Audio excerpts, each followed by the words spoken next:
Disclaimer: I was not the hugest fan of The Rings of Power Season 1, but I like Lord of the Rings and the Tolkien books, and I will cover Season 2 on this channel again, though I know the show is not really a faithful adaptation of what Tolkien actually wrote, so here's my summary. It might include traces of sarcasm.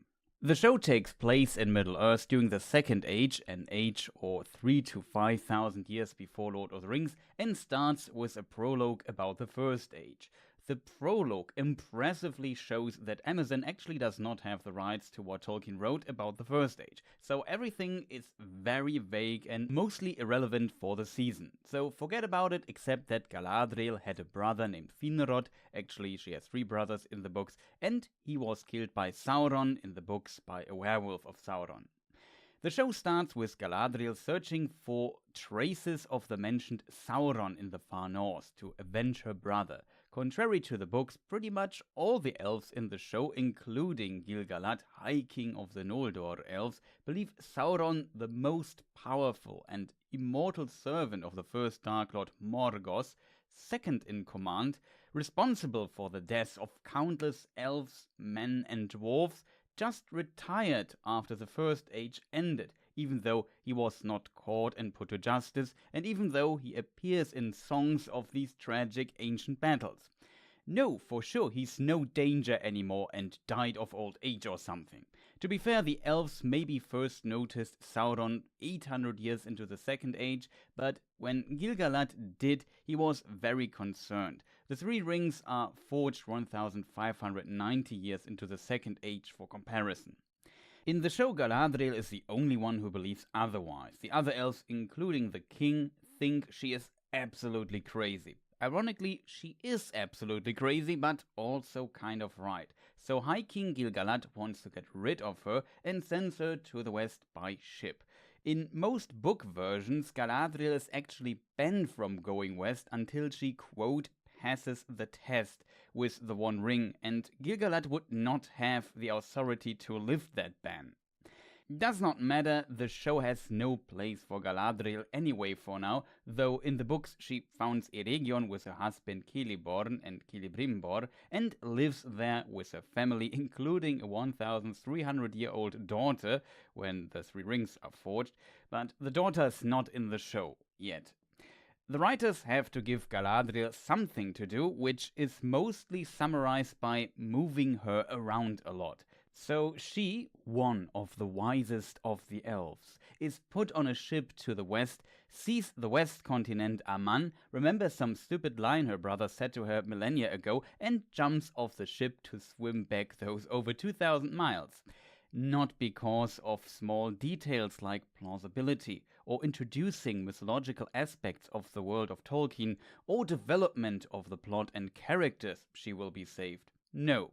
She will be saved because it was written in the screenplay by the writers, who had no idea what to do with this character early on. And how is she saved? By letting a raft appear in the middle of the ocean. I assume they bought this massive water tank for filming, and they are gonna use it if we like it or not.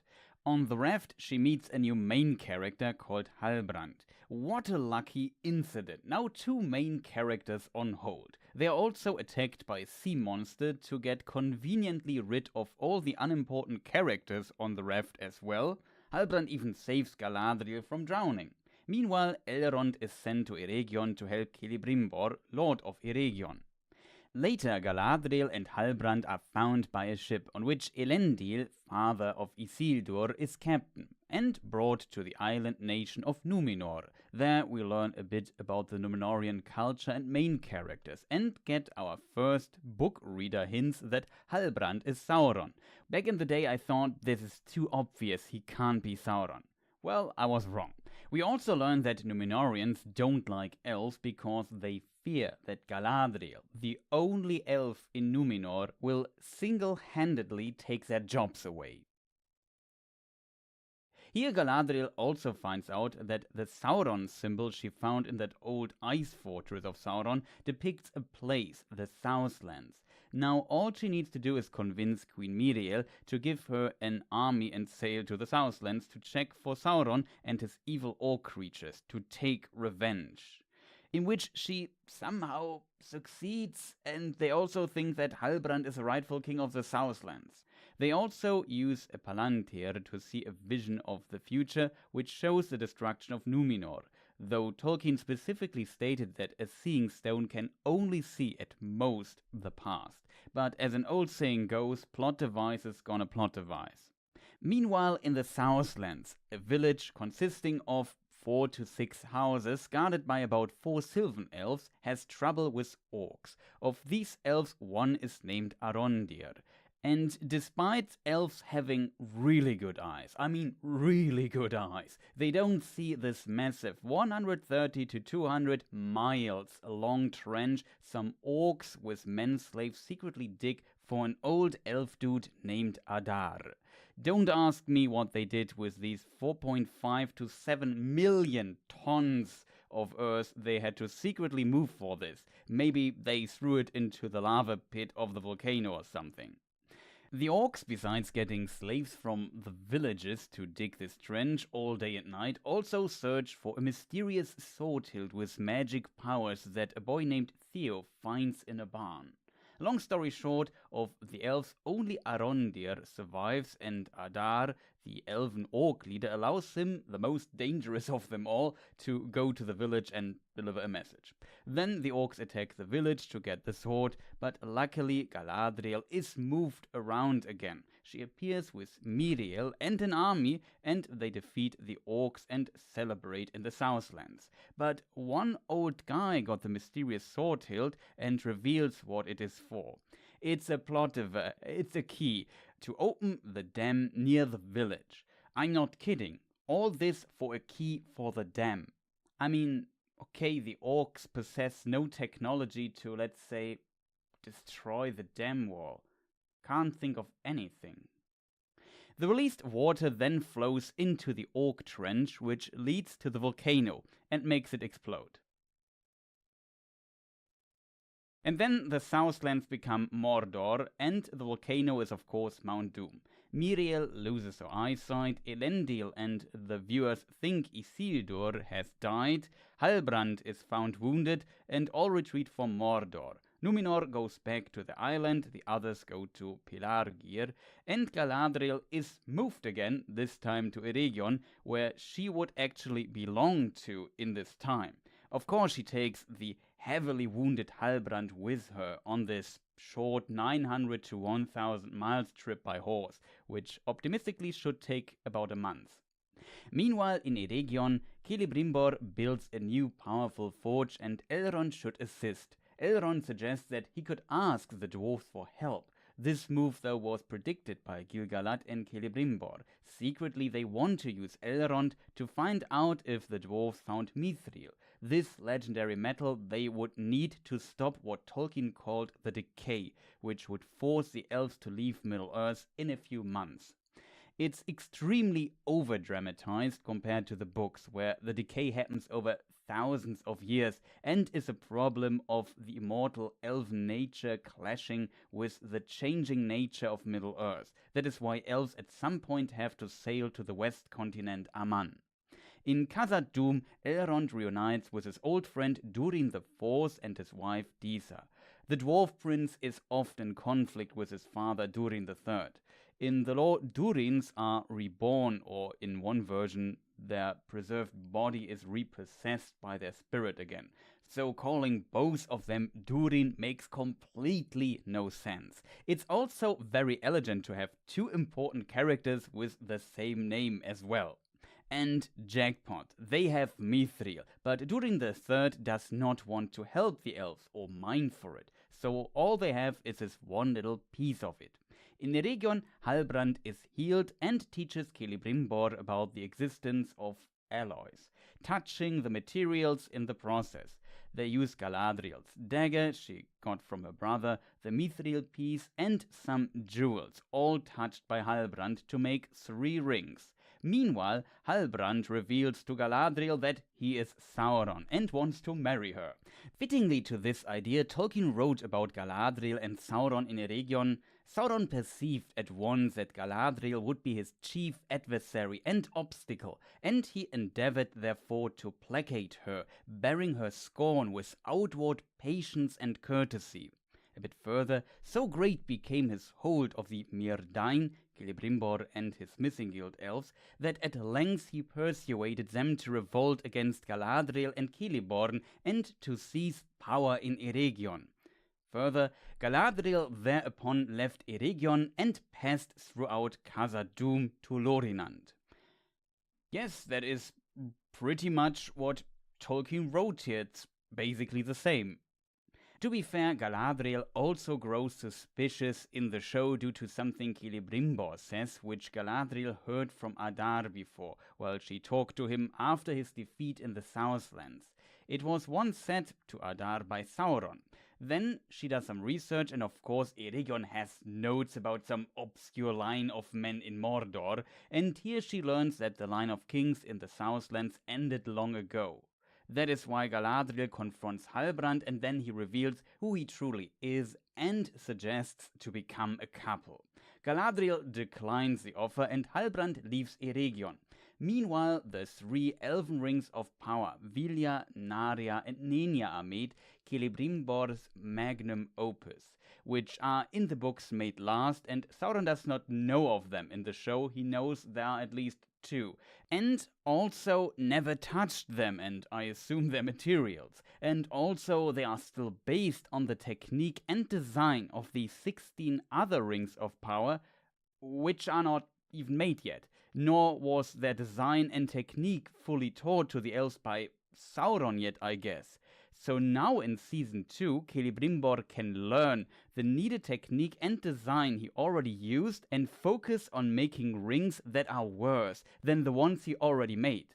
It's logical. You start your new invention with mastership and perfection, and then work your way back down to the starting point from there. I assume by that undisputable logic, he makes the lesser rings of power last in the show, which the elves made to learn and master the process. Galadriel, one of the wisest among the elves, tells everyone that they shall never treat with Halbrand again and that he will not return, but not who he was? But Elrond finds a scroll that shows that Halbrand can't be the king of the Southlands because that line ended long ago, so he is suspicious. As the last scene, we see Halbrand/Sauron in Mordor looking in the direction of Mount Doom. And that was the last scene of the last episode of Season 1. And if you think writing this sarcastic script was difficult, no, it writes itself. I like the actors, I like how the show looks for the most part, I like some details they include, how the orcs look, the costumes and so on, but some of the writing and the plot is just mind-boggling, even outside of changes to what Tolkien wrote. But I can imagine things get better in Season 2 and we will find out in a few hours. Thank you for watching. There will be book-focused coverage on this channel here, maybe even some on my German channel for the German-speaking audience. Maybe check it out. Don't forget to like, comment and subscribe. See you next time. Goodbye.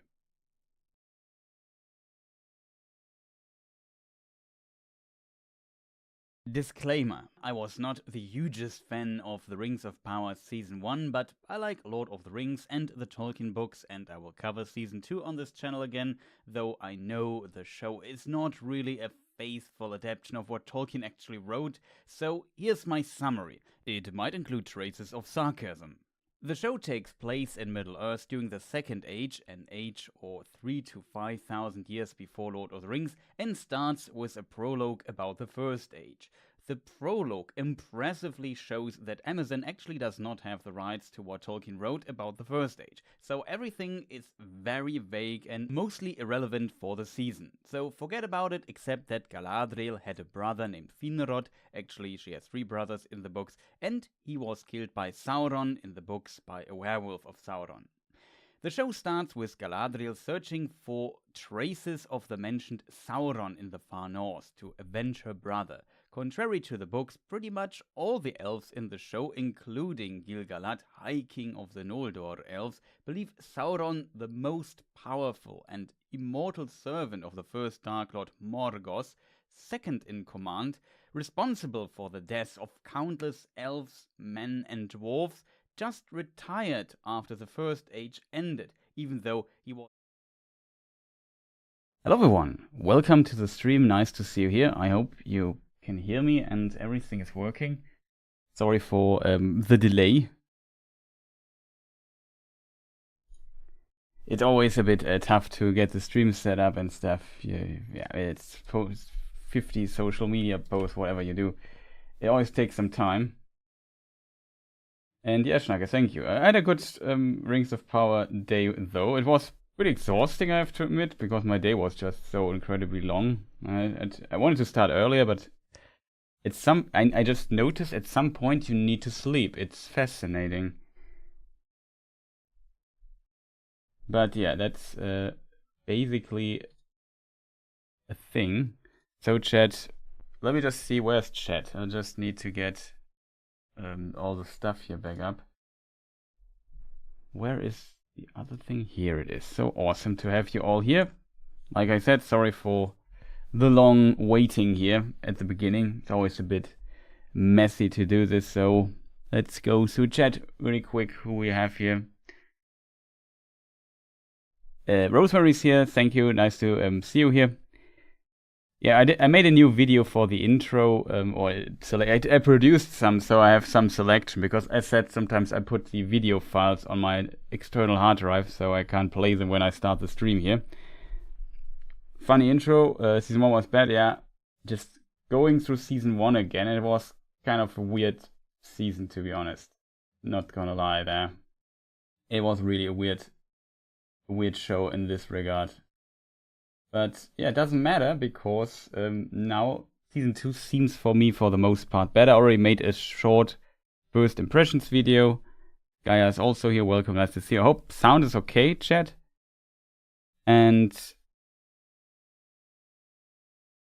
it's fascinating that it seems like they actually learned a thing or two. That was awesome, I have to admit. I also hope that the video didn't run through too often. Just like I said, if you have so many video stuff, like I'm also streaming to the Twitch channel, so in case people wonders, I hear that sound is good. That's also awesome. The pet RoP is here.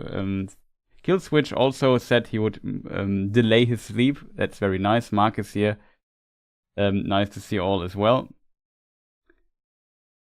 James Bond loves the watch party. Yeah, so the watch party also an interesting topic on the channel. I thought it would be like I'm kind of surprised that so many people voted basically against it. It's almost 50-50 considering all things considered. I would say the majority wants to do a watch party tomorrow, though also quite a few would laugh at release day. If we would have done it release day, we would do it now.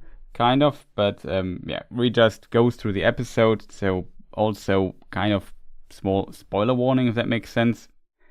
Simply because spoilers gonna spoil or something like that. No, it's the reason is it's always timing wise a bit difficult to do to do some stuff. Well, I don't have a screen for that, so I don't need to do this, right? I can just use a text or something. I have to...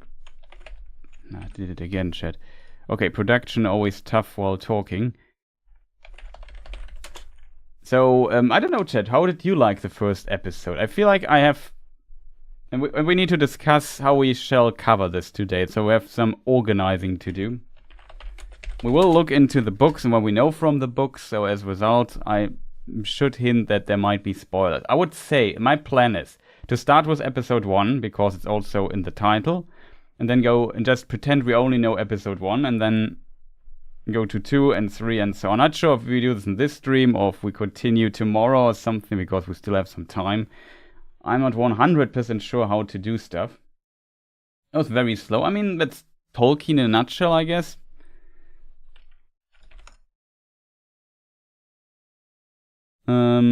Okay, how does this work, chat? I need a white text thing. Something like that. Should be white. Then I need to tell the thing here the text as well.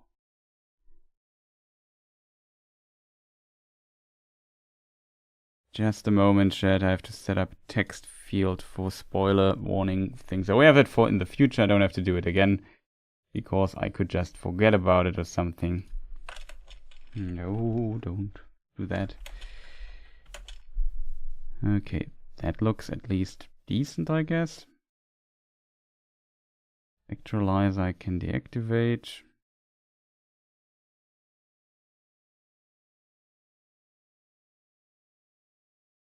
There's some button where you can center it. I forgot which button it is.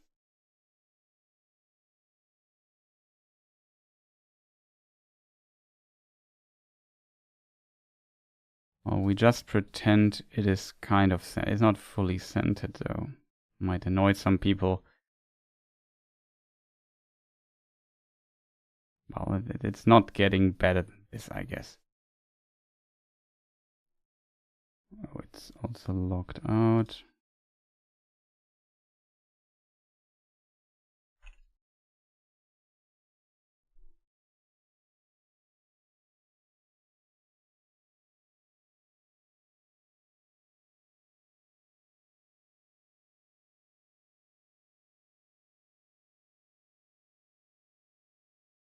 If I just knew... does somebody know the key for that? Should be kind of centered. So spoiler warning, chat.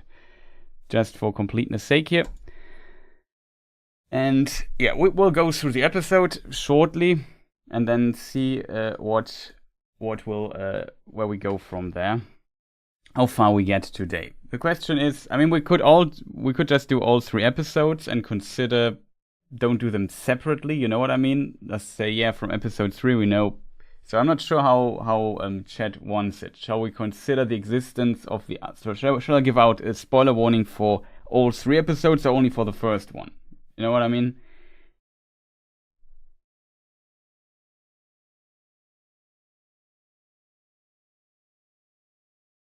I can't do it super long term. I know it's a late thing here, but yeah, it's also recording. Like recording is still there tomorrow.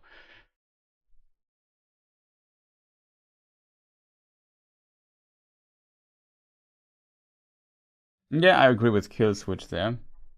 So chat writes, Killswitch writes, in my opinion, the pacing was better than in season 1. Also, the jumping between the plot lines was done less than in season 1.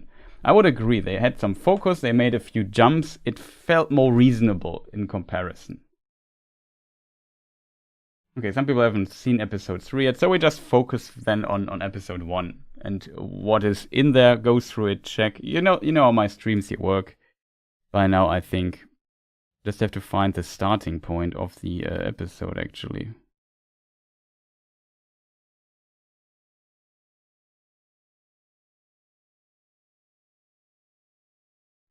Yeah, okay, the first thing we might talk about a bit. Quite a bit.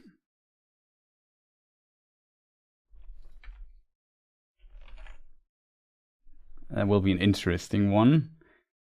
Let me just prepare something. I show the screenshot, then we start with the first thing. It's not that easy to do this here on the fly, as you probably are aware.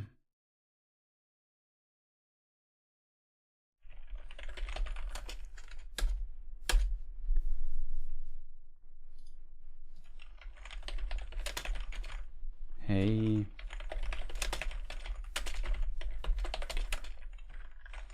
Okay, chat. That I have. No. That not. All I need to do is now find the folder with the screenshots. And then kind of try to bring it here on screen. So you can actually see the stuff I'm talking about. I have to prepare something for next time, just seeing it. But whatever. Like I said, it's not easy to do this here always on the fly with production and stuff. You want to see the screenshots. and so on and so forth. Okay, so yeah, it's relatively dark.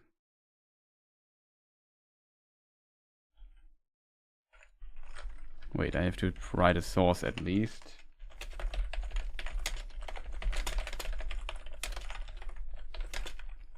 Let's make it like this. And first screenshot, chat. I didn't expect that it would take that long, but yeah, we kind of got it. So that is the first scene. That is where the episode starts. So I would, like I said, just go through it bit by bit. I think we can even stay here. The beginning was kind of interesting. Was like a prologue, if you of sorts, where they explain, and they said they would explain how Halbrand got on the ship. That's something I'm honest with you, I don't really want to know, but well, they told us anything.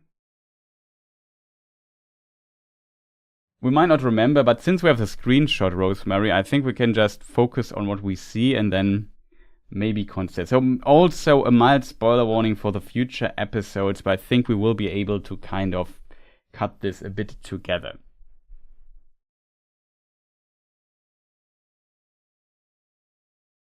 Yeah, Adar's new casting, also a thing to talk about. We see him in a moment, so we talk about it then, so just to get a bit of structure. And it's a bit tough to always find a good structure for stuff like this here. More Longbottom leave for this season. We will see how far they get with that.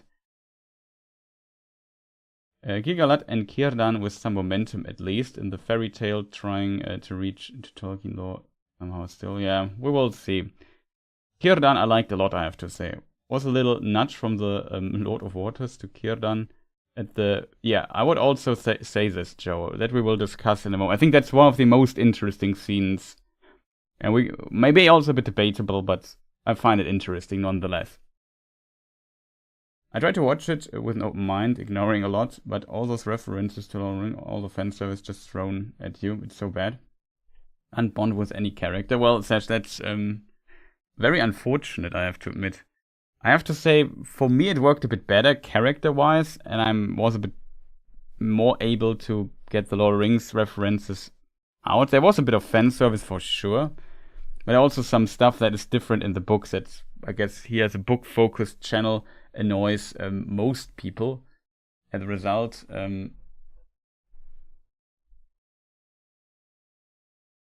let's check something. No. Nothing of importance, unless I got a message. Nothing of importance. No. As a result, it worked a bit better for me this time. The problem is maybe also how you go into this. Like you said, go into it with an open mind. And if you don't like what you see, don't force yourself to watch it. Maybe focus on other details here. That's maybe also an interesting screenshot we might show in a moment, chat.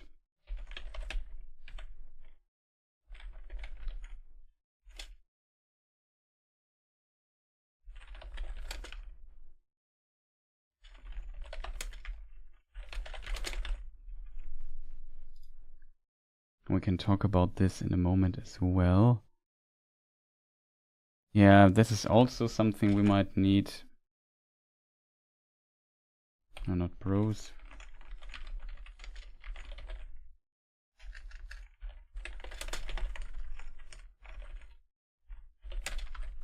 Call it new Adar, maybe then we learn what's going on there. I have to keep up with chat a little bit.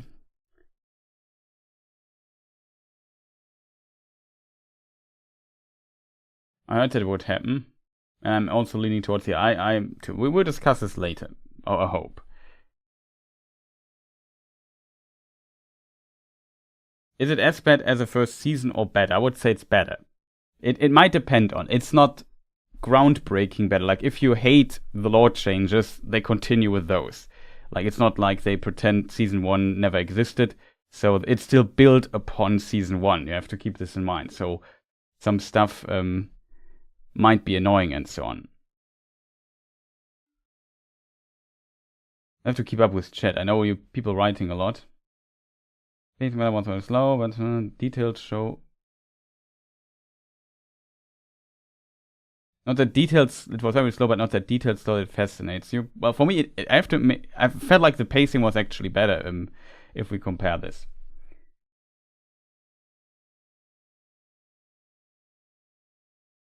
They did fairly quickly tell us what we need to know about the Sauron-Adar relationship. Yeah, that's also a really good point by Joe.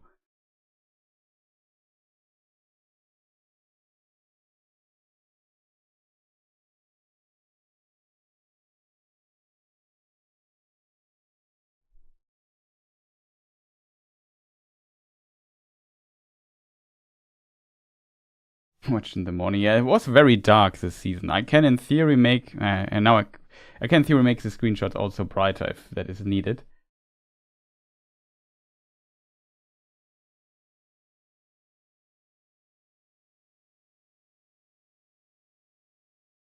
Yeah, I think it's definitely possible to do stuff. Okay, so let's now focus here on what we currently see on the screen. We have the scene. Finally, we start with the analysis. Kind of. It's fascinating, right, Chat? It's how long stuff always takes. Maybe it's better to. Can you see it? Should I make the screenshot a bit brighter? I think that should be in theory possible. How does it even work here in this program? Color balance.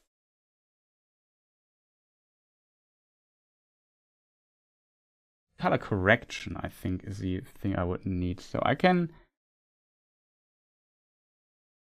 That doesn't really work as good as I hope. But maybe it helps. It helps you a little bit. Just the brightness, huh? I have a better tool for that in Photoshop, but well, we could try the gamma. Yeah, gamma works. That's exactly the thing we need. So I can make it a bit brighter, so maybe you can see it better on your screen, because some people complain it's very dark. On my screen it worked for the most part, so I can't complain, but I can definitely see if you have different settings that it might definitely get you into some trouble. So maybe we artificially brighten the scenes a bit so we can see better.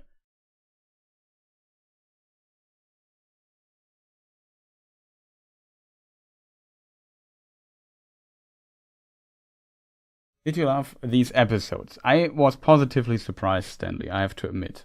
I expected it to become better, and I was still positively surprised.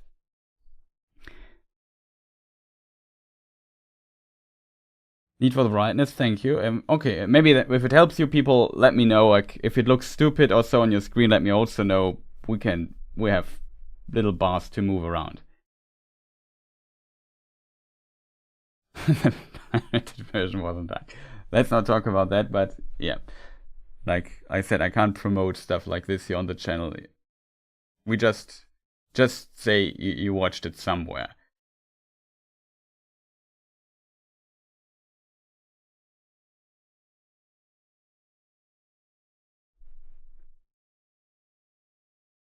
The Theodore hiding scene. Well, we'll talk about this later. Let's not skip ahead too much. So yeah, this scene, like I said, I tried to start the sentence 15 times. I'm a bit sorry, because you know me, I just need also a moment to get into, the zone. So the first scene, we see Adar and a kind of coronation of Sauron. I like the idea, I have to admit, that Sauron does not have full control of the orcs yet. That, I think, is actually a neat idea. The reason for that is that, Morgoth just was the actual master of these orcs, was defeated at the end of the War of Wrath, and now they need a new master. Of course, the orcs need some time to adjust to a new Dark Lord and a new will that wants to basically move them around. I'm not 100% sure, but I could swear that there was some quote expressing the confusion of the orcs after Morgoth was basically defeated. Not under his will. They were kind of free again and didn't know, okay, what are we going to do? I think this kind of wants to capture this. A big difference is now, we'll see it later, that Adar stabs Sauron with a crown, and that we really might talk a bit about this as well, stabs Sauron with a crown and, so to say, kills him, or Sauron also gets fights with the other orcs, not just one stab and then it's done. But it's kind of interesting. In the books, of course, this does not happen. So, in case people wonder, how is it in the books, Chris? Well, it's not like that. It's definitely different. And as a result, it already goes a bit away from the books. I criticized this idea in season 1 already, but there it was already established that Sauron got killed. So why is it the problem that Sauron does get stabbed here with a crown? Let me just see if I find a good screenshot for that.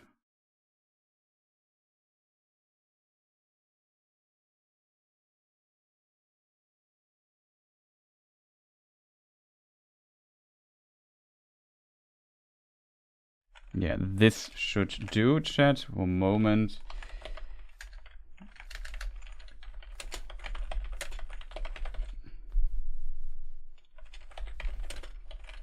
The question also is what kind of crown that is. That's also an interesting question. Do you think they maybe go the Morgoth path? Though that is, in my opinion, impossible just from a lore standpoint, simply because yeah, we have the scene.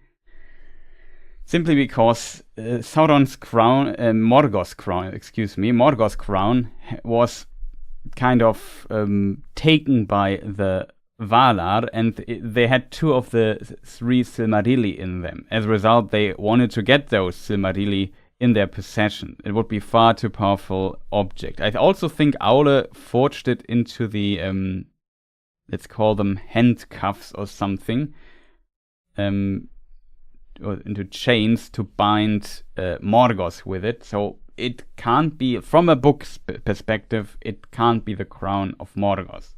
Maybe also somebody in chat found out that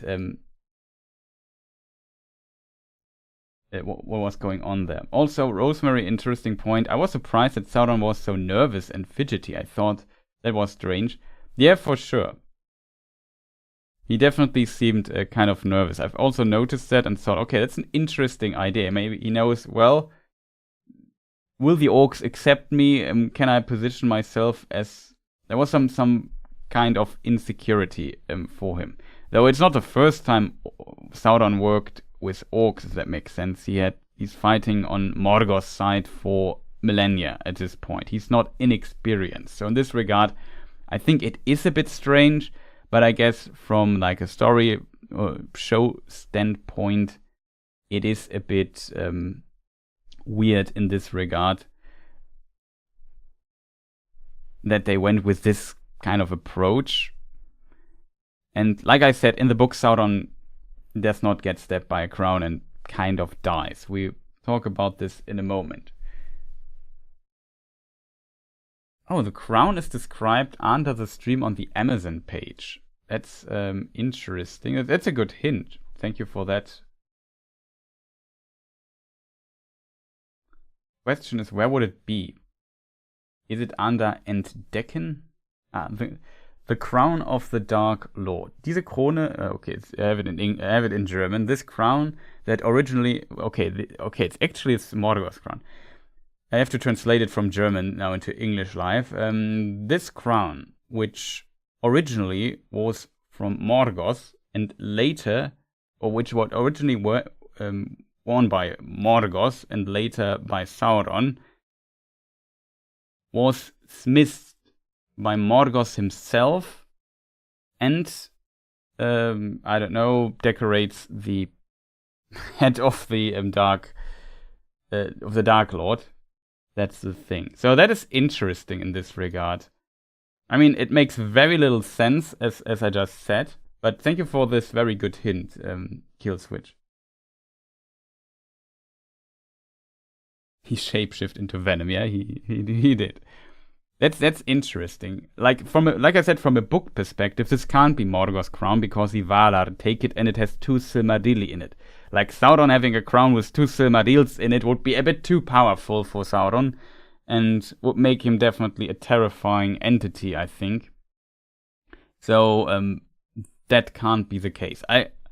If it would be, I don't know, some object or so forged out of something that Morgoth once made, might be interesting. I had the theory that the show might go for something like this, that it's Morgoth's crown, and also that maybe Sauron manages to bind his spirit to it, because we see this crown later again in the show, in a trailer. Potentially a little spoiler here, but yeah, it's trailer material. And because it reappears later in the show, it might have some relevancy. It could be just, okay, if you want to be the Dark Lord, you need to take this crown. Maybe Adar still has it and he wants to get it back or something. Who knows? Some theories also go into the direction that he uses this crown to forge the One Ring. That's an interesting theory that I read online. And though it makes very little sense, to be honest, like I said, from a book perspective, I could imagine that they might go into a direction like this, because it seems to be very important for Sauron. I could imagine, like, the idea why Sauron can take usually shape again and losing his physical form, which Sauron actually did from the book's perspective several times throughout history. If you have seen the Lord of the Rings films, you have seen how Isildur cuts the finger of the one ring, the finger with the One Ring off his hand, and there he also leaves his body behind, and only his spirit is fleeing. As a result, he loses quite a bit of power as a result, because and that is something we discussed in a moment, for a spirit being, for an Ainu, and Sauron is an Ainu, a spirit being, and his rank is that of a Maya. I would not sure if rank is a correct translation. The highest Ainu are the Valar on Arda, the world of Tolkien, and their servants, also angelic beings, if you want to call them, or demonic beings in the case for Morgoth and Sauron. They are the Maiar, and Sauron is one of the Maiar. As a result, he doesn't need a physical form. He can exist as spirit only, and it's very, very powerful because he's kind of an angel or a fallen angel or something like that. But these Ainur on Arda, when they went to the world to form it, to basically be there to govern over it, Eru created it, of course, that is God, and when they went there, they were bound to the world according to the Silmarillion. Maybe at least we know this for the powers, but I would assume it's the same for the others. Maybe I can read the section, so we have some book reading here from time to time, chat as well. Let me just see if I can find everything.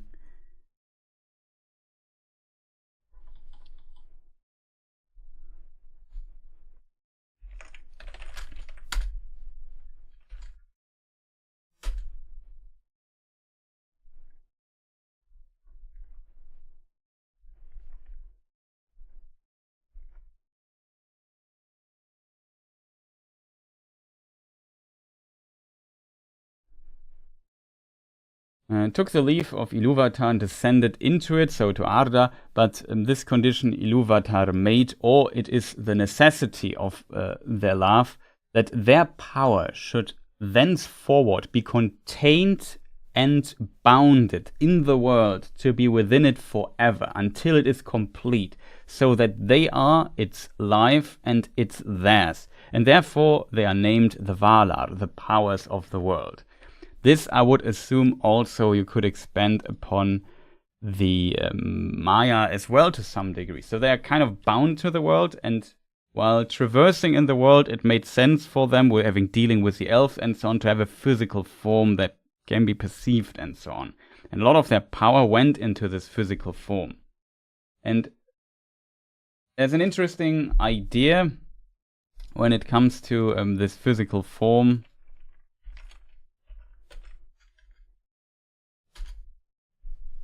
No, it's not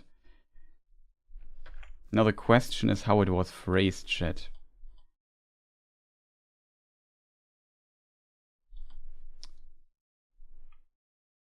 Oh yeah, I think I must use this word.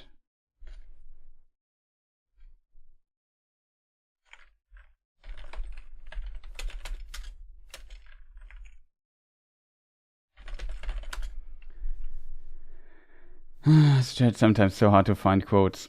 Difference. Oh, yeah, I think I found it. Now the Valar took to themselves shape into you, and because they were drawn into the world by the love of the children of Ilúvatar, so the elves, men, and so on, for whom they hoped, they took shape after that manner which they had beheld in the vision of Ilúvatar, save only in majesty and splendor. For whom they hoped, they, the Valar, took shape after that manner which they had beheld in the vision. So they took a shape in the manner of the children of Ilúvatar, of the elves, of men. Well, dwarves are a special case, but also them. Moreover, their shape comes of their knowledge of the visible world, rather than of the world itself, and they need it not, save only as we use raiment, so as we clothe ourselves, and yet we may be naked and suffer no loss of our being. Therefore, the Valar may walk if they will unclad, and then even the Eldar cannot clearly perceive them, though they be present. But when they desire to clothe themselves, the Valar take upon them forms, some as of male and some as of female, for the difference of temper they had even from the beginning. So when they were also created by Eru, but as spirit beings. So even there they had this temper, and this decides if they are men or women. And it is but bodied force in the choice of each, not made by the choice, even as with us male and female may be shown by their raiment, but it is not made thereby. But the shapes wherein the great ones array themselves are not at all times like to the shapes of the kings and queens of the children of Ilúvatar. For at any times they may clothe themselves in their own thought, made visible in forms of majesty and dread.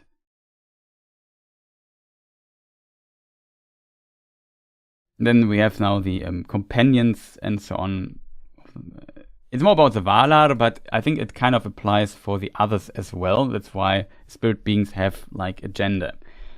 Tolkien explains this, that this comes from their spirit and it is expressed by their physical form. There's some other quotes, I think, that go a bit into this direction.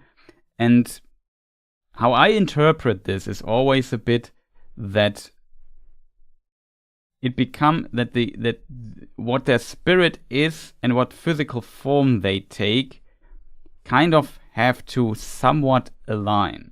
Now Sauron took his physical form maybe at a time when he was still not fully corrupted. As a result, he can take a fair form, as we see here. I find the idea interesting that he also, that Rosemary wrote it an age ago, that they have taken a different actor to portray him. He looks a bit unusual, I think, and he seems a bit insecure and so on. Thought it was funny that they gave Sauron this Roman emperor outfit and then stabbed him like Caesar. Yeah, that's a good point. Like, I think that definitely was a thing there. But yeah, so when Sauron, for example, later loses his physical form again in events that might also be covered in the show, I don't want to spoil too much here, but people who know the books know what I mean. He can't take ever a fair form after losing his original physical form there. He can't take a fair form again. He's not dead. He survives, his spirit escapes, and he can regenerate, kind of. And some say that it is due to the One Ring that was not destroyed. It's kind of also a physical form of Sauron, is the One Ring. his will and a lot of his power is in it. So as long as the One Ring does not get destroyed, also a big portion of his power and will does not get destroyed. Well, hard to say if the will can get destroyed, that's a different topic, but at least a big part of his power is always there that he can draw upon. And though his physical body was destroyed, the ring was not destroyed. So I think that's an interesting idea, if that makes sense, from Tolkien, that this is the case. And now here in the show, though, it's different, because here, as we see on the screen for quite some time, he gets stabbed, so his physical form gets damaged. Maybe after the orcs all stab him to a degree where you could say, yeah, his physical form is pretty much toast. And that can happen. We know this from the Silmarillion. Think of Huan, who also grabs Sauron by the throat. And he's defeated with together with Luthien. And he also begs to not get killed, kind of. Why does he do this? Because he does not want to lose his physical form. It means he would lose power.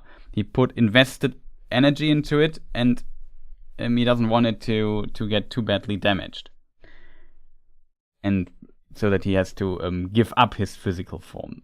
That's not what he wants, so that's kind of what we see here. Let's maybe look a bit at chat, what you have to tell about this. But yeah, I would say though, and the next scene I have not the screenshot prepared yet, but we see him as this worm entity.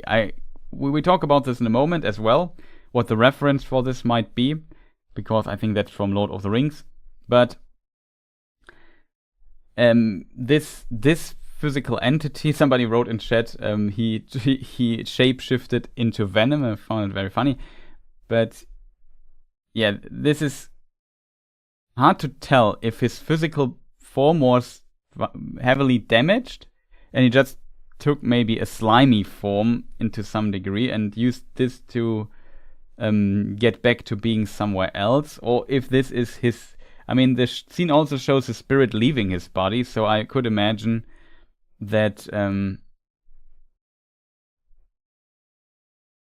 he is just forging a new form, maybe out of some remnants of his old form, if that makes sense.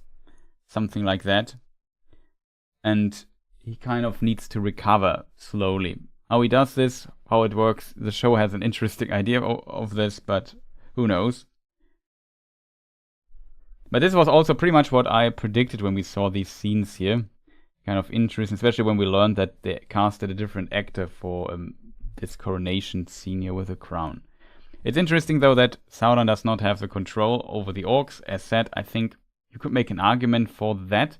If I switch to the other screenshot I made in the background, we see Fodor Wythe and Dawn of the Second Age. So this was basically shortly after the War of Wrath. Here we see a bit of snow, but Fodor Wythe seems, the idea is also interesting. It becomes a snowy hellscape after Sauron dies. So that is in a way interesting. One thing before we continue, I want to mention Adar, the new actor. Though the old actor was awesome, absolutely awesome, was one of my favorite characters in season 1. I think the actor, of course, is a famous and very talented actor. Did a fantastic job. Still, I would say that the new actor does replace him quite well. At the beginning I was, hey, isn't that the old actor? Like he feels pretty much like Adar. So I would definitely say it's pretty good what he's doing.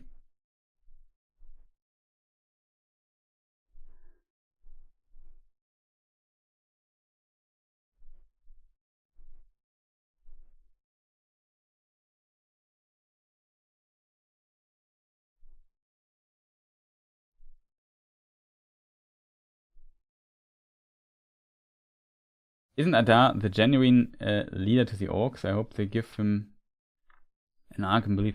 I mean, he's already involved in the story, right? He was involved in season 1 already, Adar, and I think it was one of the more interesting characters. But in the books, Adar does not appear. He's a completely, from the Tolkien universe perspective, made up or added character. I mean, all the characters are made up fictional characters, but you know what I mean. He's not in the books. So, curious what they will do with him in the show. I can't tell you. From the perspective, like, if I don't see him allying with Sauron. That's something I don't really see. Maybe he will, maybe not, but it would be strange. I think Sauron definitely, after getting stabbed by him, wants his revenge versus Adar. As a result, I don't really see that Adar will be very long in the show, in my opinion. I don't know this for sure. Like I said, it's just my speculation here. But I would be surprised if he survives the second season. Maybe he does, and maybe it continues a bit, because there's only place for one Dark Lord who has control over the orcs, not for like a mini Dark Lord at his side or something like that. I would be, as a result, kind of surprised when this stuff here, or when this should happen like this. The one thing I would like to look upon, and for that I need a moment, is what is actually written on Sauron's clothes.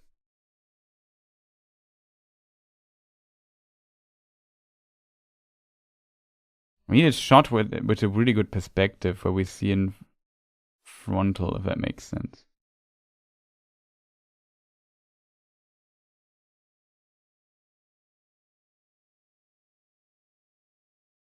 They also added his famous quote. So here we also learn, because that was an important thing in season 1.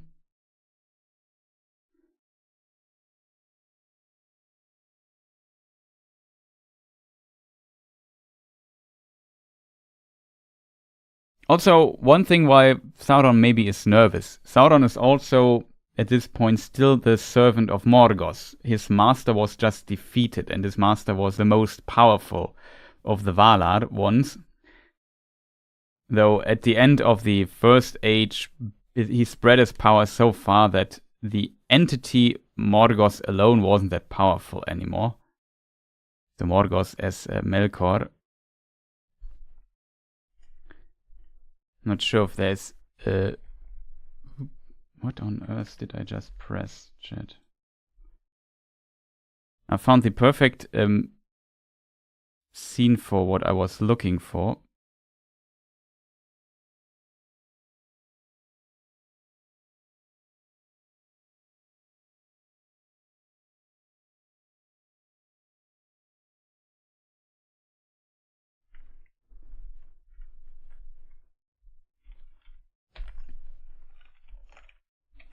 So the production today will be very slow.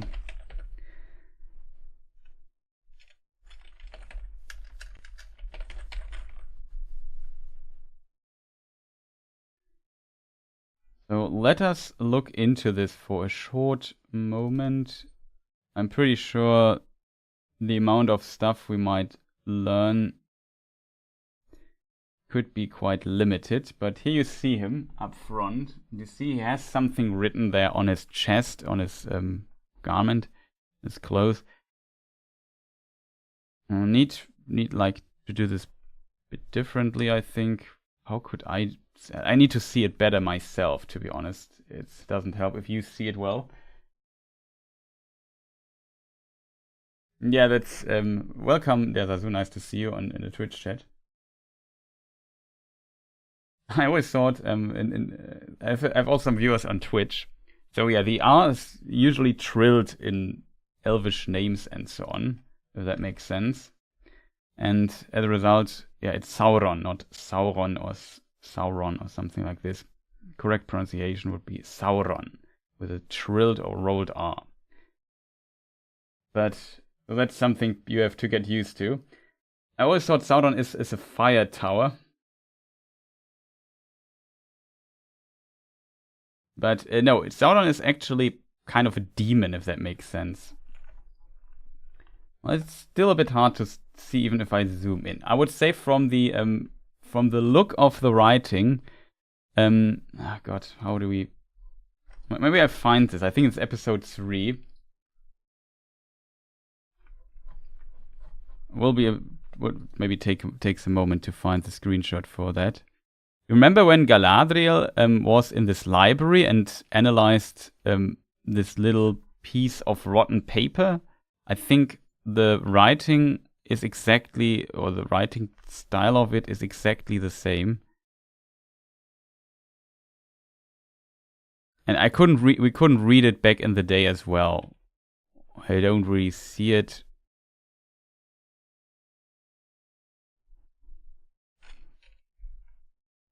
Though it could be it could be an Elven script, it could be black speech or something, hard to tell, chat.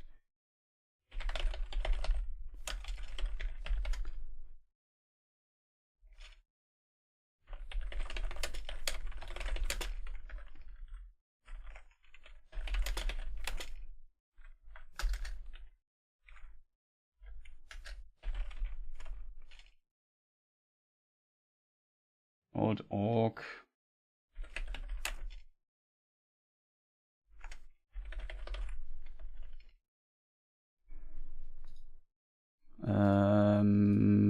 How do we do this, chat?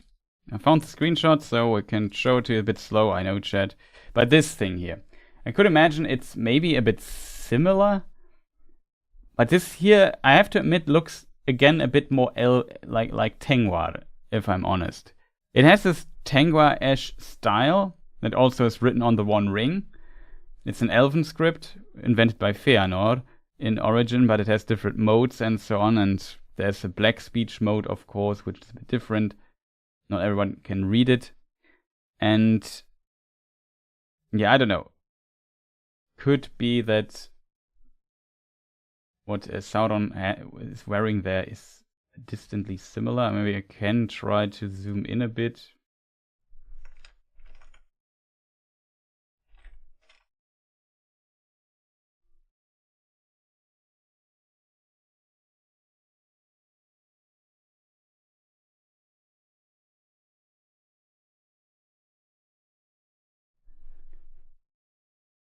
It's very annoying, by the way, to zoom in OBS. I can tell you that for a fact.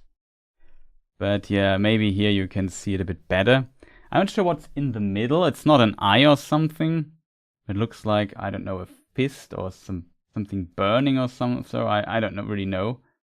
But that is definitely what is there. There's also a script below, but I already tried in other scenes to make it readable, but was not really a success. I guess for further analysis here we would need some time.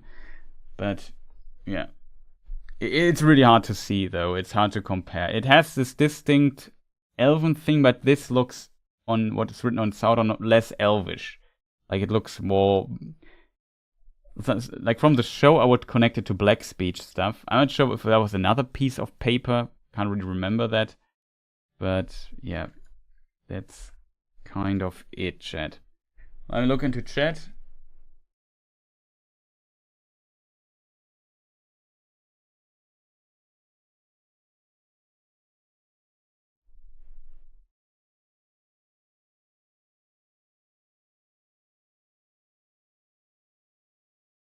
Yeah, I think some people will definitely have trouble enjoying the show for sure, because so many things are then still different. But I can also understand why people now might be a bit more positive and like it a bit more, because there's definitely an improvement in my opinion, and that is already, I think, good. Like if you say I don't like it and they get better next time, then you say, well, not that bad. But it doesn't mean that it's now perfect or that still likable enough for sure. But I expected that the show would get a little bit better, though my expectations were also pretty low, to be honest. But still was positively surprised by some of the stuff. I put my best screenshot. Okay, Rosie is Rosemary, excuse me. Problem for me is always now finding Discord. Maybe I put it on a separate window. It's, I guess, easier.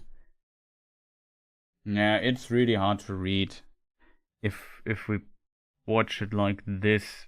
The problem is definitely that I can't read the signs. Like the signs look not even remotely like Tenghua. So the script that's also on the One Ring, maybe some of them, but it's definitely hard to tell. You see, maybe can you?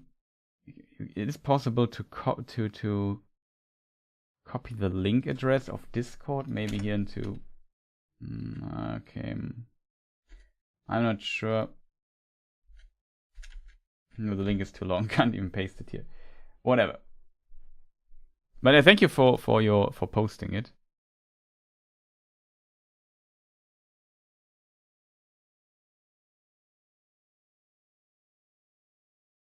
I have to get my production back. It's always fun. Production is always tough to do. Also, can't show you moved footage or so. We will only look at stills. So in case you wonder, that's not gonna happen because this is already. I'm not sure how happy Amazon is, but I think it will be okay.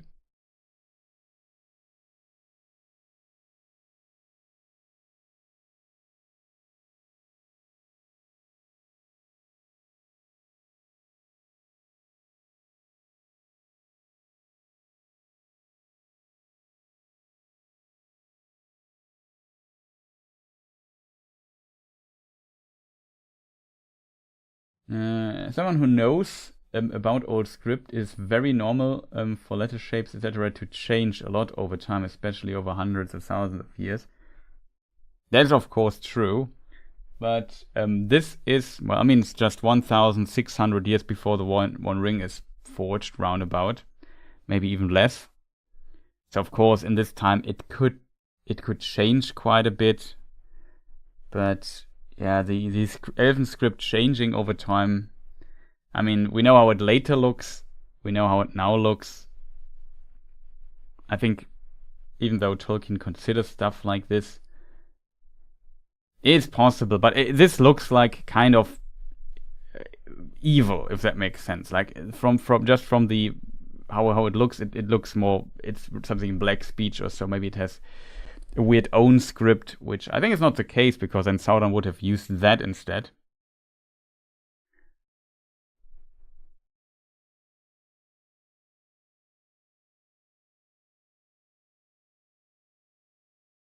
I also forgot how the actor is called. Like there was a trailer. I'm not sure if I have it downloaded. No, I can look it up, I think. Or maybe somebody in chat knows out of his head how the actor is called.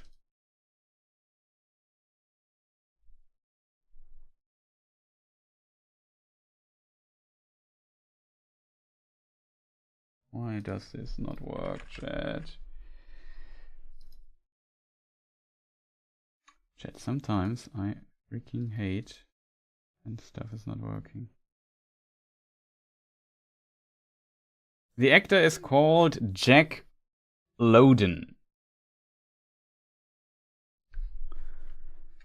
There is like an interview with him. Let me just see if I can bring this on screen just for completeness sake. Where is my production stuff? Here it is. Windows. Oh god. Chat, you have no idea how complicated live production is when you have to do everything yourself and talk at the same time. But yeah, there was some clips Amazon published, and yeah, here we see the actor and some of the scenes here. Here we see the coronation. We also see the crown from a different, maybe it's not a different angle, but this scene here was already shown in previous material and so on. So there's that. Be careful here that we don't get into legal trouble and stuff. It's always annoying.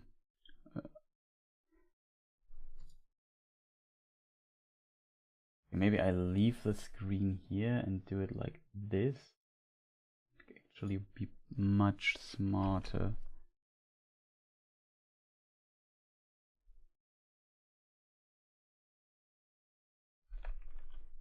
Just have to get my windows here back. Okay. I hope, chat, you're still with me.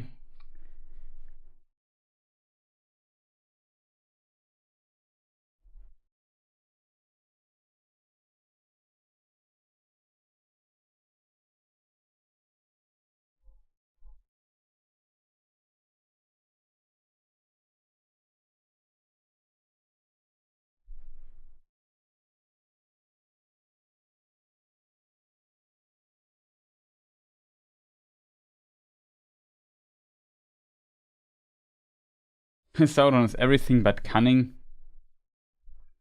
For sure, but it's a special situation. However, the Halbrand version of Sauron, that we'll discuss in a moment, he's definitely more cunning, if that makes sense. I need to get here my production stuff back to where it was.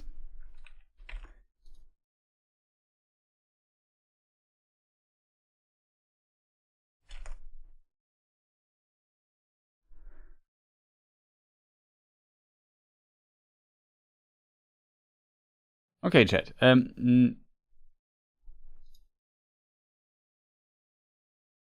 Is there anything left to say? Yeah, the slime worm thing we want to discuss. That's a short thing. I mentioned this in previous stream where the idea might have come from. Remember when we did the trailer analysis? Let me just see if I find the quote that I can already search for that so we can...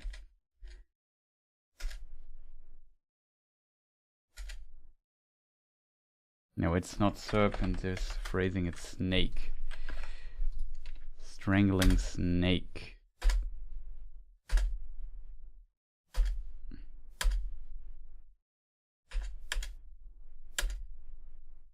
Found it. Okay, the quote is already there. So yeah, then Sauron gets... I mean, we talked quite a bit about this particular scene because I think he doesn't look that cunning. He's doing the evil stuff for thousands of years already. Like, depending on how you do the time calculation with Sauron, it seems a bit weird that he... oops, that's the wrong thing here. That he gets stabbed by this crown and basically outplayed by his subordinates. That for sure, I can see that people might find this kind of annoying, that they portray him like this, but I still think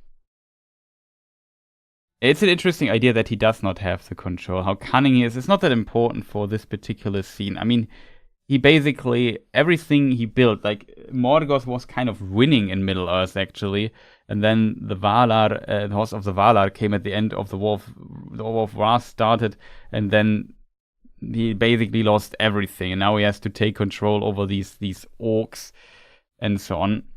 It's definitely yeah, it is definitely tough for him. So then, I don't know, and we talked about his body leaving, or the spirit leaving his body. We wondered where this frost thing here came from.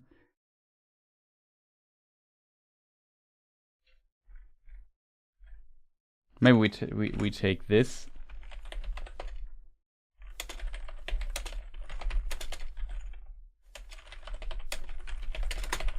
Will hear me a lot of typing there because I have to name the screenshots, else it will be an absolute catastrophe here.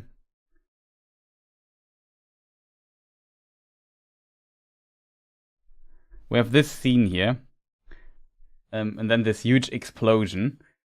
So in this regard, I feel like, okay, the body is kind of toast, and his spirit leaves this thing, and then he has to kind of find a new physical form somewhere.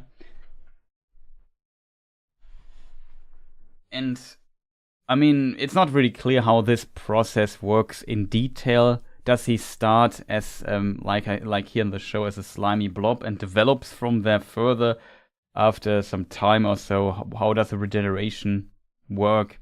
We don't know this. We know it's possible though. That's at least one detail we know for sure. Then also, yeah, Furod Wythe. We have seen this particular scene here. Let me just see. I can also show you where Furod Wythe is on the map in a moment.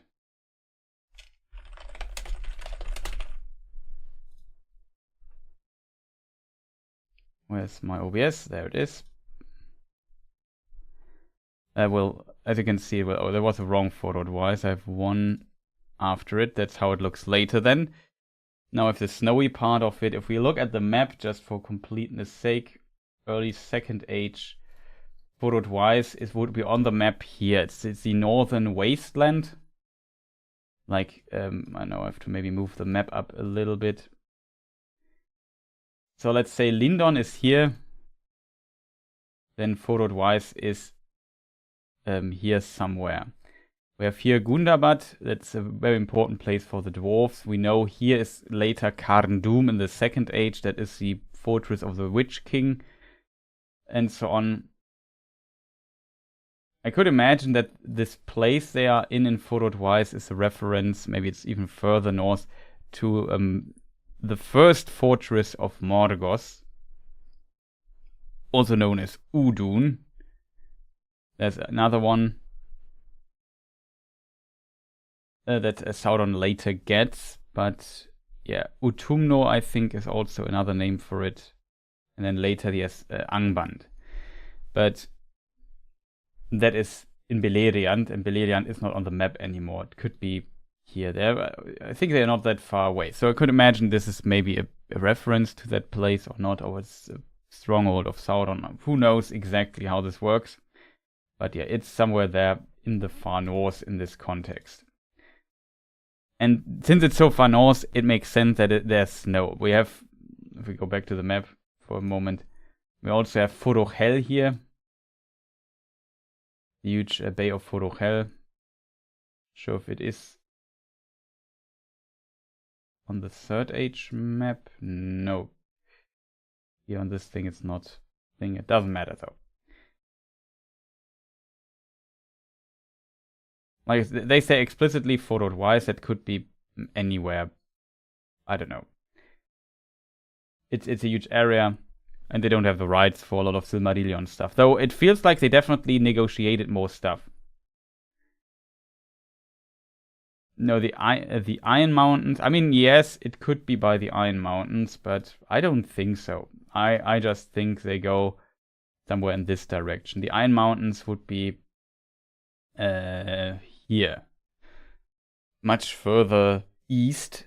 I mean, it would be possible, but I don't think so. I think what they want to do, like you see this photo-wise, let me just go studio mode for a moment. This photo-wise area here is massive and unexplored, and there's no map there, so they can be anywhere, and it's a huge blank page where they can just do whatever they want, basically, because there are not that many information about that anyway.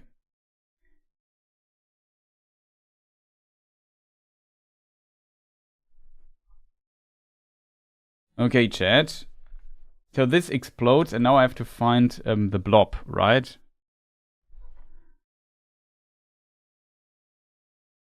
Maybe we skip a bit ahead.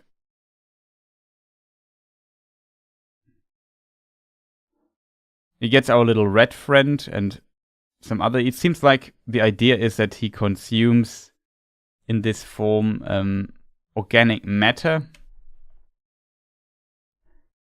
And then it helps him regenerating in a way. Not sure which scene would be the best. Now maybe we take this scene here where he is just falling over.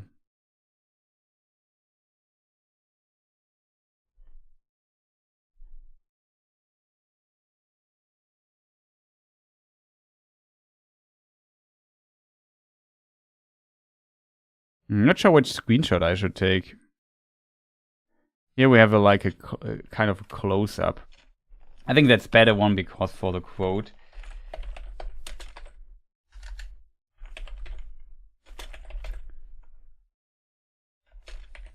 I call it Sauron worm blob form.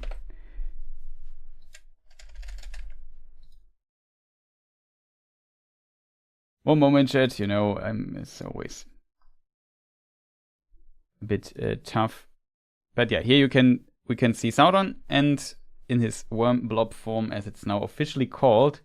And yeah, I can read you a quote from Lord of the Rings, and you can maybe decide It's maybe a long catch or something, but it's about Gandalf fighting the Balrog under the Misty Mountains, under Moria, under Khazad-dûm, in the Third Age, much later, when Gandalf says, "Fly, you fools," and then falls down because of the Balrog, and then has to fight him and defeats him at the end. But still there is a time where they fall in an underwater lake or something.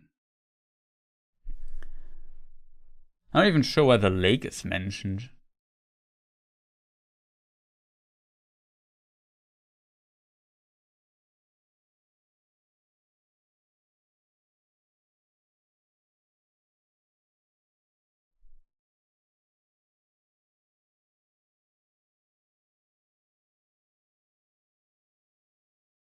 Long I fell, and he fell with me. His fire was about me. I was burned. Then I plunged into the deep water, there it is mentioned, and all was dark.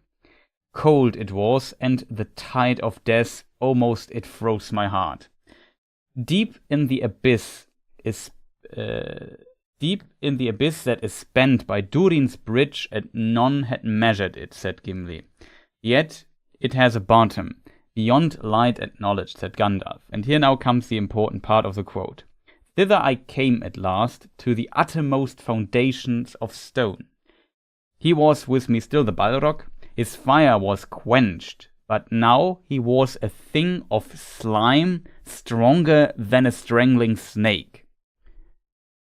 So my theory is, while I don't know, the Balrog was falling down, they were fighting, he also crash-landed in the sea, I guess as a fire being water, the Balrog doesn't like that much, and then he became like this slime thing, stronger than a strangling snake. So I could imagine that this is a bit the reference, because a Balrog is also is also a spirit being, an Ainur, and it's also a Maiar, same as Sauron.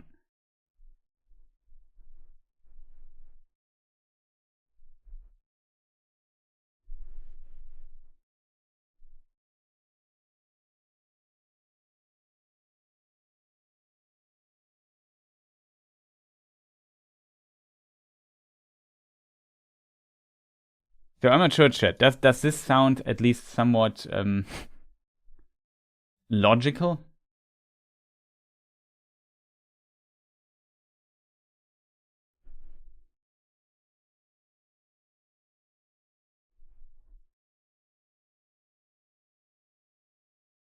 Did anyone understand what land humans were traveling to when Sauron met him? Numenor to Aman, I figured Numenor. I think they also were going to Numenor. All other things make no sense, but I would also suspect that.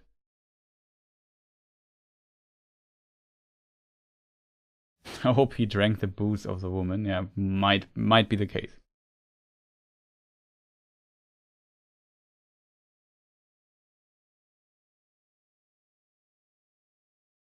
Yeah, Adam, we discussed this a little bit previously. I think Sauron does not necessarily lose the ability to change his form after losing his body. What he loses is the ability to change in a fair form.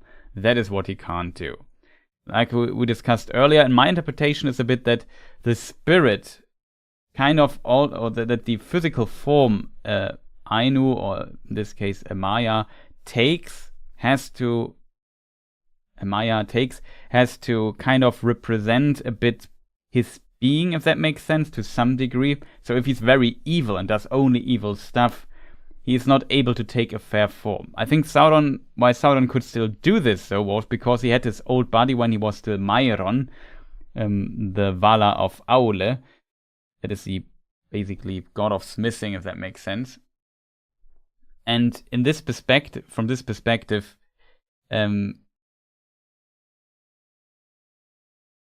he had this physical form taken when he was still good. As a result, he could use fair forms, and when he lost this physical form, he couldn't do this anymore. So I would agree with you there that in theory, if his physical form here was really killed, according to my understanding at least of the books, he should not be able to take a fair form like that of Halbrand or of Anatar after that, especially without the One Ring.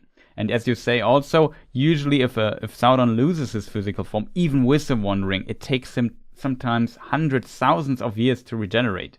It's not like 2 weeks later. And we don't have this long in the Second Age if we consider that he has to be Anatar in 1500 something already. So he has only 1500 years to come back here into the situation. I mean, you could argue 1500 years is long enough, and we don't know how long he was down in this place there. Space and time is always in the show a bit difficult to perceive, if that makes sense.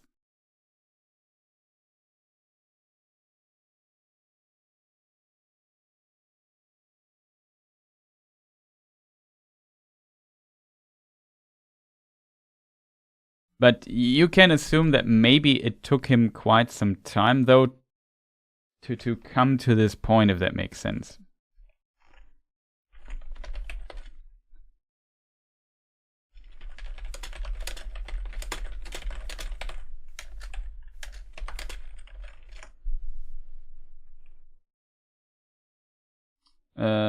Yeah, let's switch to the next image.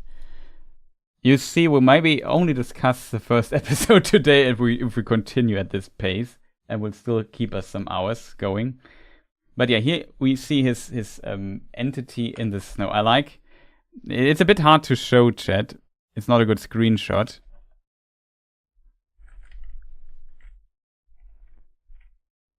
But he has some distantly humanoid shape.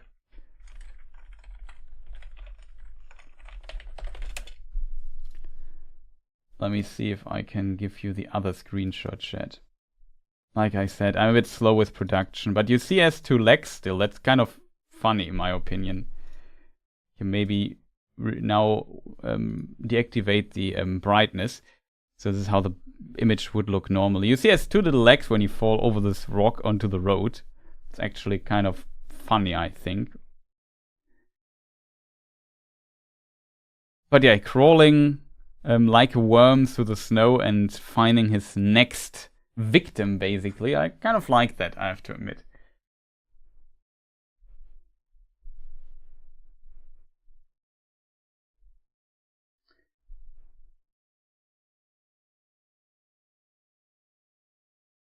Yeah, no worries. There's I also have trouble looking at your chat and the other chat at the same time, so I might also answer a bit late. Is Schnacke on the Twitch chat is asking, now, is this infernal tower? Yeah, so in Lord of the Rings you have this dark tower with a red eye, and in this tower lives a dude named Sauron. In the Peter Jackson, the problem is Sauron does not really appear much in the actual story of Lord of the Rings, so he needed kind of a representation of him, like a depiction. And he thought, okay, we can do this over visions, people seeing the red eye, that is a metaphor, or also something that is described in the books at times. But it's not like that Sauron is a tower with a red eye above. That's just a depiction of the Peter Jackson films, if that makes sense. And Sauron is actually like some kind of angel, or a demon, if that makes sense. Or a fallen angel, you could say, because he's evil, obviously.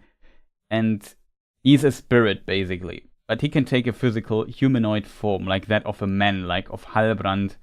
He can even transform into a werewolf, into a bat, into a snake. That is all recorded in the lore, that he can do this. I always thought the guy is a tower. My whole world is collapsing. Okay. But no, he is not the tower. The tower was built for him. And the foundation of the tower is bound to the One Ring, same as also Sauron himself is also, the ring is basically him, it's a part of him. And if the ring gets destroyed, the foundation of the tower gets destroyed, and also Sauron his being is also mostly destroyed, and Tolkien describes it as to put to impotence, so he basically loses all his power.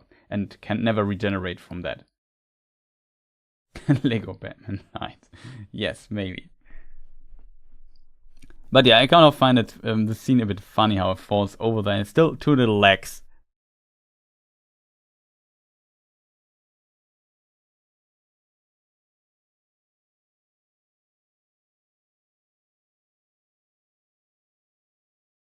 Exactly. As Adam says, when his body is destroyed the first time, officially in the books at least, he takes a form like as of a dark wind, something like this. Tolkien describes it, and then with the One Ring, he flies back to Mordor in this form. But like I just read, there is a reference for a slimy creature. Like I said, I can read it again, Adam. Though it's not a form, but it's a form that's possible. His fire was quenched, but now he was a thing of slime, stronger than a strangling snake. So a Balrog was also a servant of Morgoth, same as Sauron. Why would Sauron not be able to do this? Like, he's a master of shape-shifting. He can shape into whatever he wants, shape-shift into whatever he wants. He's that powerful. The only limitation is that when his original body, Fana as it's called in the books, the physical form of an Ainu, is destroyed, he can't take a fair shape anymore. But he can take a terrible shape, a not too nice to look upon shape, again later. So my criticism would be, Sauron should not have died, because then he would not be able to take a fair shape again, in my opinion. And it would take longer to regenerate, because he does not have the One Ring, if he can even regenerate from this ever again at all, if I'm honest.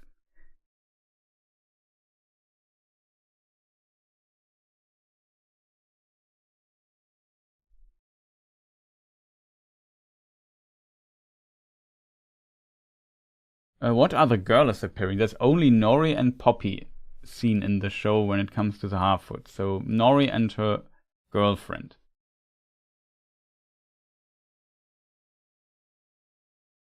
Girlfriend is the wrong wording, like her friend, her best friend. I mean best friend, not girlfriend.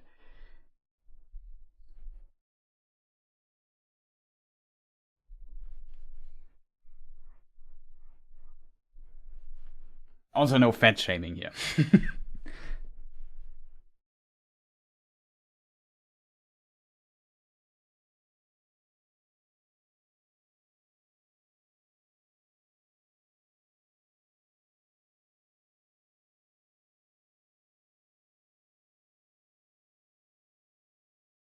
People do use girlfriend to mean... Okay, I wasn't sure about this, if this is exclusively for a romantic relationship, which was not what I wanted to imply here.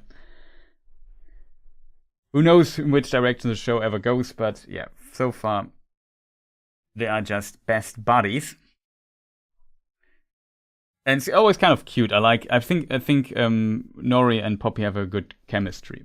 But is there anything we left to discuss, people here in chat? So this is...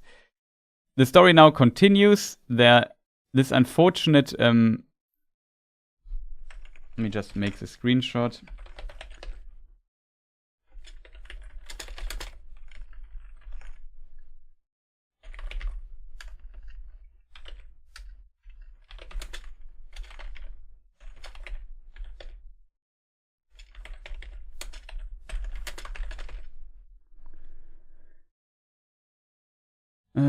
Screenshot change time.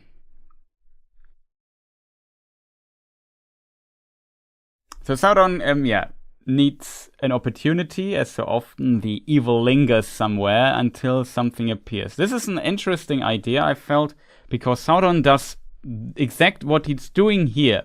He does a few times in the show. Remember the scene later when he is in Eregion again? He's just waiting for Celebrimbor to actually see him. And then he can use his cunning in the show. And that he's waiting for it. He knows it might not happen today, it might happen tomorrow or next week, but at some point it will work. He does the same basically also with Adar, that we will also talk, I think, in a moment about, or later here in this analysis.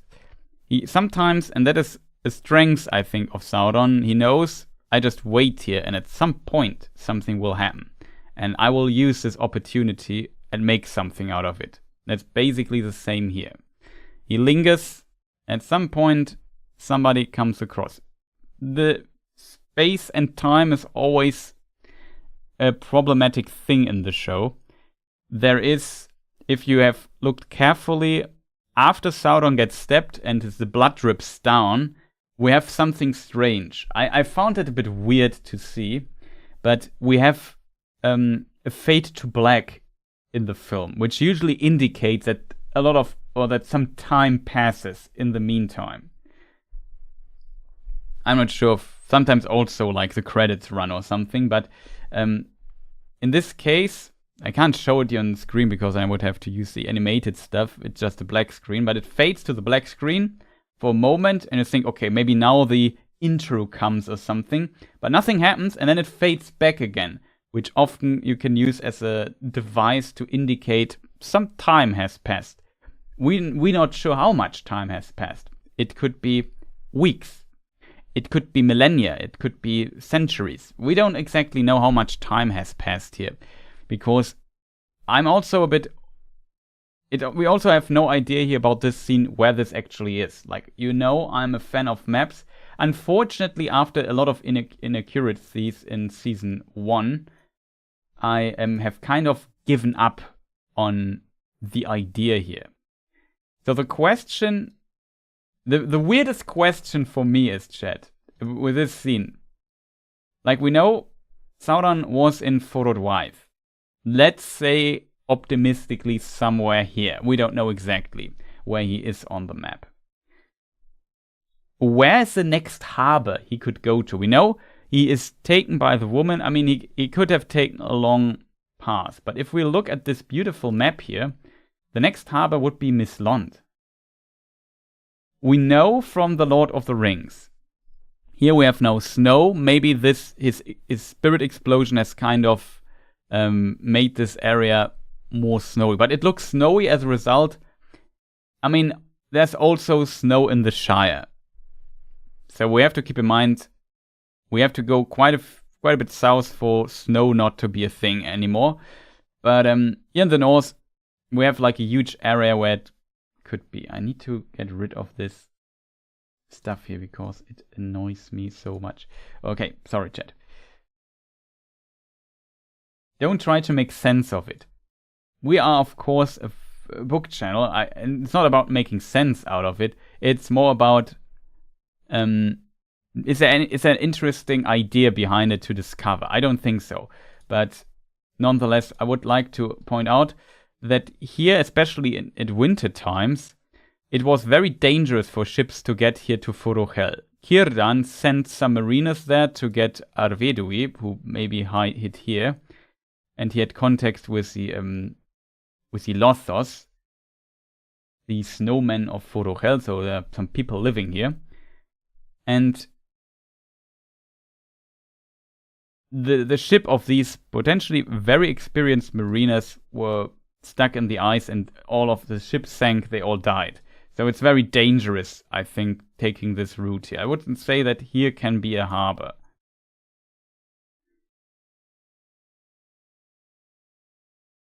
I think what this could mean, though, is that Sauron potentially took a long way.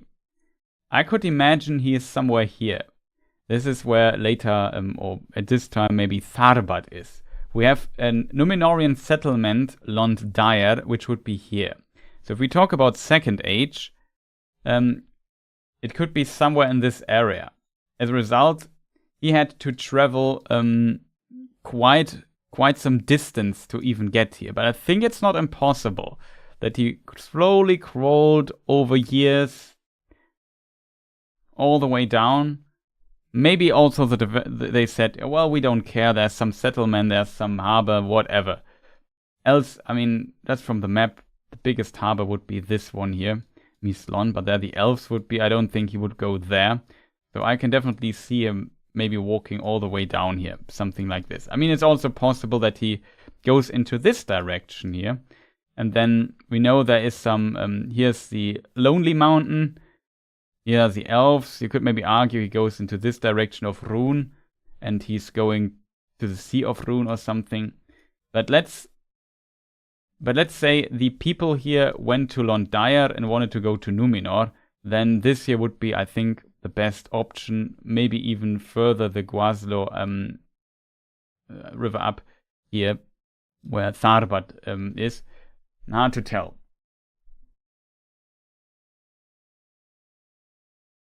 But I thought also, when I saw the scene, where could this be? What kind of woman could this be? But yeah, we definitely know that in Eriador, a lot of people live.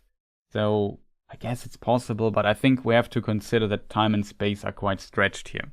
Especially like in Fodor Weiss, there would be no wagon. Nobody is like, maybe they also, we know only the Lossos as people. And I'm not sure if the Lossos had carts like this. Not necessarily, I think. I mean, if you are in deep snow all the time, I think horse and carts are not a thing. And this here, I imagine, is like the North Pole or something. And especially if it's winter, so cold and so on. Hard to tell, though. To be fair, even photo-wise there, what we have seen, maybe it's further south, not as far up here, but further here, because on this one screenshot we have seen, we definitely see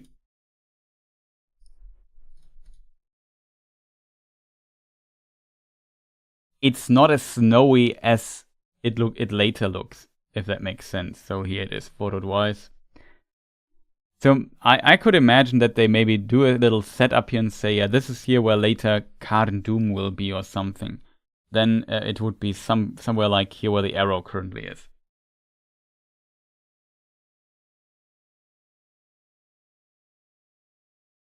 Yeah, that's actually correct, I think, what you're saying. Fodor-wise has like two meanings.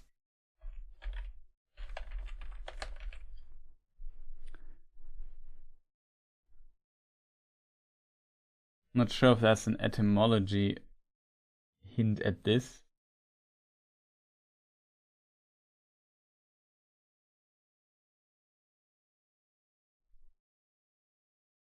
Yeah, so Fodor-wise can mean both northern lands and northern people. But yeah, good point by Joe here.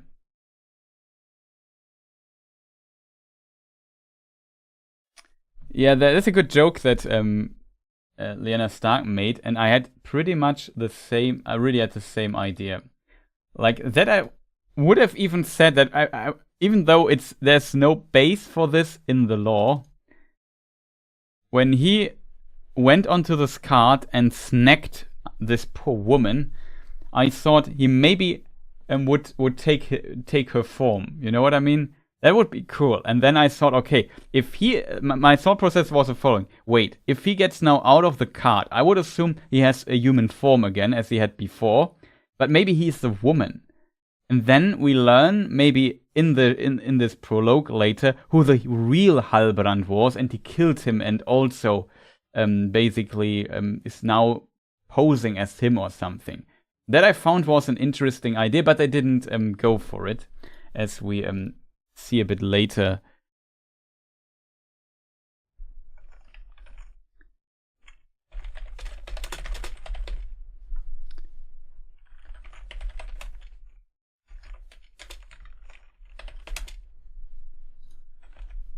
Let me see, screenshot.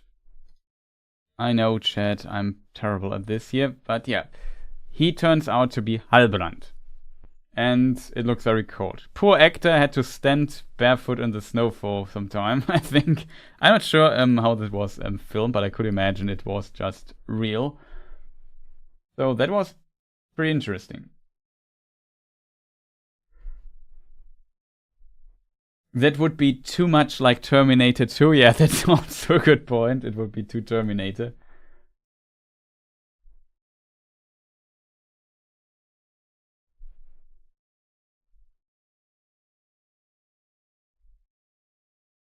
Yeah, that also would be cool. Like, but then, like I said, it would be in the Terminator direction if he would snag I think it would be. I could imagine that the people producing the show, this idea came to mind, but they maybe decided they just want to tell. Well, he snacks living matter, puts it into himself, and then uses this to regenerate and get a physical form again. Like I said, in theory, he should not be able to take a fair form again. You could argue he isn't as corrupted as he was before yet, but to be fair, what he did in the First Age. It's very little dispute that he is an evil entity at this point, and he was asked to return to the West Continent, actually, by Eonwe, that's the Herald of Manwe, the king of Arda, the king of the Valar, and he just said, yeah, I do this, I just have to check something over there, and then he hid from the Valar for some time. And was reconsidering what he does, but he was not going to see punishment of the Valar for what he did in the First Age.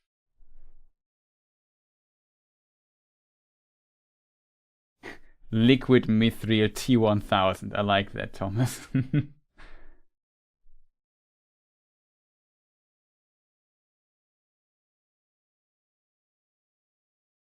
But yeah, when he would have killed Halbrand in like a real human being Halbrand and basically took his form or something, I think that would be a bit too much, to be honest.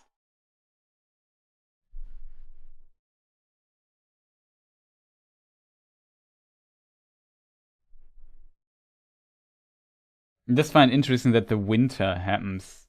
Like, there is some reference to the winter.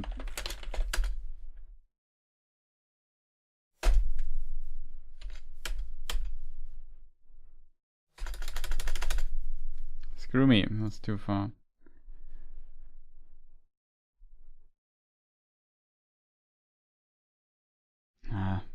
Could swear it was long arm or something. Not long arm.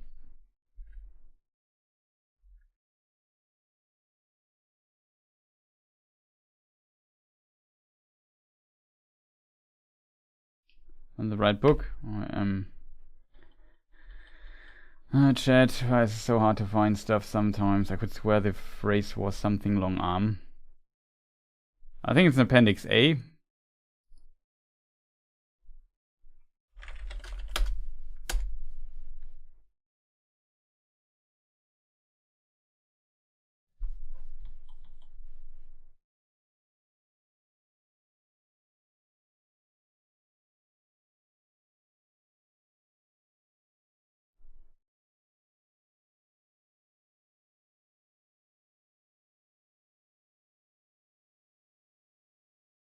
So there's in the situation in the Third Age with a descendant of Isildur.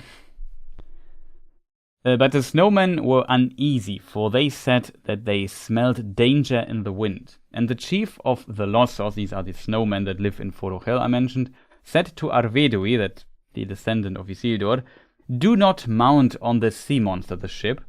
If they have them, let the seamen bring us food and other things that we need, and you may stay here till the Witch King goes home. For in summer his power wanes. Home is, I assume, Karn Dûm, his fortress. This is in the Third Age where the Witch King exists. Wanes, but now his breath is deadly, and his cold arm is long.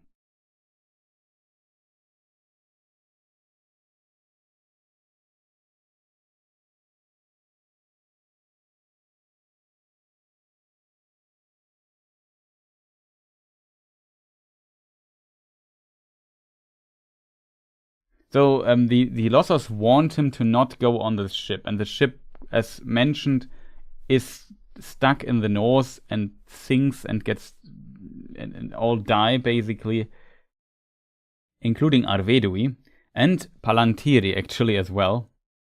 But Arvedui did not take his counsel. He thanked him and at parting gave him his ring, the ring of Barahir, saying, "This is a thing of worth beyond your reckoning, for its ancestry alone.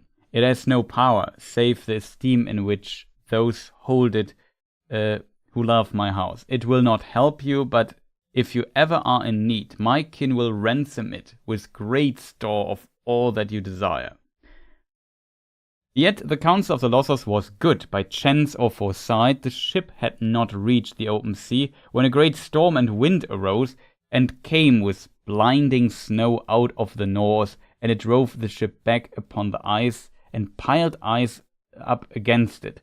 Even the mariners of Círdan were helpless, and in the night the ice crushed the hull, and the ship foundered.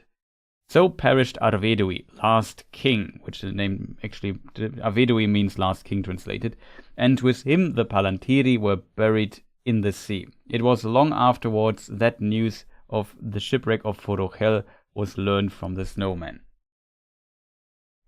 So the snowman warned him, and interestingly, in their warning,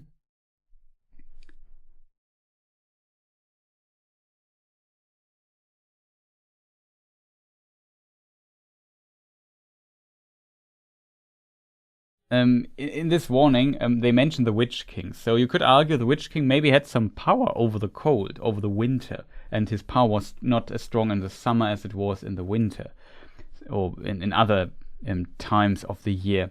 As a result, you could make the argument that also Sauron, and the Witch King was, and potentially learned a lot of things from Sauron here, was also able to have some cold stuff. I mean, this cold stuff was also that the fire is not really hot and so on because Sauron's power was there or something. This is something that was also established already. I want to give Charlie Vickers my warm parka. Pouch stealing is a big no-no.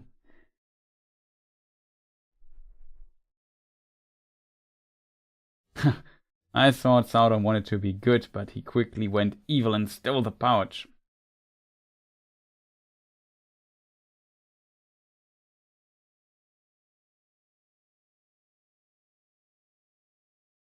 The question, did he steal it?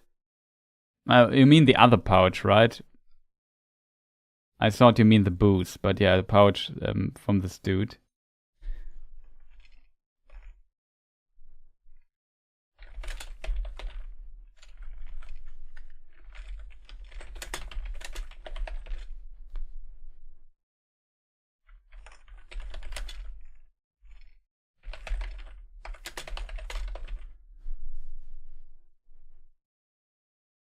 Let me see if I can bring the screenshot up here in a moment. Oops, that's wrong.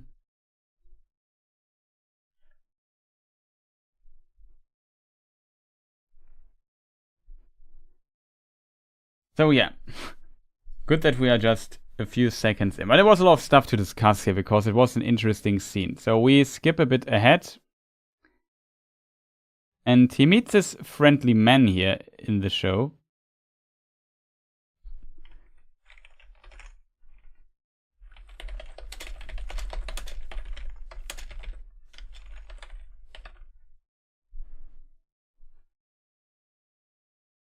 So I kind of like the scene here as well. It looks also suddenly, if you look at the background, it looks a lot warmer already. I might be wrong. They also have trouble with orcs, so the question is, where could this be? Are the orcs that active that early in time? I feel like, yeah, maybe early on, but that late, they shouldn't be that active, especially, like I said, if we consider that they may be wandering to Londyre or something. Very hard to tell.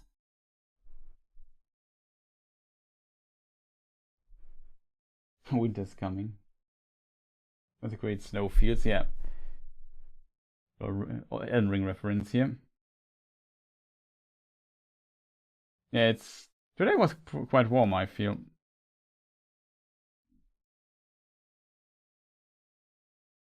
If you murder the owner, it's technically not stealing. Well, debatable, I think. And the man he stole the pouch from was so sweet.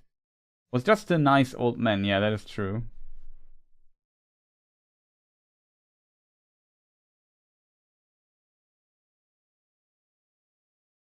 by steroid. He tried to tell Sauron about good deeds, and Sauron like, that ship has sailed. Yeah, that's kind of true. Finders keepers, killed by sea monsters weepers. Nice rhyme there. But yeah, is there any speculation in chat which harboring place this they could go here? I can maybe try to make a screenshot really quick from...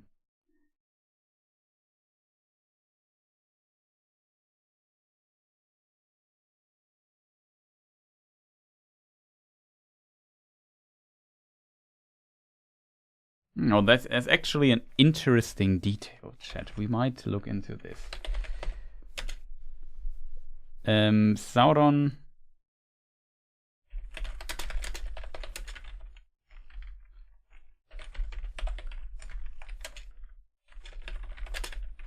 The first time he meets people and so on. So that's kind of cool. One moment, chat. You know, production and stuff. I'm slow. I have to make a screenshot, name it, add it here to my list. Here we see it in the background, chat.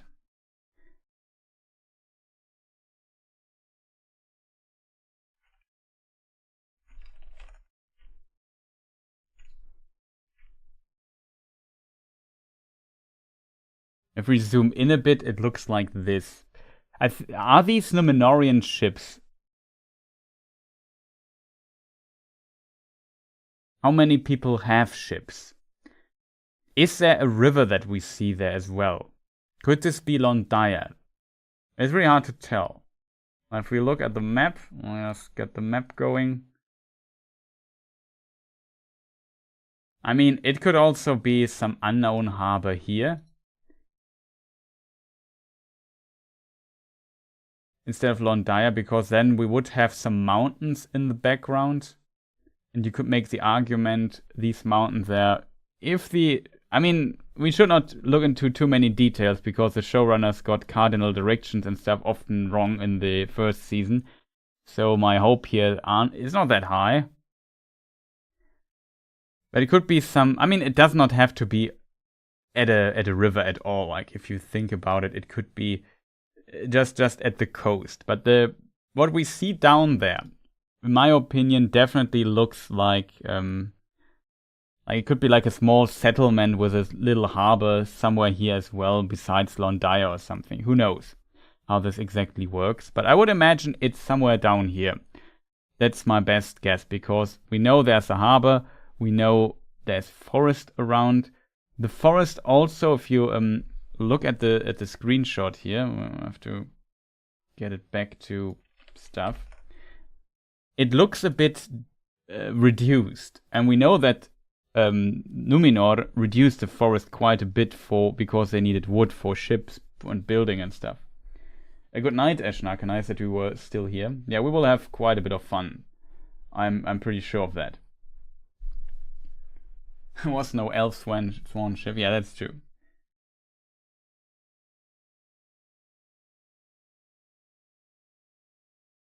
I mean, there were indications in Season 1 that Númenor also had already settlements in Middle-earth. The question is when these settlements were there. I mean, it does not have to be a Númenorian settlement. It could also be something else. But what we see there is the ocean. So in my opinion, this must be an ocean place. What is interesting, and I haven't looked upon yet, which I will do in a moment, is the notion of this little stone there. Okay, that is, we can read it, chat. We have something to read. And I think I can read it. I just need my little notes for that. Where do we have it though? Okay, chat. So how do we bring this on screen so you can see it as well? Well, I just have to zoom quite a bit, I guess. You see this little, what do you call it? Way marker stone? Side stone? I'm not sure how this is called. Road stone or something. This here might be what is interesting. And let us see if I can make any sense out of what is written on this stone. So the first letter is, I have to admit, this is the stuff I always like a lot. It's just such a small detail and it doesn't really matter, but I like just looking into stuff. So this looks like, the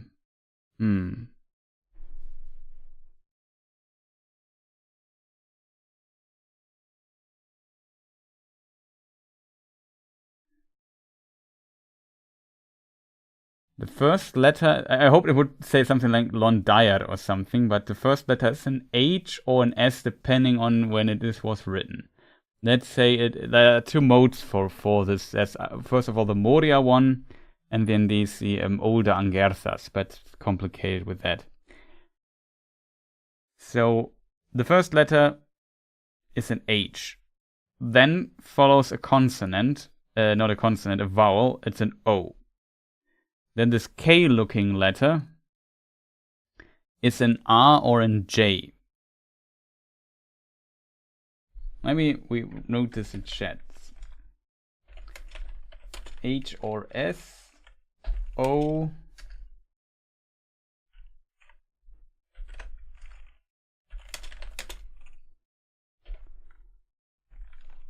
R or J.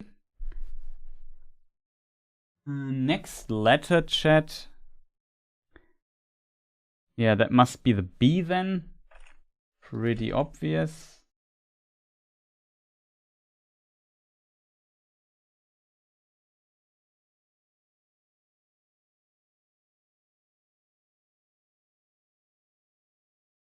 The next letter is a bit difficult.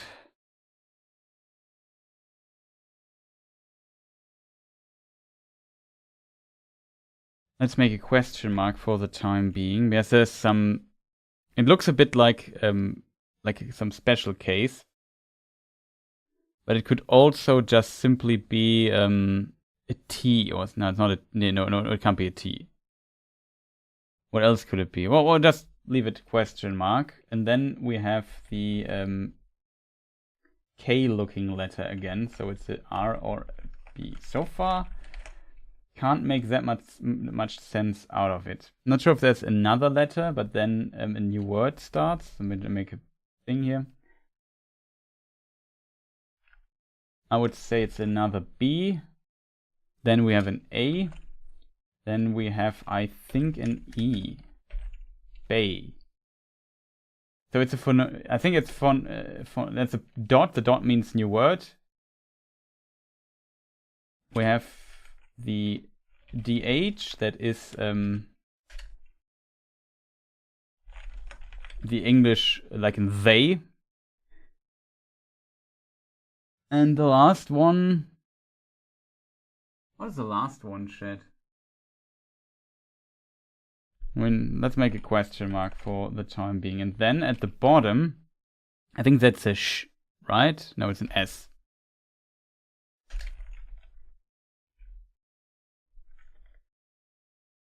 And 2 lines. What could 2 lines be? It can't be.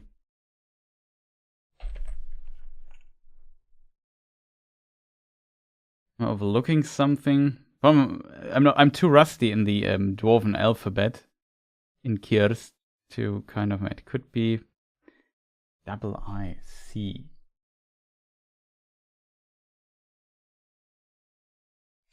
So it would look something like that.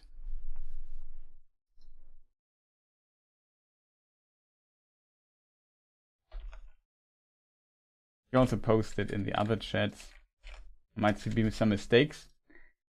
Not sure if somebody already said. It says, eat at Hendius, best taters in town. Thank you, Joe.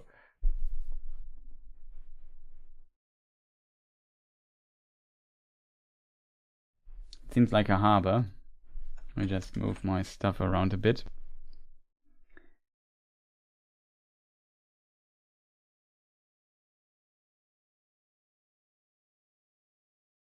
Yeah, you might be right. It might be Harbor Bay.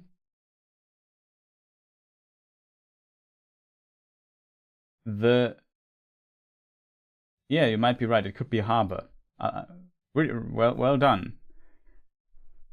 Harbor bay, I think. Like the second word is bay. I think this other little line there is just a scratch or something.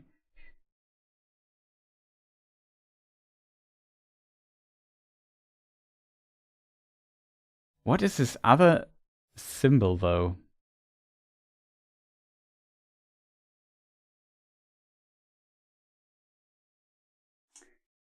Yeah, it could be a number, but I have no notes about numbers in Kiers, to be honest. Code break here. That reads who can read this is a nerd. That's true, but we are kind of nerds here. So I'm not feel like it's true. But that's who we are, right, Chet?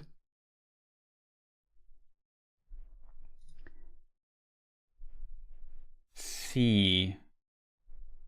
Do you think they use a double, like it's written phonetically? So it's written in English, I would say. That's often the case with Kier stuff. Outside of some dwarvish stuff that's written actually differently. Okay, I think Desazu in the Twitch chat has it. McDonald's only 3 kilometers or miles. 3 kilometers are 2 miles. Whatever. Let's not do conversion stuff.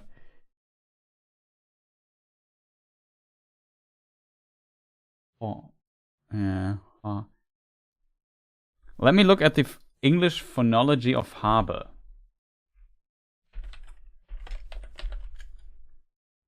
Like, is there a pronounced vowel? No. Usually you would write it with an A. You would not write it harbor. Something like that. I mean, it would make sense.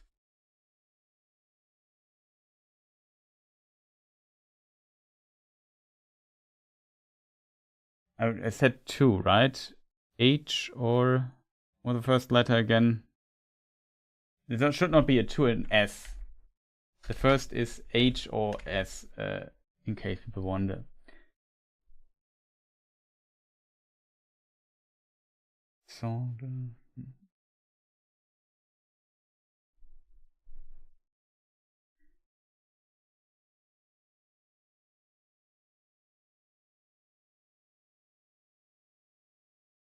The new 5560 were in origin halved form of 46 and were used for vowels like those heard in English butter. Yeah, there we have it, chat. So the symbol you see, the vowel, the second top line, second last letter or rune. Tolkien writes about this. Good that I have this note here. The new 55 or 56 were in origin a halved form of 46. 46 is the E. It's a halved form of the E.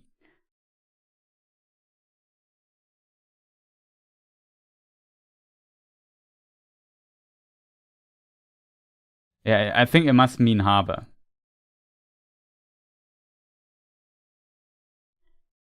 It's strangely written. I would say the Moria form is the newer one. It's not the Moria form, it's the older form then. So it might be something like that, but whatever. It's definitely weirdly written. The Honeybun Empress, nice to see you. We're currently reading what is written on the stone. Current interpretation is harbor.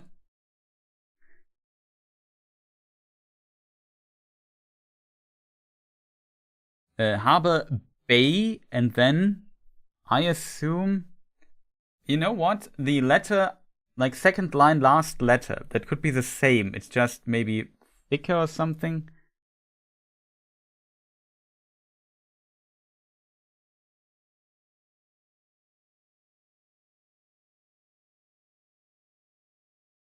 Else it must be a J or a sound. Is there anything else that would fit for the last letter? It's currently going through all the letters I have here. in my list. I have seen this letter somewhere. Okay, my interpretation is it is supposed to be the. That, because the first letter is definitely a th sound, so the English th sound, just with thus voiced, so in the, or in they, or in whatever. The last letter could be a number, or the name.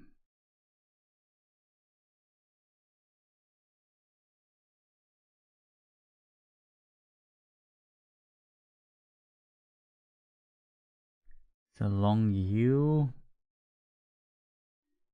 Oh, I get it, chat. Maybe I get it. So I think the last is actually C. There is a note that if you add a line like this, it should be smaller, I think, but maybe I'm wrong. If you add a line like this to a letter, you add an H, basically. So I would assume it is C. The first letter is 100% an S, without any doubt. The second one is an I, without any doubt. Like, what else should it be? We need a vowel. It could also be a Y, so it could be also Su or something like that, but I think it's an I. And then the H kind of just shows us that it's a long. So it's not that interesting.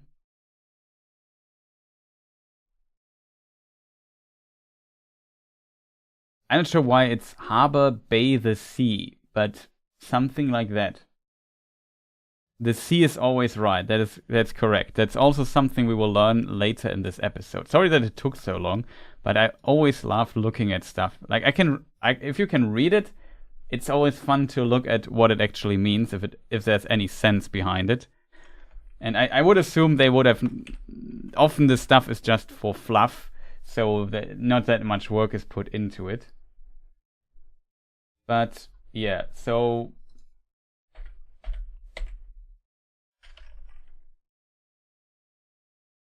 I mean, it could not be harbor, but something like that.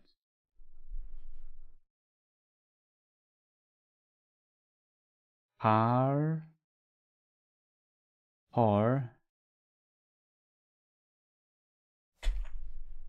Ber.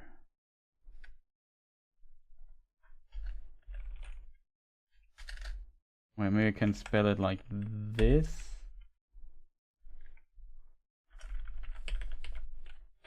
So phonetically, I think, I mean, it could also be Hoibei or something like this. Like, this is the only thing that I find very strange, that the R or J, it's the R or J sound.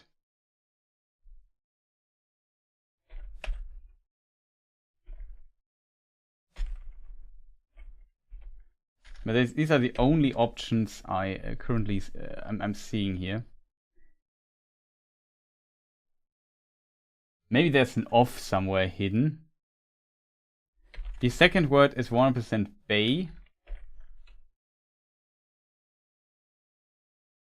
Actually, it's by.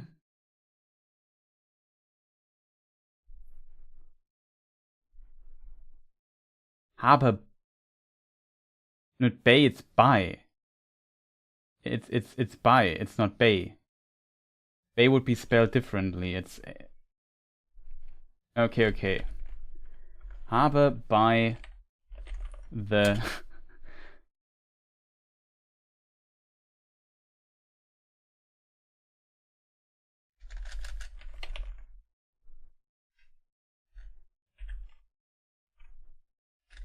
Wait a moment, chat.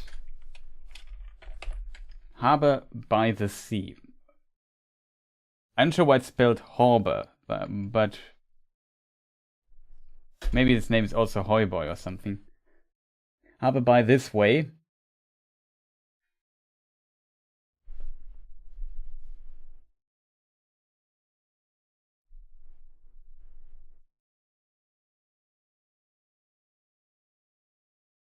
Are you planning to sleep tonight? I have given up on sleeping a long time ago. No, I already, let's not talk about my day yesterday, because it started in the middle of the night, went till, I don't know, 18 o'clock or something, and then I slept for a few hours, and then I started the stream. So, let's not talk about sleeping. Currently, it's okay. I don't feel tired. I feel at least fit enough to get this episode through, which will, as you can see, take millennia. Ages. So I hope you have some time. But yeah, we deciphered something pretty awesome. God have mercy, Chris. I mean, yeah, the time is not ideal and stuff, but I think some of the United States viewers might appreciate this late times, but for my European viewers, it's the hell on earth. To be honest. Asteroid TV, nice to see you here. Awesome to have you. But yeah, is there anybody in chat who might complain and say, Chris, you are an idiot? I mean, that's true as well. I can just put it in the chat so people might find this interesting. The DH is th. I'm not your wife or your mom. I mean, it's only every few years that a new season comes out. I hope. The one year you can just go a bit crazy. Yeah, let's not go into the calculations here. But this screenshot, I have to admit, I liked it a lot. Like, I don't know what it is, but this is the first time this screenshot here feels a bit, for me, a bit like Middle Earth. It's different Middle Earth than Peter Jackson Middle Earth, but I can see this being Middle Earth. You know what I mean? It's such a short it's just a short scene or so, but there are people, there is a harbor in the background, there's some cool stone I can read, and so on. There are trees, a forest. It's a kind of a nice landscape. It's not nothing special, but it has something, I feel. And that was a feeling I had almost never in season 1. You should be a prop master of the show. You are probably right. Pun kind of intended.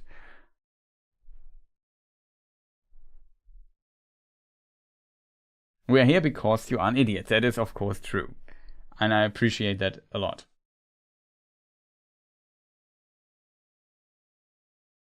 Ian's. Yeah, that might be the length. Okay, chat. We have to move on because else we will never get done with episode 1. Good. I thought right into the thumbnail. I can show you the thumbnail, chat. My first thumbnail idea was we just optimistically wrote, make into the thumbnail, we will discuss episodes, let me see, where is it? Here. Episodes 1 to 3. That was my first thumbnail I did. And then I thought, no, that's not gonna work. Never.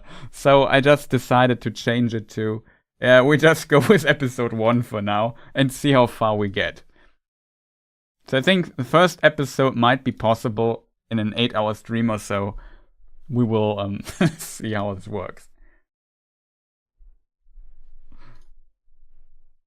I mean, you people know me by now. It's completely unrealistic that we will get all the episodes today. It's not gonna happen. So we will be streamed tomorrow. No, I'm not doing it for 24 hours. I mean, you could think about it, but I work better when I have slept for like a few hours at least.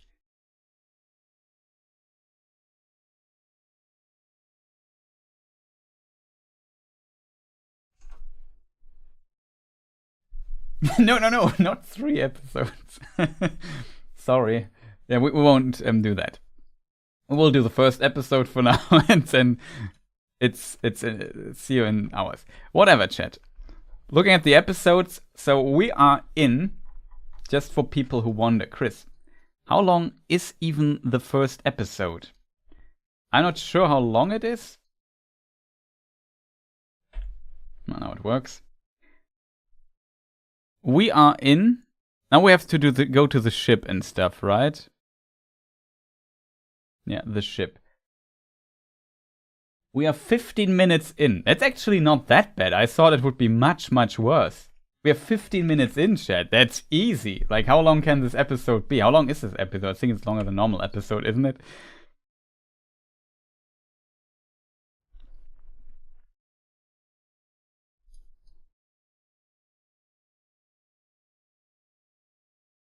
Last scene is 1 hour 5. Yeah. Easy, chat. Easy. For one episode we can get. I think I forgot some stuff already.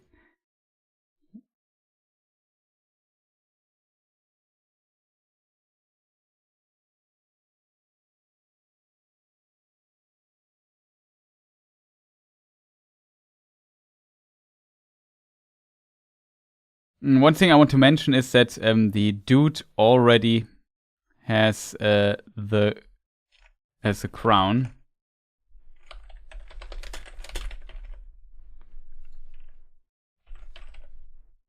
Adar has a crown of Morgoth, of course. He picks it up again.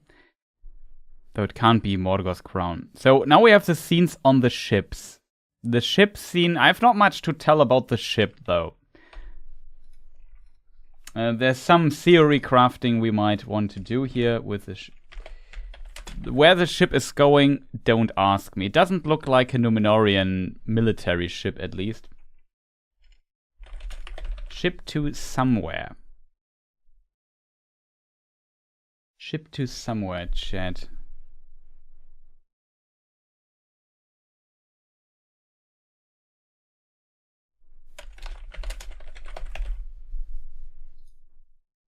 Is there, chat, do they tell, somebody watched the first episode 5 times, and seems to hate you, I'm also pretty sure that is true.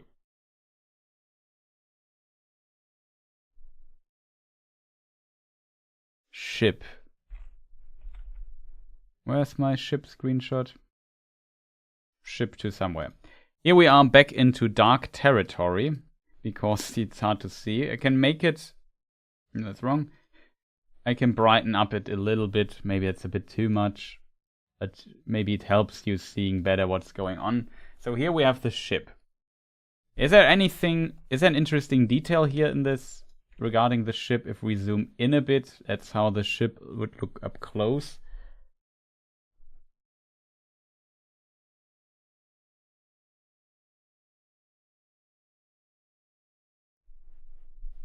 You were right predicting Adar getting killed with a crown. Yeah. I think it was fairly obvious, to be honest. At some point. I'm not sure if I said that Sauron gets killed and then becomes a slime thing. I'm not sure if that is, but it was among my theories when we discussed this early that Sauron might get killed and becomes a slime thing. And I also put out the reference of the Balrog in a previous analysis stream. In what context does this word appear? Did I use it wrong? Did I make a spelling mistake?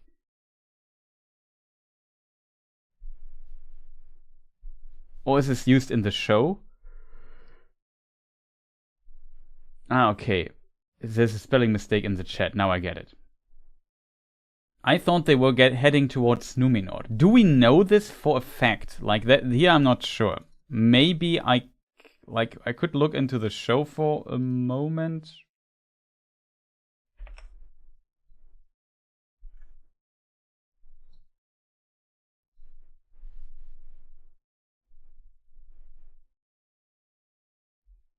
Considering we already streamed 2 hours, but there was a lot of stupid talk, and at the beginning I explained the Fana stuff of the Ainur. It takes quite some time. Don't stop stream to the last episode. Oh, we have a week till the next episode comes out. By the way, there are people with press access, and they will be able to watch all the episodes in September, I think. So they have early access to these episodes. I don't have a press account, so I will watch the episodes when they come out. I might hear something here and there. That is definitely possible from some YouTube colleagues or so who have press access to this, but I have no contact to Amazon in what form whatsoever. As a result, my content will always be later than other channels. If you have seen a channel, for example, Matt has already 3 episode breakdowns each 20 minutes out. You can be pretty sure he has press access, else it would be impossible for him to produce 3 videos as fast. So my content will be a bit slower. We have a whole week. Maybe that's also better, I'm not sure. Potentially not for really getting a lot of views, but whatever.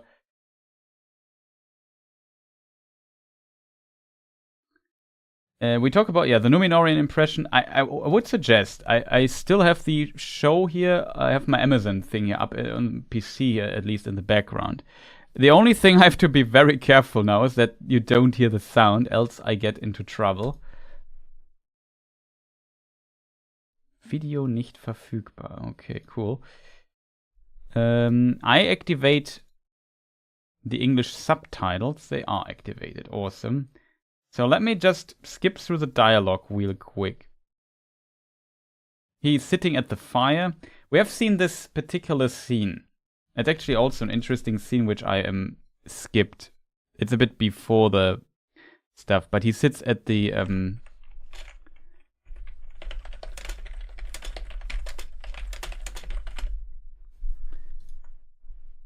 maybe that's also an interesting scene before we come back here to the ship scene. So you can... we have seen this in the trailer already. I thought this would be in Mordor, actually, but it's in the prologue. He sits there. He seems also kind of sad a little bit due to... Maybe it's not sad, but he looks to think what to do next, what to make out of what just happened. He getting killed, taking revenge, stuff like that. Where is his life going from here right now? And so on. So, found this an interesting scene. Just want to add while I'm currently searching for the stuff. Let's return to the ship. And in the meantime, I watch the show. So Halbrand meets some of these people here. And by the way, the old man that he meets, if you activate the subtitles, you can see his name. That's actually cool. I have watched this show only without subtitles because for recording of footage and stuff. You know, it's stupid when you have subtitles in every scene. Where is he? This man here. His name is Diarmid, something like this. And he warns him that death lies ahead.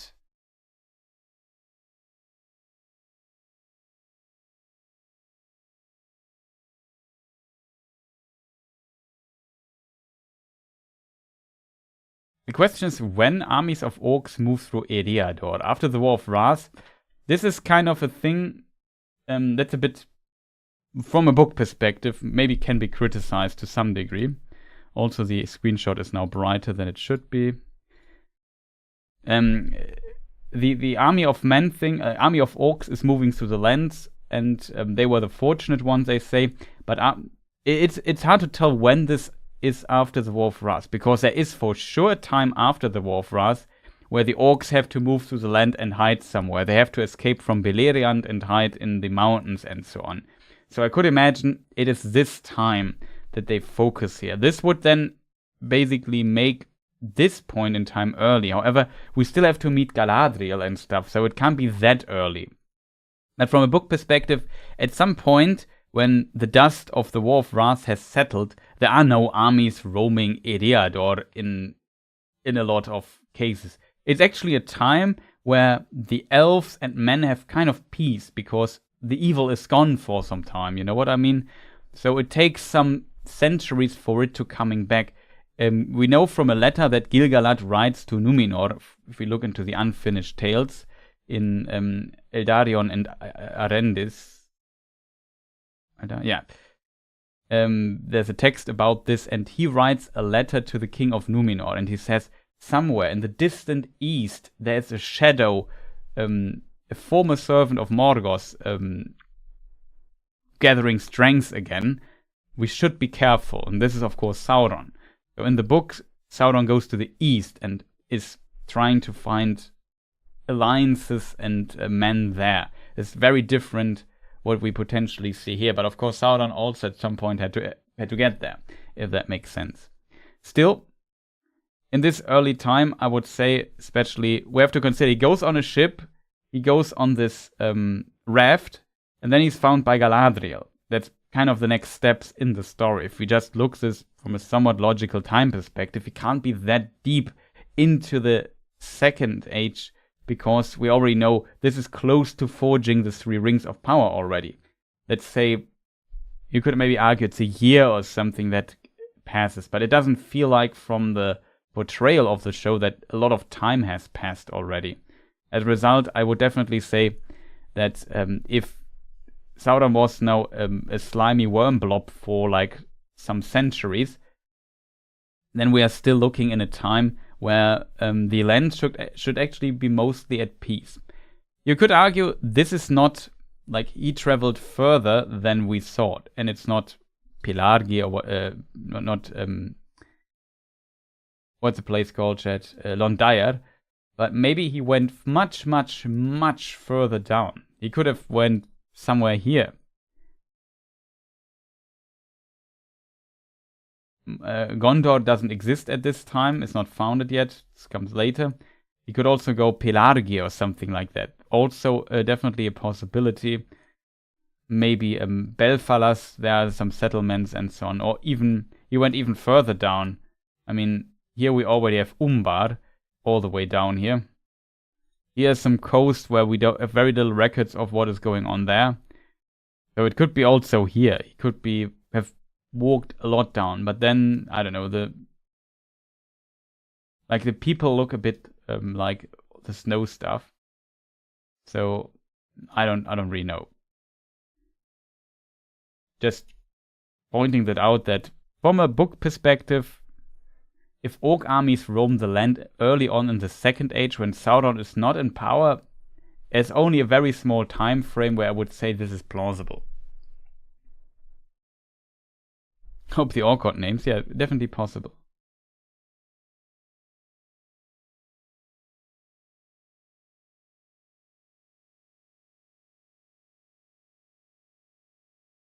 Yeah, he sees a pouch of him.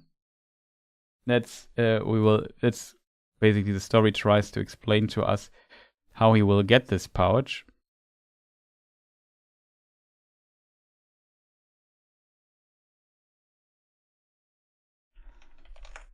And yeah, Sauron.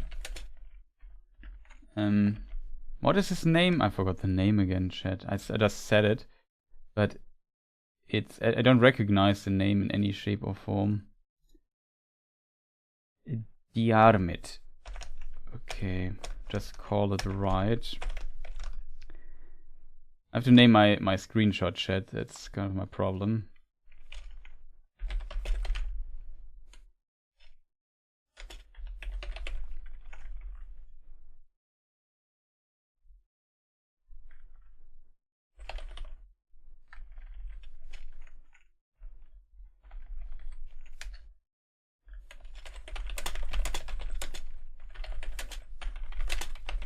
He was such a nice man. Almost sad that story for him ends here. But yeah, due to meeting some characters like these, the story feels much more alive, I have to admit.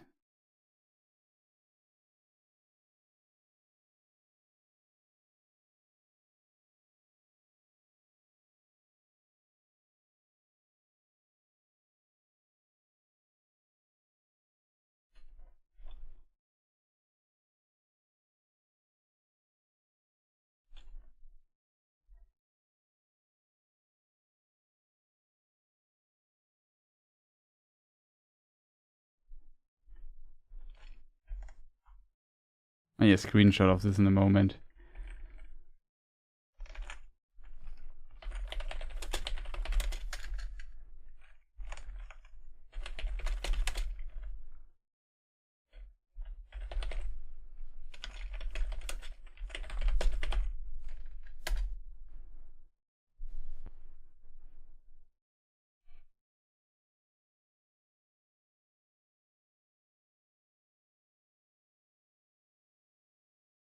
I mean, the culture of this house is gone, so we could just claim it if that makes sense.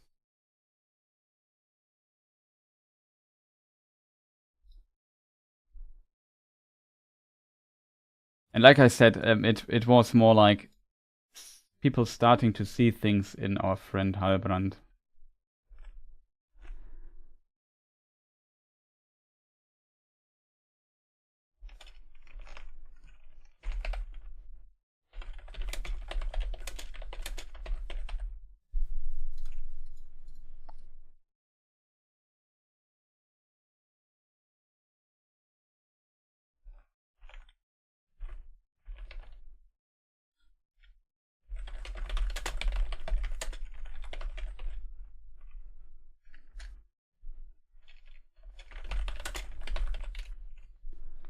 Okay, I made some screenshots, chat, named them, so we have this stuff. The thing I want to do currently is, I also had the feeling they go to Numenor in this scene, but the problem is a bit that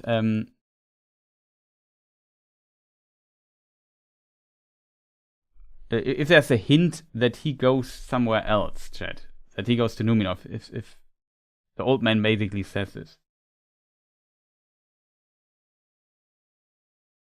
Yeah, there. They say there's places across the sea a man can escape himself.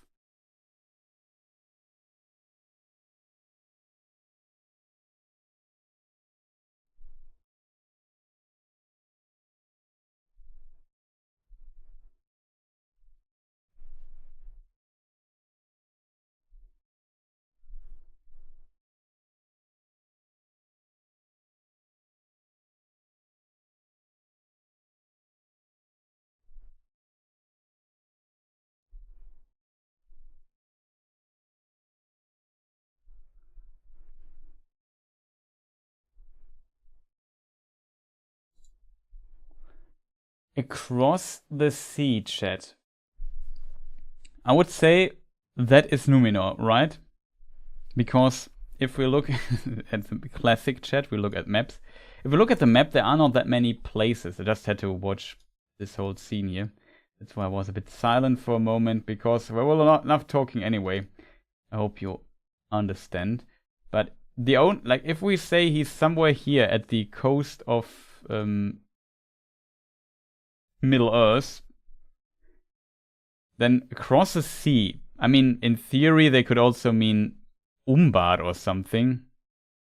I guess Numenor would be the thing, and men are banned from entering Aman, so it can't mean, yeah, we should all go to Aman, to the elves or something, and to the Valar. No, they would not be happy and kick you out, but yeah, I mean, there's also the Darklands and stuff, but there's also South Middle Earth, which we know nothing about. But I would assume, from the perspective of this man, Numenor here might be what he's referring to. So I would agree on that is the line that kind of hints us that they want to go to Numenor anyway. And it makes the reason why this makes the most sense is that we of course know he will find Galadriel, and Galadriel already sees this weird clouds and light thing happening in front of her eyes, so she must be close to Aman. This is past Numenor. It did not look like, I think you could even see a bit of land, chat. I mean, of course, the world is not banned yet according to the law, but it's a different topic. Then to find her here, they have to at least go somewhere into this general direction. So I would say they want to go to Numenor. I think that is exactly the reason here for that. They go on a ship, maybe they need workforces in Numenor, whatever, and they bring in some people. If that's the case, the Numenorians set sail to the first time to Middle Earth. I'm not sure if it's 600, at least 800. I think it's 600 when the first ships of Numenor come to Middle Earth. So this is then, just from a book perspective, 800 years in already. At least.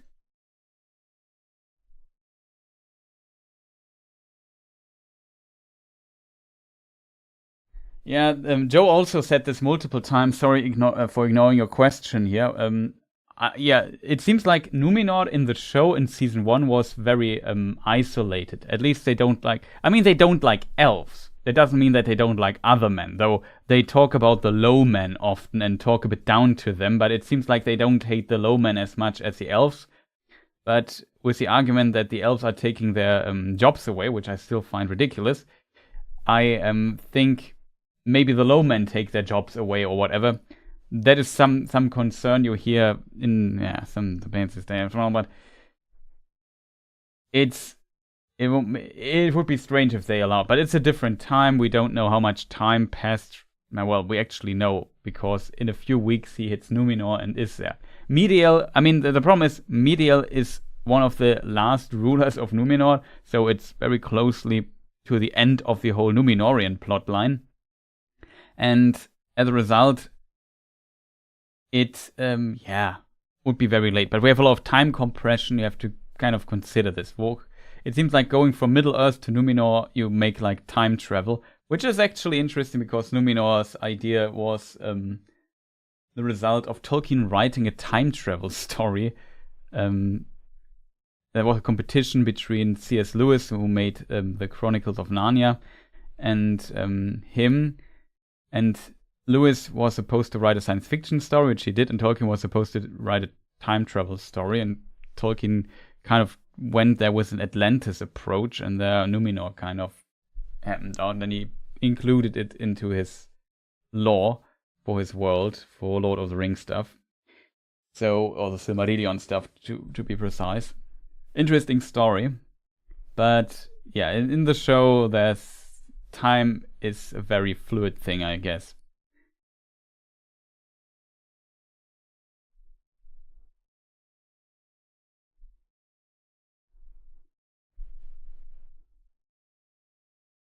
But yeah, it seems Numenor is very isolated. I think the problem is this is a first season problem again. It would be much easier for Numenor, I think, to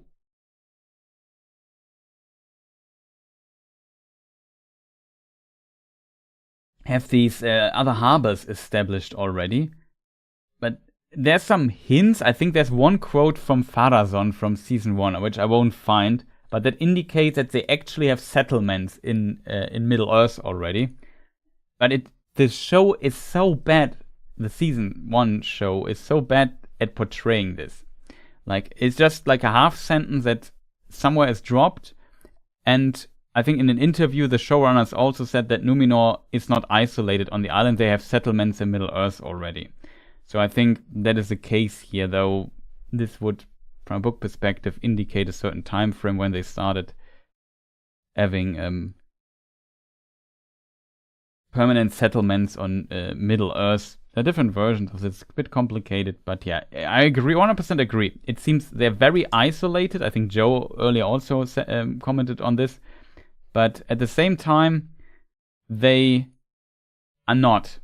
And the show doesn't portray it well, but here we have to kind of accept it feels inconsistent, though I think there is a reference that they have settlements on Middle Earth in the first season as well. But like I said, it's just not really portrayed. Like they are so busy with placing the characters and kind of moving them back and forth all day and night. Oh, too nice. I'm unfortunate my sounds are currently not activated. But good evening. I have no because in these live streams having random sounds play here would be not appropriate for like a podcast environment kind of thing. So don't worry, we keep it in mind and give you the applause when we do next time Elden Ring streams or so. Just don't want to betray you of your points, but nice to see you. Currently we're discussing Rings of Power. Season 2, first episode still, for quite some time. And currently discuss if Numenor in the show is isolated or not. Harbors at bay. Yeah. I sometimes I have weird phrasings here.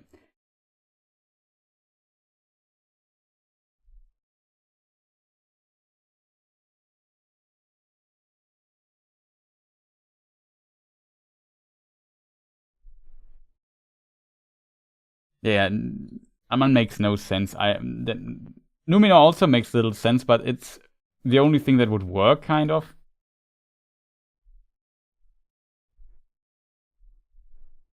And what other seafaring nations are in Middle-earth except for the Corsairs? The pirates, basically.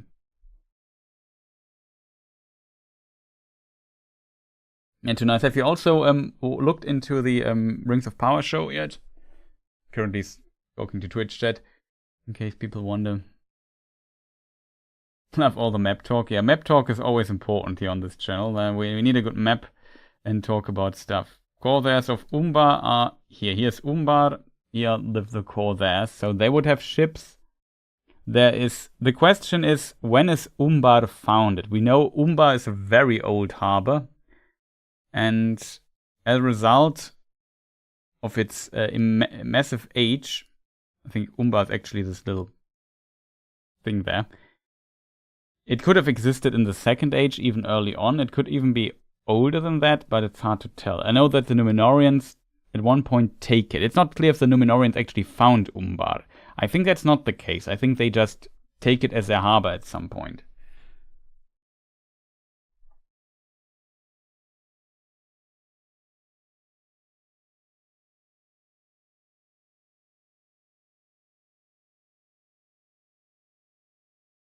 I think I like the maps almost as much as Chris. That's very nice of you to say.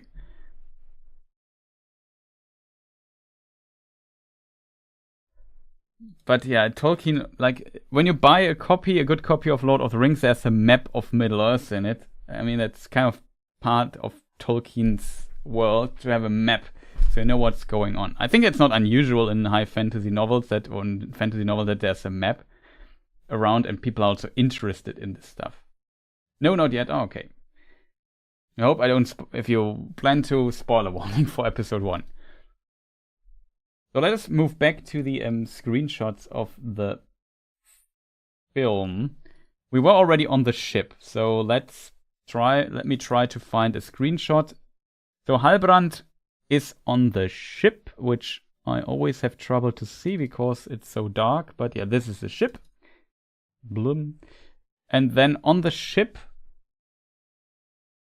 Okay, now I really don't see it. I think this is on the ship. So on the ship, he talks to the old man again. And then they are attacked by a sea monster. And now to just make a bit of haste here, because else we will never get through the show in a billion years. We have seen the pouch of the man and earlier in the shot. And the man is unfortunately not crushed, but buried under some planks and stuff when the monster damages the ship and chaos breaks out and the ship might sink. And then we see the ship sinking, and let me see, sea monster. There it is. Really hard to see. Then we see Halbrand getting attacked by the sea monster. The sea monster is, interestingly, it has this horn on top of it. And it is 100% the same sea monster that attacks later the raft at the beginning of episode 1 of season 1. Maybe I can find the screenshot here as well for you people. If you are interested, we can make a little sea monster comparison if I find the exact shot, because there's only like one little scene where you can see it. It's tiny. Might be season 2 actually, isn't it? Yeah, it's episode 2, not episode 1 in season 1. Because at the end of episode 1, Galadriel jumps off the ship. Now we have to kind of find her on the raft.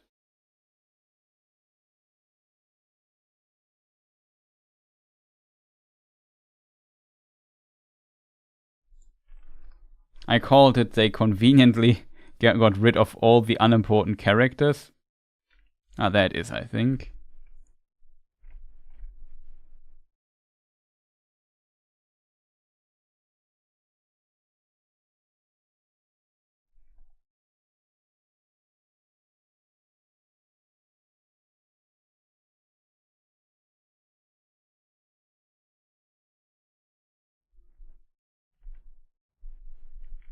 I found it.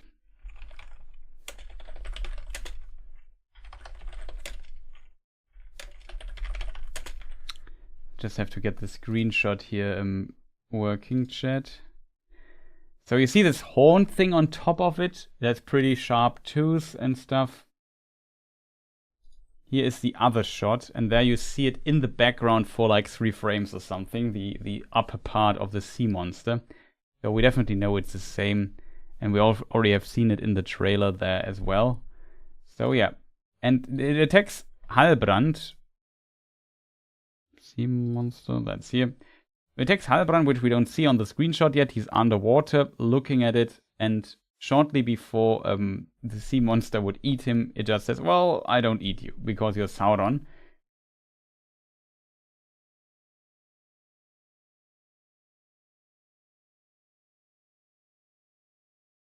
The horn is perfectly designed for sinking ships. I like the horn shape. The reference for the horn shape, because, I mean, there is a poem of Tolkien called the Fastito-Colon, or however it's pronounced, in the Adventures of Tom Bombadil little poem book. And there it is described as a turtle whale fish thing, which is not what we see here, because it also seems to have, from a kind of a little spoiler from the trailers, we know it has tentacles or something. We see it later again in a different context. And it's kind of interesting that this sea monster is so often seen in this show. But I jokingly said in my snarky summary that of season 1 that they had this massive water tank filming studio built, and they want to use it. So I guess they really make as much use out of it as possible and put in some of these underwater sea scenes as much as possible. Still, yeah, this in this poem, this turtle whale is described having a horn. So I could imagine it somewhat related to that, or distantly inspired, referencing this. I would assume they don't have the rights to call it that name, because it's not in Lord of the Rings. Maybe they have negotiated extra rights, but I think it's just a small little nod into this direction. They need a sea monster. Yeah, why not have a horn? It sinks ships. Kind of, we could argue, yeah, it's maybe not bad for sinking ships. Stuff like that.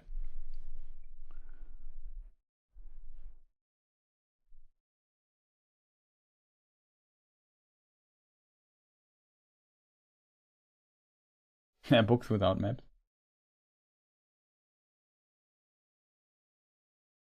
Yeah, the line was a place where a man can escape himself. How does man escape himself in Numenor? I can't explain this line. I mean, I think leave your past behind, Joe. I think that's what it means. A gorgeous shot. Which shot? Can you tell me which shot you mean? Because I think the show has a lot of good shots when it comes to cinematography.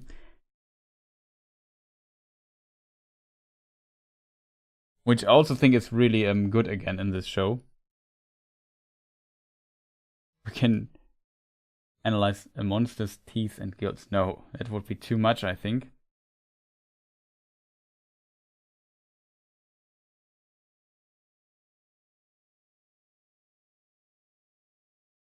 I got a bad rating in history class because I made a map too good and the teacher thought I copied it. Okay. That's very unfortunate.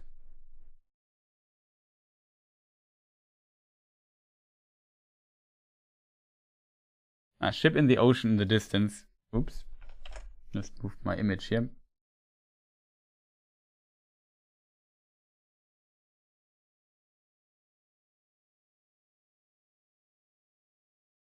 This shot here, you mean?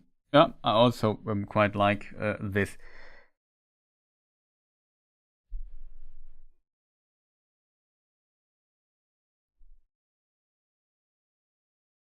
Yeah, it's pretty nice. Of course, potentially very CGI heavy, but still, nonetheless, a nice shot. I like the mood. It hits the right notes here. Show looks, of course, also in this department really good for the most part. It always also feels like they improved a bit versus season 1 here and there.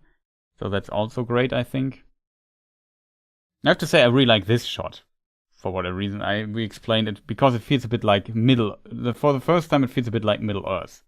There are real people, he talks to people, and so on. So this kind of works better. That's stuff like this I would like to see more in the show, if I'm perfectly honest. And yeah, this explains how Halbrand then gets on this raft here, and then they get attacked. That is all episode 1 and episode 2 in season 1. No, it's the raft is episode 2 in season 1. So we don't have to talk too much about this.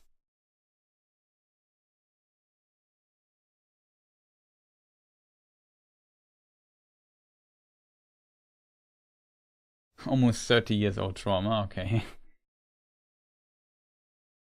Jumping ahead, that Círdan sunset shot is amazing. Yeah, there are also some awesome Círdan shots as well.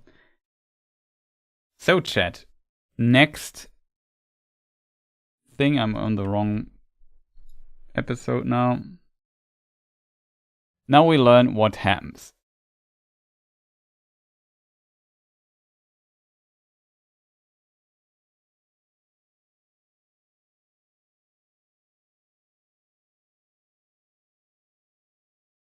The next shot, I find the premise of this shot again a bit not ideal, if I'm honest. So what is happening here? I just take one example, like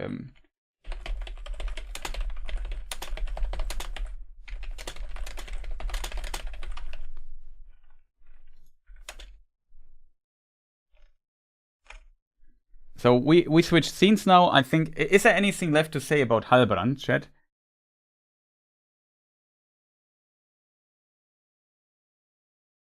Then the next scene would be that one. Galadriel is chasing Elrond through the forest. And as we learn later in the shot, Elrond has stolen or taken. Is it really stealing? Who knows? The 3 rings of power.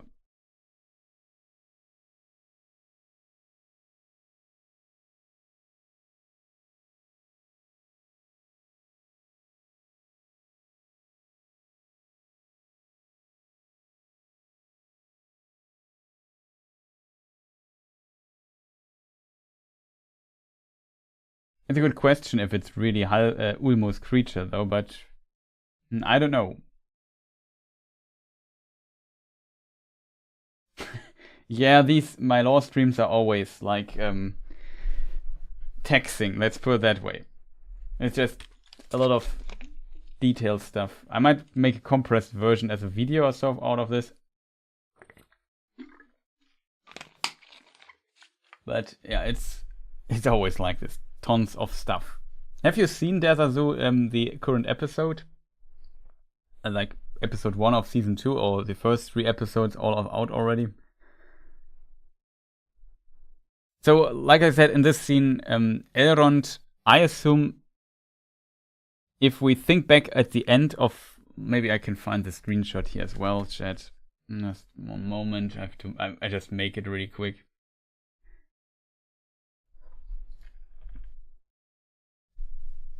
No, you don't have seen it. Okay, I hope. I'm not sure if you plan it because this becomes more spoiler heavy.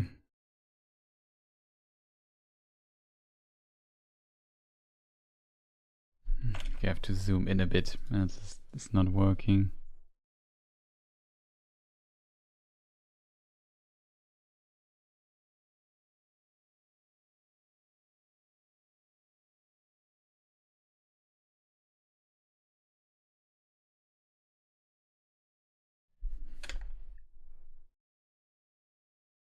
So, the final episode of season 1, the 3 rings of power, Filia, Narya, and Nenya were forged.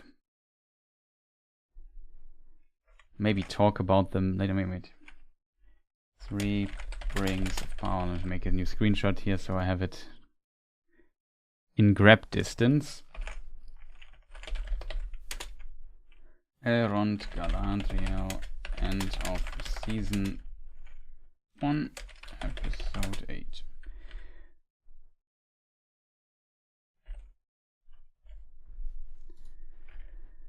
Okay, chat. production slowly, wheels are moving. So yeah, at the end of season 1 we had this shot here, and Elrond found this scroll. I unfortunately have not made a screenshot of that, but he has this scroll with the family tree of Halbrand in the hand, and he noticed also, like Galadriel before, that Halbrand can't be of this royal line because the line ended long ago. So Halbrand is somebody else. He's pretending to be somebody. As a result, of course, Elrond is skeptical. And now he suspects that also the enemy, that Sauron, has something to do with this.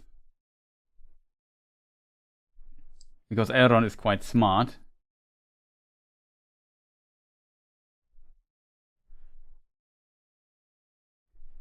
And this leads a bit to conflict between the two, if that makes sense. Let me just see if I find this scroll here.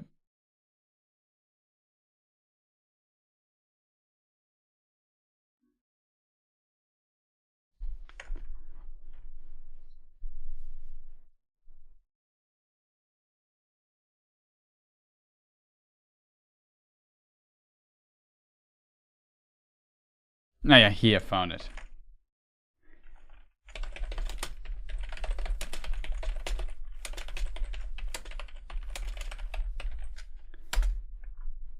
And he knows that Galadriel must have found out as well, so there's some secret she does not want to tell. So he's kind of suspicious here in this regard. I think that's an important detail. I also, here it is, there is a scroll he has. He found this at the river, where he also found Galadriel and so on. So he assumes something has happened there. He does not know exactly what, but he's very suspicious. And what is interesting in this context for me is that, which I want to not is interesting, but what I want to mention, when Sauron at the beginning held his speech, like just to give you a reminder what happened in season 1, when our good old friend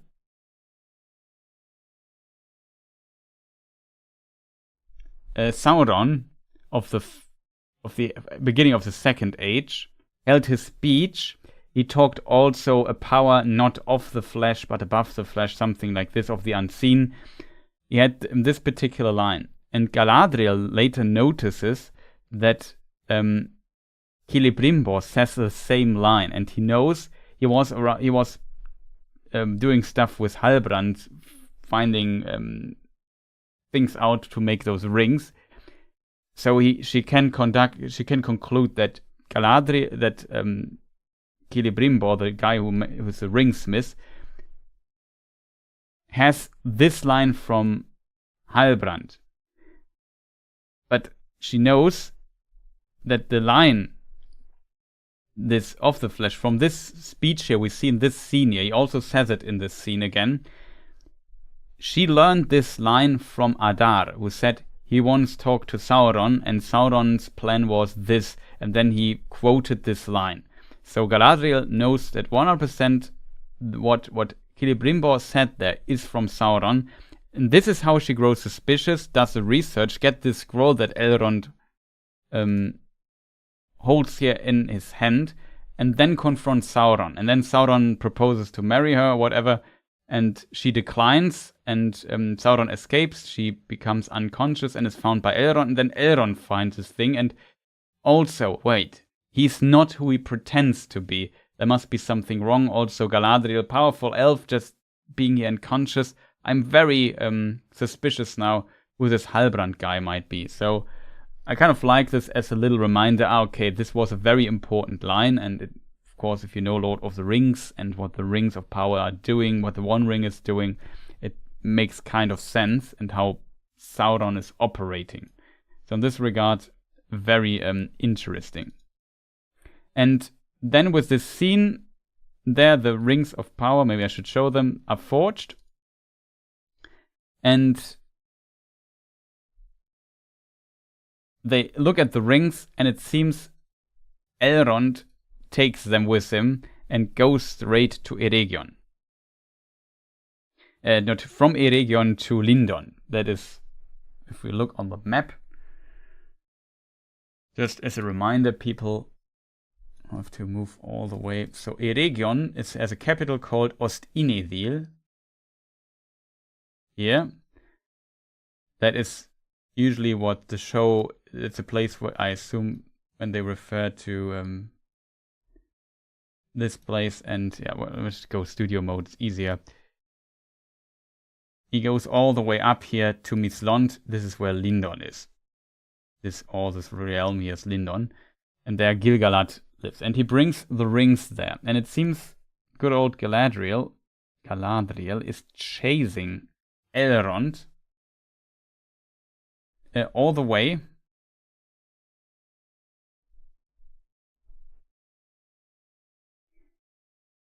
And this leads... Maybe there's some other stuff happened there, I'm not sure. This definitely leads to Galadriel being confronted by somebody else, by the High King Gil-galad. And Gil-galad asks her...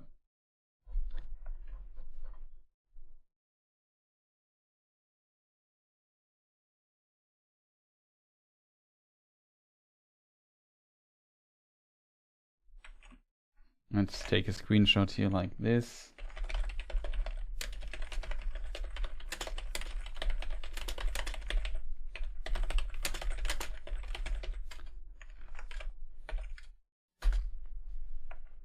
I found this little bit like when it comes to the to inscenating this. I found a bit low effort, if that makes sense. I mean, the chase was kind of cool. Don't get me wrong. But it felt a bit simple. It could have been a bit more elegant in my book, I have to admit. But yeah, Galadriel is then brought here to this place, is confronted by Gil-galad, and he asks her who Halbrand is, not who Sauron is. Who's that man, actually?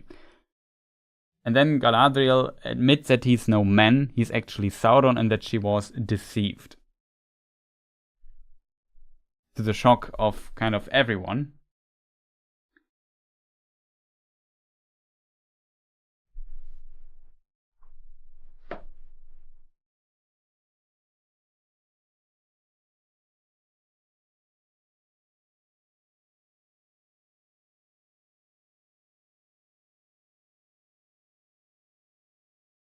And what is interesting now is, like, the intention of the rings, now it becomes a bit complicated, is there's this concept, I mentioned it in the summary video as well, of Tolkien, that is called the decay. And the decay is kind of what Middle-earth does. It changes constantly. That's what with decay is meant. And the elves' nature is immortal. Like, elves like when nothing changes. Because they're immortal, they live forever. They are bound to the world, though. So technically they don't live forever, but let's say they live very long.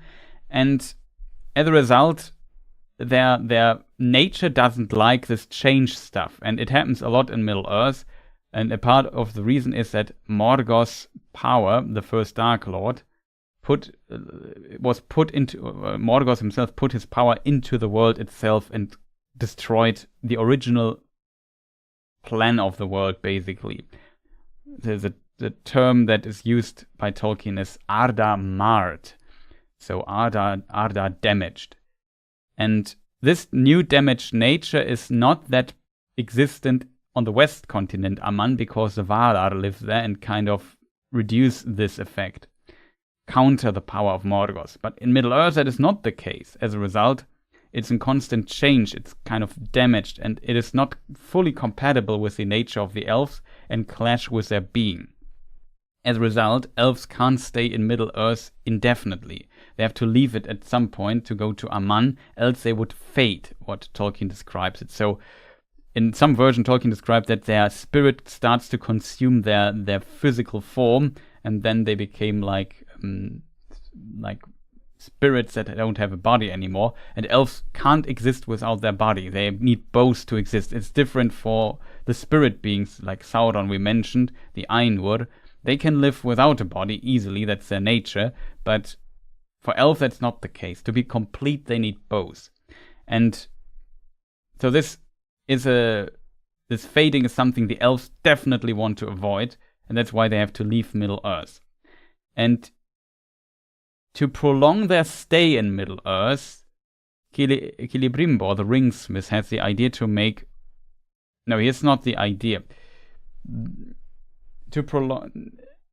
The Anatar that we will talk about in a moment, this character offers knowledge to Celebrimbor that allows him, with his massive skill in creating things, as also rings and so on, to create something that can almost stop this decaying process, so it doesn't move on anymore. Either slow it extremely or even stop it. And this knowledge Celebrimbor happily accepts, because this would allow the elves to, with those rings, stay indefinitely in Middle-earth and have their realms basically protected and so on. That's the idea of that. It has nothing to do with Mithril in the books. That's something the showrunners added. For whatever reason, I can kind of understand it, but whatever.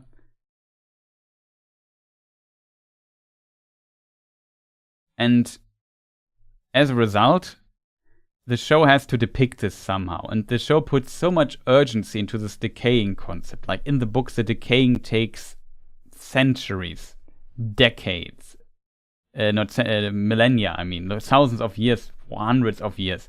They have a lot of time.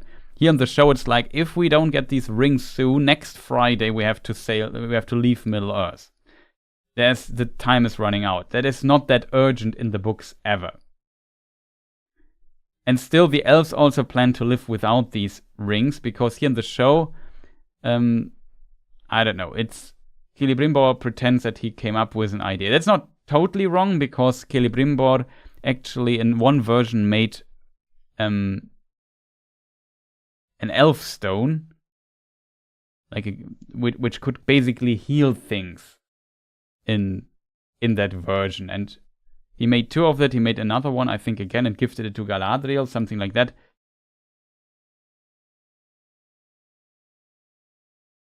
But yeah, I think they drew some inspiration from here and kind of changed it around a lot. I can kind of understand that they use this as like an urgent plot device, that Germany would say Damocles Schwert, Damoclean sword above your head. I'm not sure if that's what they say in English, but there's an urgency. They have to do something and so on that kind of can drive the plot. And they use the rings here for this device. And the rings definitely have to do with this decay. I can maybe read to you what Tolkien wrote about the rings, just for completeness sake. So we have this here covered.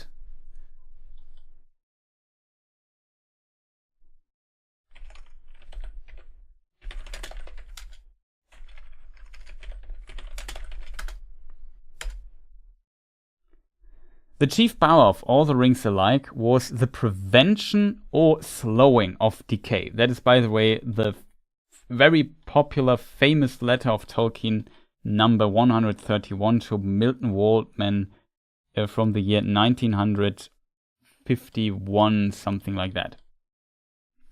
It was before Lord of the Rings came out, but Tolkien has already completed the story of Lord of the Rings. He was working on the appendices and had some discussion with his publisher about how the book shall be published. That took some years. As a result, even Tolkien completed the basic story outline for Lord of the Rings 1949, 1950 roundabout. And this is 51. And this is a letter to somebody from a publisher in the United States, because it's about publishing it in the United States, and also maybe a Silmarillion, which Tolkien always looked for a publisher. That's the context of this letter. The elves of Eregion made 3 supreme... No, wrong line. The chief power of all the rings alike, all the rings of power, was the prevention or slowing of decay. For example, change viewed as a regrettable thing. That's a very important detail. The preservation of what is desired or loved, or its semblance. This is more or less an elvish motif. So Tolkien here also explains this is something that's important for the elves, not for men or something. The rings are made for elves. All the rings of power are elven rings, with the idea to slow this. It's different in the show already, because the show is strange in this regard. But originally, Celebrimbor gets a visitor. We see this in a moment in the form of Anatar, and he teaches him how to design or a technique to make rings of power. It's not the design of Celebrimbor, but it's the design of Anatar. And with this design, he starts mastering this technique by making lesser rings. With his smithing, ring smithing, jewel smithing guild, the Gwais Imerdain, as they are called. And there's a name that potentially does not appear on the show. Same as the name of the capital, Ost-Inidi, but whatever. And with this, he started making these rings, and the idea was to stop the decay, to at least to slow it, so they can stay longer in Middle-earth. Maybe not indefinitely, but much longer than they otherwise could. And as a result, it's an elvish motif. But also, they enhance the natural powers of a possessor, so they made them more powerful, depending on what powers they already possess, thus approaching magic, a motif easily corruptible into evil. Power can corrupt people, and so on. A lust for domination is also part of it seems. Finally, they had other powers, more directly derived from Sauron, the necromancer, so he is called, as he casts a fleeting shadow and presage on the pages of The Hobbit. In The Hobbit, he's not called Sauron, he's called the necromancer, and it's a complicated story.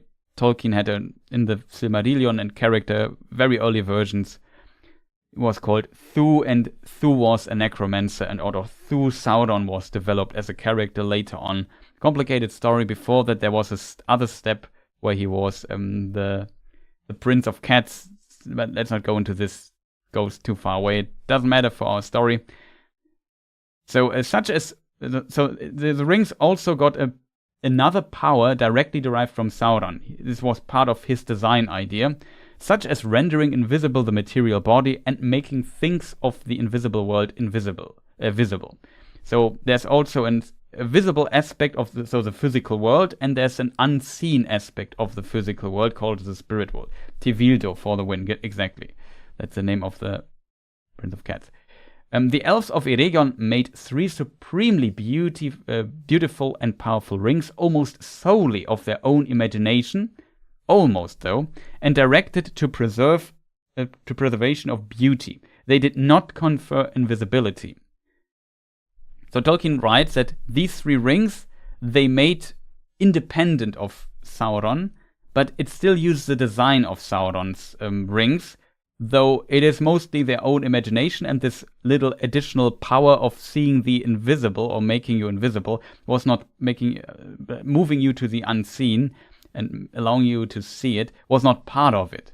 Because Sauron would use this ability, the unseen, because he's a spirit being. His being exists in the unseen also. He would use this to send, as a necromancer, phantoms and so on, illusions, delusions and so on, to influence those wearing this. And because these 3 elven rings don't have this, it's a bit more tough, I guess, it's my interpretation though, to influence those wearing it when Sauron has the one ring. Because the idea of all these rings was that even though they make the wearers more powerful and help them, there can be forged one ring, a special ring, that allows the wearer of that one ring, if he is himself powerful enough, to control all the others wearing rings of power. And this also is the case for the 3 rings, because they are still based on this design. They all have the same flaw, that Sauron, if he has a one ring, can control their thoughts, can read their thoughts, and all their secrets will be laid bare in front of Sauron, and he can use this, and as a result control all the elves, and with this Middle-earth. That was his plan. He also thought of, like, men were easy to dominate, or easier to dominate than elves, and that is why, but not as powerful as elves, so Sauron wanted to dominate the elves, to bring them under his control. This plan, as we know from Lord of the Rings, failed, because the rings the elves were powerful enough to put the rings of their fingers when Sauron created the one ring and put this ring on his finger. This is kind of how all the ring story here works, and how these rings of power work. Though in the books, though we know Galadriel has a ring, later Elrond has a ring, Círdan has a ring, and then Círdan gives it to Gandalf. We know this from the book, and we know that early on Gil-galad got the ring that Elrond had first. We know this, but they never used them when they were created, because at that time the one ring existed, and they can't put the rings on their finger when the One Ring is there. So here, in this show, in this season, it seems the One Ring was not forged yet, and instead of these rings staying in Eregion among the Gwais y Myrdain, so the ringmaker Celebrimbor and the Gwais y Myrdain are his guild, they help him also make rings and so on.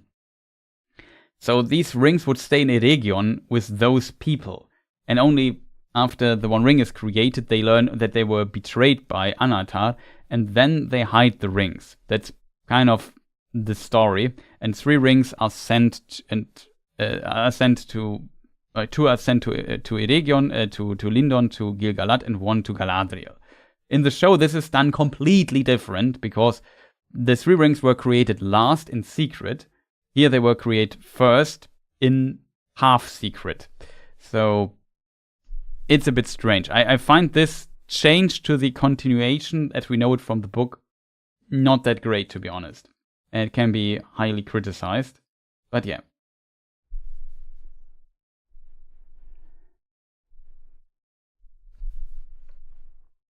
So that was my long explanation of the Rings of Power. So now you have all the information you know. I think that is not a spoiler, by the way, because I always assume that people know Lord of the Rings, and you know there's a 1 ring, there are the 3 rings also in Lord of the Rings.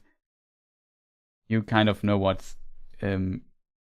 should know what's going on there. Like, come on, people. I have to talk about something, right?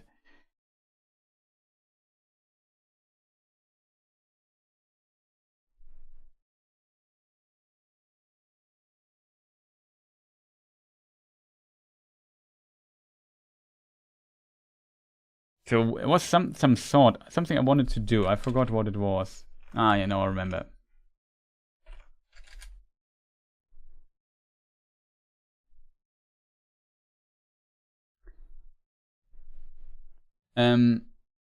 So, did I forget anything, chat?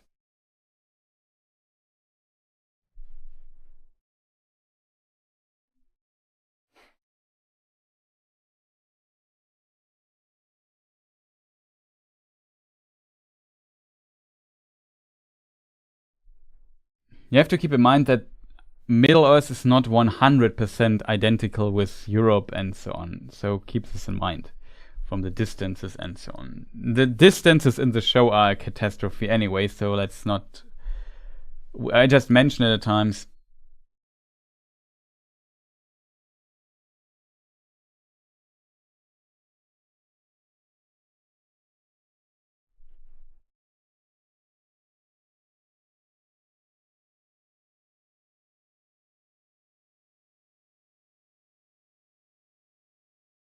Are they not guardians of Middle-earth? You mean Gil-galad and so on, or do you mean the Istari?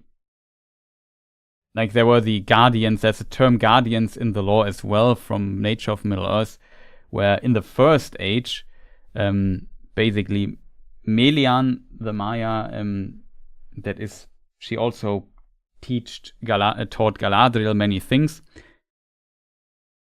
Also, like, of the same order as Gandalf and so on. Gandalf, Saruman, Radagast, and 2 others who might be the Blue Wizards were guardians during the great journey of the elves in the very early in the First Age. Long, thousands of years earlier before this year. Not sure if you mean this.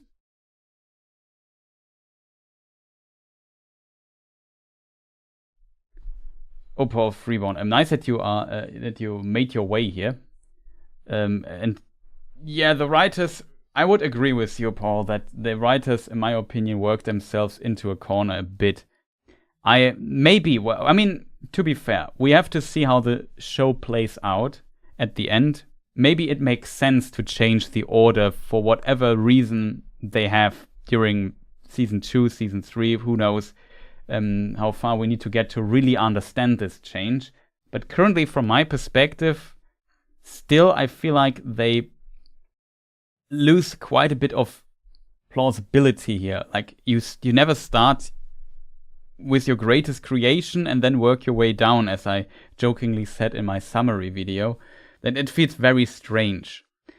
And I think the reason or how they wrote themselves into the corner if you look at the at season 1 and you look at Eregion, nobody lives there. Only Celebrimbor lives in Eregion, basically. And sometimes he get visitors, like in the form of Halbrand, Galadriel, Elrond, Gil-galad. That are the characters that sometimes visit him. In season 2, little spoiler, we might also see some dwarves. And it is not much going on there. They have not established a single other character in Eregion outside of Celebrimbor. But it's a huge elven capital. I mean, it's pretty much the same for Lindon, but at least there we have Gil-galad and Elrond. Now, we also later talk about him. He's in the first episode as well. Círdan is there. Galadriel sometimes is there. Now we also have some advisors for Gil-galad here and there for like army stuff and so on. That was added in season 2, which I also kind of liked. But in this context, what I found very interesting for me is that Eregion is just so empty. And usually if you would try to portray Eregion in a way, I feel like you need some of the Gwais y Myrdain who are on Celebrimbor's side. You need some people who might antagonize his efforts, who say, Celebrimbor, be careful there with your research. You could bring doom over us. What is it called? In German we say Gegenspieler. An opponent, yeah, an adversary. That's a good word for it. In a writing sense, you know what I mean? Somebody who is against what Celebrimbor does inside of Eregion. And then it would be much easier to maybe spread these rings among these characters in Eregion, but they never made these characters. As a result, they have now to find other characters from elsewhere and spread the rings all over Middle-earth, basically, very early on, even though this was not what Tolkien actually wrote. And the reason is they decided to not invent too many characters and put them into Eregion. I think to portray this Eregion section kind of in a good way, you definitely would need to establish a lot of characters that are not in the books just for Eregion. Maybe take an example of the old First Age plays called I forgot the name. It can't be, chat. Gondolin. Well, my brain just had a freeze. Think of Gondolin. You have the 12 houses there. You have also some people who oppose what the king is doing, what other houses are doing. With such a great amount of characters in Gondolin, you can do quite a lot of things there and tell a story there. That's not possible if you only have Celebrimbor who gets visitors from outside once a month. You know what I mean? It does not work. So far, it has taken me 12 hours to watch 2 episodes. How is that? You just watch the discussion streams, and they all take so long, I assume.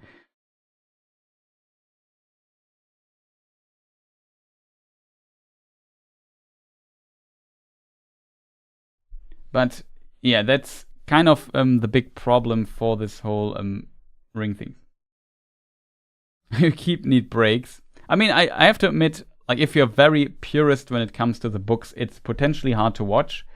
But I already have this phase, my phase of acceptance, or to kind of learn to accept, was post season 1. So now it's easier for me to see, well, it's fan fiction.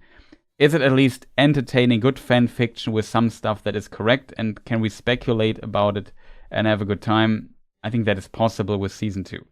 For me, it's an improvement, but we talked this multiple times.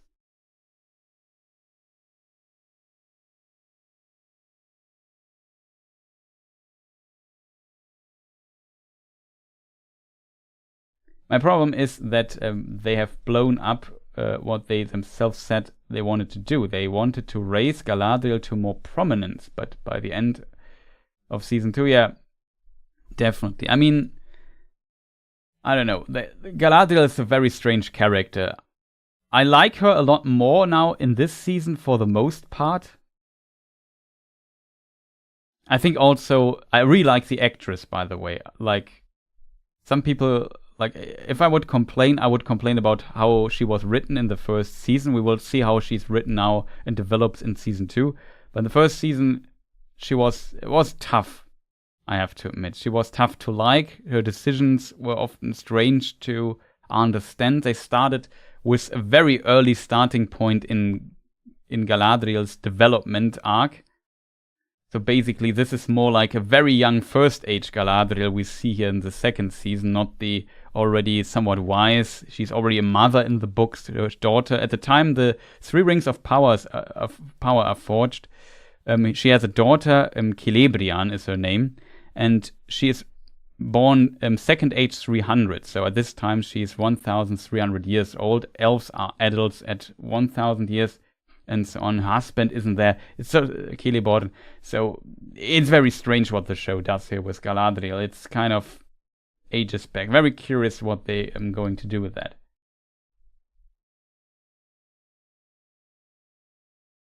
Galadriel is offensive, impulsive in Numenor, dense next to Sauron the whole season, but didn't realize it. And then conceals a major blunder, brings Sauron into the fold, so to speak. Yeah. The actress has a very hard job portraying this extremely wide range of weird, very hard to understand character expressions. She has to be angry, she has to be friendly, she has to be sad, she has to be devastated.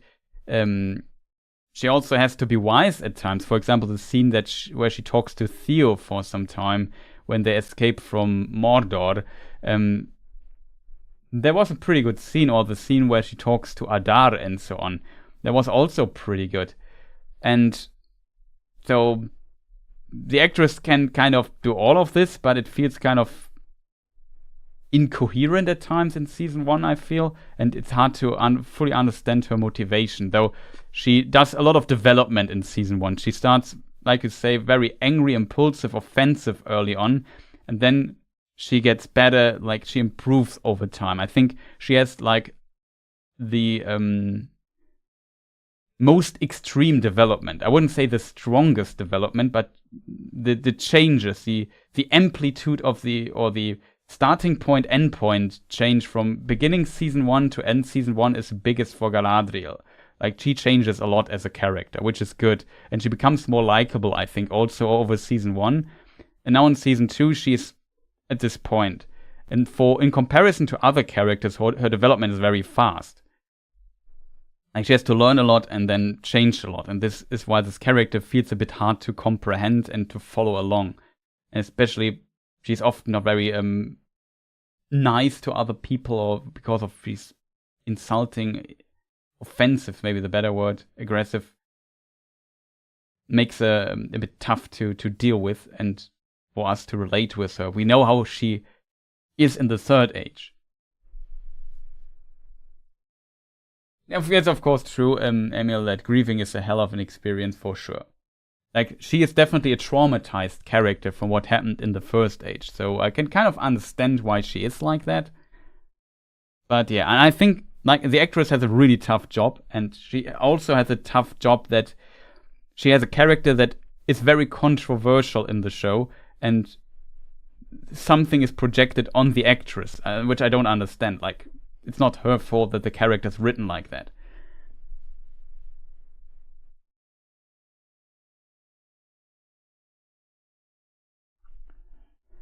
Yeah, Theo, we will see how he works out later.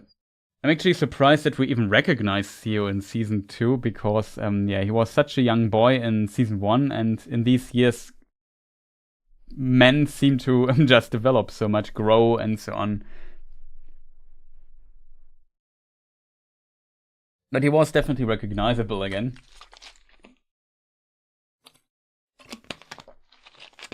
Also, Tito Slap, welcome. Sorry a bit for maybe missing some messages here and there. But yeah, it's, as said, very complicated. Yeah, exactly. My problem is the writing, not the actress. I think though it got better in season 2. Well, we will see. Even Galad, I even like Gil-galad a bit more in this season than I liked him in season 1. And Gil-galad is in the books one of my I wouldn't say my favorite character, like Círdan is also a side character. But I kind of always liked Gil-galad. He was a wise king. I like the song about him. Like Tolkien introduces him in some magical Tolkien way that you have to like him somehow. You know what I mean? And then you see this weird character in the show and you feel a bit disappointed by how he's written, not by the actor necessarily.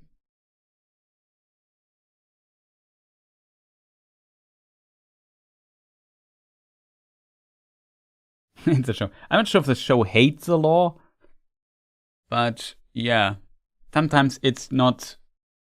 It feels like the show wants to tell something or a story, and the law on what Tolkien wrote is in the way a bit for their own vision, and that's a bit unfortunate because people like us often expect that, well, there's Lord of the Rings in the title, then I guess it should be Lord of the Rings, right?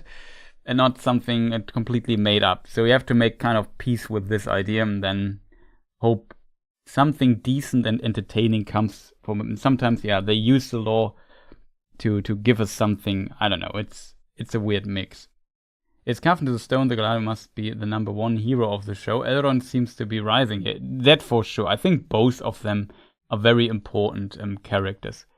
Like in the beginning, I said it in my summary as well. They had no idea where to put Galadriel because usually Galadriel in the books would be in Eregion all the time. She is the founder with her husband Celeborn and Celebrimbor of Eregion. But in the show they go a completely different route, and then at some point there's a conflict with her and the Gwais Imirdain in Eregion, and then she leaves to Lothlórien or Lorinand. It has different names. I guess back in the time Tolkien would often call it Lorinand instead of Lothlórien. But I usually use Lothlórien because then people know what I mean, you know. Not everybody is like an expert on the name changes of Lothlórien.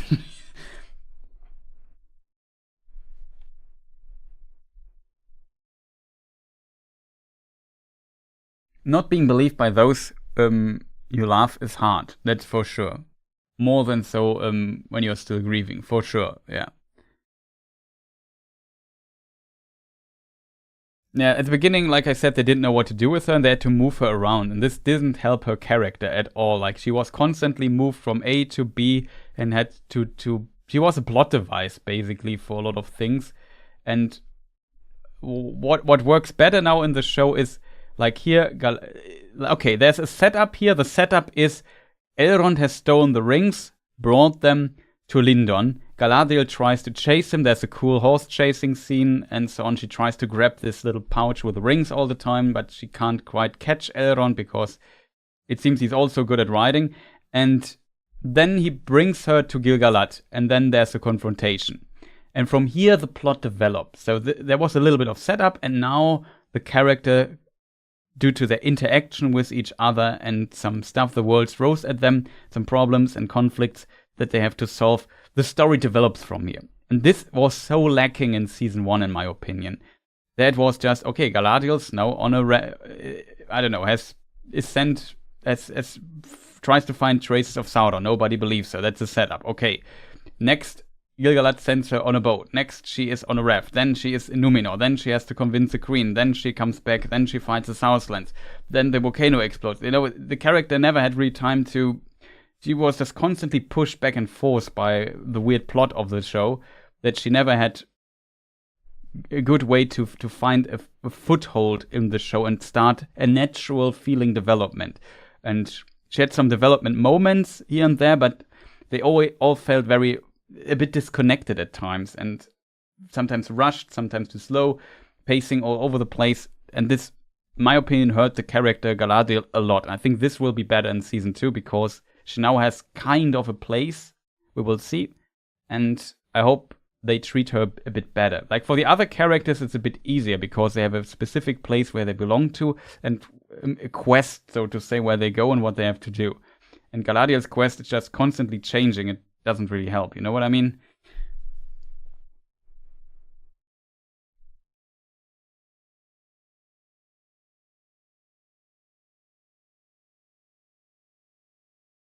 Yeah, exactly.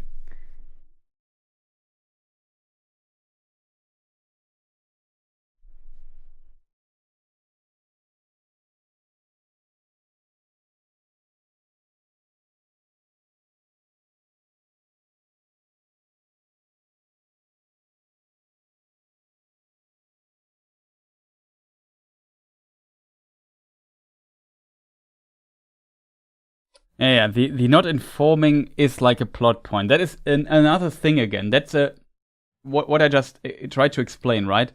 From her natural character development, she learned over the season very fast. And she has this burden that she is not just some random elf number 49 or a fictional character like Ada or Arondir or something. She is Galadriel, one of the wisest elves in Middle-earth. Like, she's one of the wise. She has influence, she has a name. She's from the golden house of Finarfin.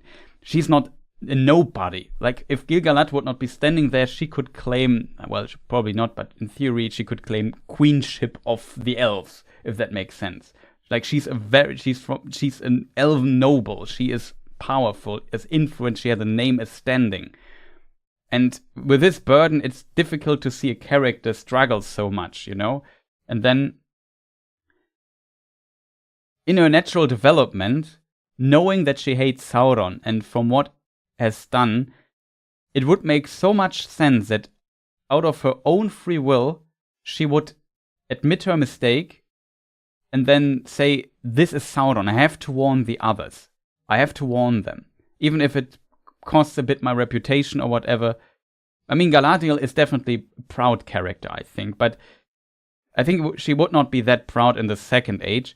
And not informing the others about literally the devil being in their roads and doing stuff in Eregion is like a cardinal mistake by her that seems so not typical to her. Like, you can make little mistakes, even as Galadriel, but that would be such a capital mistake. And this clashes with our expectations so much, and it doesn't feel like this happens out of her character. Like, the character, I think, would tell it. From what we have learned, she definitely learns in season 1 a lot of things. But at the end, she can't overcome this thing. And this is not well written, in my opinion, because the show is not good at... The writing was not good enough to, for me at least, plausibly explain why she would keep this detail to herself.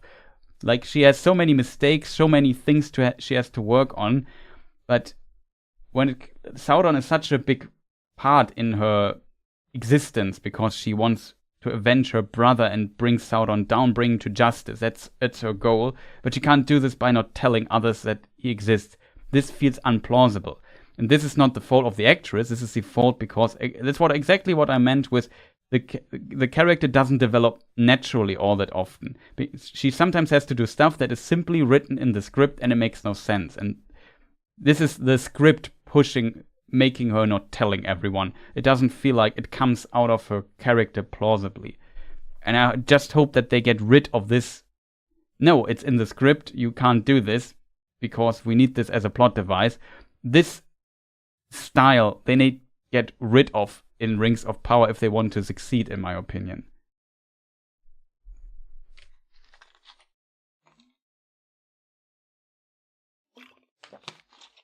Also, sorry for the long monologue here.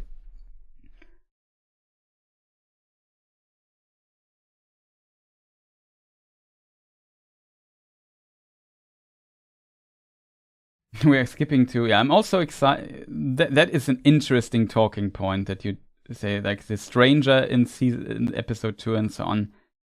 I don't know, chat. I would like to discuss this as well. But let's stay here in the natural order of things.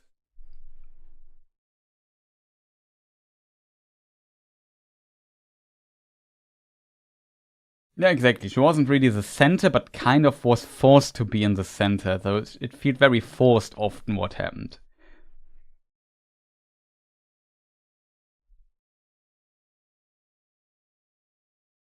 I was more engaged this first episode. Yeah, Vegacast, same. I also, like, we had discussed this one. It's just a very small scene, but just that there are some people around this scene here. I have shown it 10 times by now. Like, if I in this context of this little prologue to the first episode, this felt like Middle-earth a bit. And that was definitely a feeling I really had not had in season 1 a lot. And I think that's a good thing, of course. So I was also more hooked this time. Convincing a friend who don't trust you is hard work there for sure.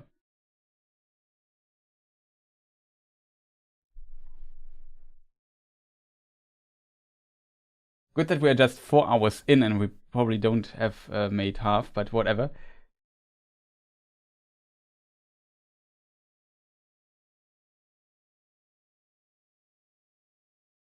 Yeah, they're supposed to govern by logic and reason, as far as I'm aware. Yet they later see Kieran calls out Elrond for his stubbornness.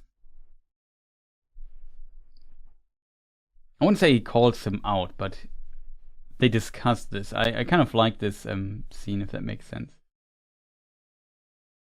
The Harfoots, for all the issues, were the dramatic heart of the first season. Yeah, for sure, I think. Though you can disagree with some of the Harfoot habits, for sure, from a dramatic point of view, there was a lot in the Harfoot section, even though they even now don't play too much a role in this whole story, which also starts to get going somewhere, so that's good, I think.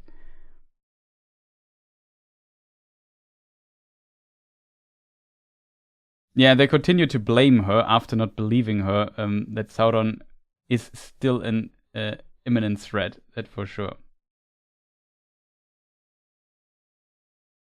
For the entirety of season 1, everyone was like, Galadriel, you crazy girl, Sauron's dead. Yeah, that is also kind of strange, I think. Though, to be fair, I said it in the summary video, there is a very obscure note of Tolkien where he also describes in Unfinished Tales, I think note 7 of the History of Galadriel and Celeborn chapter. And there he writes that the elves only started to perceiving that Sauron is still around 800 years in. So I assume that is kind of what the show bases this idea upon. Maybe I can read it to you, chat, and you can decide what you make out of this. Sounds like a plan, I think, because it fits here into our discussion context. I hope I remembered the number correctly, but I think it should be note 7. Yeah. So the context of note 7 I should maybe mention first.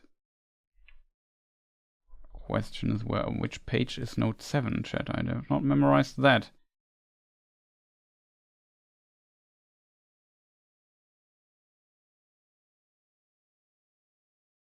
Okay, I have to search for 7, I don't see it.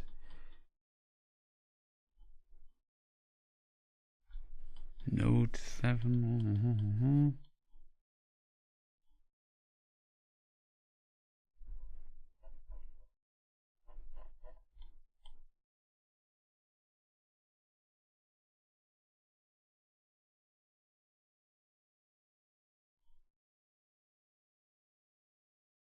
Can't be them. So many pages in. I've not seen a single note yet. I'm blind, chat.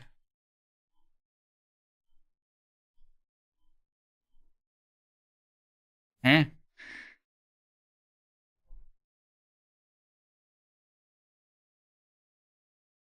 Oh, that's 13. Okay, I found 13. We'll never go a bit up.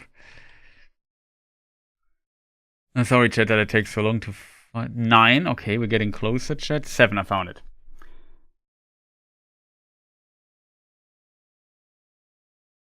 Yeah, that is interesting. I often read this. He perceived at once that Galadriel would be his chief adversary and obstacle, and he endeavored, so he is Sauron in the form of Anatar, and he endeavored therefore to placate her, bearing her scorn with outward patience and courtesy. Then is a note of Christopher Tolkien, I think. No explanation is offered in this rapid outline of why Galadriel scorned Sauron, unless she saw through his disguise, or of why, if she did perceive his true nature, she permitted him to remain in Eregion. And then note 7 comes. Sauron used all his art upon Celebrimbor and his fellow smiths, who had formed a society or brotherhood, I call it a guild usually, very powerful in Eregion, the Gwais y Myrdain, but he worked in secret unknown to Galadriel and Celeborn. Before long, Sauron had the Grais Imerdain under his influence, for at first they had great profit from his instruction in secret matters of their craft. So great became his hold on the Myrdain that at length he persuaded them to revolt against Galadriel and Celeborn and to seize power in Eregion, and that was at some time between 1350 and 1400 of the Second Age. Galadriel thereupon left Eregion and passed through Khazad-dûm to Lorinand, taking with her Amros, and in this text Amros is her son, and Celebrian, that's her daughter. But Celeborn would not enter the mentions of the dwarves, because he's, in this version, I think still, he's either a Teleri or a Sindar, and Sindar and Teleri don't like dwarves. And he remained behind in Eregion, disregarded by Celebrimbor. In Lorinand, Galadriel took up rule and defense against Sauron. That's very interesting, actually. She takes up rule. She must give the rule at some point to her son Amros, so in this text. Whatever. There was note 7. And note 7 reads the following. That's what we wanted to talk about, just to give you the context of this quote, of this note. In an isolated and undateable note, it is said that although the name Sauron is used earlier than this in the Tale of Years is Appendix B in the Lord of the Rings and other versions of it. I think, right? Am I talking nonsense right now, chat? Yeah, the Tale of Years is Appendix B. Yeah. There's also the some other text. Whatever, it doesn't matter. Tale of Years. I lost the line, chat. Always happens. His name implying Sauron is used earlier than this in the Tale of Years. His name implying identity with the Great Lieutenant of Morgoth in the Silmarillion was not actually known until about the year 1600 of the Second Age, the time of the forging of the One Ring. The mysterious power of hostility to elves and Edain was perceived soon after the year 500, and among the Numenoreans first by Eldarion towards the end of the 8th century, that's when the letter came, about the time when he established the haven of Vignalonde. Vignalonde, I think, is another name for Londair, but it's not 100% clear if they are the same harbor or not. But it had, well, I can show it on the map. So we have maybe a switch of image here at times, but Londair would be here. That would also be Vignalonde, just in case people wonder.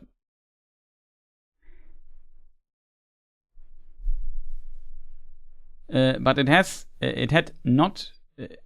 had no known center. Sauron endeavored to keep distinct his two sides, enemy and tempter. When he came among the Noldor, he adopted a I'm not sure if that's how it's pronounced, fair form, a kind of simulated anticipation of the later Istari. So he pretends to be an emissary of the West, and later the West actually sends emissaries in the form of the Istari, the Wizards, Gandalf, Saruman, Radagast, the two Blue-Wizards. And a fair name, Artano, High Smith, or Aulendil, meaning the one who is devoted to the service of the Valar Aule. Sauron is originally a Maya of Aule. Aule is a Valar of smithing, so the god of smithing, basically. It's not a god, but you know what I mean. In the Rings of Power, page 287, the name that Sauron gave to himself at this time was Anatar, the Lord of Gifts, but that name is not mentioned here in this other note. The note goes on to say that Galadriel was not deceived, saying that this Aulendil was not in the train of Aule in Valinor, but this is not decisive, since Aule existed before the building of Arda, and the probability is that Sauron was in fact one of the Aulian Maiar, corrupted before Arda began by Melkor. With this, compare the opening sentence of the Rings of Power. Of old, there was Sauron the Maya. In the beginning of Arda, Melkor seduced him to his allegiance. So yeah, in this text here, we have some interesting dates and notes when people started realizing what is going on. Of course, Sauron did not want that. He he is actively perceived by the enemy while he is the tempter, the deceiver. So there's that. It was a complicated note. Yeah, of course, chat is still going on. We are not that far into the episode yet, as you can see. So yeah, it might take some time to get through all of this in a lot of detail.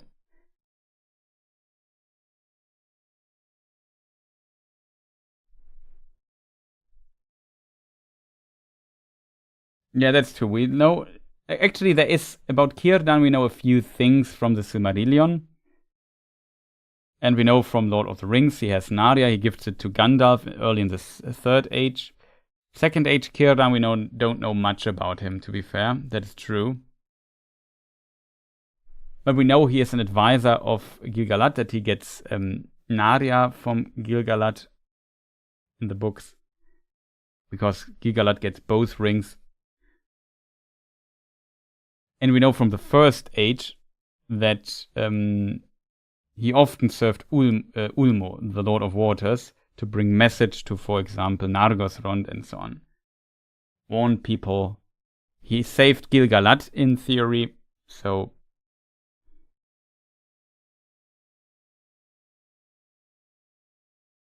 Let me just see if I can get this here. No, I don't have a map for it, right?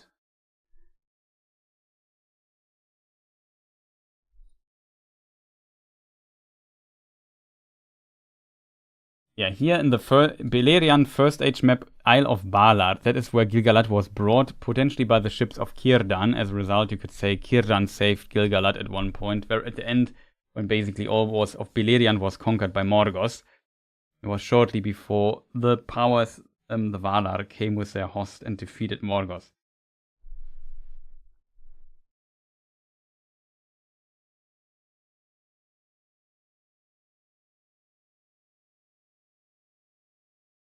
The show tells us nothing. Okay. Yeah. That is true, maybe. Common people. The problem is a bit.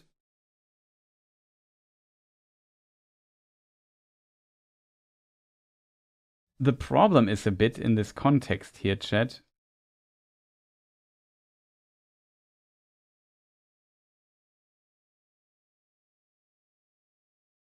That.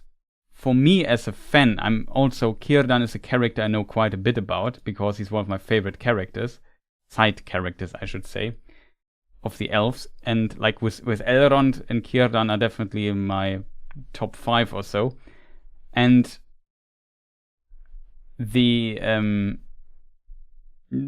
I know a lot about, but I think a lot of people might not be so familiar with this character. Like, I'm hyped when I see Círdan and say, oh yeah, Círdan, this reference to that. Oh yeah, and remember the time when he was asked by Ulmo to do this and that and sent message there and I don't know what.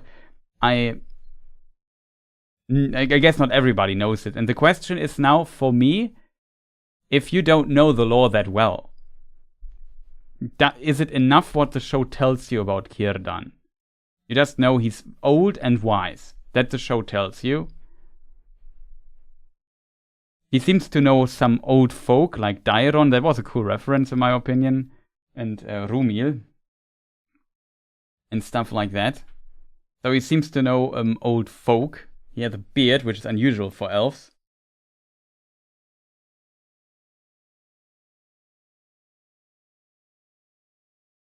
But, I mean, the season is still long, so maybe we'll learn more about Círdan over the course of more episodes. But I would agree, though, and this is again fault of season 1. There's no reason why they would not establish a character like Círdan in season 1 already, and maybe just tell us who he is a little bit, so we already know. That's Círdan. He's back. He could have played a very minor role in the first season, but I think it would have been smarter to introduce such characters earlier, so they have a bit more time to develop and for the audience to learn about them. So I agree with you there. Maybe the show does tell us nothing, and then if you don't know the lore, you kind of a bit lost. That is definitely a problem I could see. I will definitely talk to some friends who watch the show, who are not into the lore at all, and ask what's going on. I think it's a shame that there isn't a good Souls game in the Lord of the Rings universe. Yeah, too nice. I agree with you. That would be awesome. Yeah, Aragorn, also one of my favorite characters, liked him quite a bit. But he will be only around 5,000 years later, roundabout. I'm not even sure if I calculated this correctly. It's more than 3,000 years for sure. Yeah, something like that. But yeah, Aragorn also one of my favorite characters, obviously. I think who doesn't like Aragorn?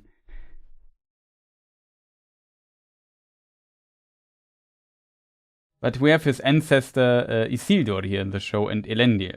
Both are related to Aragorn. He's from their line.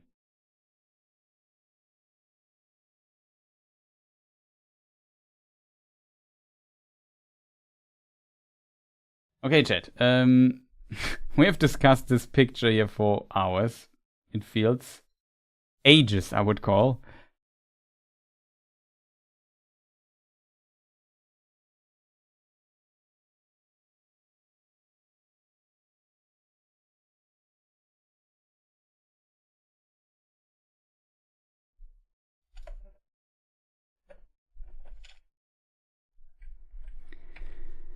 So there's a discussion going on, and I found this very interesting. This scene, I mean, for a lore friend, or for somebody who likes the lore a lot, always a tough scene.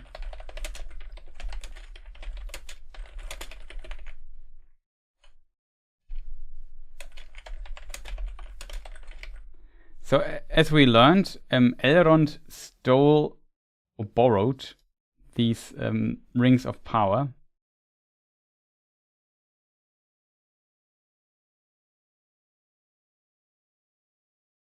There's the scene. And yeah, it turns out that Gil-galad, and that's very strange for Gil-galad in my opinion. I mean, we started talking a bit about the decay and the urgency of it, and Gil-galad wants to stay in Middle-earth. Because, I mean, for Gil-galad, you could I'm not sure what the thought process of the writers here is, but maybe it's in the direction of, for Gil-galad, his high kingship is on the line. Because if he would return to Aman, Gil-galad, like in Aman, the high king of the Noldor elves, or the king of the Noldor elves, is actually Finarfin, the father of Galadriel. At least as, I mean, I'm not 100% sure if they arrange each other there, because there are a lot of potential kings there that were once high king. But yeah, there is also in Aman Ingwe, that is the king of all elves. He is the high king, or the king of the Vanyar elves, but he is considered the most noble, with the biggest authority, whatever. As a result, he is considered king of all elves, interestingly. So when it comes to being a king, like, his position would be drastically diminished if he would be in Aman. So I can imagine that he has a motive to say, well, here in Middle-earth, I have my kingdom, I'm high king here, and people listen to what I say, I want to stay in Middle-earth for some time still. I know at some point I have to go to Aman, and then my kingship might diminish, if that makes sense, but for the most part, yeah, it makes sense. And this is a motive that, for example, Galadriel also has. She came to Middle-earth because she did not, like, her family, she is like, I don't know, the youngest daughter of, or she's the only daughter, but the youngest child of Finarfin. And she has, like, Finrod and Angrod and Aignor as brothers. And in the royal line, they are all in front of her. And also in Aman, you don't die. You just live there forever. So the possibility that something changes there is very likely. So she's just Galadriel in Aman. And she potentially won't be a ruler there. That's also a thing to consider. And she did not want to be under, as he calls it, the tutelage of the Valar, which even rule over the elves and over Aman. These like, Manwë is the king of Aman, and the king of the world itself and of the Valar, and he has the highest authority. So yes, she is under the tutelage of other elven kings, of the Valar, of course, as well. And she wanted to go to Middle-earth to establish their own realm that she can govern as she likes. That's her motive, according to Tolkien, to come here. So she has some pride. She's proud. She definitely also wants her own realm to govern. That's why she is a co-founder of Eregion, if that makes sense. That was her realm. She wanted to live there. She wanted to govern it. And then there was some conflict, and she went to Lothlorien. And then later she will become the ruler of Lothlorien,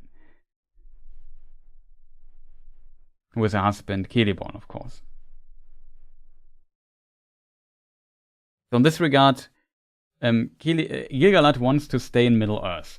A lot of elves want to stay still in Middle-earth. Yeah, they know at some point they have to go to the west, but that has not to be now. It could be even 1,000 or 2,000, 5,000. In the books, then they return west, like Galadriel and Elrond and co.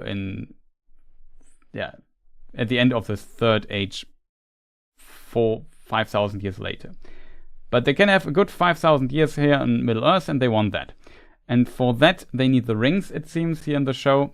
And that is why Gil-galad definitely has also realized, okay, it might be the device of the enemy, but if it's true what Galadriel says and Celebrimbor says, that they were not touched by Sauron, then maybe it is safe to use them for now.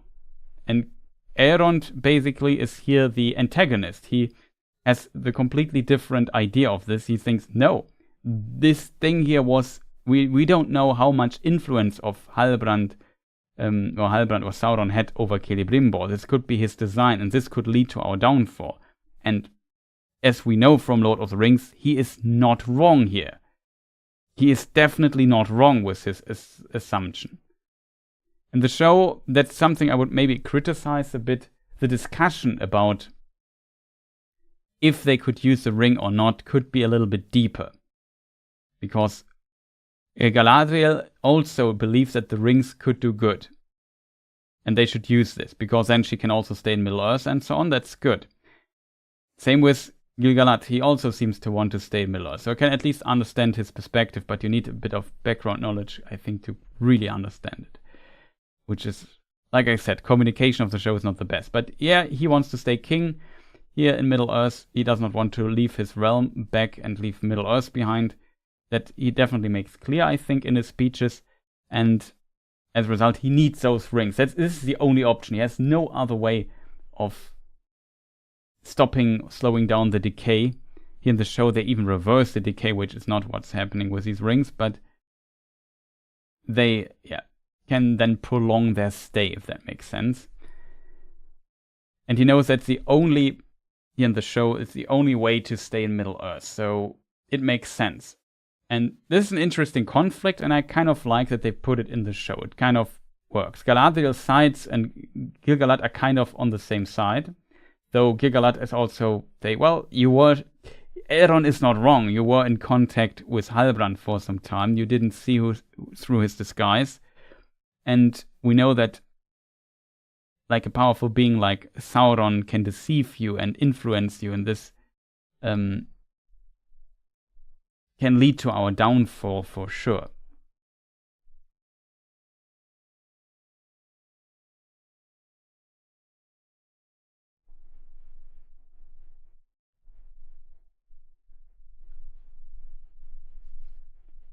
So as a result, this is an interesting situation.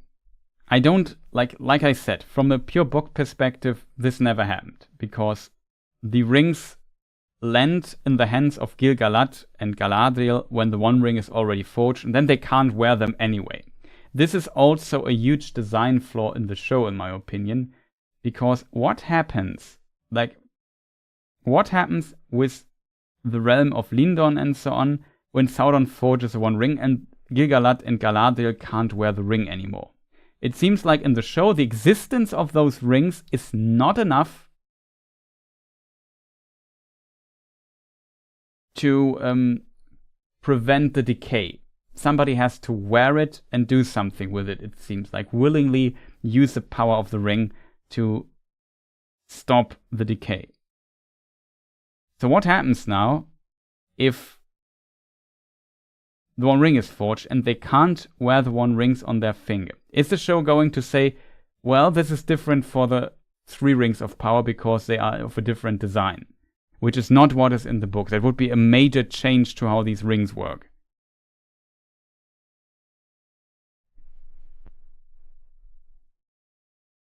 Or is now what they restored of the decay or whatever enough to last until Sauron is defeated at the end of the Second Age, we know by Isildur cutting the ring off and so on, and then they can use the rings again? It's definitely possible. Or they find other means in the meantime or something, or they forget about the decay, also a possibility. This is, in my opinion, kind of a trap for future episodes to really find out where they are going with this. You know what I mean, chat?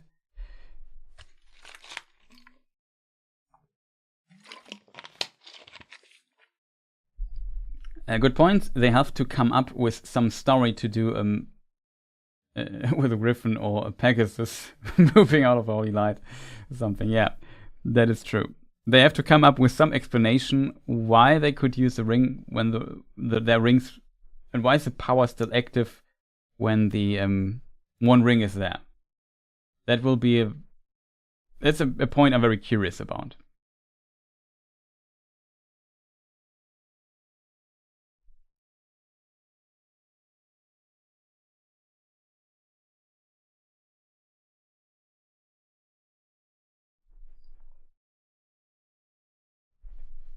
Yeah, that's a good point. Like, their friendship here is kind of tested a bit. They have their positions, and it's not the fault of, like I said, of the actress that the position exists. It's just the writing.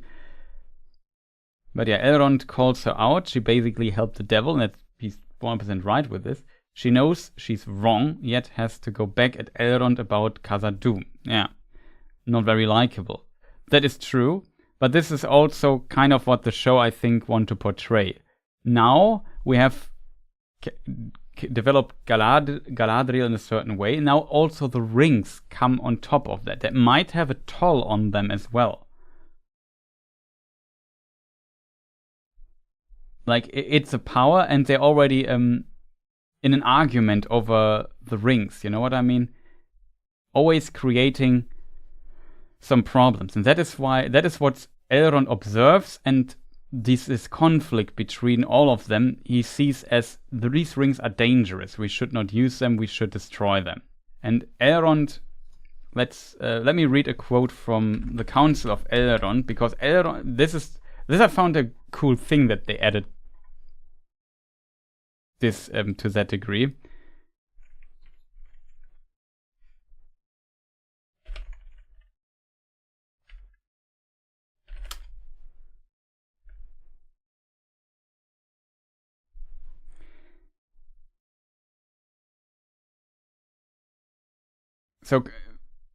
So I'm not sure. Gloin, in Old Norse pronunciation would be Gloin, because O and I is not a diphthong. In the Council of Elrond, he's present. That's the father of Gimli, in case people wonder. He asks Elrond if the rings of the elves are idle. Are they idle? I see elf lords here. Will they not say? Elves returned no answer. Did you not hear me, Gloin? Said Elrond. The 3 are not made by Sauron, nor did he ever touch them. But of them it is not permitted to speak. So much only in this hour of doubt I may now say. They are not idle. But they were not made as weapons of war or conquest. That is not their power. Those who made them did not desire strength or domination or hoarded wealth, but understanding, making, and healing to preserve all things unstained. These things the elves of Middle-earth have in some measure gained, though with sorrow. That's like about Elrond always. He doesn't glorify these rings. These things the elves of Middle-earth have in some measure gained, though with sorrow. There was a price for it. But all that has been wrought by those who wield the 3 will turn to their undoing, and their minds and hearts will become revealed to Sauron if he regains the 1. it would be better if the three had never been. That is his purpose. So even in the Third Age, Elrond still has this opinion of the rings. It would be better if they would never been. Though I guess if he says it would be better if the three have not existed, this includes the One Ring. Because without the One Ring, these rings also would not exist.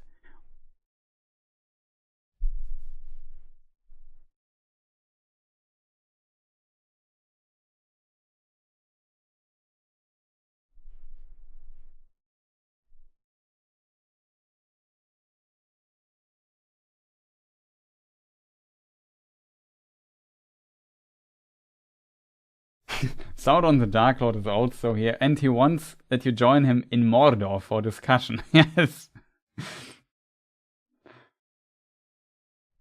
Nice try, Sauron.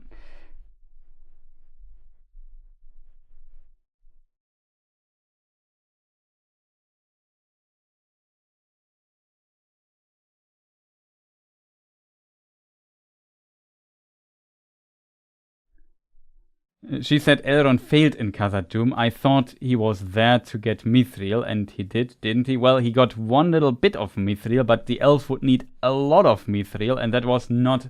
So he did not... He just got a little bit, but not all of it. So he failed, but kind of also had a little success in his failure, if that makes sense. We could say he failed, but he also succeeded to some degree. And he was kicked out of Khazad-dûm, and his body Durin is now was inherited by his father and stuff like that. So there was a lot of chaos that was caused there. Like he was trying to secretly not mine, but look into the stuff, open the tunnel again. Then they were discovered by their father, and then this he was kicked out and so on. So there was definitely some anger going on there. Only questions for episode 1. I have not seen episode 2 and 3 yet. Yeah, we only discuss 1. I think we won't have time for a second episode today. So I have to take maybe a break. And then we could go again. Well, I really need to eat something, chat. I'm watching in Barad-dûr. Does your in the Third Age, does your Palantir have 4K resolution? In Barad-dûr, it would be kind of funny. So,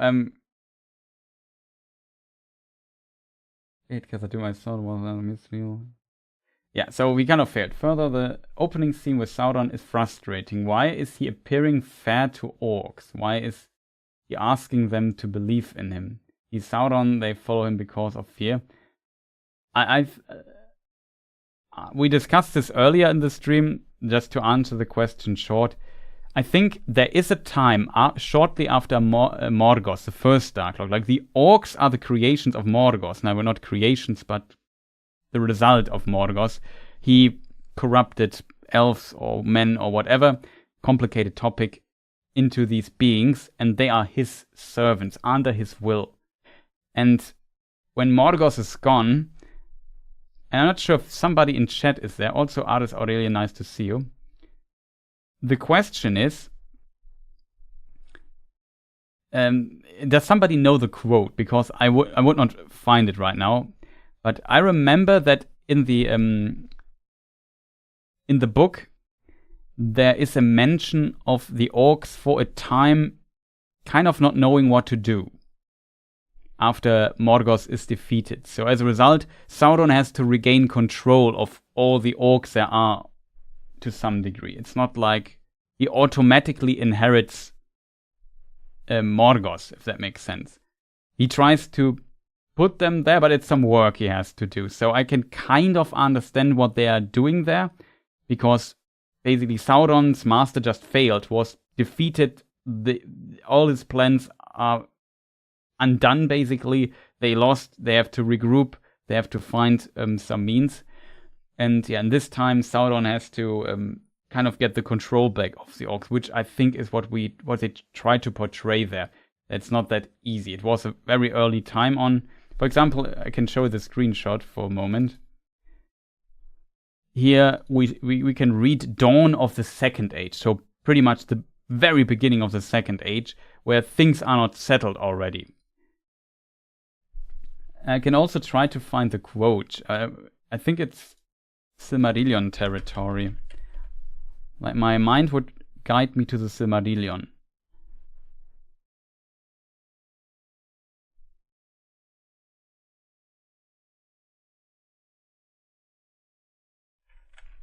I can tell. I know a passage about. No, then it's Lord of the Rings. I forgot where it is. Maybe it's Appendix B, beginning of Appendix B. I'm not sure. There's some interesting quotes from Tolkien that might go into this direction.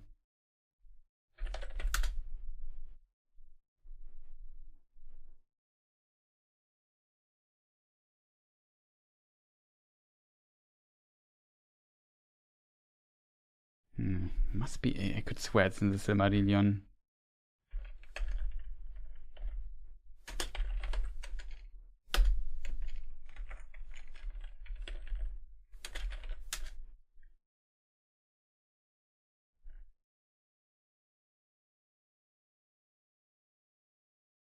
It's in the Akalabes. I think I found it.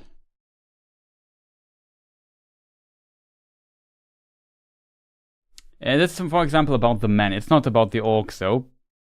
But in the great battle, when at last Morgoth was overthrown and Thangorodrim, that's the part of his fortress, was broken.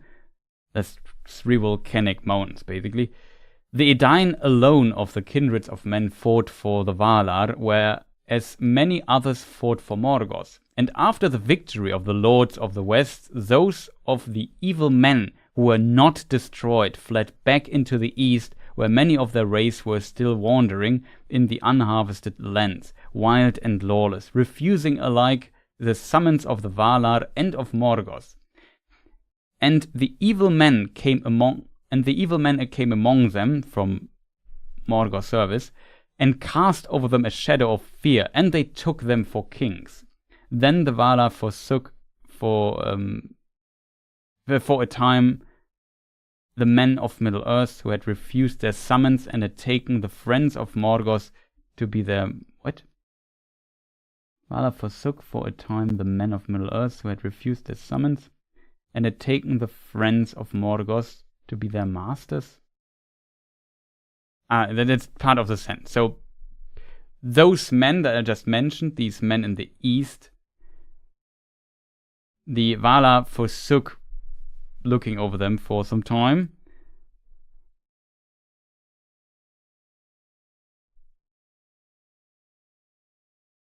The men of Middle-earth who had refused their summons and had taken the friends of Morgoth to be their masters, and men dwelled, hard sentence, in darkness and were troubled by many evil things that Morgoth had devised in the days of his dominion, demons and dragons and misshapen beasts, and the unclean orcs that are mockeries of the children of Ilúvatar, and the lot of men was unhappy.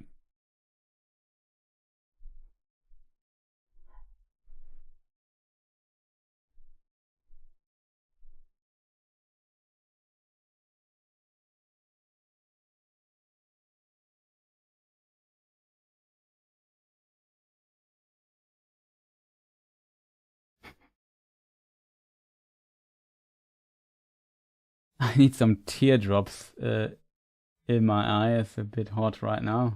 Not bad.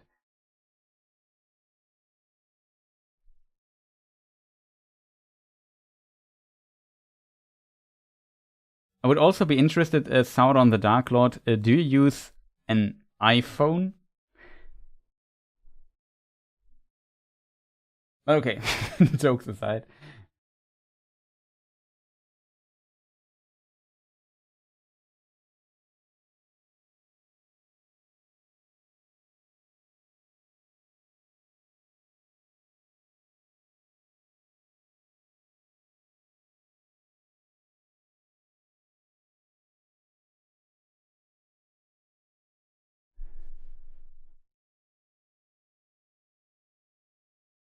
Can't get my romances straight.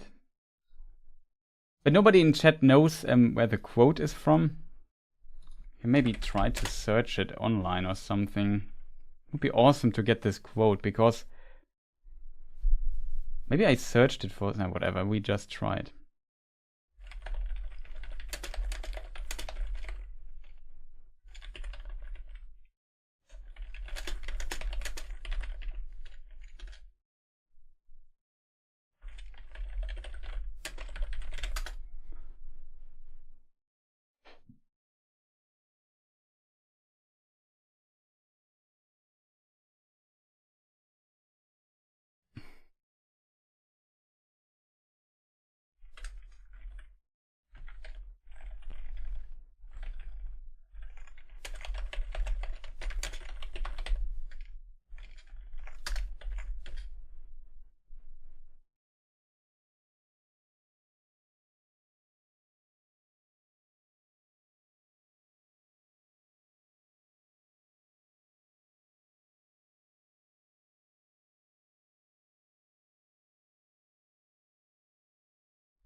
It's too difficult to find, chat.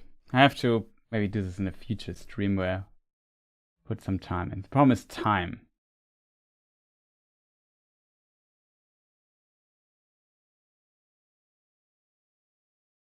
That's one of the things. I could swear I read some 8 ages ago. I read some text about this somewhere, maybe in some History of Middle-earth book or something, and there it was kind of described that there was some confusion among the orcs after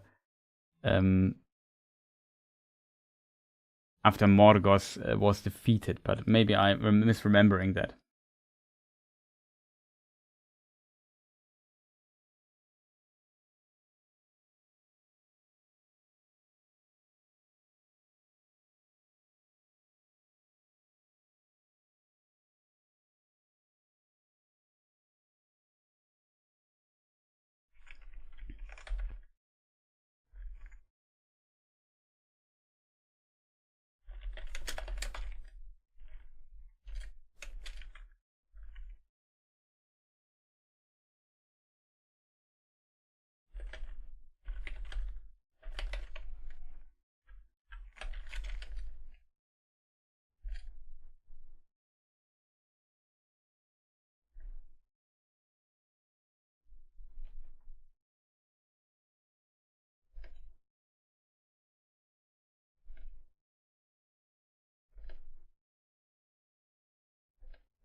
Found the evil dwarfs, but no.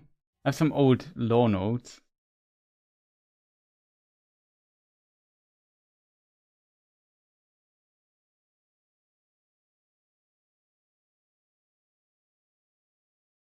No, it's not in my notes. I really have to look into this at some point. It's already Guten Morgen in Germany. It's 8 PM here. Yeah, it's good for you, I think. But yeah, so Elrond is basically confronted by this. Maybe get the episode a bit further, because I'm also slowly getting hungry. I really need to eat something.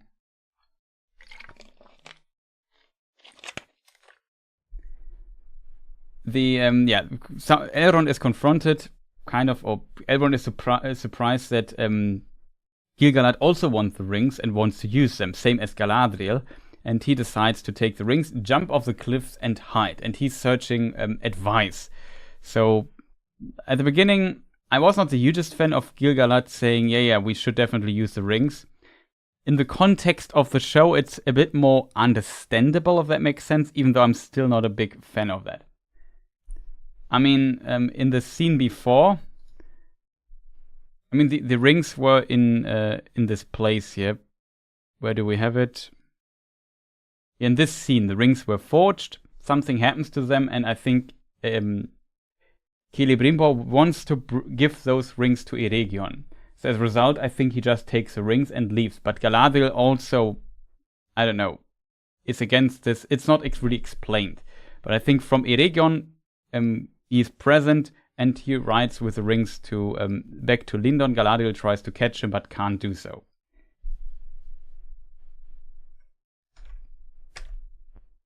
I assume because Galadriel's he's suspicious of Galadriel because of Halbrand, and she did not tell who Halbrand is.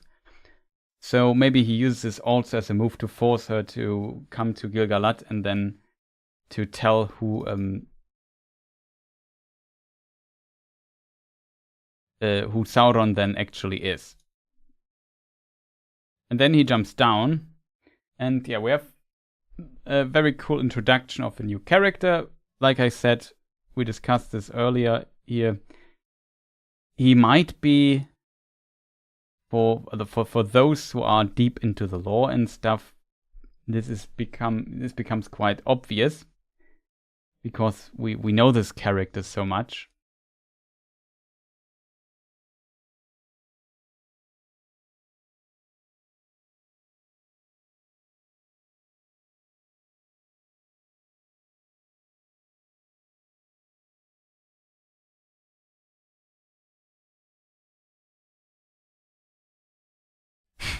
Yes, Norton. The Norton pop-up's really annoying. Yeah, other characters. No, that's wrong. This is right. The next scene, I don't know. Okay, we're not continuing with our friend. We have a next scene where Halbrand goes to the thing. I will maybe continue with Elrond for the time being before we check the other arcs.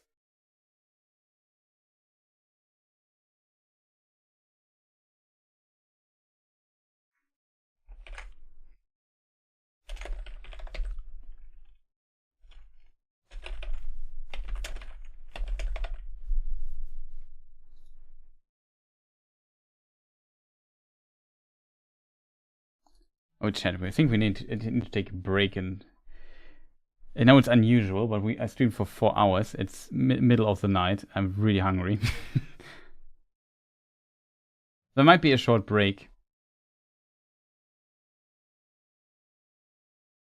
So it's again quite dark. I maybe brighten up the scene a little bit so you can see it a bit better. And yeah, so here we have him, Círdan the Shipwright. He is so old that he has a beard. Elves, when they are on their last life cycle, can grow a beard. And he is in his last life cycle because he was there during the time of the Great Journey of the Elves. That is a long time ago. He's one of the oldest elves in Middle-earth that we know the name of. There might be older ones which we don't know the name of, but he is among them. He's potentially the same age as Adar. Adar could be also older or have a similar age. Hard to tell when Círdan is exactly born, though I'm considering Nature of Middle-earth notes, we might have a better guess for this. Eat a sandwich, aka in German we say the Knifte, yeah, something like that.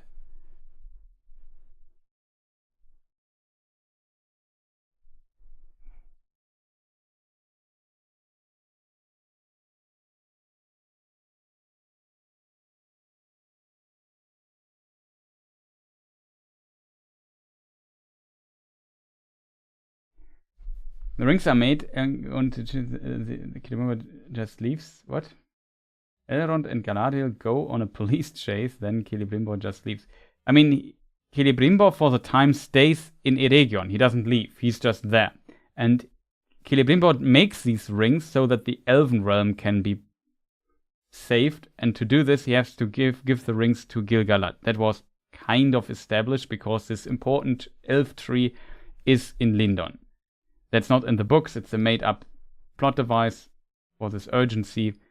But I think it makes sense that Gil-galad wants those rings and Celebrimbor will provide him the rings.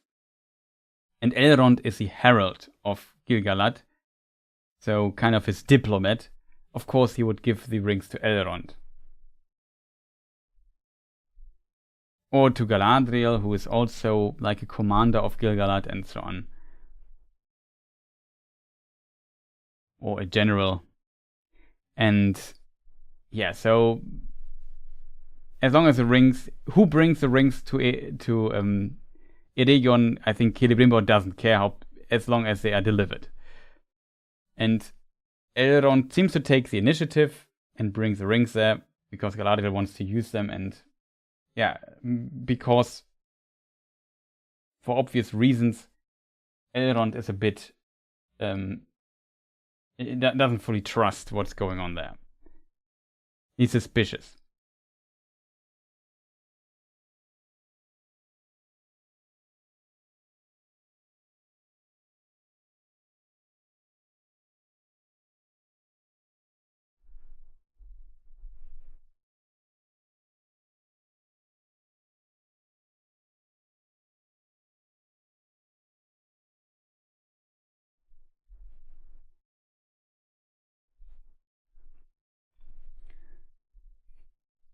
I have to, if you want to know the beginning discussion about the Sauron worm form, you have to use the feature of YouTube and go back, I don't know, 4 to 3 hours in the stream, and there we talked about that part already.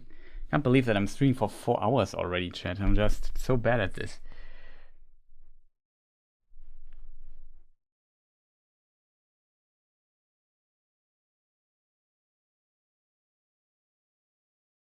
Take a break whenever you need. Thank you,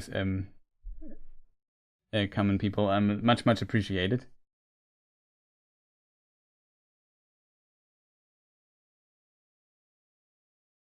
But yeah, I think we continue a little bit. Then we might show you some video that runs in here in the meantime, and then I will grab a snack or something.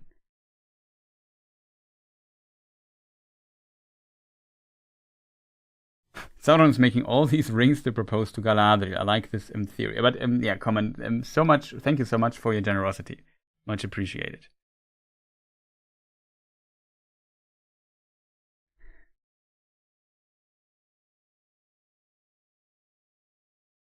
No problem.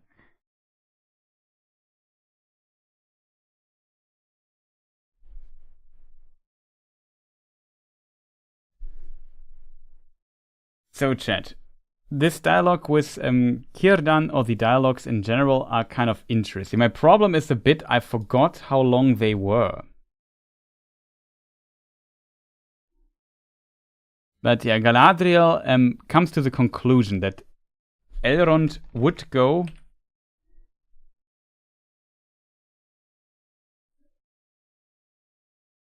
First of all, Galadriel's kind of dreaming, I think, or was this later? I think it was later. She has a ring, not yet.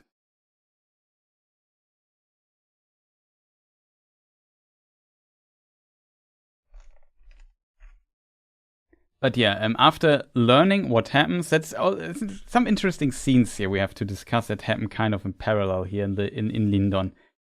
Then we jump to Adar, and then we jump to the Harfoots. I think that's our order here, and then we are done with the episode already, so that's good.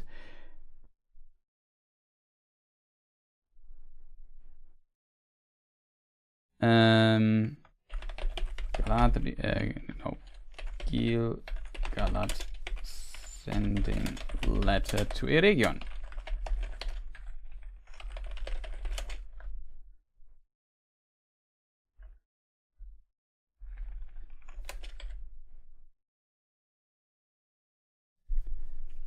Might also be a screenshot we need in a moment. So yeah, he meets here, and Galadriel kind of concludes later that Elrond would go somewhere where there's somebody where he can get counsel. He has to be very wise, and he has to be respected, and so on. And yeah, the only person where this applies to, like the wisest, like Elrond already is very wise. You need somebody wiser than him. Then he goes to Círdan. And yeah, I kind of love that. That's pretty cool. That's how they introduce him. I know who Círdan is. A lot of people don't know. He maybe needs a bit more details here. I find it a bit unfortunate he shaves himself.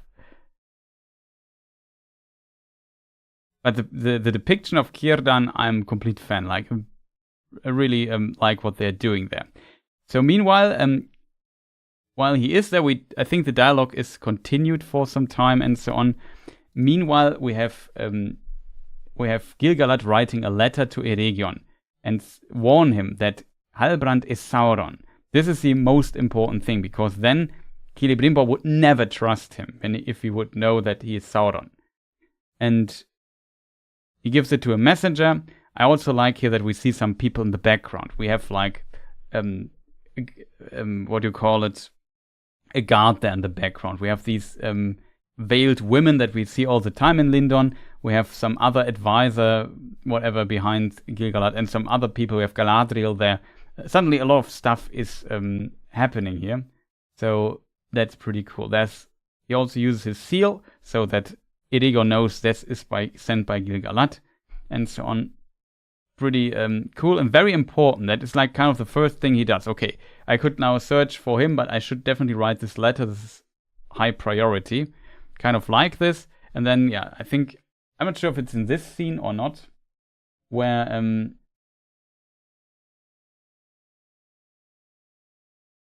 red goulash or red grilled rare. Maybe the goulash, I think.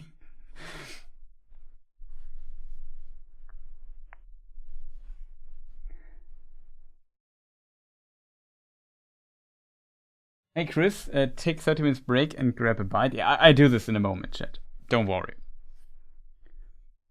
Let us just see what's going on here, and then I'll take a short break. It's unusual that I take breaks here in the stream, which sounds ridiculous, I think.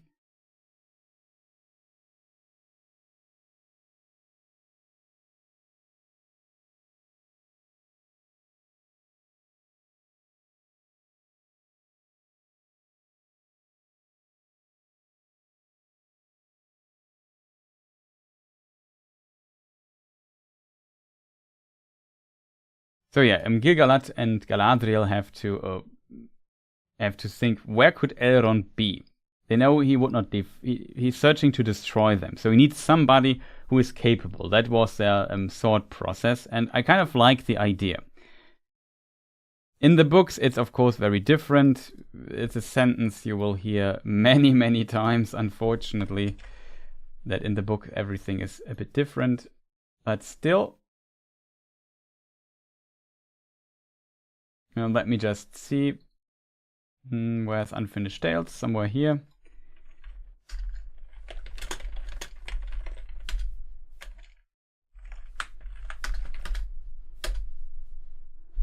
So in the book, in the Unfinished Tales, there's a text that describes this.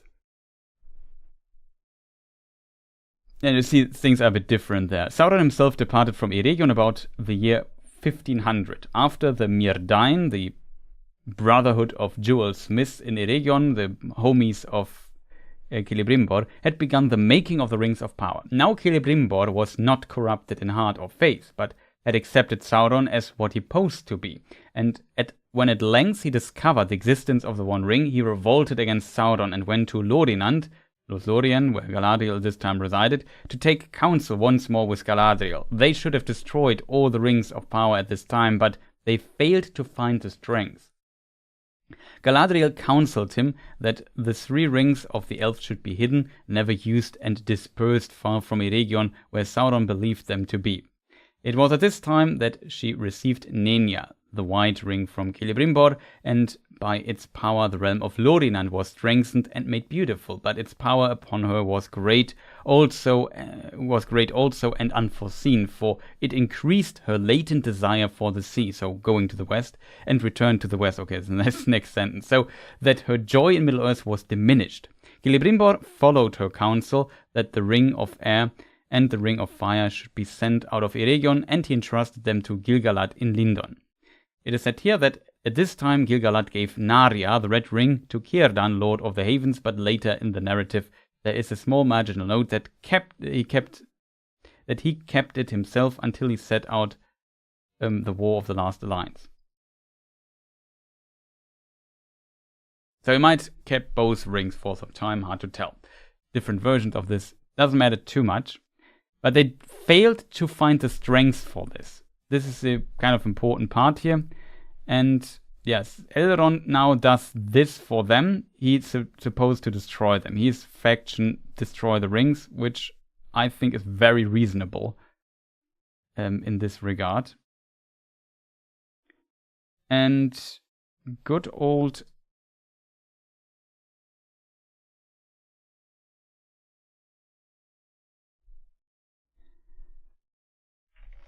Elrond Círdan. It's so cool to see a scene like this as a fan of this. Like Elrond and Círdan are some of my, or both, top 5 favorite side characters of all time in Lord of the Rings universe.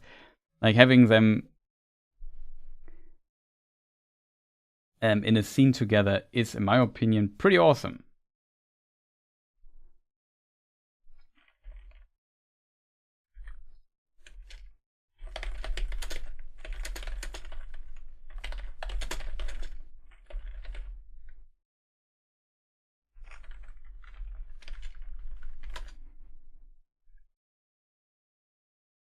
Oh yeah, I have to double click on this to show you. So here we see them sitting in the shipping construction yard. Was is Werft? What is Werft in English?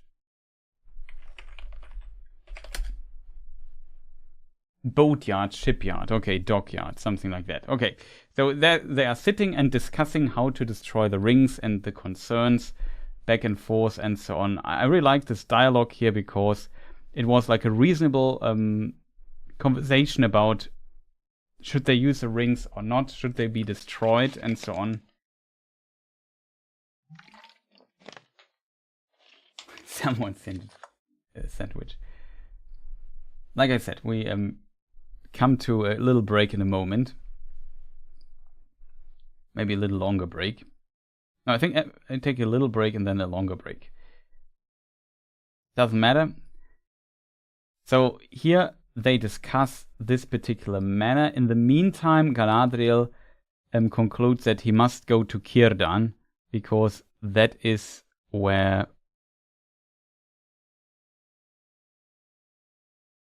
he must be in the meantime. So she then goes to Círdan and tries to talk to Elrond. In the meantime, though, Elrond, I wouldn't say convince him, but he basically brings his arguments to Círdan and he considers what Elrond said and says, yeah, you might be right, maybe we should destroy the rings. But you have to consider that this is the only chance for the elves to remain in Middle-earth, and if the elves go, for the forces of evil, it will be much easier to conquer Middle-earth and bring an end to everything. Even though sometimes the elves are not liked by the dwarves and men and so on, still, that the elves are there is definitely helping defending against the forces of evil which might come back, now, especially now that we learned that Sauron is active again.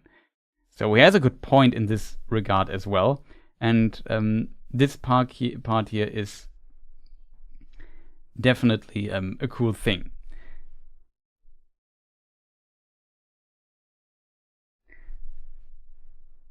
As a result, when Galadriel enters and tries to talk to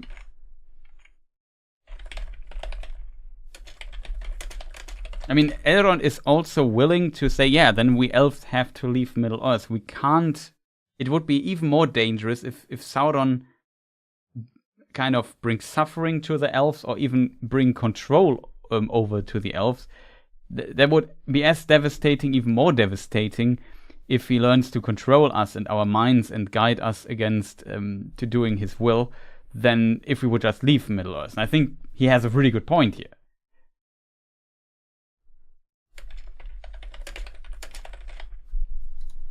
So, next screenshot, chat. We're making some mileage here all of a sudden. Like, sometimes you reach these points in these discussions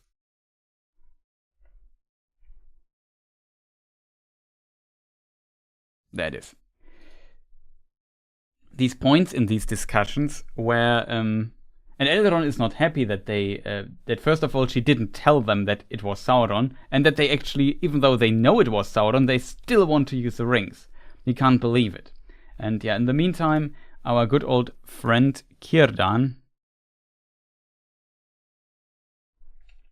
is actually that is what I like about Círdan quite a bit. Even though in his opinion they should keep the rings, he still sails out with the rings. And now we have this scene was also requested 4 hours ago or something. He still sails out and tries to really destroy the rings.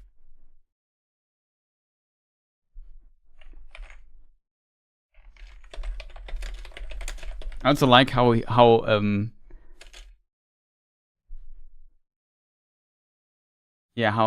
easygoing he's on his ship. Like, he looks like really experienced. He's just there and saying, yeah, this is like walking to the bus station for me, going here on the ship, sailing this exactly to this location and throwing it the rings there.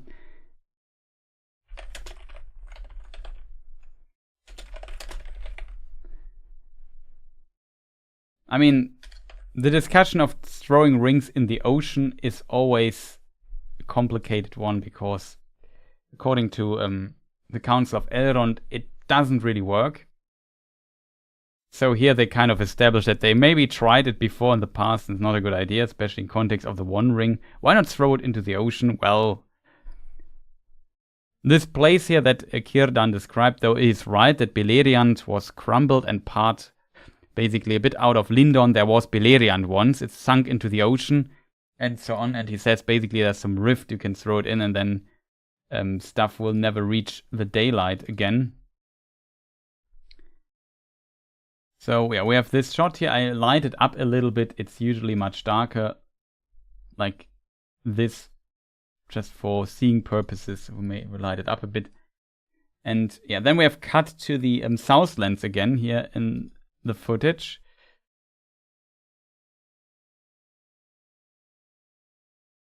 And then we have a very interesting thing that is maybe, I think do I have a I'm not even sure if I have a screenshot of this, but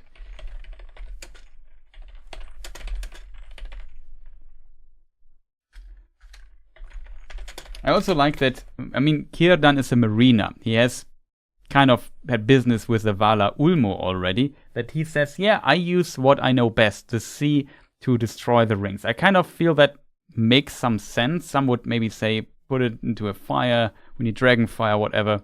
Círdan throws it into the ocean. Kind of makes sense from my perspective. To destroy the 3 rings of power.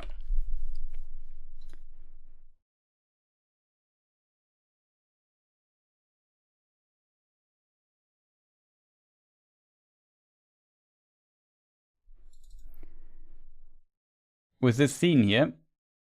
And what happens then in the next scene is, let me see, where is it? And it's a bit tough, in my opinion, to capture this particular scene.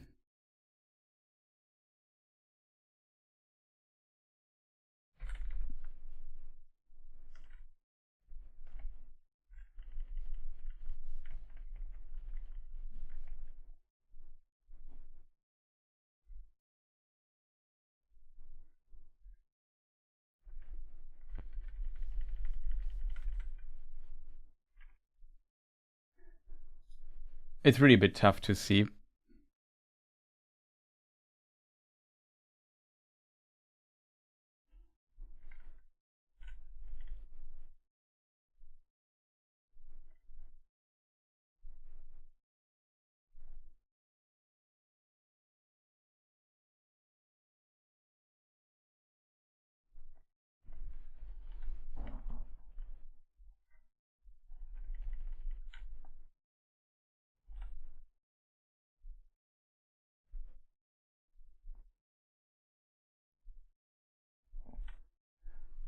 So I think what happens, and this is a bit strange to see. And screenshot. Círdan boat splash. I don't know how to call it otherwise. The next scene is a bit difficult to see. So Círdan is holding out his hand with this bag of rings, and he wants to potentially just let go so the rings go into the water. And then this happens. Like behind Círdan, like if you look close, it's probably hard to see, chat.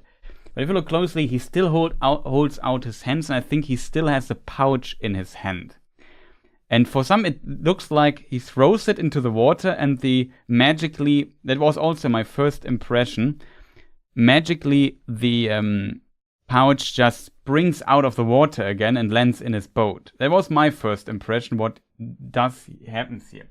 Maybe that happens, but you see the splash is behind the boat. You know what I mean?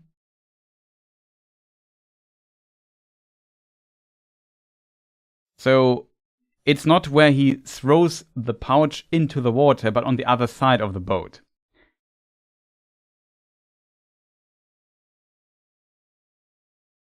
And then, even though he's experienced mariner, the boat is kind of shaking a bit.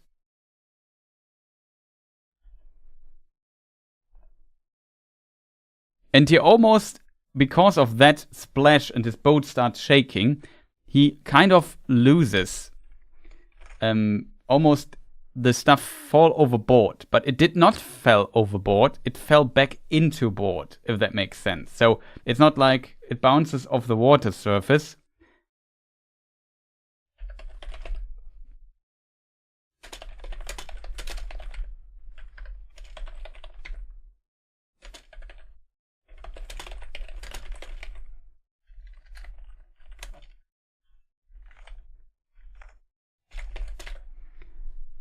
He lets go of it. It does not fall overboard, but falls back into board.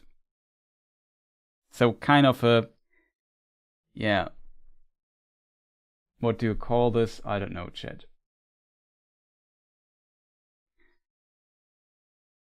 But yeah, here the pouch is back with the rings.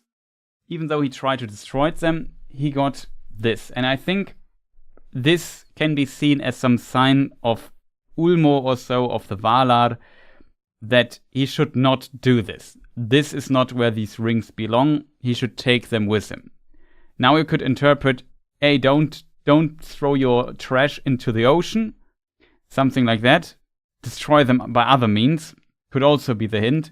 Or you could also say, no, these rings, don't destroy them, you will need them. And this is the conclusion that Círdan comes to, that he says, okay, it really seems like that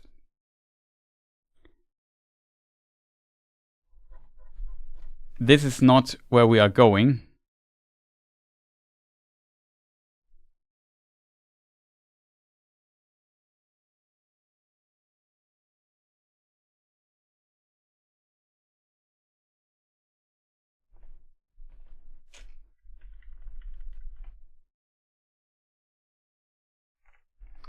And instead returns and brings the ring with them. In the meanwhile, Gil-galad prepares to say to his elves, well, we have to leave Middle-earth because we can't stop the decay.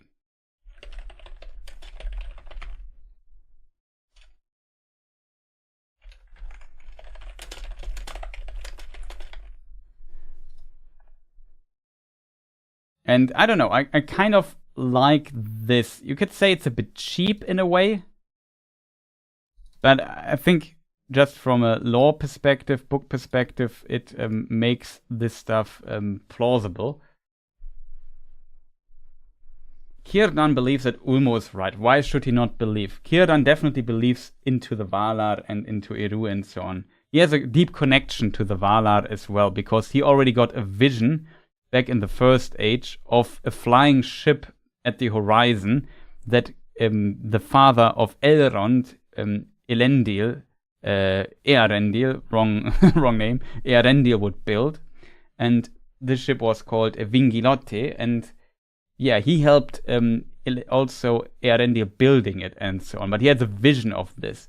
And he was, as a result, not allowed to come back to Amman until some of these stuff he has seen has come true. So he had work to do, basically.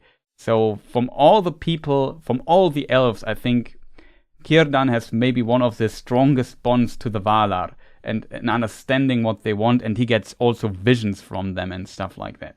So in this regard, it makes complete sense for his character. The problem is this show has trouble explaining this. I know this as a book fan, but it's potentially difficult. Mariner, foreigner. Yeah, thank you. We'd had this discussion in the past. I will forget it until next time again. In my mind, the stress is on the I, marina, but it's because in German the word, for example, all the ship stuff, military ship stuff is called Marine in German. So it's kind of a Germanized, putting my German word to the English pronunciation, but it's mariner. Okay, I tried to say it correctly, but I might forget again. But thank you for the correction.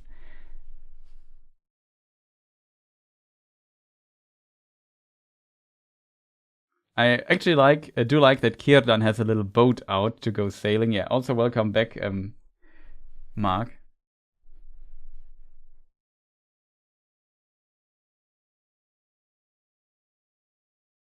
I also missed some chat discussion.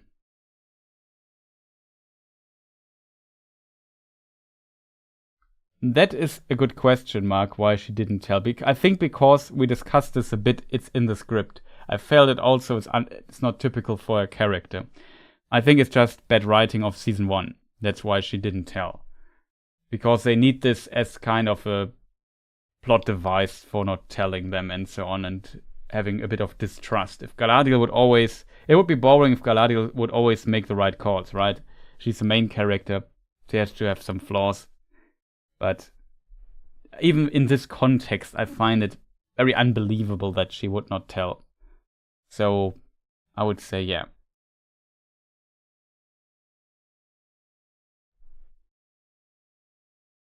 That was also our conclusion. Yeah, Liana definitely also came here to the right conclusion.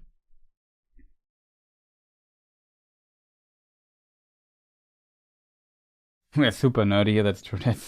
I mean, I'm talking about this episode for 5 hours, and we have like 1/3 still not talked about, so there's that. But yeah, I think we will get some stuff done here. Galadriel's a major train wreck in the show, unfortunately. And it's not fault of the actress or anything, it's just she is weirdly written, but I think it gets better. I think Galadriel gets definitely better over the show. Especially in the stuff here, but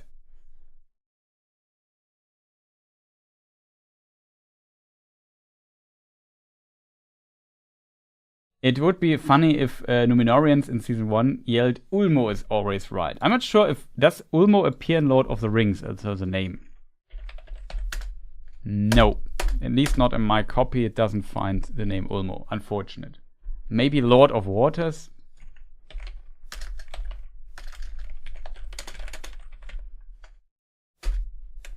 No. I mean, they use the word Valar, which actually appears in the Lord of the Rings. I didn't know that. I forgot better. I for sure knew it once, but I forgot.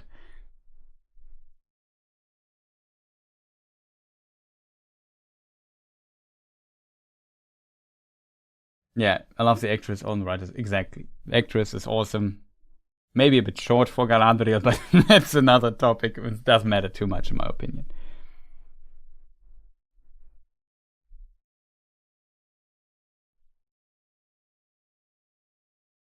I think the 3 rings will unify our elf characters or cause more diverse divisiveness. Could go both directions, I think, but I would assume it will maybe unite them a little bit.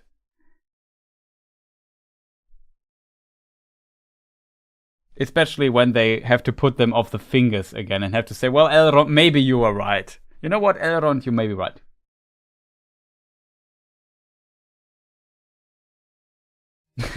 Chris, I have to go to work soon, but when I come back in 10 hours, I expect the stream to still be going. Well, I can't promise that, to be honest. The plan is to take a short break in a moment. And then discuss the rest of the episode, then call it a day and discuss episode 2 and 3 maybe later. There will be more live streams though, so when you come back in 10 hours, maybe the next live stream is on already. Who knows?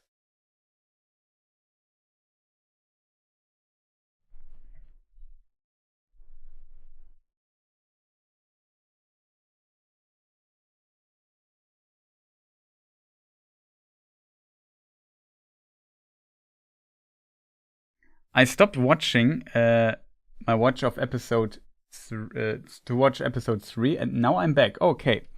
Is there a specific reason? Was it something you disliked, or was it time, or just were interested in what we still discuss here after 5 hours?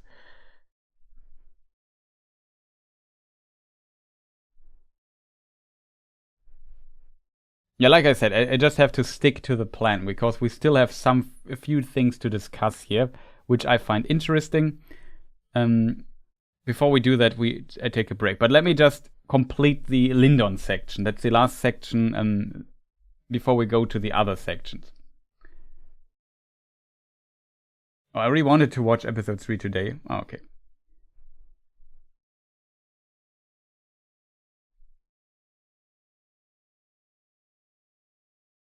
So yeah, I skip all the other stuff here. You can see this in fully animated and beautiful light and shots in the show. But yeah, the elves here, we have seen this in the trailer as well. And we were right, the other hand is the hand of Círdan. Círdan, we name the king first, Gil-galad. Círdan, Galadriel, wearing the 3 rings of power. Like I said, this scene that we are switching to in a moment. So Círdan tried to destroy the rings. It didn't. Something happened that made him believe that even the Valar don't want that these rings are destroyed. And this brings him to the idea, then I take one of them. Maybe got a vision, an idea, a feeling, whatever. Took the ring on his finger and brought the other rings to the others and said, no, we are not leaving Middle-earth. We stay here, we use the rings. Because Ulmo or whoever have given me a sign that I should not throw the rings into the water. And I interpret it as we should keep the rings and use them for now. Which is a bit debatable, to be honest. But I would also say that the 3 rings of power at least have a somewhat good tendency. They are still flawed and evil in their nature. And as Elrond says later in the Council of Elrond, they should not exist. Same with the other rings. But they exist now. And as we know from the books and so on, actually good things can come out of it. Because in the books, Sauron did not touch these rings, did not know about that there were 2 rings or whatever. He did not know about their existence. They were done last after Sauron left, Anatar left Eregion already to forge the 1 ring. And Sauron, Celebrimbor forged those 3 in secret and made also a little design change with these rings. So they were not touched. There was not the evil influence by Sauron in it as a result. The design was a bit changed, excluding some of the one idea of Sauron that made these rings so powerful when it comes to corrupting people. And not only that, they also had a different. The idea of these rings was so focused on preserving, healing, and so on, and knowledge and details like this, preserving beauty, all these things. That was the main focus of these rings, and that is why those are actually at least bear the most potential to do something good with them. in contrast to all the other rings. See you later, Mark. Have a good one working and so on. Maybe see you later. Until next time, yeah. Yeah, destroying the big, it's consistent with the book. Yeah, like I just read, they did not find the strength to destroy the rings. They should have destroyed all the rings of power. It would be best, but they could not.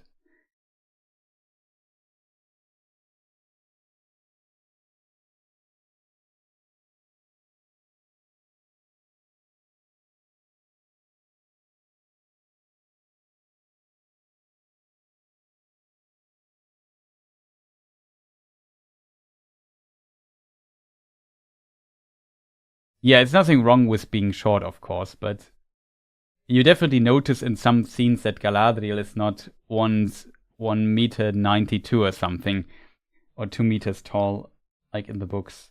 It's not the end of the world, of course, but I think she's how tall is the actress? 160 or something? So she's quite a bit away from that size. I mean, Elendil is 2 meter 50, so of course it will be difficult to get an actor that big. Tall, I should say.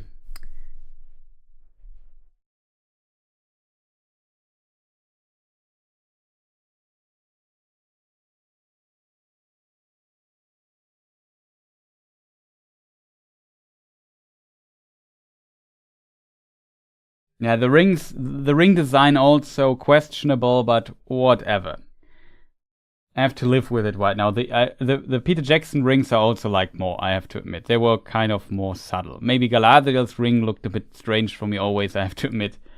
But the other ones, but it was okay, and the other ones also looked pretty better. Here, from this perspective, they don't look that bad, to be honest. But from the sides, they always look a bit strange. I agree on that when it comes to the ring design. So now, with them taking possession of those rings, they can unfold the magic, and the decay is gone. This tree here is not only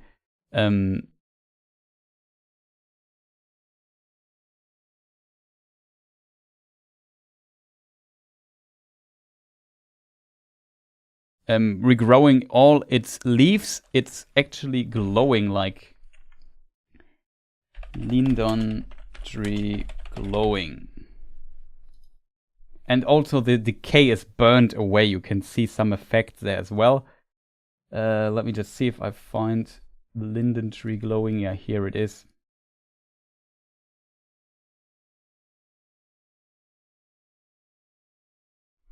And suddenly the elves can stay in Middle-earth. So that's good, but Elrond won't be happy about this decision. I would have wished that Celebrimbor that Círdan might have explained his decision to him, why he thinks that bring the rings back would be smart.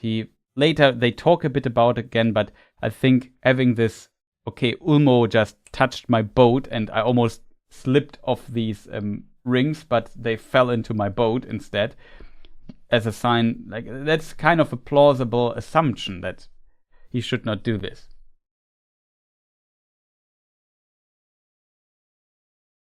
It's also like it was one sign of Ulmo, and I think he could have taken the rings and thrown them into the ocean. They would not be jumped back again into his boat. But it's like, I take this as a sign, because why should something hit my boat there to prevent me from throwing the rings into the ocean? So, yeah.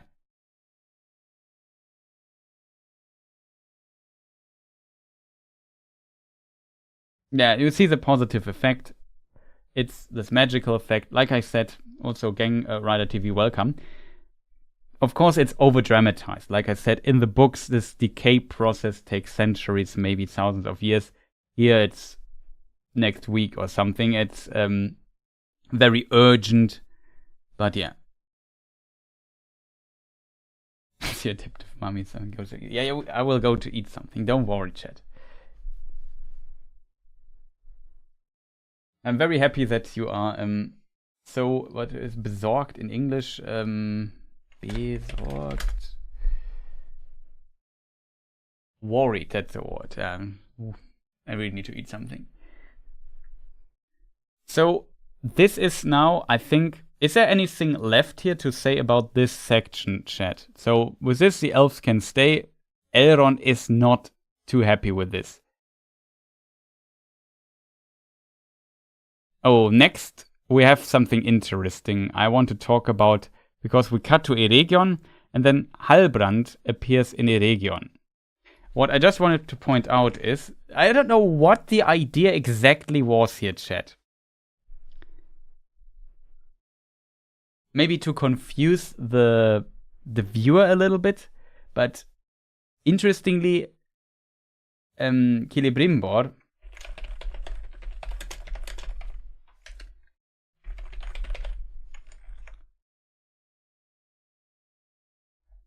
has an assistant now, and let me look up her name. I think she has a name. I've forgot, unfortunately.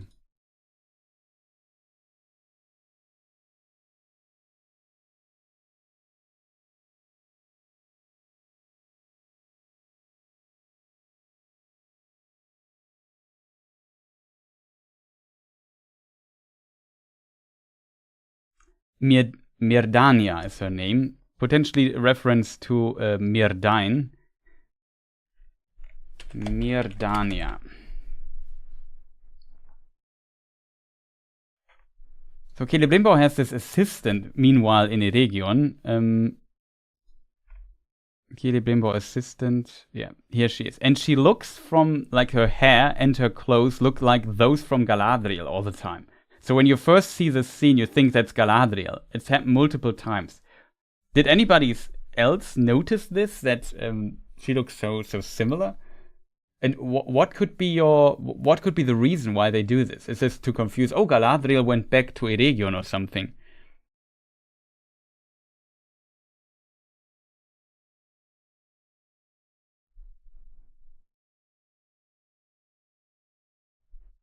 Yeah, Gil-galad shouts no and they drop them. That's a bit stupid in my opinion. I agree, common people, but whatever.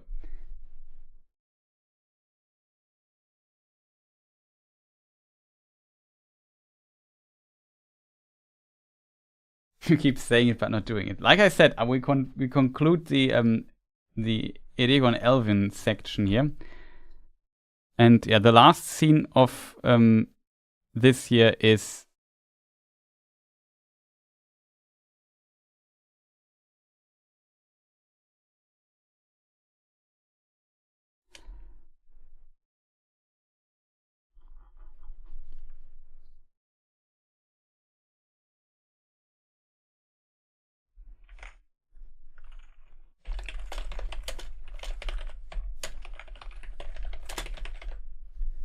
we discuss this then with the Halbrand section in a moment, chat. Because we haven't talked about those at all. Where is he? There he is. That's the last scene of episode 1. And here our friend Halbrand enters Eregion again. Isn't that awesome, chat? And with this, I think we made it through all the elven aspects. I maybe forgot something. We might add this later. Like, yeah, well, about Halbrand we talk later anyway.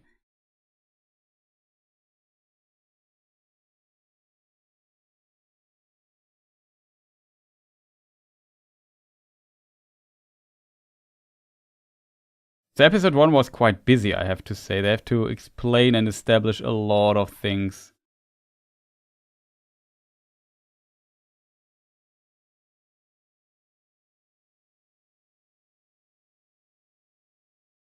Yeah, Celebrimbor's fate. I've been confused since season 1, episode 1, that is true. Okay, chat.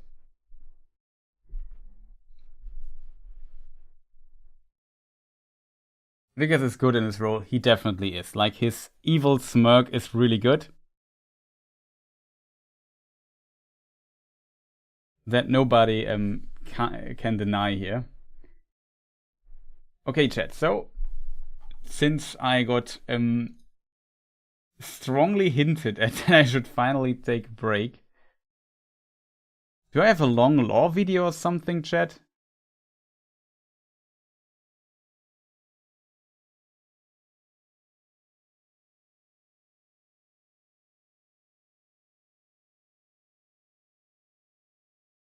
I don't have part 2 here, chat.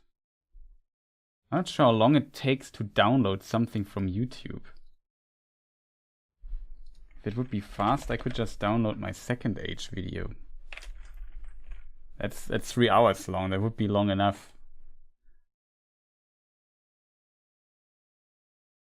Oh, that was wrong.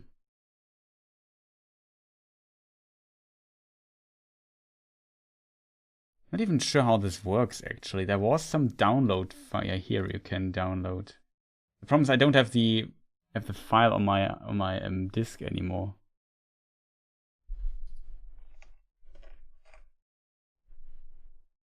Okay, according to my download thing here, it's 1 minute 25. Then I just put this in the thing there in the meantime, because I might really eat a moment longer.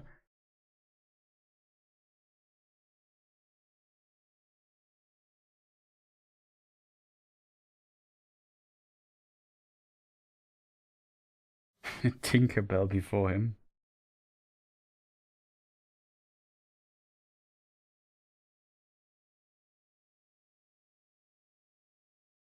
And then we can all take a break and discuss the rest bit of it. So for those people who watch this here maybe as a VOD, you maybe can skip a bit forward, quite a bit. So I will be away for some time for sure. Because I'm just really, really hungry. Unfortunately hungry, I would say. But we have 30 seconds to still kill.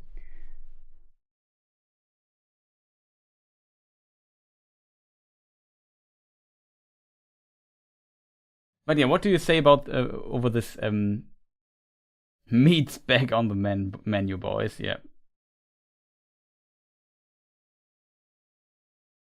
Red meat off the bone. Don't make my chat hungry again, right?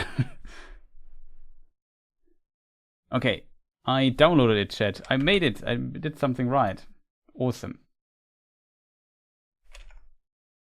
So this is just the YouTube version of the video. I hope there are some mistakes in this video. Isildur does not sail up the river Anduin. He sails actually down to the sea of to the ocean, and then sails up the west coast to Lindon, which is very complicated from when we want to go to Rivendell. But yeah, they will be corrected in the final version I will publish at some point when I'm done with the whole series. You will see that.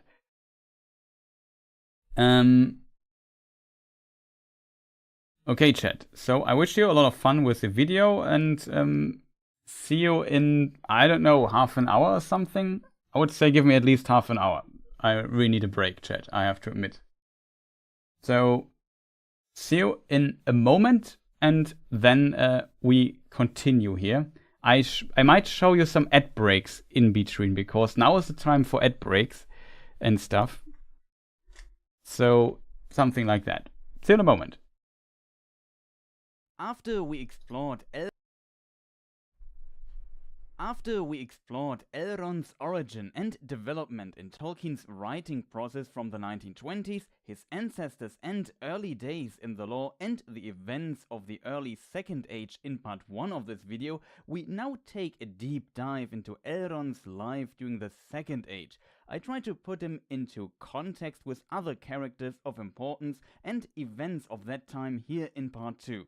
The next section could be considered a spoiler for the Tolkien-related Amazon show, because it's likely that some of these events will be covered by the series, but of course, in my opinion, they are also widely known among fans of the books, while film fans might only know a bit about the end of the Second Age, which is the War of the Last Alliance and the Siege of Barad-dûr. I will also give you a brief summary of the beginning of the Second Age, so we understand the situation and events that will unfold later. I also have some details I want to add before we continue where we stopped in part 1, so I hope it will be interesting for everyone. As always, I try to pronounce names as Tolkien described it, which means that you have to embrace the LotR. Shoutouts again to all the artists who allowed me to use their fantastic artworks: Kimberly80, Ted Nasmith, Sara Morello, Jenny Dolphin, Niati, Benef, Laura Tolton, Pete Amacri, and a new one, Andres Bertaccini from Brazil. He also has a YouTube channel with speed painting videos where you can see how the art is created. And another new artist, Firat Solhan. Links are in the description. Also, when I wrote the script, the Nature of Middle-earth book was not released yet, but I implemented a few things in part 2 afterwards. But keep in mind that the use of this book might be a bit inconsistent and some aspects from it might not be mentioned.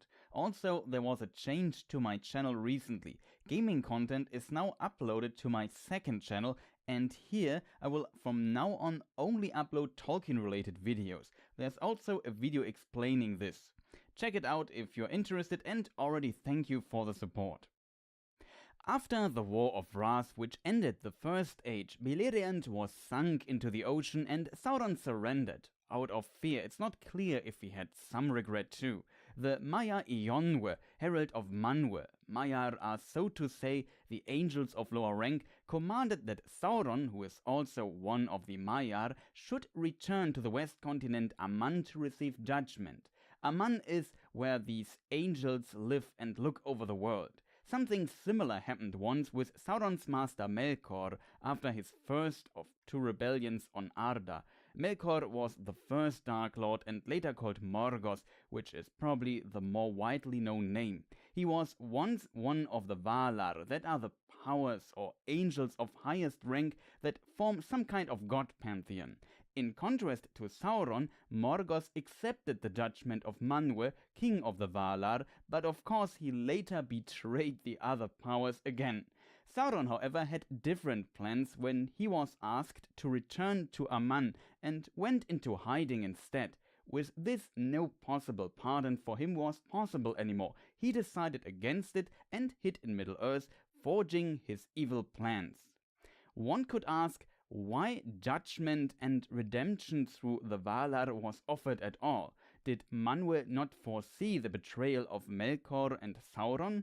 In The Nature of Middle-earth, Tolkien explains in a text, the Orsanwe Kenta, that not giving this option and then, for example, not sticking to his word of potential pardon would bring even Manwe one step closer to also become like Morgoth, which I fully agree with. A possible option for redemption after a judgment must be given, and the judge has to stick to his word. It's also remarkable that Tolkien discusses these matters in such depth in some of his draft texts. When the War of Wrath ended, Morgoth of course lost this option due to his first or previous betrayal and was then thrown into the void, and his forces were destroyed or escaped and hid. Some of the men that served the first Dark Lord fled to Middle-earth, and we can read, "And the evil men came among them, and cast over them a shadow of fear, and they took them for kings."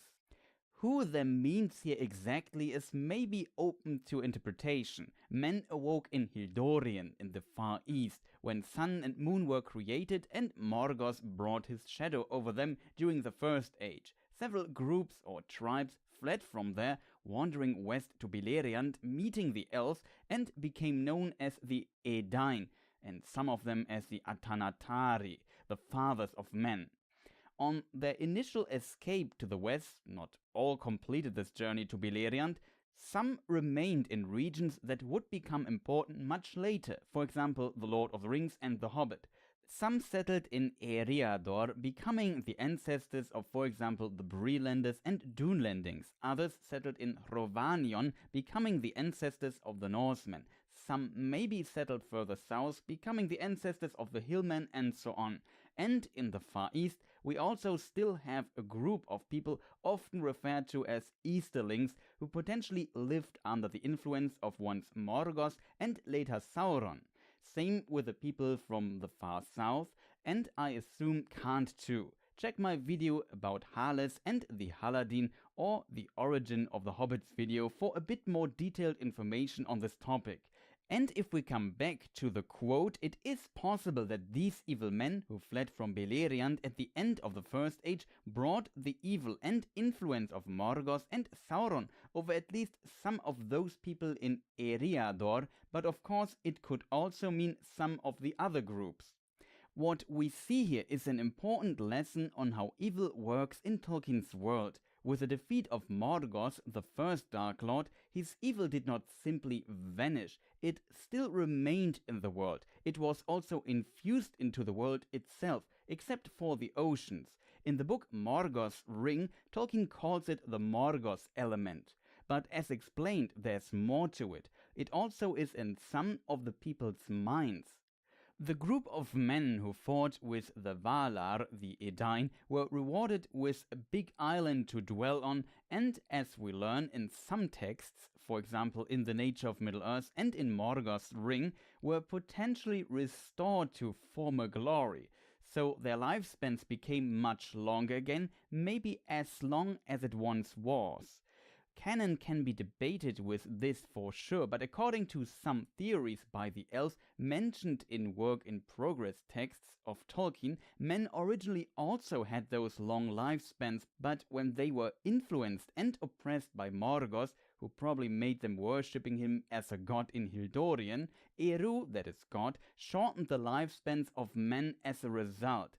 Some of those texts have multiple versions, and it is even debated if men were not immortal too at one point, but I highly doubt the latter idea. It's a very complex topic in Tolkien's philosophical texts and deserves its own video at some point. What is canon though, the lifespan of those faithful Edain who wanted to live on this gifted island were prolonged again after the War of Wrath. The exact nature of their change of lifespans is just not clear though. Those Edain then became the Men of the West, the Dunedain or Númenóreans, and the island realm was known as Númenor. Elrond's twin brother Elros, who decided to be counted towards men, became their first king. And in comparison to men that stayed in Middle-earth, they seemed like superhumans that lived for several hundred years. In The Nature of Middle-earth book, we also find some details about the migration process to the island. Quote, "But the whole process of migration appears in fact to have occupied at least 50 years, possibly longer, and finally ended only when Círdan, no doubt instructed by the Valar, would provide no more ships or guides." This text also mentions some interesting numbers of 200,000 and 350,000 people, and that after 1,000 years it was around 2 million, increasing to a peak of 15 million people at the end of Númenor. The island had the size of 467,000 square kilometers or 180,000 square miles, so a bit smaller than Spain. According to this Nature of Middle-earth text and a text from the Unfinished Tales, the Edain were brought to Númenor by the elven mariners of Círdan, and it took at least 50 years. See my video about Círdan and the history of the elves. The Númenóreans on the island were also visited by elves from the west continent Aman, since it was between Aman and Middle-earth. The visitors from the west continent also brought them gifts, and as a result, the Númenóreans developed fast, but they were also taught many crafts during the migration process, and I guess also later by the elven visitors. Quote from the mentioned text from The Nature of Middle-earth: "The Edain brought with them much lore and the knowledge of many crafts, and numerous craftsmen who had learned from the Eldar directly or through their fathers, besides preserving law and traditions of their own." How canon these passages from originally unpublished notes and work-in-progress texts of Tolkien are can always be debated, so if they are not from The Lord of the Rings, The Hobbit, or The Road Goes Ever On, and maybe Tolkien's letters, but we know that Númenor was pretty advanced later on, and this knowledge and exchange with the elves and their long lifespans and blessing accelerated their development massively. In early draft texts of Tolkien, we find in The Lost Road and other writings they had ships that sailed upon water and they descended out of the air, or ships that go now without the wind, and many are made of metal. Also guns, it seems. Our darts are like thunder and pass over leagues unerring. Tolkien, however, did not went with this extreme technological advancement and reduced it a bit again, because I assume he felt it was not needed to portray Numenor as advanced. See my video about technology in Lord of the Rings. Still, one paragraph survived, slightly altered, regarding the perception of men from Middle-earth when they met the Numenorians. And they took the Numenorians to be gods. In the Silmarillion, this is a bit more detailed. Quote, "For most of the men of that age that sat under the shadow were now grown weak and fearful, and coming among them the Numenorians taught them many things. Corn and wine they brought, and they instructed men in the sowing of seed and the grinding of grain, in the hewing of wood and the shaping of stone, and in the ordering of their life, such as it might be in the lands of swift death and little bliss. Then the men of Middle-earth were comforted, and here and there upon the western shores the houseless woods drew back, and men shook off the yoke of the offspring of Morgoth, and unlearned their terror of the dark. And they revered the memory of the tall sea kings, and when they had departed, they called them gods, hoping for their return. For at that time the Numenorians dwelt never long in Middle-earth, nor made there as yet any habitation of their own." Of course, their technological advancement took some time to develop. Only after around 600 years, so around Second Age 600, the Numenorians were even able to build ships capable to sail back to Middle-earth. This also gives us an idea about what time the last quote describes, if we consider that Numenor started to build small outposts in Middle-earth, depending on the source, around Second Age 750 to 800, and increased their efforts later. In the text from Nature of Middle-earth, we also find a mention of Numenorians having no weapons on Numenor for quite some time. In part 1 we also briefly talked about Numenor destroying the woods in Eriador and surroundings, which also brought them in conflict with the native tribes of men living there. The Northmen spoke a similar language compared to the Numenorians, but that was different for the men from Eriador. As a result, it was assumed the Norsemen were their kin, while these others were not. But that was not true. Some of those tribes natively living in Eriador were simply related to a house of the Edain that spoke a quite different dialect or language already in the First Age, but this house ceased to exist, and so this part of the lore was maybe forgotten.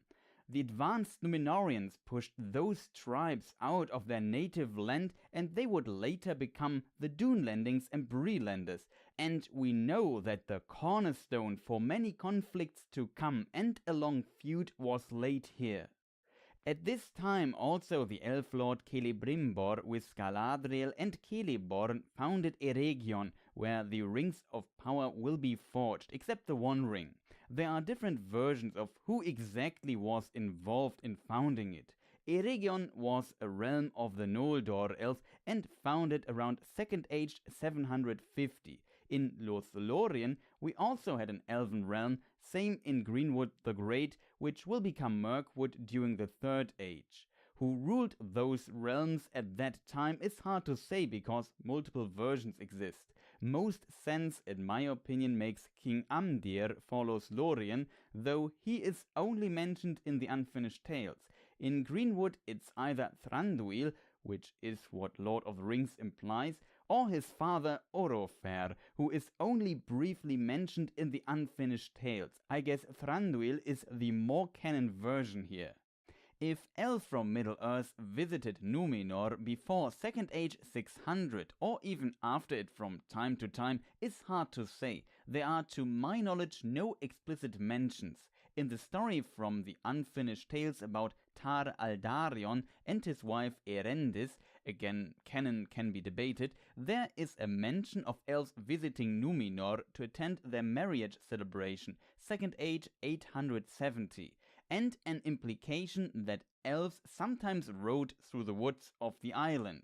It's not clear if these elves came from Aman or Middle-earth though.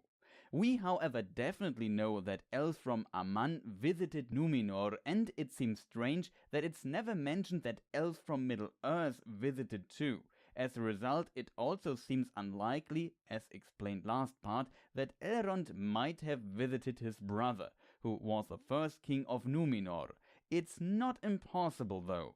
A reason could be that sailing to Numenor is almost halfway sailing to the west, and maybe elves from Middle-earth feared they would not return because they could not resist sailing to the west continent afterwards. Just my theory. We also learned last part that Gil-galad, the High King of the Noldor elves in Middle-earth, sent a letter to Numenor, Second Age 882, by giving it to the mentioned Aldarion, who visited Gil-galad in Lindon. In it, the Noldor king warns the king of Numenor, the father of Aldarion, of a rising shadow in the far east, which is Sauron, and suggested an alliance. Keep this detail in mind. Around Second Age 1000, Sauron takes Mordor as his realm and starts to build his fortress Barad-dûr, which will be completed 600 years later, setting his plans into motion. Also, after Tar Aldarion's rule, the Numenoreans neglect the alliance with Gil-galad again, which might have worried the Elven King and his advisors Elrond and Círdan. And this brings us to where we left off in part 1. Some centuries later, Second Age 1200, according to Appendix B, an ambassador from the west came to Lindon, so he claimed. As we can read in the Silmarillion, he introduced himself as Anatar, Lord of Gifts, sent by Aman. It's not 100% clear if he introduced himself as Anatar in Lindon in the Silmarillion, but in the Unfinished Tales this is indicated. But Gil-galad, Elrond and maybe Círdan, he is not mentioned in the passage, had a bad feeling and did not trust him, sending him away, not even allowing him to enter Lindon, but not knowing who he truly was. And they were spot on. It was Sauron in disguise, taking the fairest form he could, trying to manipulate the elves and bringing them under his will. In the Unfinished Tales, it is in addition hinted that Sauron sent messengers to Lindon and Eregion even before he came there himself, so he prepared this for a long time. What is fascinating here, that neither Gil-galad nor Elrond nor Círdan has seen the two trees of Valinor. All of them were never in Aman. Being in Aman and maybe having seen the two trees usually makes an elf, in my opinion, see the unseen. I made a detailed video about this too, and what sources for this theory exist. Check my video Seeing the Unseen for more info on this. In the case of Elrond, he has seen the Silmaril of his mother Elwing as a small child. Maybe Círdan saw it too when he visited the havens of Sirion or when he was in service of Thingol of Doriath. See part 1 or the Círdan video. Gil-galad probably hasn't seen the Silmaril, but it's not impossible. The Silmarilli have the light of the two trees in them and emit it. But I think this was not what made the difference here. As said, they did not know who that ambassador truly was, just that something is wrong. I think their foresight and wisdom led them to this wise decision. But Sauron did not give up and tried it with the realm next door, Eregion. Maybe this all happened in parallel, hard to say if we look at the sources. Interestingly, Celebrimbor was born in Aman and has seen the light of the two trees, same as Galadriel, but he did not send him away. However, Galadriel did not trust Anatar, though she did not know who he was, which also speaks for the power of Sauron forming this disguise, that even the most powerful elves could not see through it completely. There is an interesting quote in the Unfinished Tales. He, Sauron, perceived at once that Galadriel would be his chief adversary and obstacle, and he endeavored therefore to placate her, bearing her scorn with outward patience and courtesy. So Sauron had to work for getting the trust of the elves. Lindon also sent message to Eregion not to trust Anatar. The argument of Sauron made against this advice was quite interesting. Quote from the Silmarillion. And they had at first much profit from his friendship, and he said to them, Alas, for the weakness of the great, for a mighty king is Gil-galad, and wise in all law is Master Elrond, and yet they will not aid me in my labors. Can it be that they do not desire to see other lands become as blissful as their own? This is maybe also the earliest mention of Elrond being a wise lawmaster. Of course, at that point he was already far over 1000 years old, but for an elf, I guess, still quite young, probably studying the law of the world and his ancestors. According to notes published in The Nature of Middle-earth, this would be the mortal years equivalent of around age 38, but multiple versions exist and it's a difficult topic.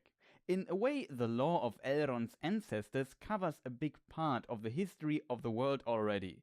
As a result, he probably knew about Sauron.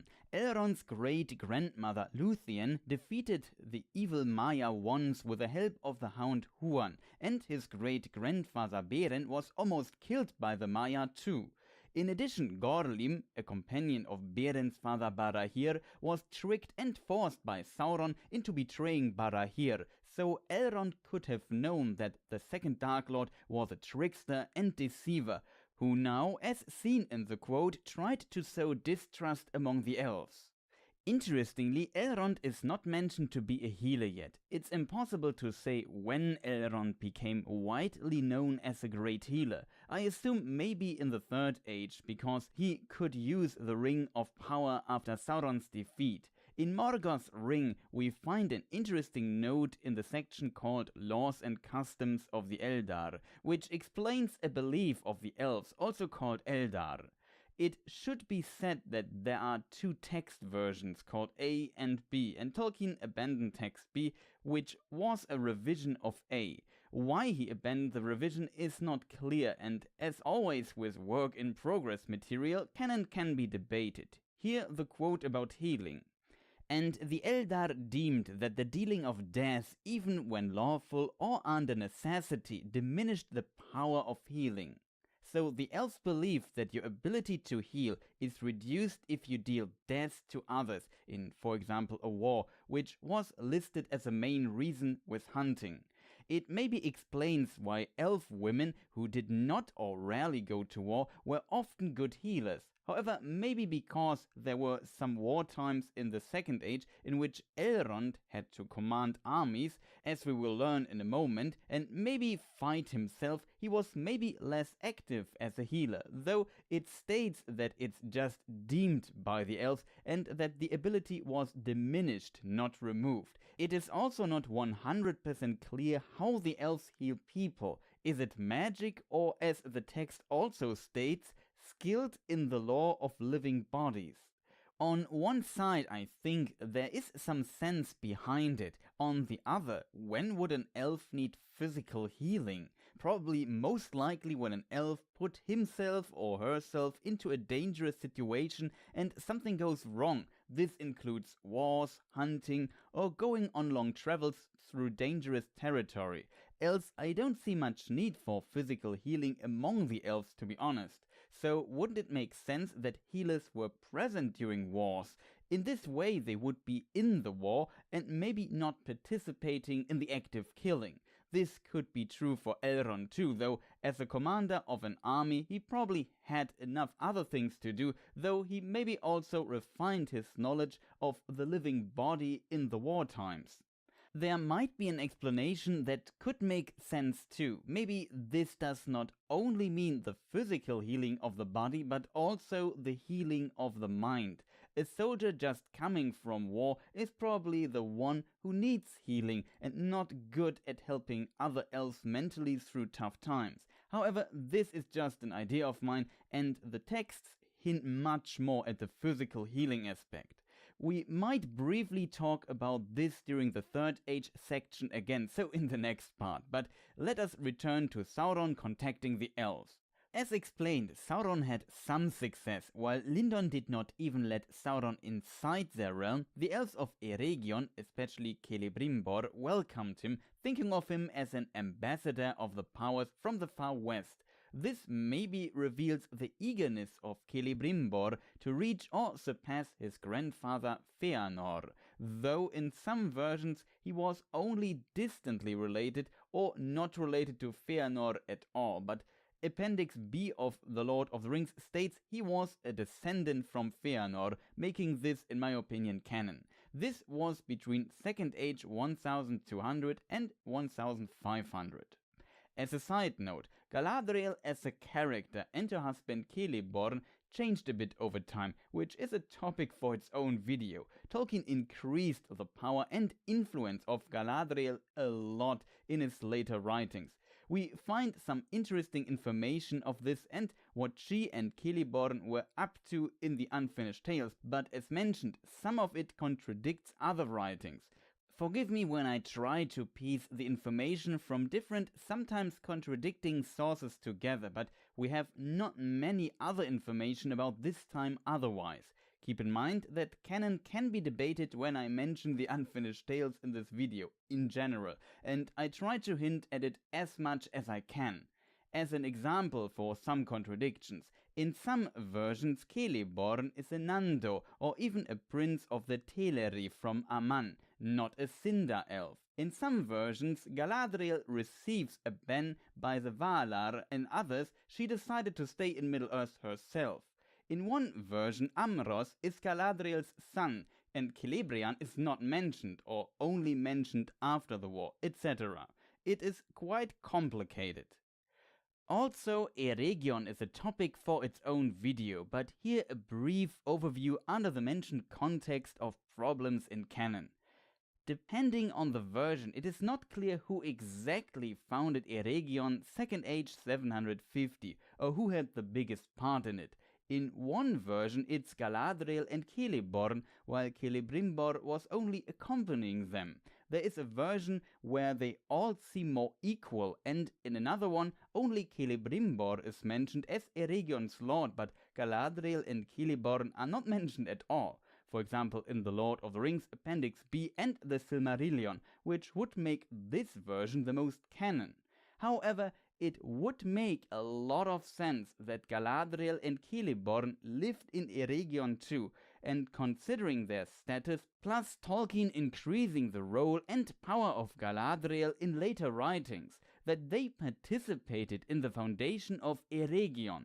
Appendix B also says, Second Age 750, Eregion founded by the Noldor, so it's not credited solely to Celebrimbor either. Why I think Galadriel and her husband being in Eregion makes most sense has to do with the king of LotR called Amros.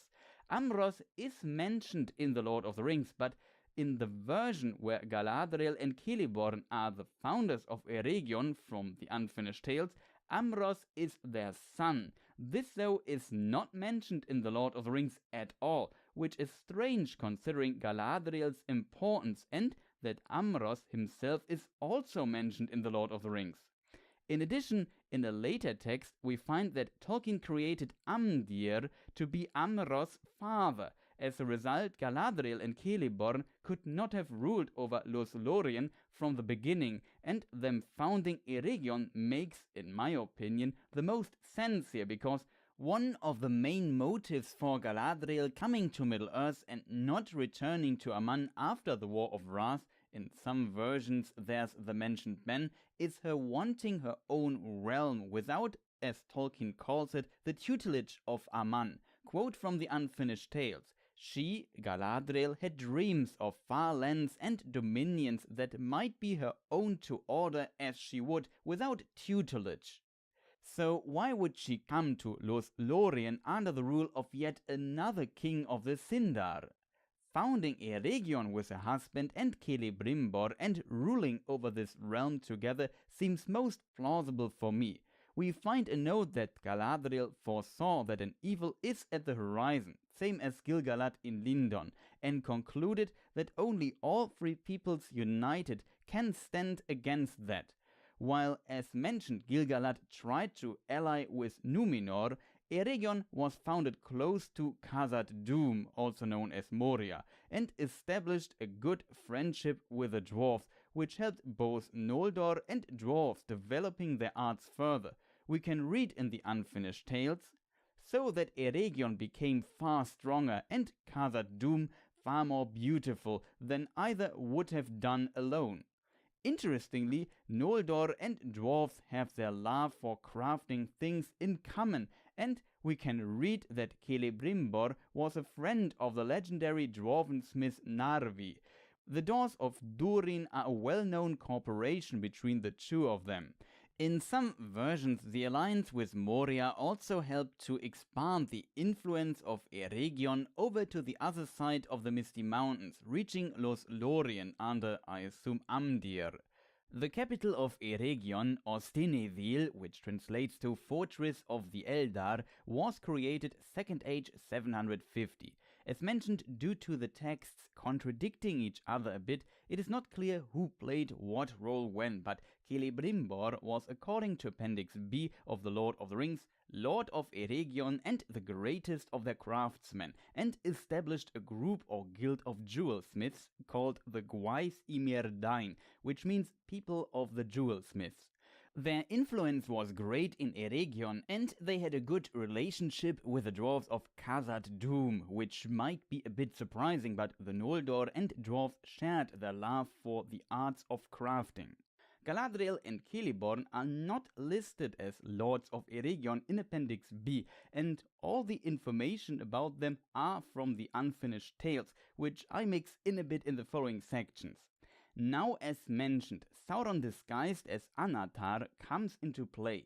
Not only did Eregion let him create distrust between Lindon and Eregion, he potentially managed to also bring Celebrimbor and the Gwaith Imerdain against Galadriel and Celeborn. As a result, Galadriel left Eregion at some point, and it seems Celeborn stayed as an unwelcome guest in Eregion, or maybe a bit outside of it. This likely included a household and a small elven army. Again, canon is a problem here, but it seems plausible to me. Originally, I assumed that Celebrian, the daughter of Galadriel and Celeborn, was born in Eregion or maybe later in Lothlórien. Other possibilities were earlier at Lake Nennuial, where, according to the Unfinished Tales, the couple resided for some time, or maybe even when they had their fief in Lindon. However, we have new information in the Nature of Middle-earth book that mentions her birth date to be probably Second Age 300, which excludes her being born in Eregion, because it was not founded yet, and also Lothlórien. Though canon is a concern here, it's the only information we have, and Tolkien seems to have envisioned her to be at least not born in Eregion. If we look into the Unfinished Tales text, the date also implies her being born at Lake Nennuial or maybe in Lindon. Quote, "During their sojourn near Nennuial was born at some time between the years 350 and 400 their son Amros." As we see here in this version, they have a son, but the birth date of Celebrian would also fit this time, and Celebrian will marry Elrond around 3100 years later at the beginning of the Third Age. If we move back to Eregion and Galadriel, leaving it after Anatar's rise in influence, she interestingly, in some versions together with her daughter Celebrian, might have moved through Moria to reach the other side of the Misty Mountains, while Celeborn, as potentially a Sindar from Doriath, was not the biggest fan of the dwarves, considering the events of the First Age, and would not enter Moria at all. I can also see some conflict potential in this, which Sauron could have used by creating a conflict between the Smiths, who liked the dwarves, and Celeborn, who did not. Sauron knew Galadriel, and her distrust would be his biggest problem to achieve his goals in Eregion, so he had to find a way to push them out. Maybe with Galadriel out of the way, he was able to increase his influence and trust in his arts further inside Eregion. His goal was to teach them to make rings of power. There are lesser rings of power in an unknown number, and the 19 great rings of power, plus of course the one ring, we know from the Lord of the Rings. Under the guidance of Sauron, 16 of those great rings of power were created, and they were sullied or touched by Sauron himself as Anatar. As a side note, the dwarves believe, as mentioned in Appendix A of The Lord of the Rings, that Celebrimbor and his guild might have given one of those rings to his friend Durin III himself, so one of the 7 dwarven rings of power might not have been in Eregion. Quote, "Of this ring something may be said here. It was believed by the dwarves of Durin's folk to be the first of the 7 that was forged, and they say it was given to the king of Khazad-dûm, Durin III, by the elven smiths themselves, not by Sauron." Then, after the 16 great rings of power were forged and the Gwaisi Myrdain reached the height of their skill around Second Age 1500, Sauron returned to Mordor, and it seems somewhere around 90 years later, Second Age 1590, Celebrimbor completed his own masterpieces in secret, his own 3 great rings of power known as the 3 elven rings of power, which had a slightly different purpose than the other rings, but were still based on Sauron's teachings and design nonetheless. Elrond explains in The Lord of the Rings during the Council of Elrond, "Those who made them, the 3 elven rings of power, did not desire strength or domination or hoarded wealth, but understanding, making, and healing to preserve all things unstained. Those 3 rings were called Vilya, the ring of air, Narya, the ring of fire, and Nenya, the ring of water." In the meantime, Sauron created the One Ring in a place called Samos Naur, or the Crags of Doom, inside Mount Doom in Mordor around Second Age 1600. The volcanic mountain itself was once created by Sauron's master Morgoth during the First Age or before. I assume his power was strong there, and Sauron could create an artifact that would change or heavily influence the fate of Middle-earth itself for almost the next 5,000 years. He forged the doom of Middle-earth. This One Ring was the Master Ring of the Rings of Power, and Sauron of course did not tell the elves about it. He put into it a large part of his own power and will, as we learn in the chapter The Shadow of the Past. So this ring was a part of Sauron himself. His idea was to bring all those who used a ring of power under his will, making them his servants who would help him to bring his idea of order over Middle-earth. Here is an interesting side note from a late writing of Tolkien we find in The Peoples of Middle-earth. Of course, canon can be debated. The event of forging the One Ring was so huge that it seems the powers became active to start countering this, you could say. According to this source, around Second Age 1600, also the 2 blue wizards arrived in Middle-earth as the first Istari. Those now were the true ambassadors of Aman, who came to Middle-earth to help the Free Peoples against Sauron as advisors, to strengthen the resistance against the Second Dark Lord. I like the idea of them arriving in exactly this time, but of course Saruman, Gandalf and Radagast would arrive much later, around Third Age 1000.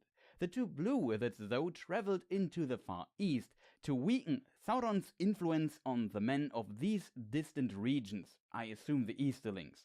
However, one other person was sent to Middle-earth together with them, and that was no other than Glorfindel, who once sacrificed himself killing a Balrog to save the refugees of Gondolin, including Tuor, Idril, and an around 7-year-old Earendil. As we remember, that is Elrond's father. Glorfindel did not travel into the Far East, but to Lindon, and it is said Glorfindel was sent to aid Elrond and was, though not yet set, preeminent in the war in Eriador. It's very hard to imagine how this first meeting of Elrond and Glorfindel must have been.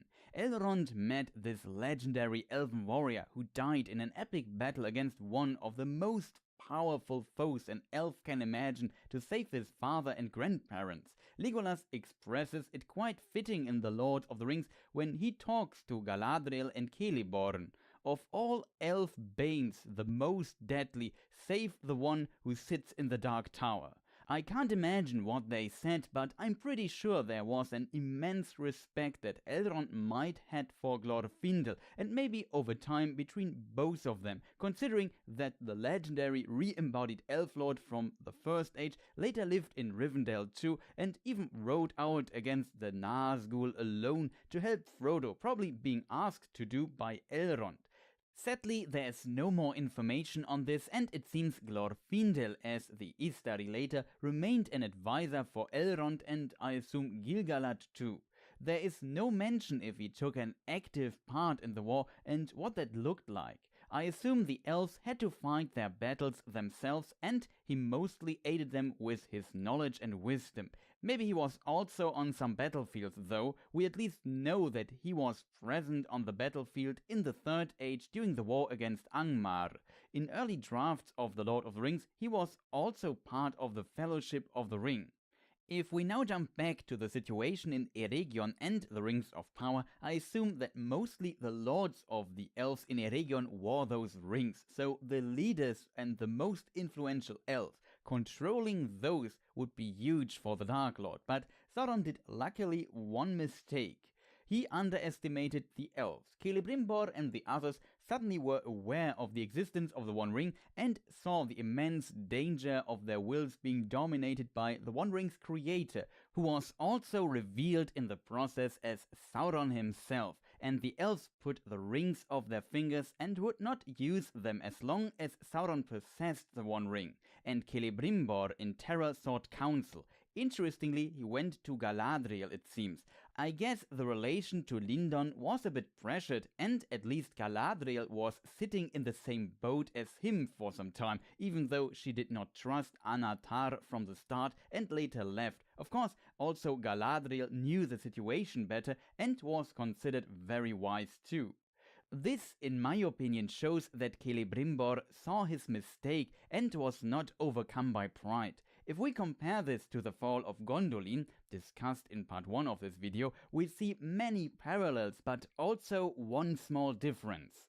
Turgon was warned by, for example, Elrond's grandfather Tuor, who was sent by the Vala Ulmo, but the Noldor king was too proud to take action or change his path until it was too late. Celebrimbor was warned too, actually twice as we learned, by Gil-galad and by Galadriel. And he and his guild did not listen too, but he did at least change his path at the very end. In my opinion, it needs some character to admit your mistake.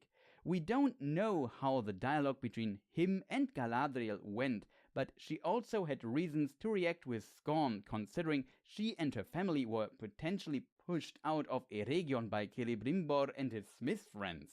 But we know she gave him good advice. She advised him to hide the 3 rings of power. Both agreed it would be best to destroy them, but they could not do it. We can read in the Unfinished Tales, and Celebrimbor went to Lorinan to take counsel once more with Galadriel. They should have destroyed all the rings of power at this time, but they failed to find the strength. This can be interpreted in multiple ways. One would be that it's difficult to destroy the rings of power and they had not the power to do so, or they could not find the will to do so, either because they desired the rings in some form or the rings already had some minimal power over them. It could even be that both points were true. We don't know for sure, but we know the rings were not destroyed by the elves and it was never really tried. We only know that 4 of the 7 dwarven rings of power were much later consumed by dragonfire, I assume around 3rd Age 2570 during the War of Dwarves and Dragons, so it is possible to destroy them. However, Sauron was furious that his plan failed and now he wanted the rings back to make use of them somewhere else and take revenge. He knew it would be much easier to bring men under his will, but elves would have been more powerful as servants, and that is why he tried it with the elves in the first place. So he prepared an army that must have been absolutely massive.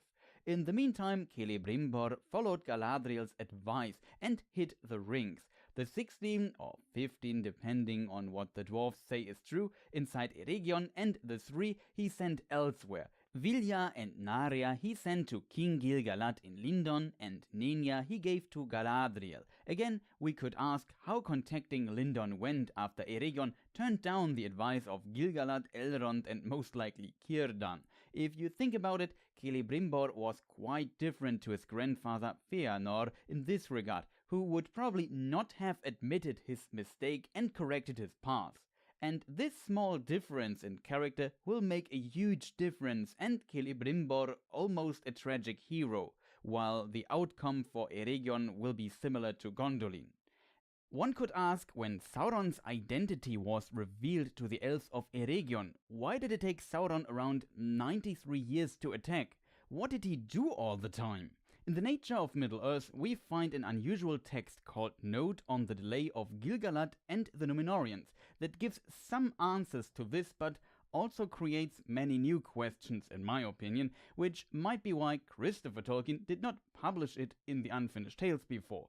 Shoutouts to my mod Círdan for this thought. In short, it says that after the War of Ras, Sauron had trouble gathering orc armies because so many died there, and after it, some stronger kinds of orcs were hiding far away and were scattered. For example, in the far east of Middle-earth, there were wild and ungovernable orcs who were not under his control. And the text explains that while he was in disguise in Eregion, he simply could not go there and bring them under his rule. They would have laughed at him in his fair form, which shows that this mission was a huge focus for him and he could not make any suspicious moves, which actually weakened Sauron in a way. And this disguise mission took around 400 years in total. We can read that Sauron's emissaries were active among the men of the East as well. But Númenor also had people in Middle-earth, probably exploring the land, and they potentially told Gil-galad that they saw activity in and around Mordor, which the Dark Lord would have wished to keep secret. Sauron, however, could not risk that they also found out about further activities in the East or his true identity while playing the role of Anatar in Eregion. The text does not 100% explain, though, what its title suggests, why Gil-galad did not preemptively attack the forces gathering there if he knew about activity in Mordor. In addition, Sauron had 1,200 years of preparation time before, and if Sauron would have succeeded with the elves, he would not have needed a war, so there are some questions raised by the text. Only after his true identity was revealed, he could focus again on the East, trying to bring these orcs and Easterlings further under his control and train armies. In addition, the peoples of Middle-earth text, the 5 wizards, is mentioned, which implies that the Istari, the 2 blue wizards to be precise, had an effect there. It further says that there were enemies in the East and 1,000 lands, which could mean the blue wizards, though that is an interpretation in the context of the greater lore. Keep in mind that there are multiple versions of the blue wizards, but in my opinion, if you consider the version where they already arrived during the Second Age, it seems plausible that they might have opposed Sauron in the east, in the regions of the Easterlings, maybe around Rhûn, but in my opinion not in the far south, for example in the regions of the Haradrim. There is no real evidence for this. This detail is strange because the text also mentions the south, so who could those enemies in the south be? If we look closer, we notice that it also states, and the southern lands to which he, Sauron, had not yet given sufficient thought. So far, the south was maybe not as much on Sauron's radar yet, and in my opinion, potentially not really part of his plans yet. The blue wizards being active in the south is only mentioned in letter 211 from 1958, at least to my knowledge. Here, Tolkien expresses that he is not sure about their story, but suggests that they also fail their mission like Saruman, and maybe even form secret cults and magic traditions that outlasted the fall of Sauron. just a theory. Maybe Tolkien thought about tying this to the new Shadow, the sequel to Lord of the Rings, which he abandoned because their cults are mentioned too. He started writing it maybe in the 50s, and some thoughts went into it as late as 1968 and 1972. Though in these late years he changed the Blue Wizards to being successful again. However, a later text, also from 1972, might even indicate again that all Istari reached Middle-earth at the same time, sent by the Valar at a crucial moment in the history of Middle-earth. Lord of the Rings implies all arriving at the same time as well, in my opinion. Still, all texts have in common that they only talk about the East except the letter 211. Even the Peoples of Middle-earth text from around 1970 mentions that the Blue Wizards were only active in the East. Some parts of the script seem to be missing in the text, I assume because the handwriting was very difficult to read, which is noted in the comment above it. But Christopher Tolkien would have been able to piece together East and South if it was this simple. In addition, the name Romestamo for one of the Blue Wizards in this version means East Helper, which leads me to the impression that Tolkien moved the activity from East and South towards East again, where they also now succeed in this version. We also find the note that they failed to find Sauron's spirit hiding in the Far East after the War of the Last Alliance, which further shows activity in the East. So quite a big difference to Tolkien's vague thoughts in letter 211, which he wrote around 12 years earlier. Interestingly, the Unfinished Tales text from 1954 also only mentions the Blue Wizards being in the East, but not the South. There is even one text where the Blue Wizards perished or were potentially even ensnared by Sauron, becoming his servants. It's, in my opinion, somewhat possible to connect the nature of Middle-earth text into what we know about the Blue Wizards from the 1970 text published in the Peoples of Middle-earth, if we only consider the East. In addition, we have those wild and ungovernable orcs preying upon one another and upon men, whether good or evil, and maybe even some resistance among the Easterlings themselves supported by the Blue Wizards. The nature of Middle-earth text also mentions enemies in the Thousand Lands though, which I would interpret as most likely the Númenóreans or the Haradrim, who were maybe not under Sauron's control yet, quote, the Southern Lands to which he had not yet given sufficient thought. The text is called Note on the Delay of Gil-galad and the Númenóreans, but talks less about Gil-galad and Númenor and more about why it took Sauron so long to build an army to attack Eregion.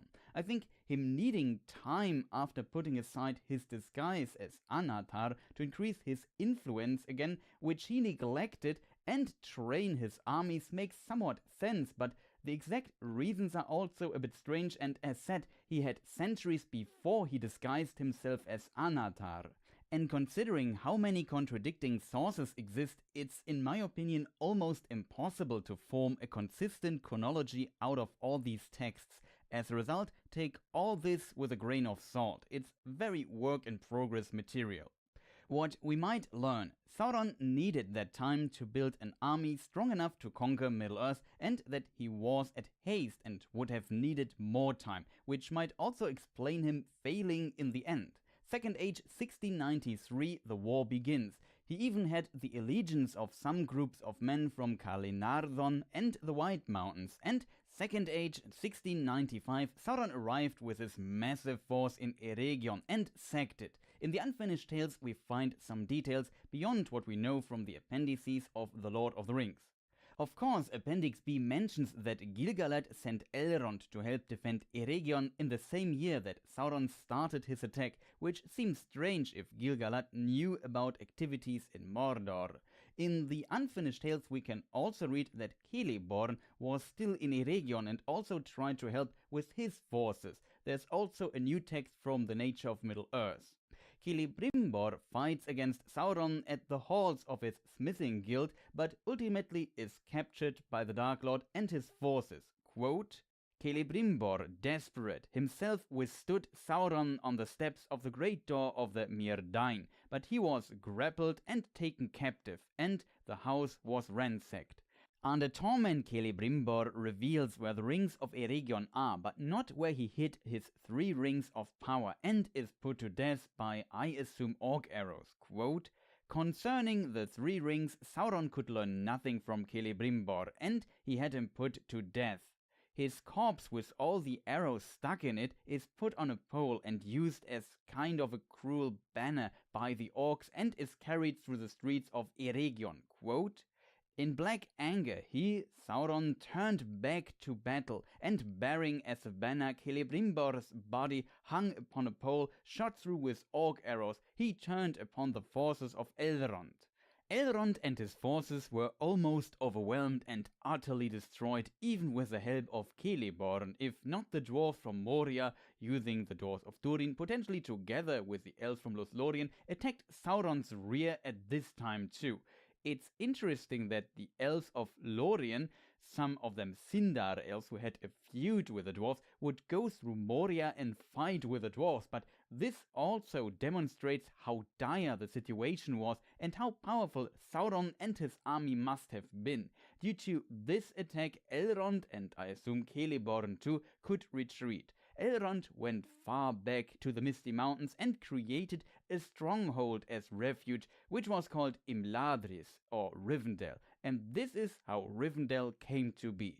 It was probably also a refuge for all the elves and men fleeing from this terrible war. Some also fled through Moria to Lothlorien. Sauron's forces, though, managed to push the dwarves and elves back, and they retreated behind the doors of Durin and shut them. Shutting the doors to Moria is interestingly also mentioned in Appendix B of The Lord of the Rings.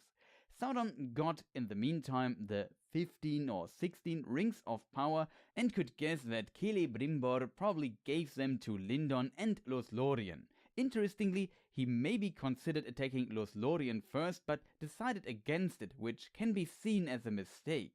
After conquering Eregion, he decided to attack Lindon because for him it was more likely to find the rings there, and he was right with it. As a result, Sauron continued his conquest through Eriador, and it was in ruins. Because Elrond escaped with a capable force, he besieged Imladris too and had to split his army to contain Elrond and his forces there. Now we come to the 10,000 IQ move.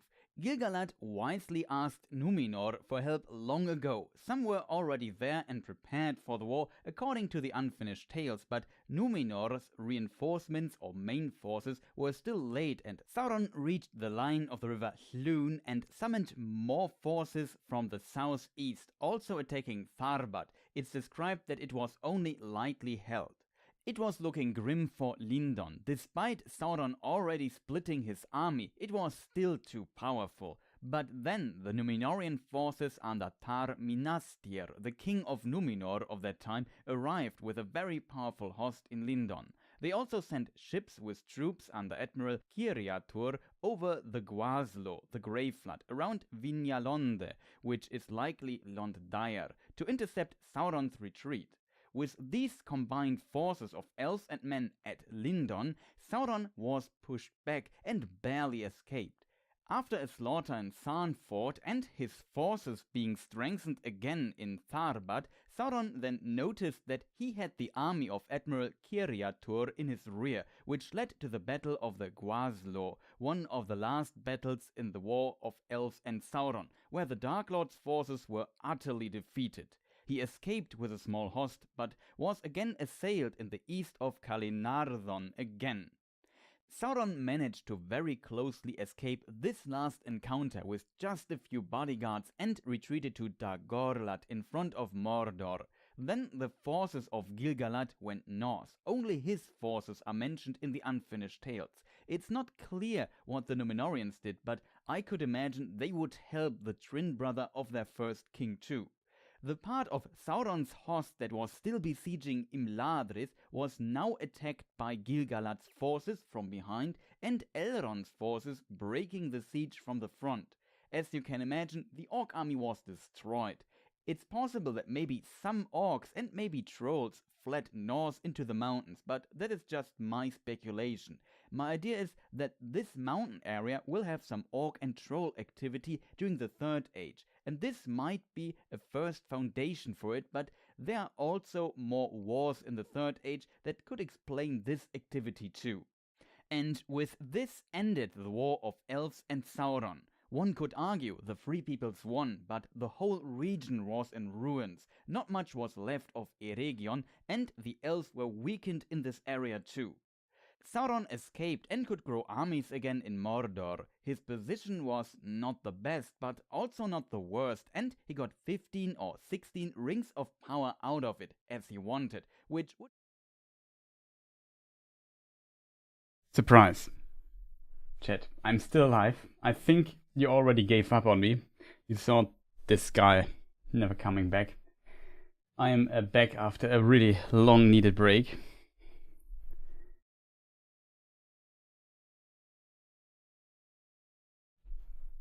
Sorry for leaving you alone for such a long time.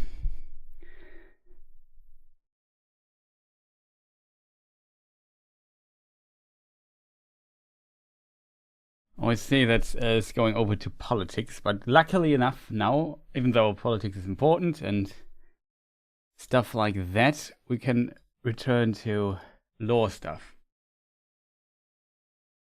I'm still online, yes. I just took a longer break and needed to eat something.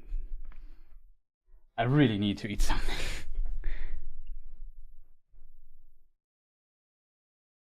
Just in time, yeah. Lucky I'm back in time. Okay, chat. So where did we left off? Is there something in chat happening that needs answering?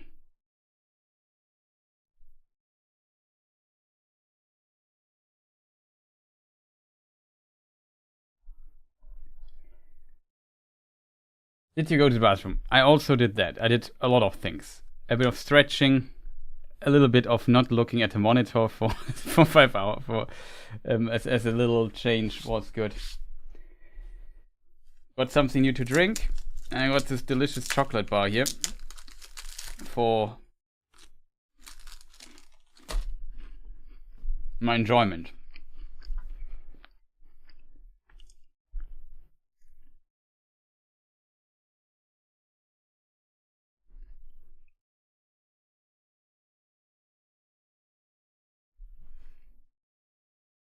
Okay, chat. So sorry for excuse me.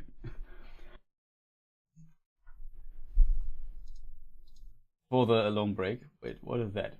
I have to do. There's a bot in the Twitch chat. I have to ban it. Chat. We stopped at the last screen here.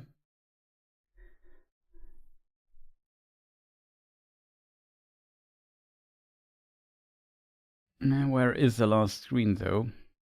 Yeah, Halbrand entering Eregion. With this we entered, and this is maybe a good transition. Don't apologize, man. You deserve it. That is true. I remember this one stream where I streamed for 8 hours without a break. Like I didn't eat something, I didn't go to the bathroom. Just 8 hours of streaming. Getting old here. But whatever.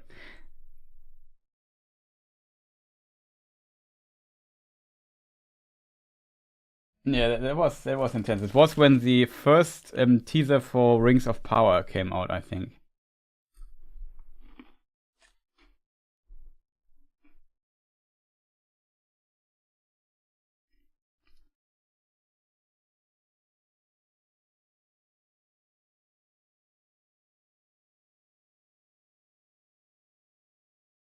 So, chat, we have to jump back and check now what happens in the meantime to our good old friend, Mr. Halbrand. Remember him, Halbrand? So, we learn how he gets on this boat at the beginning. Then we have the Elven plot line.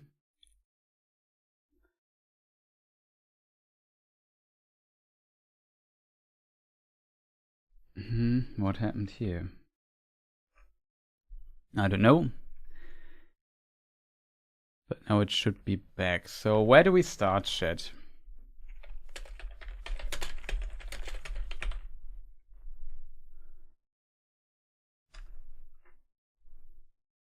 And so as we have seen at the end of last episode, which was episode 8, so the final episode of season 1, Halbrand has returned. Do I even have the scene for that, chat?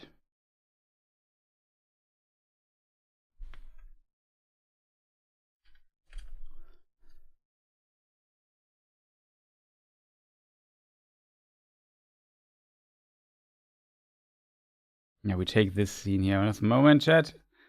Have to hit the frame. No, I missed it again. I could also swear I made this screenshot at some point, but whatever.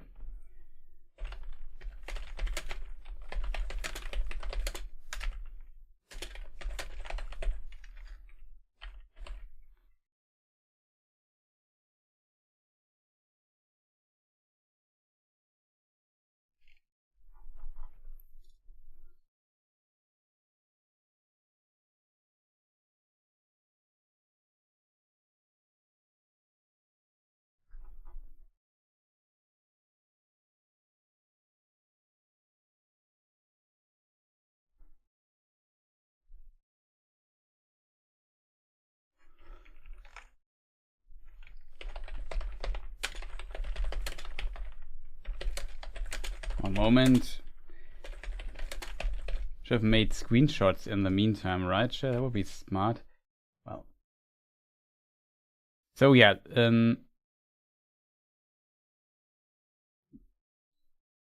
where is he though?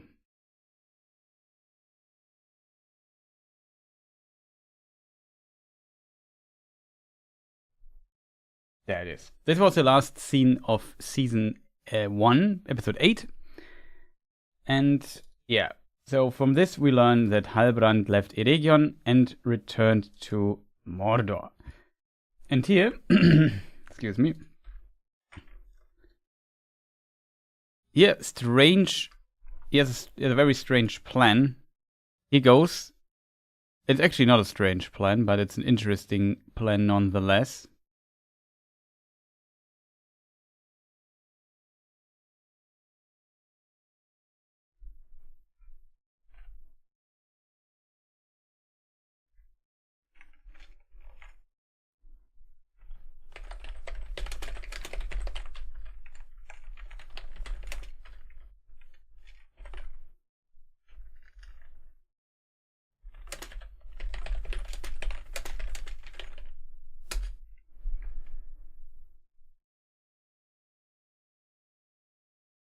And yeah, he returns to Mordor. And I thought, okay, what could he do? Maybe he starts gathering a little band of orcs or something. And wait, do you even see the screenshot? You see it. Okay. He gets a little band of orcs around him or something, and then starts fighting against Adar or something. I don't know.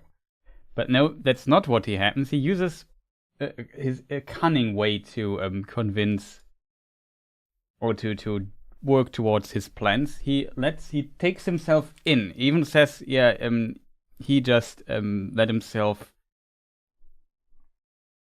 imprisoned and just wants to negotiate with Adar.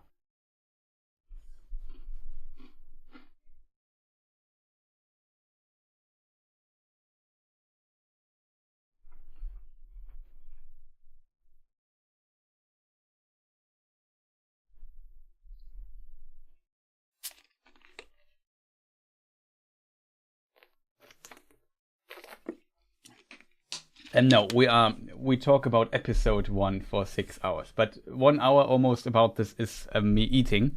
So basically, we just talk 5 hours, 5.5 or something.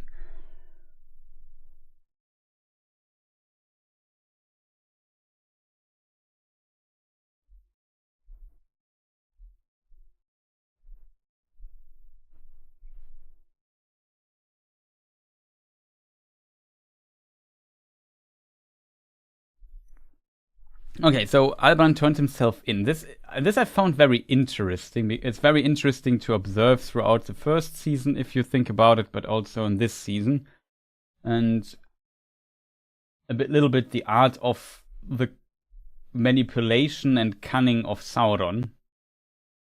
Some argue he uses something that Tolkien called Osanwe, but yeah, let's not dive too deep into that. That's maybe a topic for a different video or so. Let me just promise always like getting here the screenshots flow going. Is there a shot where we see both? Yeah, that's a good shot. Halbrand.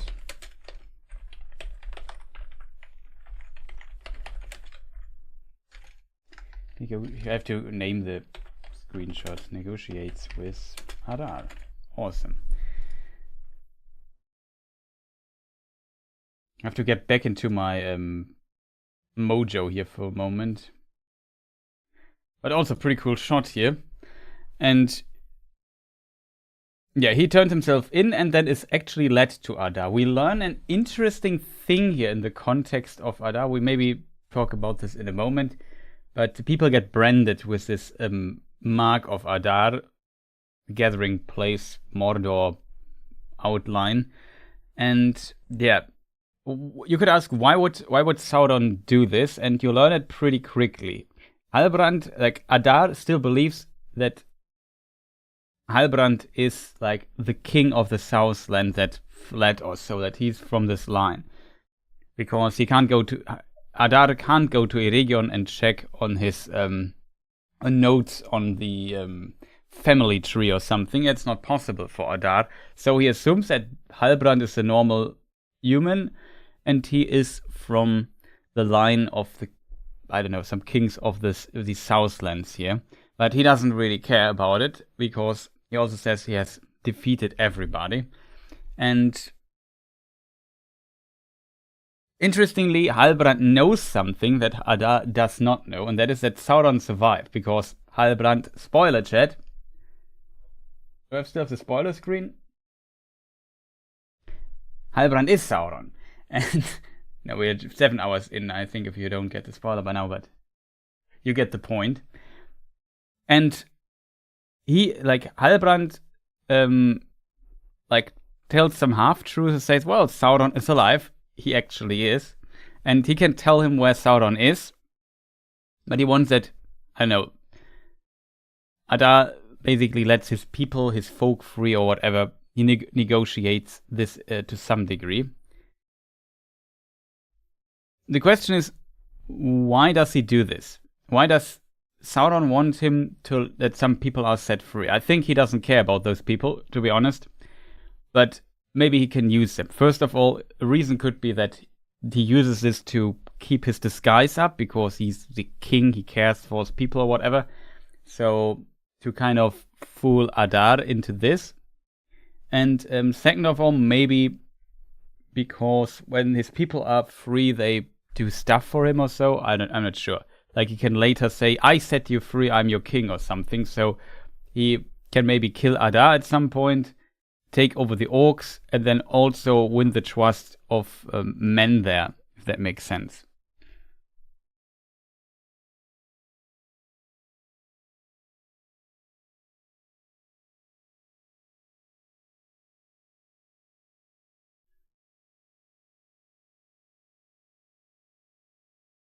I would also say the pacing is a bit better. More confusing. I'm not sure if it's more confusing, but it's interesting that you say that. I mean, I'm pretty deep into analyzing the show. I have done countless trailer analysis videos. I have seen all the footage of the show and screenshots and read articles and whatnot. And I'm also pretty good with the lore. So some of the stuff I see here, I kind of expected. So as a result, it doesn't confuse me as much. But I think, what is the perspective of like a normal and quote unquote normal viewer that does not look so deep into all of this excuse me, stuff. What's going on there? Can they follow? We had this discussion a bit when they showed Círdan, and someone in chat wrote that if you don't know the lore, you don't really know who Círdan is, because the show does not really tell you much about him, except he's old and wise. But it could be kind of similar in a lot of ways. And I also had another friend who wrote to me today and asked me some questions, because he couldn't really understand, okay, why is Sauron now a slimy worm blob, and what happened then, and why does he absorb people? It's just, so some people have some questions. You can kind of say, yeah, this is a reference to that or reference to that, though there's maybe no base in the book lore for it, but still I can see how this can be confusing for some people. I definitely would also agree that the pacing is a lot better. Actually, the show goes somewhere, and that helps quite a bit. I'm not a normal viewer. Yeah, I didn't mean exactly you, but some other people who are not into the lore that pretend some of those might exist.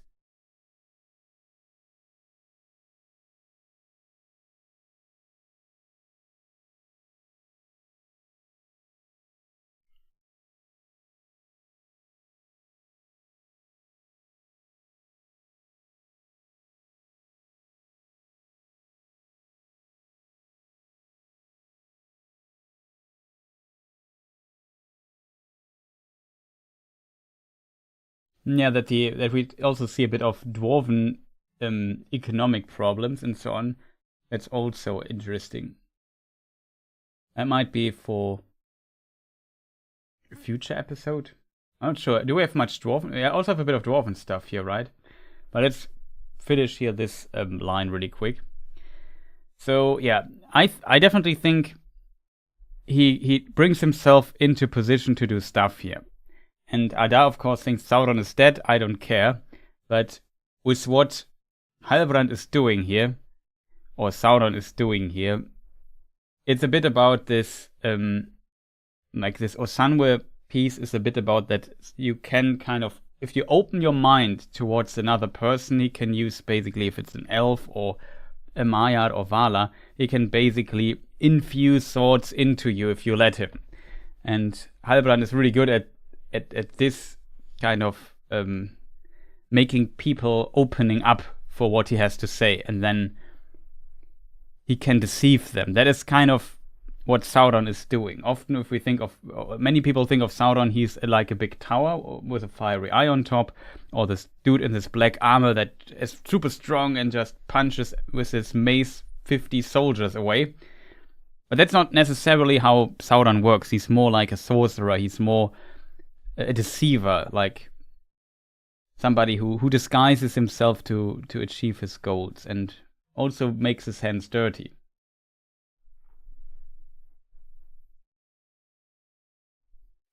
It's 11 a.m., so all my evening was listening to this while I paint. I appreciate it. Awesome. I hope you had a good time there. For Mexico, this is a perfect time. Yeah, the time-wise here is, of course, a problem, but yeah.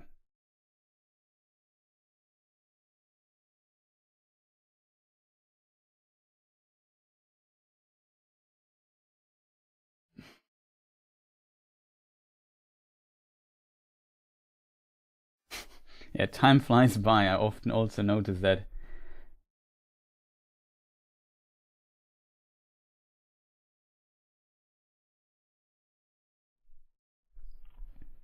That is true. I have to say, they definitely improved with season 2. I'm positively surprised to just mention this again. But of course, in my analysis, I have to consult the books here as well.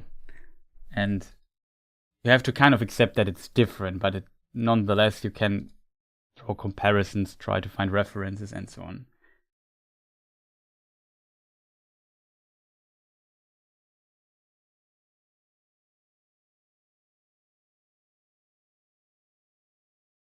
The rune for the G. So yeah, that's I think where Halbrand is coming from. We also learned that Waldre is in the service of Adar still, and so on. So he worked his way up by his betrayal to the people in the village. And yeah, I don't know. I kind of liked this interaction here. The new Adar actor worked quite well for me. Like I said earlier, it felt like, as always, so that's a huge accomplishment because I really liked also the previous actor quite a bit. So this part perfectly worked for me. I had a bit of the worry that this doesn't work, but the new actor, shoutouts to him, like really makes this smooth transition.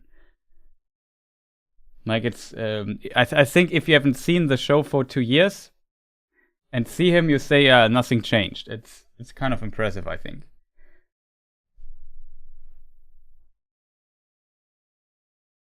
Okay, Jed. And with this thing here, with this Bargain,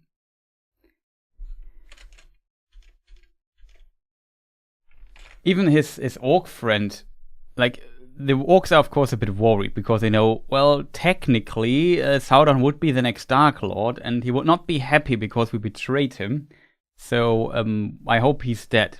There's also like some orcs don't want to serve under a Dark Lord and so on. There are all these instances we know also from Lord of the Rings. And that is the thing. By the way, I forgot something to mention in the context of Sauron. When there was a prologue, Sauron called himself Sauron in front of the orcs. That, of course, is not correct. Like, Sauron would never address himself as Sauron, because that is the name the enemy gave him. That is not the name he uses himself or anything. That's the name of the enemy. As a result, Sauron, I don't know, would call himself Tarmairon or something like this in front of them. Maybe something, maybe as a black speech name for himself, which I'm currently not aware. I just know that Barad-dûr would be Lúthburh. Sometimes you could argue it's synonymously used for Sauron, so that would be a possibility. We see this in the Peter Jackson films, actually, that the orcs often talk about Lúthburh and stuff like this. I think, at least. I'm not 100% sure on this.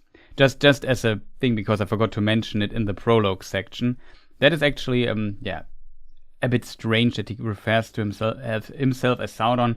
Though this is more like a book reader detail, because people just know, he's Sauron, don't have 20 names. There are enough names already in the show or whatever. So we don't need it more complicated.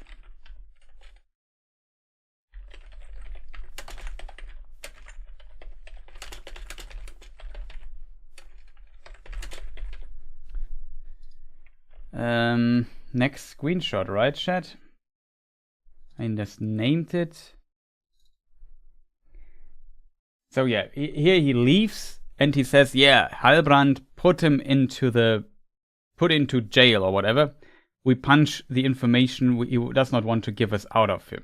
First of all, like, Adar suggested, if I remember correctly, that he could just kill him and said, well, then they don't get the information. Said, right, then we find other ways to get the information out of you. I don't want to do any dealings or some whatever. And he still, of course, we know that Halbrand's not just a normal mortal being, so he can endure quite a bit. And as a result, he does something interesting that he also does in the next episode quite a bit. Like, if you remember, we talked about a moment about it. It's kind of already a spoiler how this goes out. He comes to Eregion and there he waits. Quite a lot of waiting. It's basically the same here in this scene. He comes to Mordor, finds Adar, and then he says, well, I can tell you about Sauron, and then you can destroy him. He kind of tricks him and so on. Says Sauron is dead. Then he has to think about it and so on. What is going on exactly here?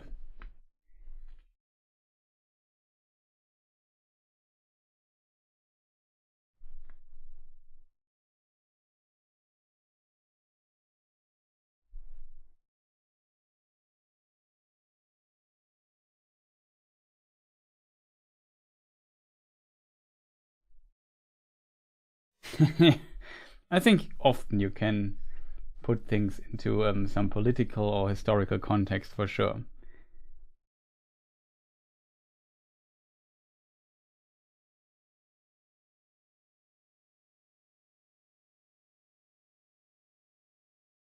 Yeah, the horse definitely acted quite well. That is true. Shoutouts to the horse. So let me just think for a moment. We need next screenshot, right? So next, I would say we do each story arc separately. So we jump last to or second. I'm not sure how much Durin we still have to do. I'm not even sure if Durin is in this show. We have a few Southland sections here that are kind of related.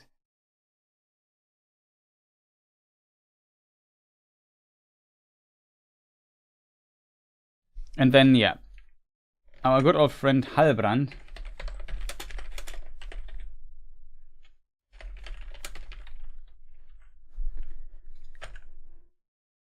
And that's kind of interesting.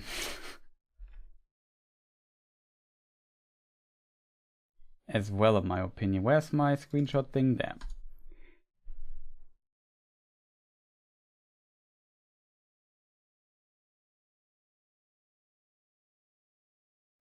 And there he is, like put to prison. They often visit him, they mock him, and so on. Not a good idea, because Halbrand definitely promised to kill Waldrick. That he does, and he keeps his promise, but not in a way that Waldrick thinks he does. So that's a pretty cool twist, I would not call it, but something like that. It has to do with the food, and they try to tell him the stuff. Of course,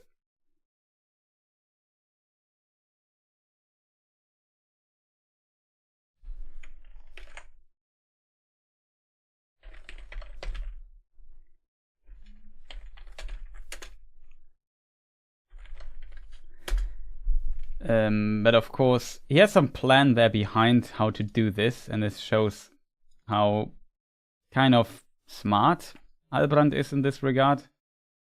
Problem is, it's a very dark screenshot. It's always annoying to see. Halbrand sees that there's a walk kind of guarding this jail place.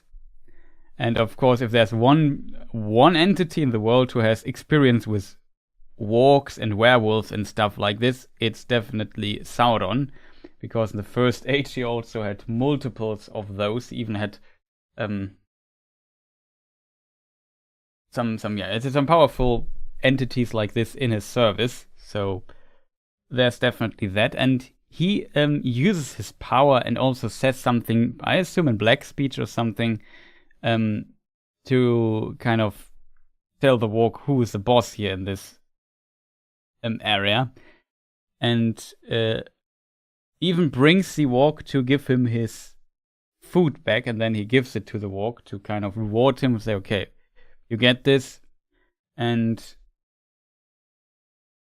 at some point, interesting, like he endures his stay there in the jail and the treatment quite a bit.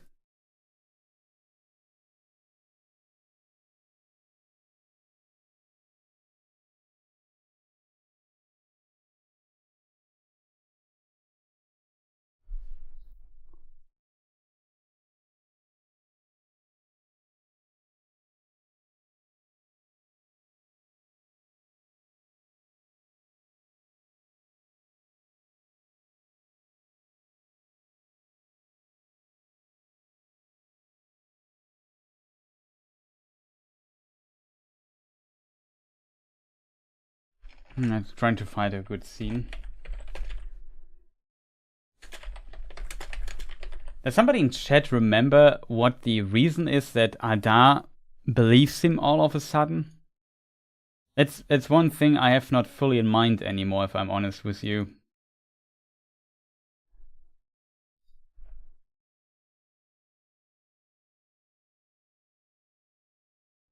But yeah, Halbrand also... no, not Halbrand.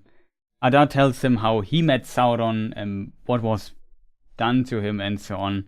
So kind of a similar treatment also Adar once had to endure. So I guess they are kind of even now. But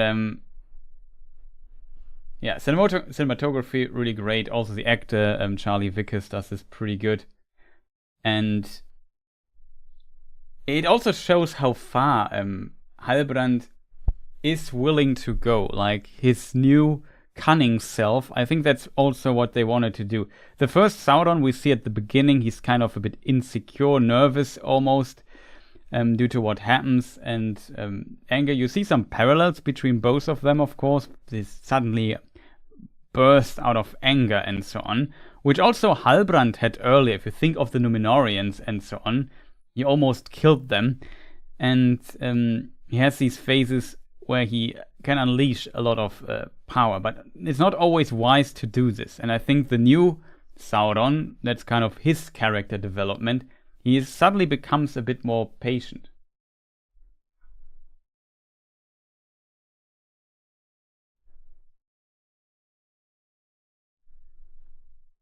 Yeah, the old actor, the previous actor. Let me look into here my Amazon thing. No, that's wrong, Chris.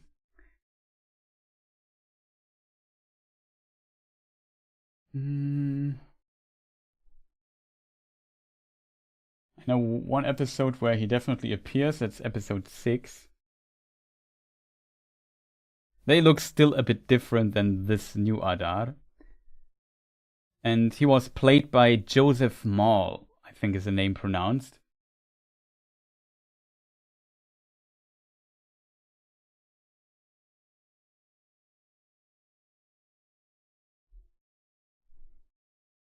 And yeah, Joseph Mawle is not left the show, unfortunately. Fantastic actor also.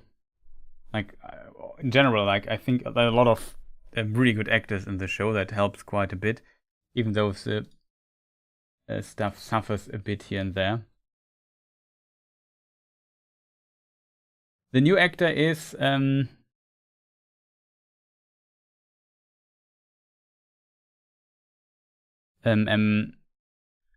Hazeldine is the name. So, I like I said earlier, if you Michaels, if you haven't seen the show in some time and haven't followed the news, I think you would not notice. I completely agree. Like I said, this is a new actor. He looks. I remember exactly that's how he looked, right? And also his movement. And I think if you watch it side by side, you might notice it. But yeah, for me, I also felt like, okay, that's pretty awesome. I haven't seen season 1 also in some time because I didn't do a rewatch before season 2 started.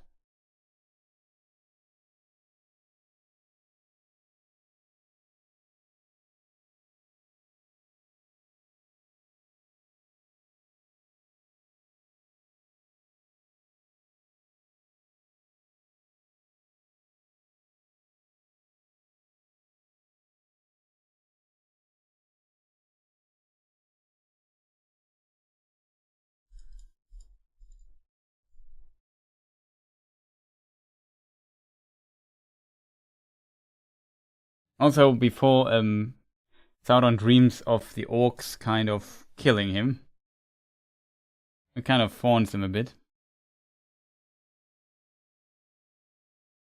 It starts also with saying it was in my place. It's interesting because, I don't know, Adar before was pretty convinced, it seems, that Sauron is dead. But it seems like now that Halbrand came here and told him, well, Sauron is back and he's not wrong there, that somewhere deep inside Adar he knows that Halbrand is not lying to him, that this might actually be a possibility that Sauron returns, and then he has to do something out of this.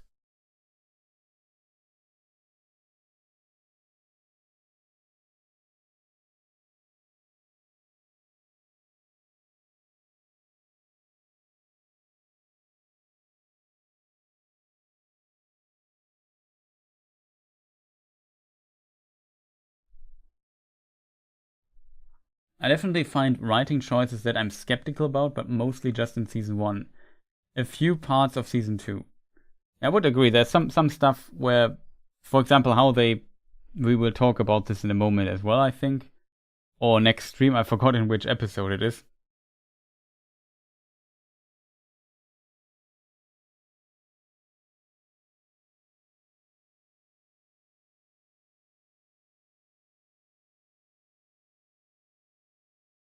Yeah, when he realizes who he is, that will be interesting. What Halbrand says to Adar is that Sauron has returned, interestingly, in a new form. And he's not lying here. He's not telling the full truth, but he's also not telling a complete lie. That's, I guess, what he's kind of good at. And yeah, it seems like Adar believes him enough to just not let him rot in the cell until the end of time, but he believes him enough to maybe listen to him. And he comes there and wants the information. He talks about how Sauron treated him once and that he was in the same position as him.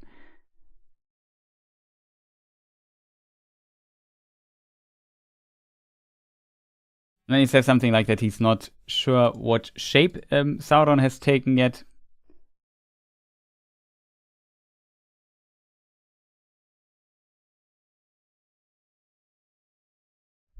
And yeah, it seems he needs the trust of the elves to find out who Sauron really is, and he's able to negotiate with Adar.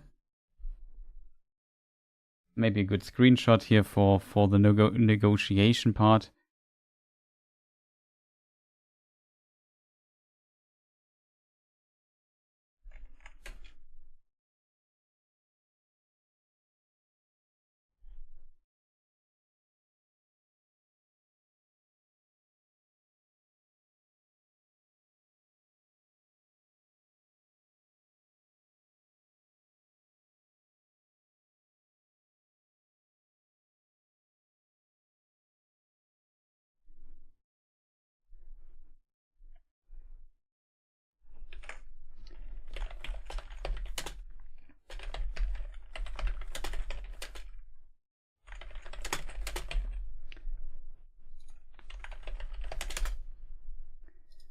Let me just switch the image. Sorry, chat. Always takes a moment for me to do this. Especially when the scenery is so dark, it's really tough to see.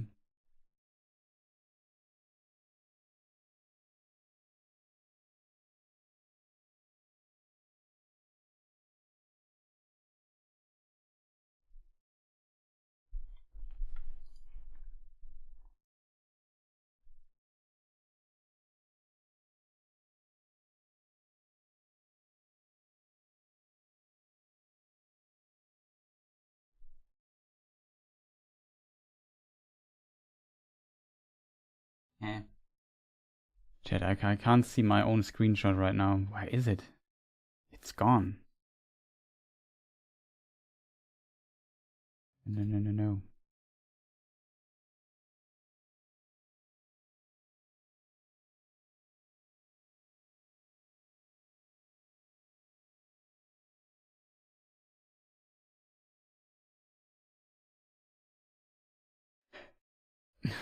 Sorry, chat. I just can't find the screenshot. Did I not save it? I found it. There it is. So yeah, Adar stands here, he makes him an offer, and so on. They talk quite a bit.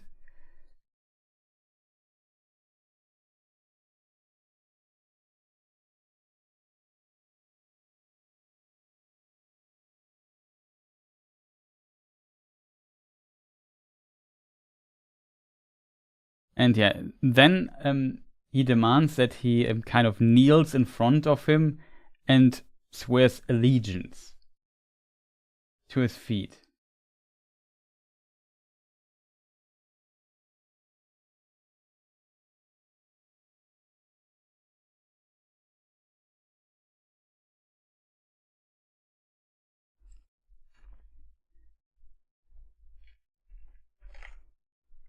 No, that is completely wrong, chat. And yeah, interestingly, and that is what I also tried to say earlier, Halbrand or Sauron actually does this. I think he swears allegiance in a way that there is a bit of wiggle room for him. Because he says something like, until your end, or until the end of Mordor, or your end. And he might end him or something like that. So he definitely has an idea.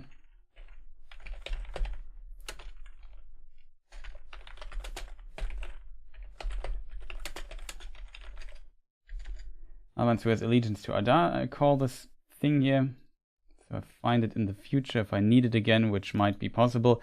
But yeah, previously Sauron might have just, I don't know, destroyed his chains and ripped everybody apart with his bare hands. Depending on how powerful he was feeling at this time. It's also hard to tell. But here he actually plays the game and does this.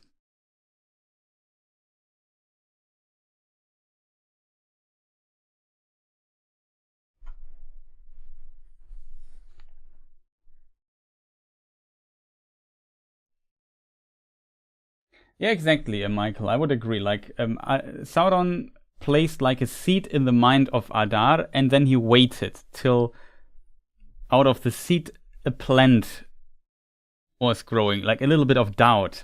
Maybe he could be alive, and then he just had to wait long enough and endure the punches, whatever, long enough by the other dudes. And then at some point Adar would come to him and they would talk. And then he could just continue his play with him and play him like a fiddle and get what he basically wants.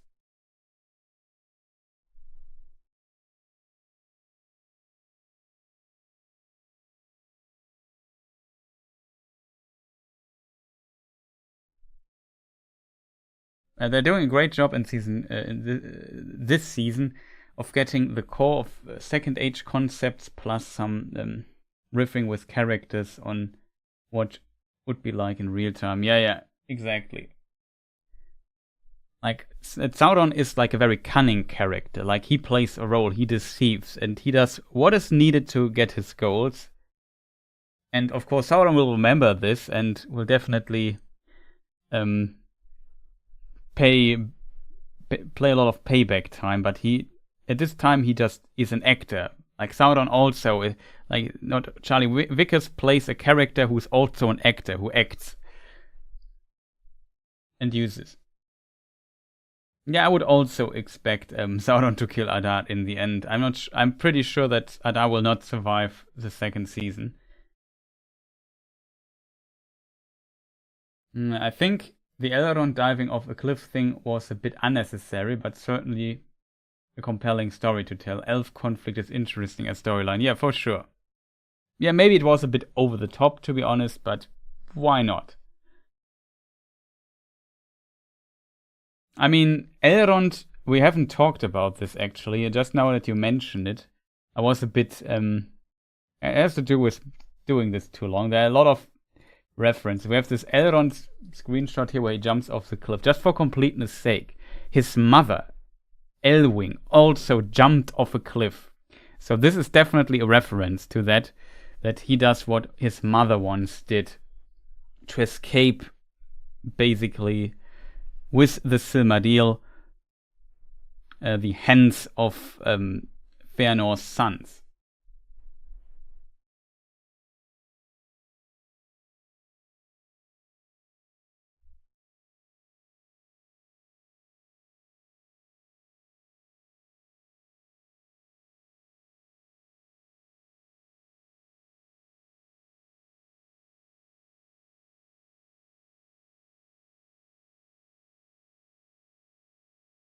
Now, regarding the rings, in the books, they couldn't use the rings because the one ring was already around when the three rings arrived. Two of them arrived in Eregion, one in Lothlorien or Lorinand, in the hands of Galadriel, and in Lindon. Two arrived in Lindon in the hands of Gil-galad, and at some point Círdan, later than Elrond and Círdan, and one got Galadriel in Lorinand and in the books, and there the One Ring was out already. Sauron's plan or scheme was uncovered due to the elf taking off the rings when the One Ring was forged and Sauron put it on his finger.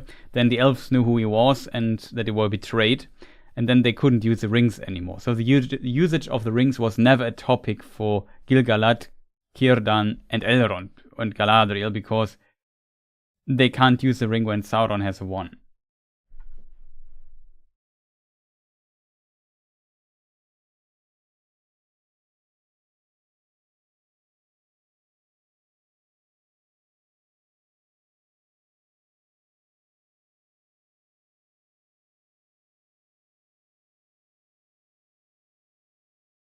Don't just kill Sauron and walk away, except Frodo or Gollum. Yeah. What's that? Yeah, lucky is for sure he got lucky. If you can call that luck, but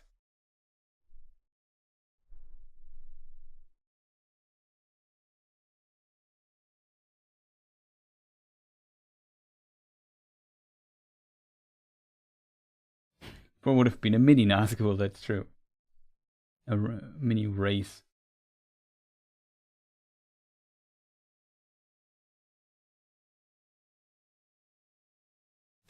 Have like Lord Helmet.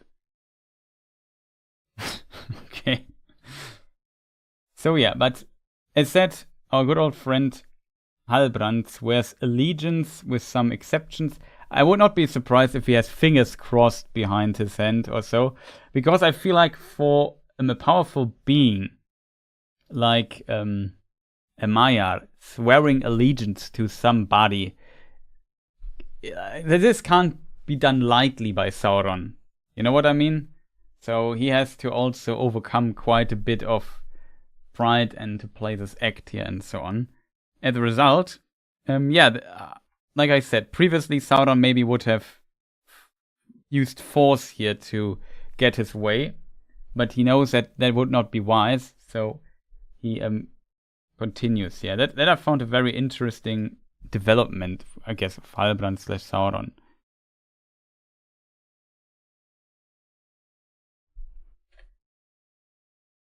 And then Halbrand, like Sauron, also keeps his words when he says he will kill you.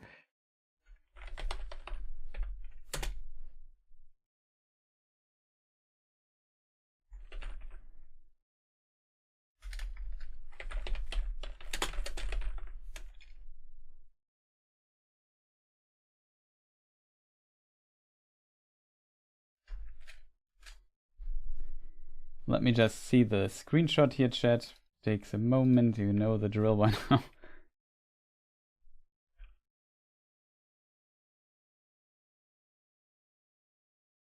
There he is. So Waldrek checks the cell where Halbrand was laying. It did not look very comfortable, to be honest. And then he noticed that under the thing that what do you call it, the blanket or whatever that was, there is actually the collar of the warg, which is now free, and it attacks Waldrek and kills him off screen.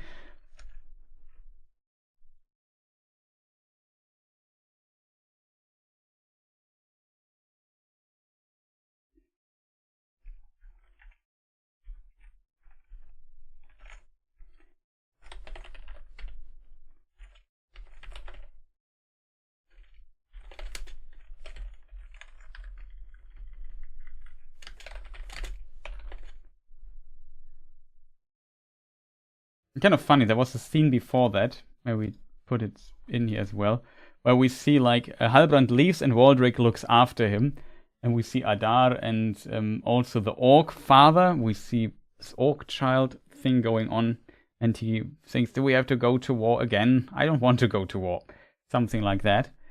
And yeah, it's kind of interesting how this kind of plays out. Like, he's out of the camp already, and he still manages to kill Waldrek by his designs. He hears the screams of Waldrek, and then has a really good day.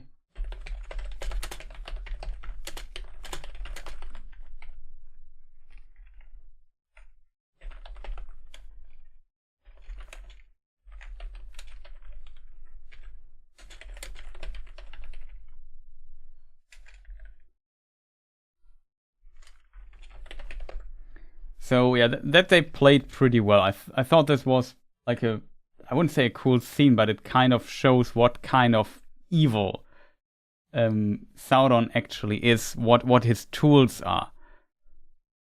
That's definitely very noticeable here. Like here we have the scene. Look how happy he looks. He looks almost as happy as I would made one of my not so funny puns here that I sometimes do. I can't type, getting tired. Yeah, we're almost done. We only have to talk about one more or two more arcs, and we have it. They plan on 5 seasons. Michael, they plan on making 5 seasons for the show. I think this season though is a decider. Like, let's say season 2 also fails or stays far below the expectations, then I would say not so sure if they really do 5 seasons, if they go all the way. But let's say they really get better, and currently it looks like it, which I personally think is good. Then maybe we might see more of it.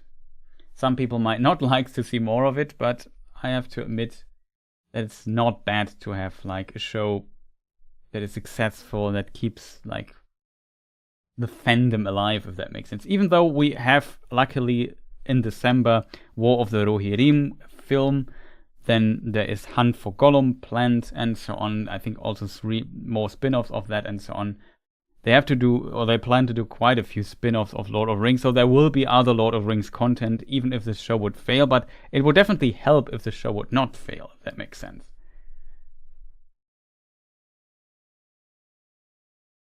Yeah, so Sauron, as explained earlier,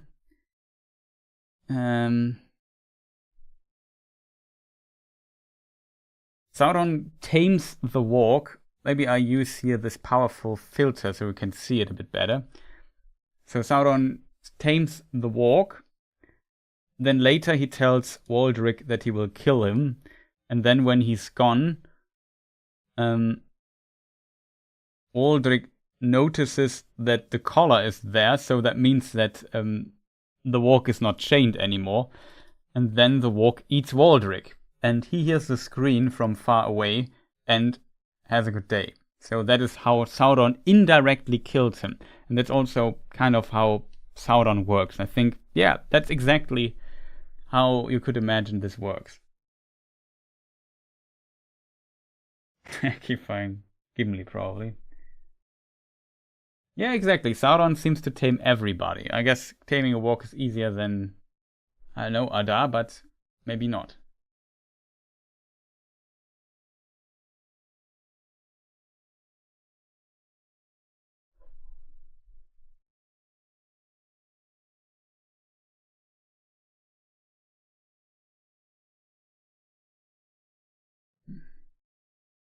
I mean, yeah, they could definitely oversaturate the desire for Lord of the Rings quite a bit. That is a possibility. But we had such a long time where nothing happened with adaptation-wise. I mean, even the films were like over 20 years back. I think Return of the King had last year or something. Was it the year before that? I forgot. Had 20th anniversary. I think it was last year. That's 20 years ago, and we had some Hobbit films in between, yeah. Maybe a video game here and there, and that was it, basically. So I don't mind to get a little bit more from time to time, if they don't overdo it, but you're right, as long as they don't overdo it like Star Wars, Marvel, or something like that. I mean, I think 2043, the Silmarillion could get public domain. It depends a bit on how it was published and stuff like that, what there the considerations are. Then in theory, even if the Tolkien family does not sell the rights, there could be the possibility of adaptations if people really wanted to do this then at this point.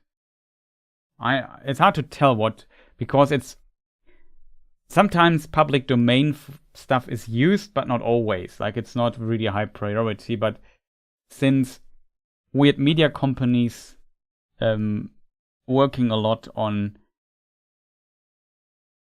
changing the laws for the time spans of copyright material.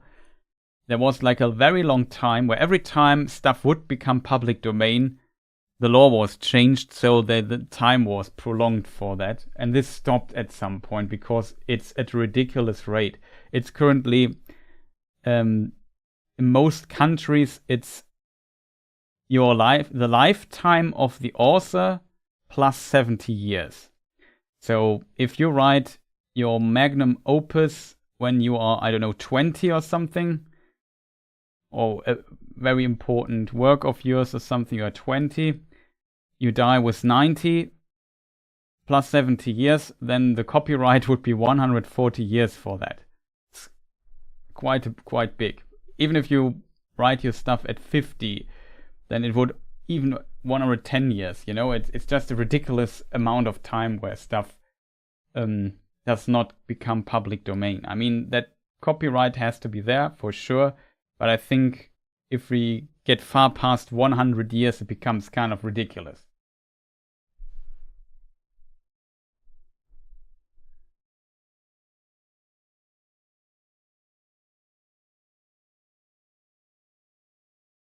That's true, old idea never die, but yeah, it could happen, we will see.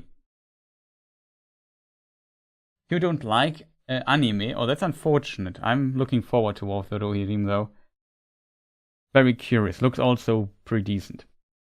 But yeah, is this the last scene of Halbrand? The next scene is, of course, that he now actually does what he... Like, he does something different, because the information he needs to give Ada, he already has. But he now has to gain the trust of the elves, which is true. He tries to gain the trust of our good old friend Celebrimbor, and for that, he has to enter Eregion and convince him. And he does the same thing he does with Ada. He goes here and waits. Here, he's not punched every day and treated poorly. It's different of the elf. The assistant of Celebrimbor even tries to say, well, he looks he's hurt. Maybe we should help him. Maybe he needs some food or some place or so. Very curious what there happens with Myrdania, I think was the name. I also thought about maybe Myrdania is a disguise of Sauron already or so, but I don't think so.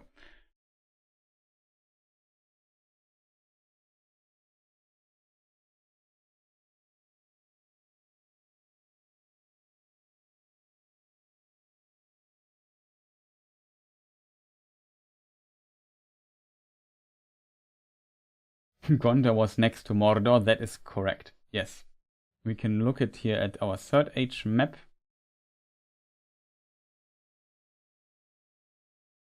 Here where the arrow is, we have Mordor, and to the left there is Gondor. Right, basically neighbors. So that was, I think, the Halbrand Adar arc, but the Southlands had, of course, more to offer, chat, which I now have to find. So I guess the biggest problem is finding stuff, right?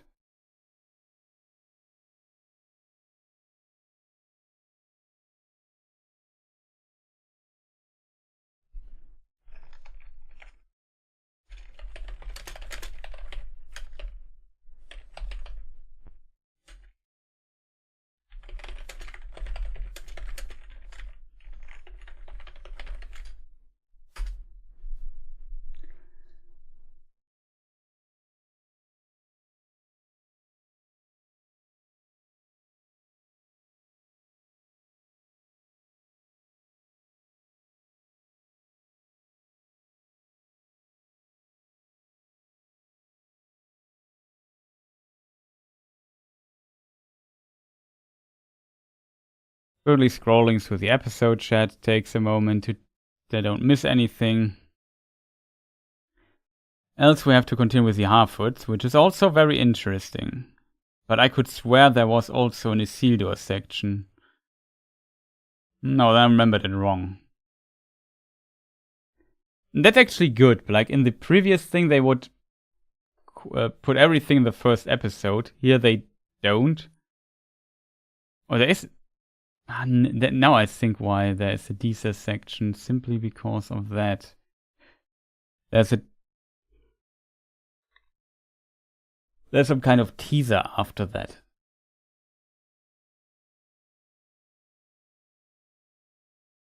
Okay, so then it's next episode where we see Isildur, or the episode after that, I don't know. In some episode, Isildur shows up. That means we're on the last arc to discuss, which is the Stranger arc. So we know that Poppy and that Nori and the Stranger started walking westward. I'm still searching for the Stranger section, not gonna lie. It must be coming here. Oh, I forgot something.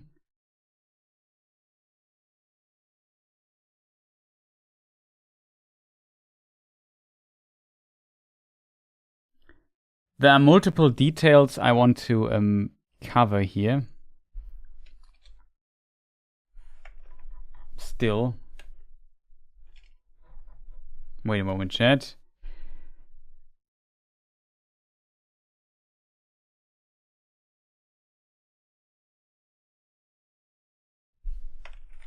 We'll make it like this, make a family-friendly screenshot of the scene. Adar brands men who legions. Let me just check something really quick. Can't believe that we're still... He looks like Aragorn. Yeah, he could also play Aragorn for sure. Did I actually spell allegiance right? Nice. I surprised myself there.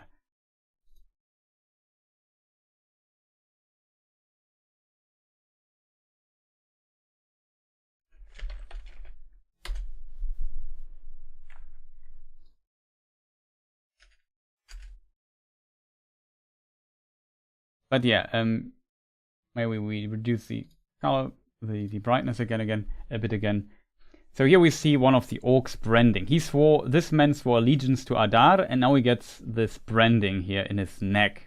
This plays an important role in one of the next episodes, because there are these people with these marks on their arms or wherever are definitely a topic suddenly. So these men spread out and do, I don't know, waylaying people and so on. Just some stuff maybe to survive. It's not clear if Adar really lets them free. That was also something I wanted to check, because I don't fully remember.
Let's watching the scene again. In this scene where he negotiates with Adar, he does not mention to let the people go.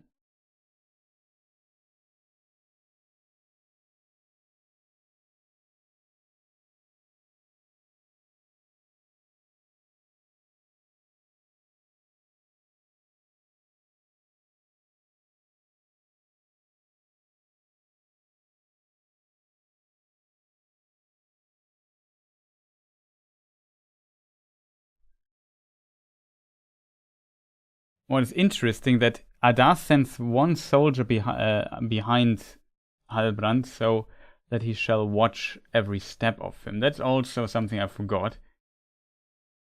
So quite interesting. What I'm currently looking for is the orc child.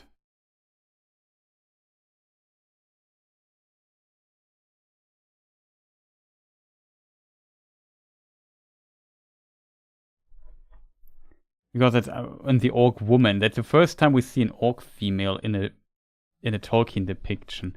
Like even in Tolkien stuff, those are relatively rare.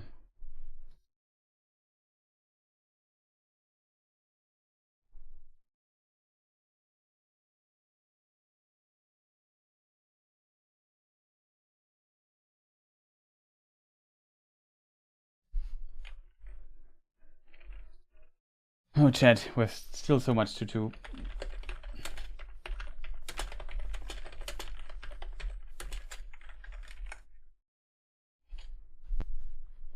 Because there's coming something up I want to talk about.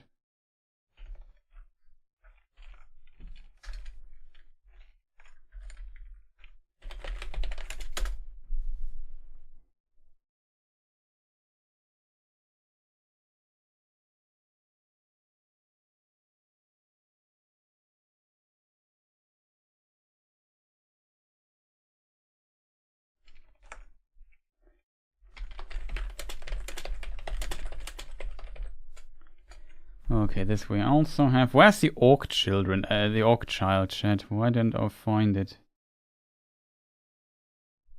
I'm so bad sometimes at finding the stuff.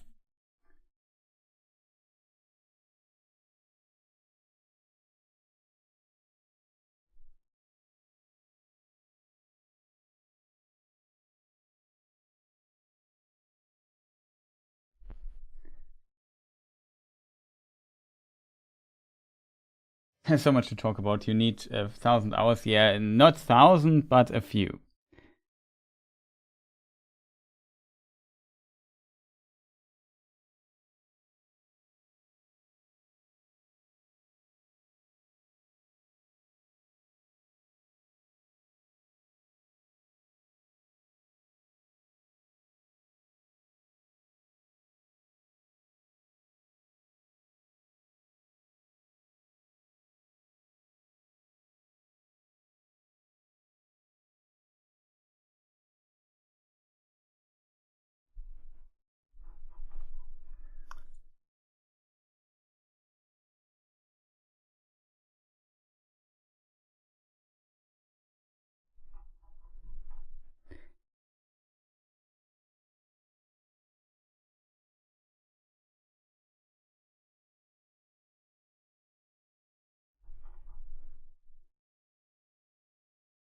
Okay, I'm a bit surprised. Chat, does somebody know where this scene is? Why don't I find it anymore?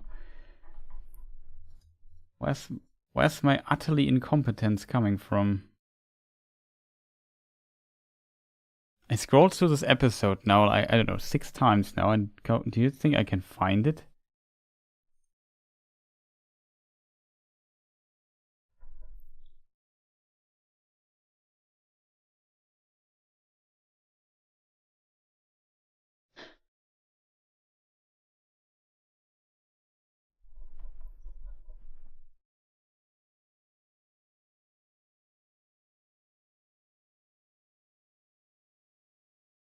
To be fair, the Nori section is relatively easy to...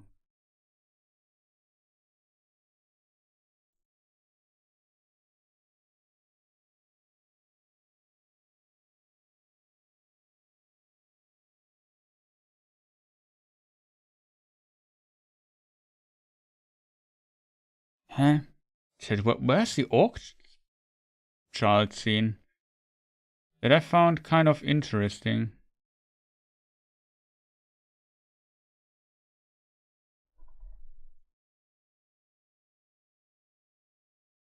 There's a scene where you see this one orc dude, and with his wife, and he has an orc baby. That I found kind of interesting as a scene. Is it not in? Is it in this? Is this episode? Is this episode 2? Okay, it could also be, chat. I thought it was the first episode. Because the orc leaves.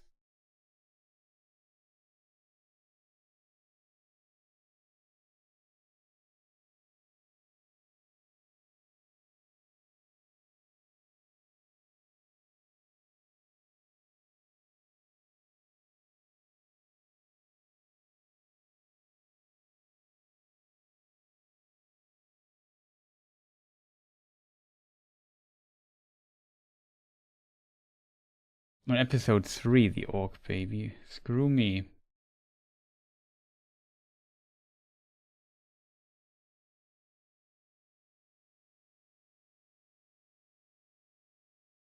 Beginning of episode 3, also quite nasty. Yeah, you're right. It is in episode 3. Thank you so much. I was just searching. I thought it was in this episode.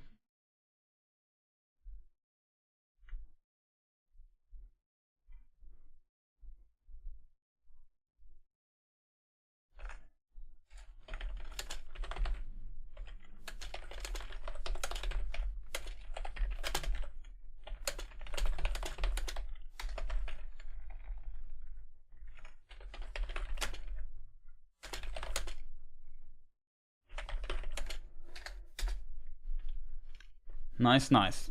Okay. So, we switched to the other thing. That took longer than it needed to be, chat. Sorry for that. So, yeah, we have Nori and the stranger go to the west, and it's pretty to the east. It's pretty dry there for whatever reason. It should not be that dry, in my opinion.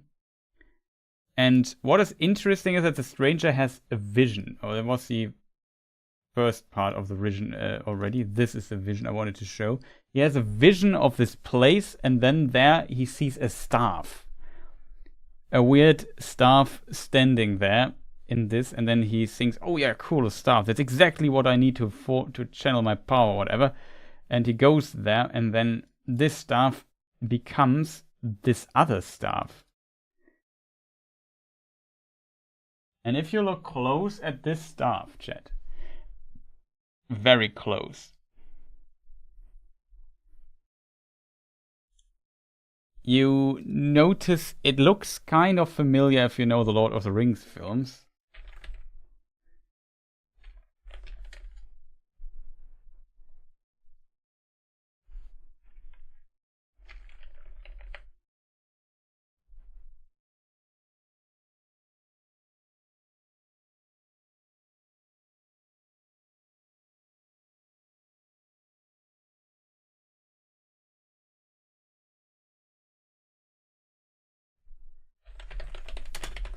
Let me see if I find a good screenshot here.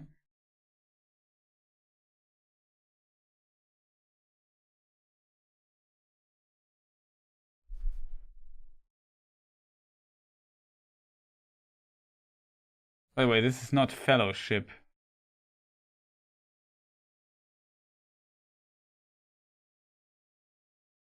I think that's the second Hobbit film. I'm not 100% sure. Do you know which Hobbit, which Lord of the Rings film this is? Is this the second Hobbit? Is this Desolation of Smaug, where he is in Dol Guldur?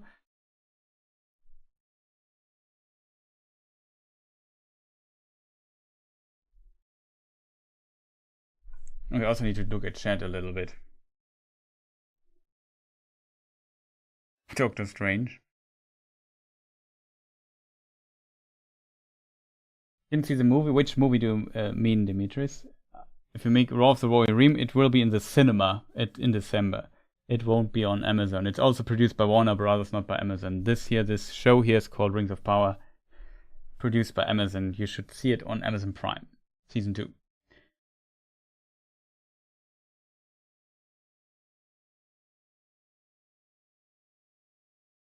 The input has no sound. Well, for me, it pretty much worked. I know that some people reported that they had no sound on the Amazon show, and some had problems with the brightness. Yeah, I thought the necessary search for Sauron was in episode 1 already. That's why I was searching for so long. it was about the orc babies we met along the way. That's true. Strange. You get orcs just coming in the world, fully grown in Lord of the Rings. But babies the problem with Peter Jackson's Lord of the Rings film is that in Lord of the Rings, Peter Jackson has also time compression problems, and he thought, okay, I need to like in the books, Saruman starts creating his orc armies 50 years earlier. Like he has decades to form this massive orc army in Isengard. And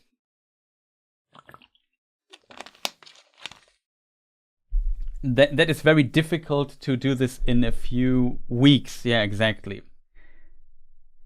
Yes, like they compressed this time massively in the Peter Jackson films. So he thought a good solution would be to have orcs not be born the natural way. And there was a very old writing of Tolkien where orcs come out of slime pits, but Tolkien refused this idea very early on already. And as a result, Peter Jackson, I assume, kind of adapted this and put it into his film. First of all, the orc origin story is always a complicated thing. And second, he had the idea, I need to make this somewhat plausible, so orcs come out of slime pits, whatever, fully grown, and then we don't need that much time. It becomes more plausible to grow an army this big, somewhat. Though in the world of Tolkien itself, orcs also multiply by the manners of men and all the children of Ilúvatar, like elves and men as well, so they have babies. And that's the same here. So there must be orc females, even though they are never introduced in Tolkien's writings in any shape or form, but it's implied that there must be orc females.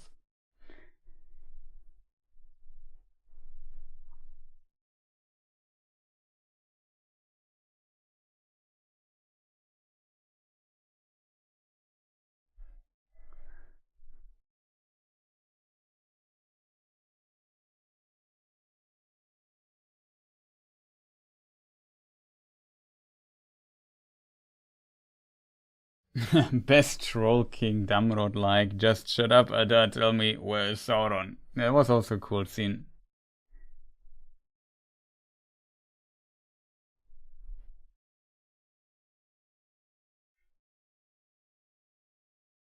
I guess it's not really delved into much how Tolkien's work regarding orcs come from, except corrupted elves. There are multiple versions that Tolkien reads, so how they procreate, like all the children of Ilúvatar, so like men as well. However, where the orc origin story is a complicated topic. Originally, there were slime pits. Slime pits had the problem that Morgoth would then be able to create sentient life. And this was kind of not something Tolkien liked from the idea, especially in context of how Tolkien's world worked from a metaphysical perspective. So Tolkien refused this idea, and then he said, well, then Morgoth has to take existing life, children of Ilúvatar, and transform them into orcs. That's the only way this could work, because the Valar and Maya can transform the world and beings in theory, and corrupt them and so on, especially the evil ones can corrupt and so on and so forth. As a result, doing this, Tolkien thought about, okay, the orcs first appear when only elves awoke. So the elves must be the first that were corrupted to be transformed into the hideous race of orcs. And Tolkien also writes in Lord of the Rings, Treebeard says this, that trolls are mockery of Ents and orcs are mockery of elves. Kind of. That is implied in Lord of the Rings. And that has also metaphysical problems, because how are elves corrupted? Wouldn't their spirit leave their body if their corruption would be, or their treatment would be so extreme to make orcs out of them? That is very likely. Further, that would also make orcs very, very powerful, because elves are insanely powerful in Tolkien's world, for one, and also they are immortal. Orcs and immortal. How do orcs lose their immortality? There are several problems with this pure nature of elves being transformed into orcs. It simply doesn't work that well. So Tolkien abandoned this idea at some point as well, and then said, well, the only other option I have are men. Dwarves, I guess, would not work, because they're also kind of not corruptible, so men would work. Men would work actually well. The problem with men is that they awake or come into the world in my previous writings that he worked on so far, when orcs were already around for some time. So what he did instead is moving the starting point of men further back into the past, that they awake after elves still, because elves are the firstborn, they have to awake as the first, but still early enough that Melkor/Morgoth can make orcs out of them. So that kind of would work. And for this, he started creating some other stuff like the Tale of Adarnell and stuff like this to explain what happens with men a bit in this time. But yeah, that was the last stand. There was also like a step in between where there was a Maiar that transformed into an orc, and from this, the other orcs were created. Like, I don't know, he procreated in some way, like Milian or whatever.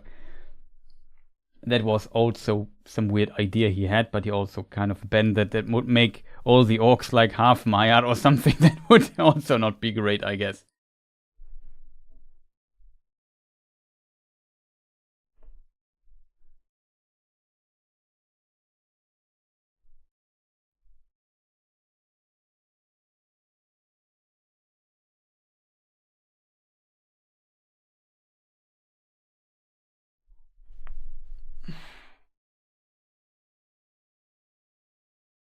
I would graffiti my name on the walls in Quena. That's pretty cool.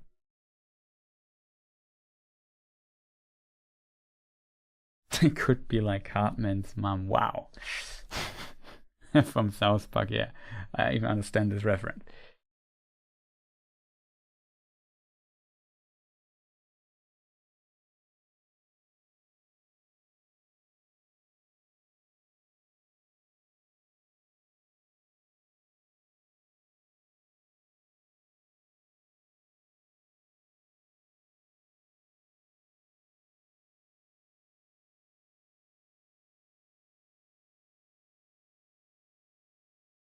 So yeah, back to the scene here. If you look at this scene, because we really need to make some haste here, I'm also getting a bit tired. I make it a bit more bright. And yeah, this staff, you see it now maybe a bit better. Definitely looks a bit like the staff of Gandalf. I maybe have a better image of Gandalf's staff.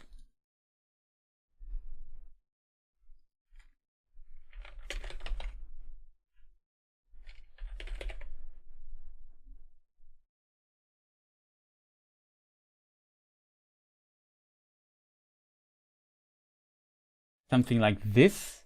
That is from Fellowship of the Rings when they go through Moria, I think.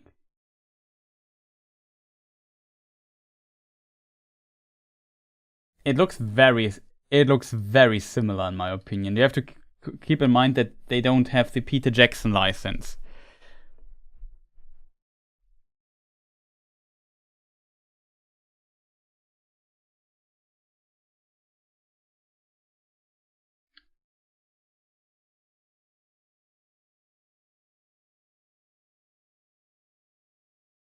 Oh, that's true. The rings are, of course, in the possession of the elves all the time. But yeah, this stuff, this is like the first hint towards Gandalf, I felt. Though in the Peter Jackson films, he gets this stuff, I think, from Radagast or something. Isn't that like that? I forgot. What is interesting, let me just see if I can make a screenshot of that.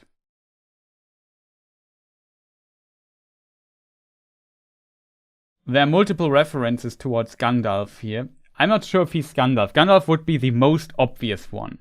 And some people say, wait a moment, Chris. This is just tricks to trick us to believe that it's Gandalf. And in the end, he's somebody else. And that is possible. But I also thought the same with Halbrand, that he is not Sauron. And then I was wrong for some time until I said, okay, he must be Sauron. Every other explanation makes no sense.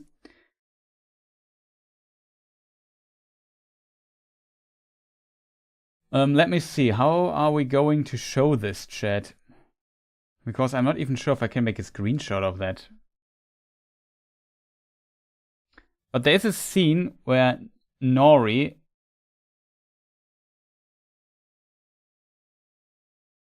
maybe that's next episode, makes names up for Gandalf.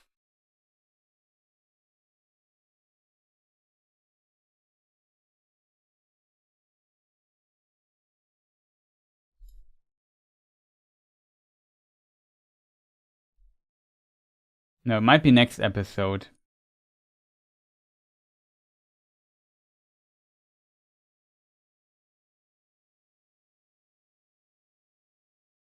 Yeah, it's next episode, chat.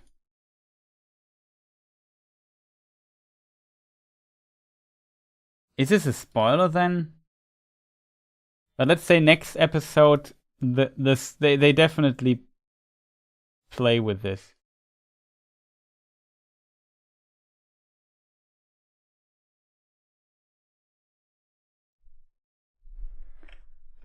Yeah, it's in episode 2. I found it, chat. Let me see if I can make a screenshot of this.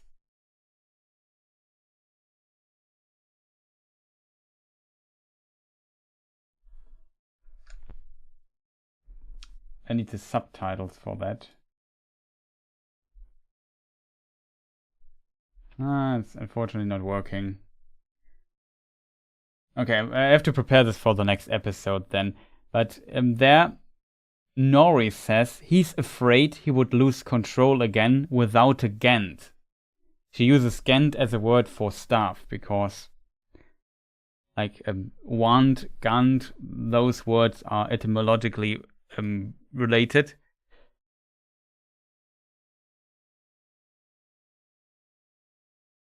And Poppy also says, so we find a Gant. There's plenty of sticks all over the place.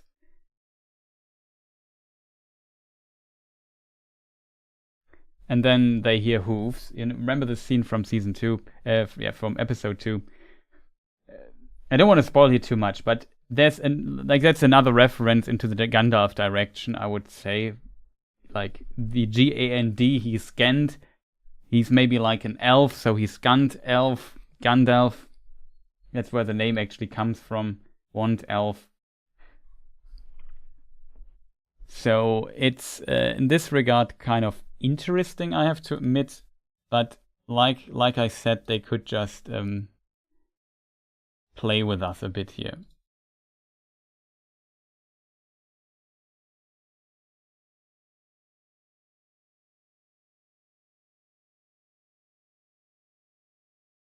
Yeah, also he's like, I mean Saruman, I mean the wizard in the thing.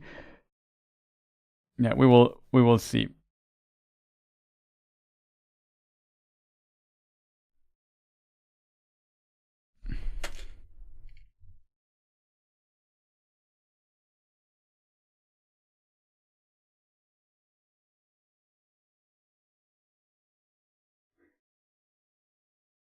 Let me see. Then they are also watched by this Skeletor dude.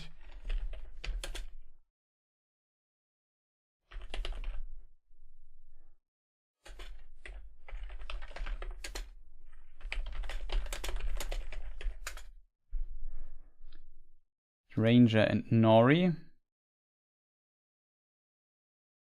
So here's the skeleton mask. Is this a skeleton mask? I think it kind of is. He watches those two. Hard to tell. We know he writes to from the trailers and stuff and from the future episodes. I don't want to spoil too much.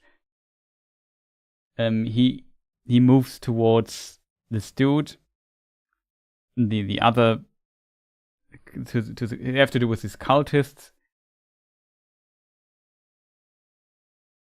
And yeah, Nori asks the stranger to use his powers again. And he fears that he loses control again or something.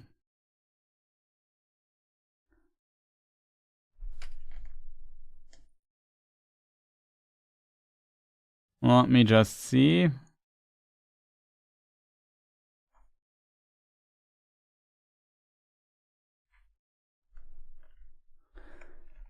So yeah, let me just see. Stranger explodes a tree.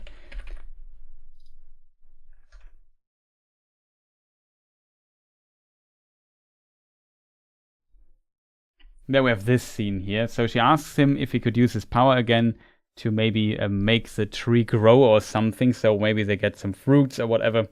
And yeah, what happens though is that the tree just explodes. And then there's a scene where all these little bugs crawl out of the tree there, and then they eat those bugs. Because why not?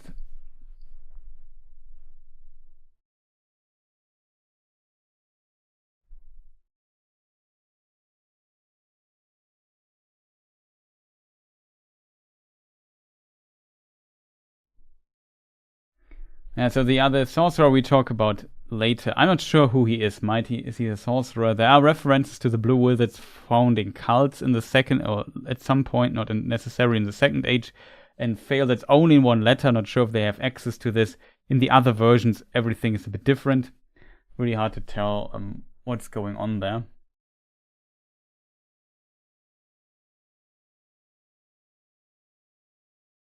Remember where old Saruman wanted the ring? Yeah, he wanted the ring very early on, but that's the third age. This is second age. It's too early for him to want the ring. For one ring isn't even forged.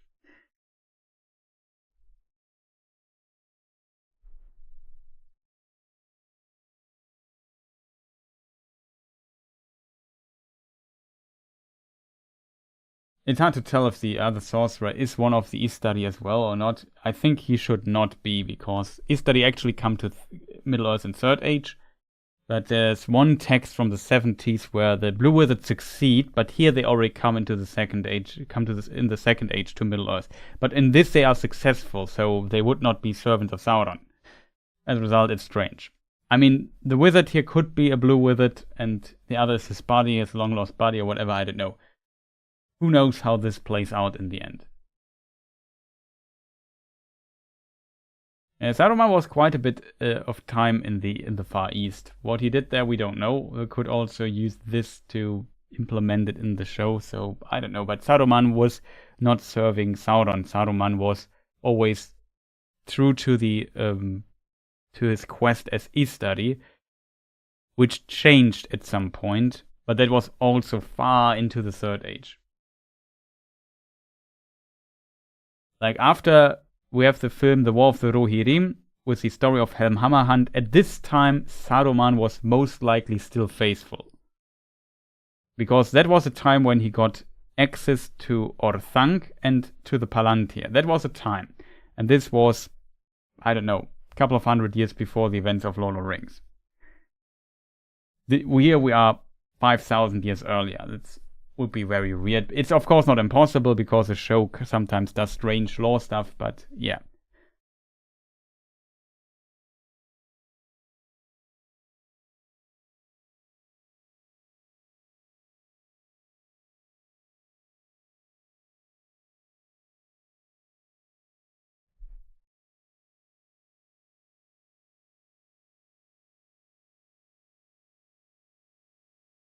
So yeah, we have the, I think I don't have to show you the how they eat the bugs scene. We just move on a little bit and get a surprise guess. So they notice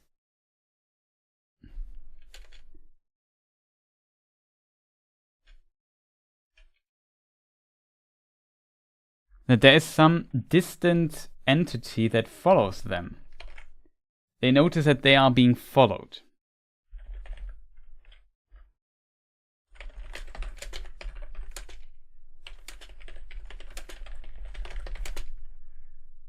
And unfortunately, that's in my opinion a bit unfortunate that they spoiled this already in the trailers, because in the trailer analysis, I was pretty sure, for me at least, I was pretty sure that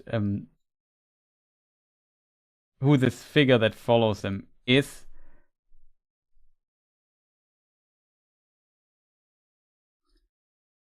Here we have the scene. I'm not sure if we would zoom in a lot. Could we see who this is? Maybe. we definitely notice this might also be a hobbit or so. Hard to tell. But yeah, the stranger just looks, stands left of a rock or something, and then observes, oh no, we are being followed. Then they try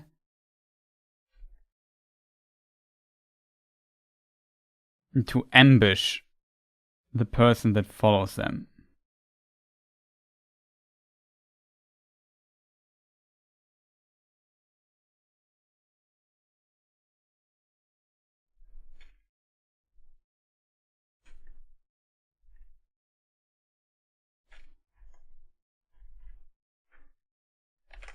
Let me just see. Stranger, Nori, fire trap. Something like that. Where is my screenshot, chat? We almost got it, chat. Not much left. They have this wire trap here to make this person. I'm not sure if it would work if they don't know that the person they are trying to ambush is very small and doesn't put the feet that high up above the ground. But I guess it worked. And yeah, the figure that follows them. Where's my thing here?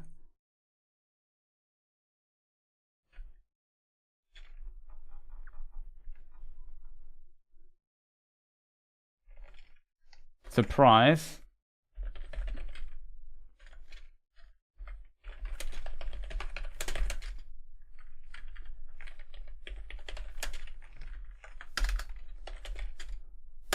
And I'm actually very happy that it is this figure here.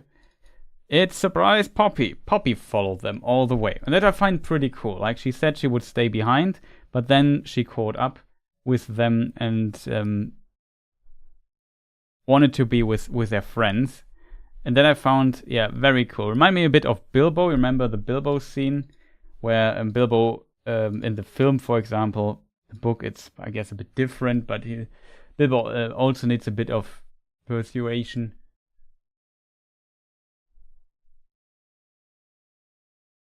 Where is it? Hobbit.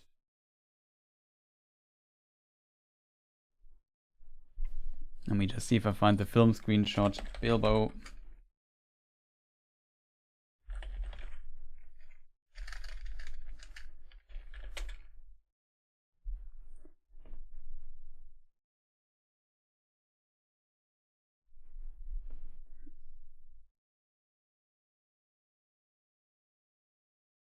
So yeah, Nori also did this and yeah, followed them, and that's pretty cool.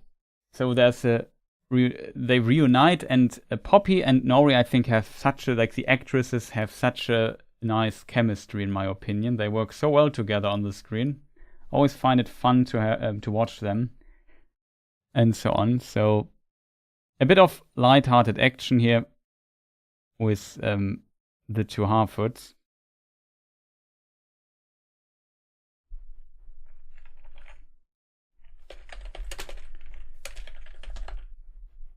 And now Nori and Poppy and the stranger go on an adventure in distant lands. Found it pretty cute, to be honest. It's maybe not the most interesting story, but I found it at least somewhat cool.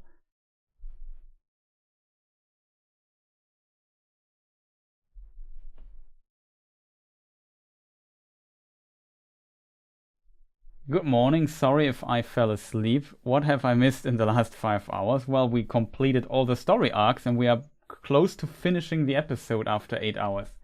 That was a good 8-hour stream, I would say. Though 1 hour was almost an hour was me eating. But sorry for that again.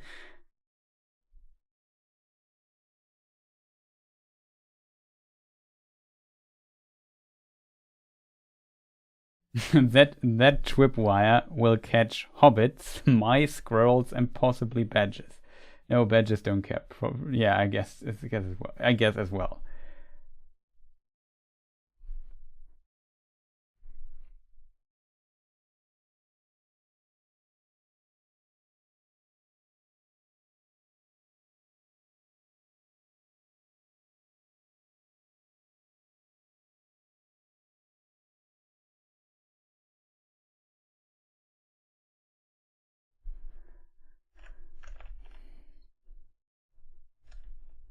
Okay, chat.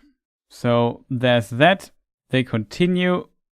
They're still being followed.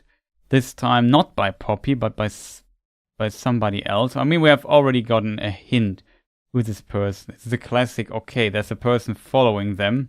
It's maybe one of these dudes here.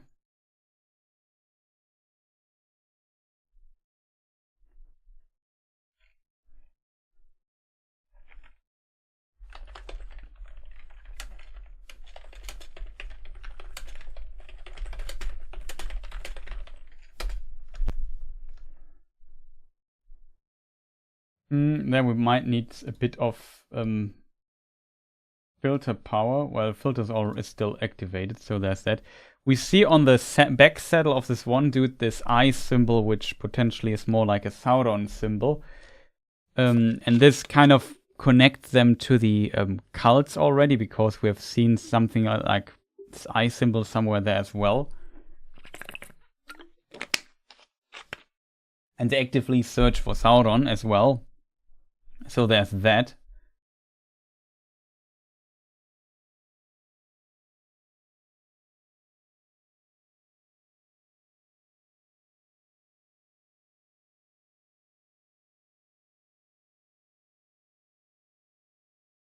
Nori has a bird nest. Well, they always had a bird nest on their head. Both of them. That's kind of the Harfoot style, if that makes sense. But Poppy brought cookies, so you can't be mad at Poppy. She followed them along and brought food, and it was also cookies. Like, I think Poppy is, as a result, an MVP Hobbit.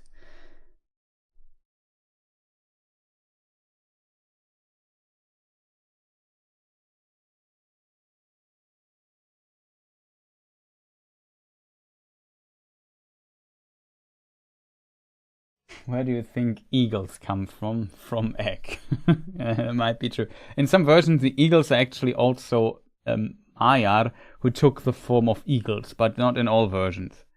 Tolkien later distanced himself again from this idea, even though I kind of like it, if I'm honest. I mean, they can talk and so on.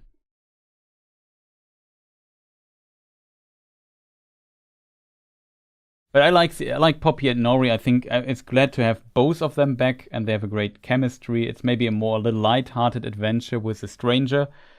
Who knows how light-hearted it is? But I hope it is.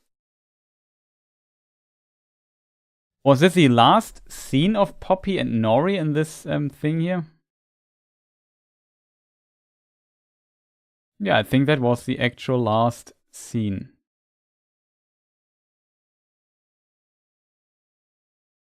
Did I overlook something, chat? If so, let me know. Otherwise...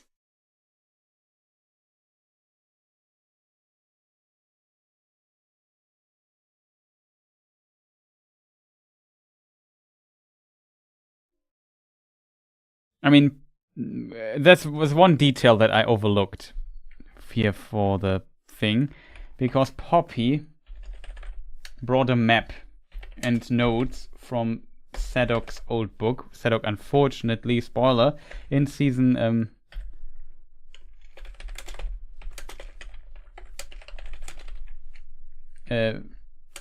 Sadok unfortunately died in episode 8, I think, yes. The hobbits may be from the Shire. Not yet. They will later settle in the Shire, Demetrius.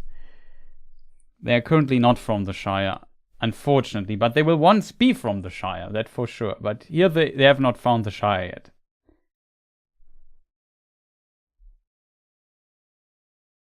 But yeah, here we can see it, the map of Poppy with all these strange symbols and icons. And the stars and whatnot. And they also learn that, I'm not sure if it was in this episode or in another one, but they kind of learn that there's the wandering song they have might help them on this path to find the path, because it seems like, yeah.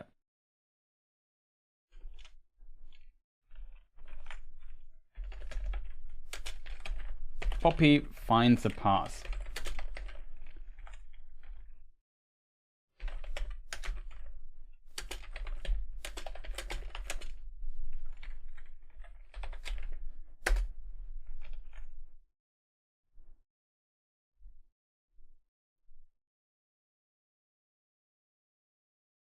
It's already brightened up a bit. Can we reduce it?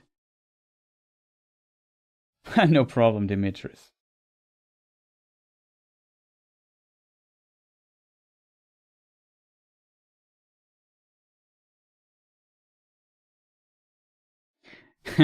The eagle scene was great visually, but I'm kind of concerned that the eagle didn't realize he would be represented on social media in the opposite of his views. Yeah, that might be also a problem.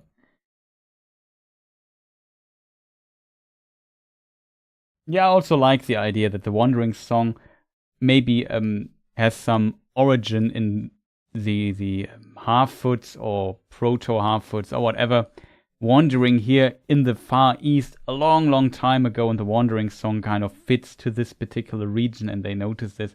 That's a cool idea, in my opinion, as well. And how long was Rune sketchy? I'm not sure. Why it became popular? I don't know. Sometimes old stuff remains popular even though it does not have relevance anymore. I mean, we also kind of sometimes tell or retell stories of let's say Germanic or Old Norse mythology like Thor and Odin, even though they, as religion or whatever, don't play much of a role these days anymore as well. People just think it's cool or fun, and then they still talk about it, I guess. Yeah, especially in this case, it's part of their culture, and maybe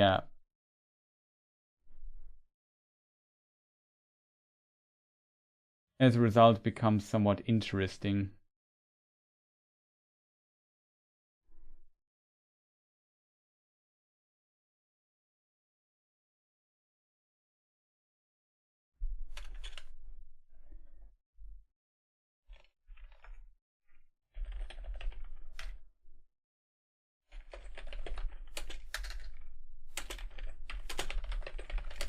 But yeah, I'm glad that both actresses are back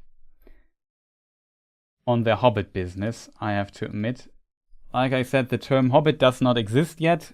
It potentially comes later into their language. The word Gent, it seems, exists. Really tough to tell, because we know the Hobbits must have had contact with the proto-people of Rohan, not the people of Rohan, but their ancestors, the Eotheot, or maybe the proto-Eotheot at some point, and adopted their language, because there are so many language parallel between the Hobbit language and or terms for names and so on, and the people of Rohan.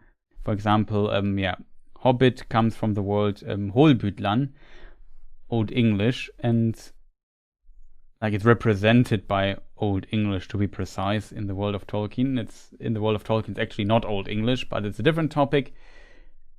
So this indicates that the Hobbit and the people of the ancestors of Rohan must met at some point and had influence on the language of the Hobbits.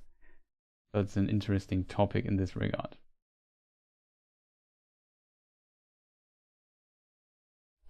I was a bit worried about Gil-galad's song, but I felt like it worked pretty well in the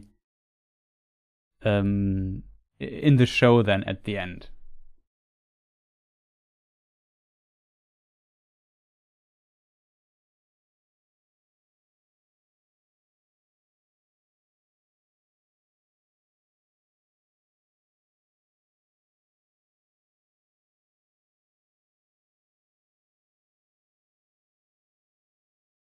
That's why Peregrine Took was like, my dudes, yeah.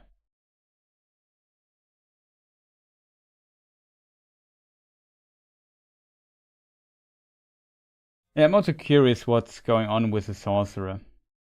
Maybe that was Mary. Wait. The song for Denethor was sung by Pippin, by Peregrine.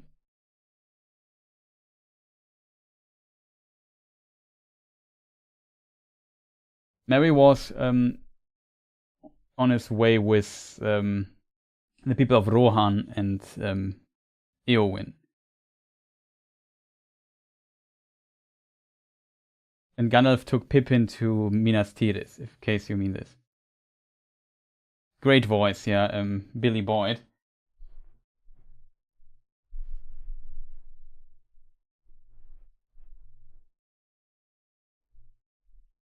So yeah, chat. This brings us here slowly to the end, I would say.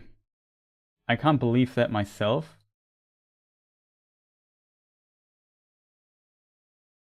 But it's the truth, chat.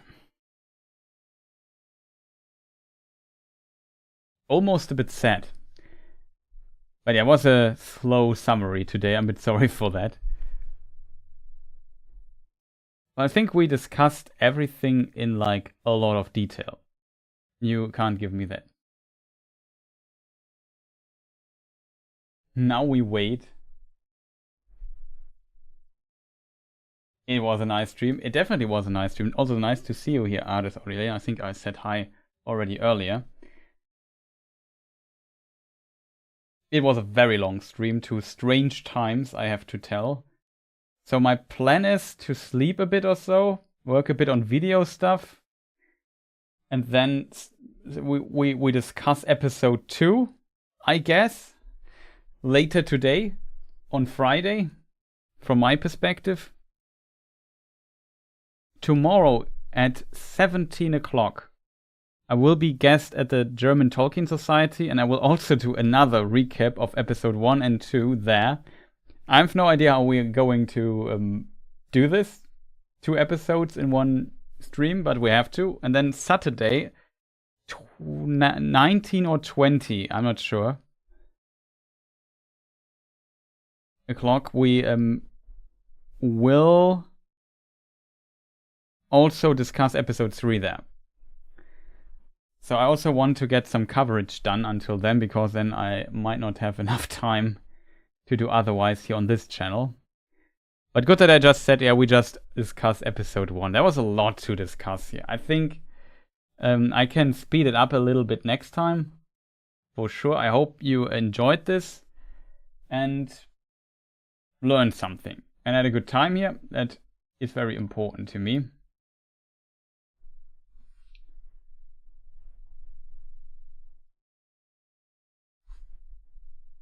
For episode 2, it depends a little bit how long I rest and do stuff, but I plan starting earlier than I started yesterday or today or whenever. I have no feeling for time. So I have now 9 a.m. from German time zone wise. We have almost 9. So I'm not sure if I start in 10 hours or something, maybe.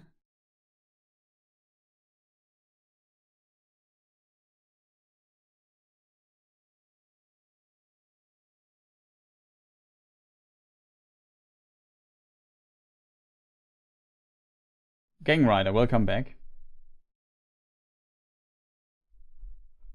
8 hours, 12 minutes, yeah. 10 hours, something like that. Also, Christiana, nice to see you here. The exploited Peter Jackson films, I wouldn't say exploited. Like, Peter Jackson also borrowed heavily from, for example, the Bakshi films. So, from this perspective, he also borrowed some ideas. I would not be so angry that they are Frodo and Sam. It's still different. Like, I feel, yeah, they're also really good friends, which is good. It's definitely a reference, but also I think in Tolkien's book, Sam and Frodo are good friends. It's not necessarily only Peter Jackson. Good zum Bratwurst right now. Guten Appetit. Chris, you're the best. For sure. For sure. You people are also the best.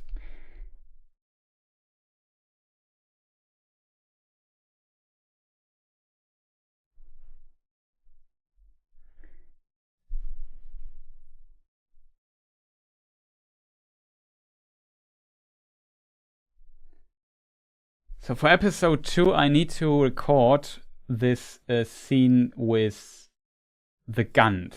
I think that's not that's something we might want to discuss. No sweet crowd nonsense. Sauerkraut, the real kraut. You mean not you mean sauerkraut, but not Krautsalat. Okay.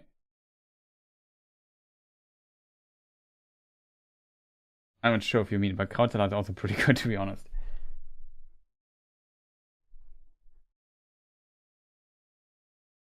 I only have a half an hour before I go to the doctor. I wish you then best of luck with your appointment there. Hope everything is all right. All the best to you. And yeah, like I said, I'm wrapping up the stream already, chat. Slowly. I'm just waiting for if there's some comments, interesting questions, suggestions, and so on. And then, yeah, I need to now rest a little bit, I would say, and kind of process while doing so. What are the important points of this analysis of season 1 today? And what should I maybe put into a video? Is there an interesting topic we could discuss? And so on. So there's that. Further, we have the following problem, that I only analyzed one episode. And we have to do a watch party at some point, because currently, if you haven't voted for it yet, maybe I can... We'll find out in a moment, chat. Wait a moment. Community. You know what? I just post the link in chat. That may be helpful. So there, I made a community vote in case you haven't voted yet, if you want to watch party. That means we will meet here in stream, and whatever source your source for watching it is, on TV, over the web browser of the Amazon Prime page, I don't care, I don't want to know. We synchronize or press play at the same time, and then watch together and talk over it together. I will look a bit at chat. We talk a bit about the scenes. I tell maybe people what I know, what you heard here already, or whatever. And that will be the watch party. If you're interested, the question is, when are we going to do this? Release day is already too late. But there's 3 episodes out. It's impossible for me to watch it on release day, to be honest. But let's say for episode 4 we could try. I do the analysis, then we do a watch party or whatever, or the other way around, I don't know. One day after release, that I would prefer, I think, because I have a bit more time scheduling this, and release day is time is a problem. Or just a day before next episode, or like, I don't know, next week or so. I think for the 3 episodes, because there is just so much to cover and do, we might do, if we do a watch party for episode 1, 2, and 3, we might do this a bit later. So not today. Maybe tomorrow is also bad, and Sunday is bad, so maybe Monday. You know, it's kind of a problem with the first 3 episodes, because it's 3 hours of time we have to find.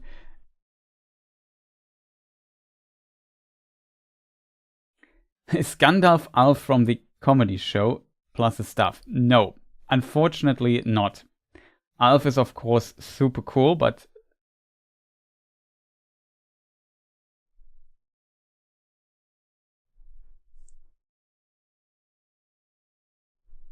Alf is is short for alien life form, and Gand means wand, and Alf is an old, like in Old Norse is a word for elf.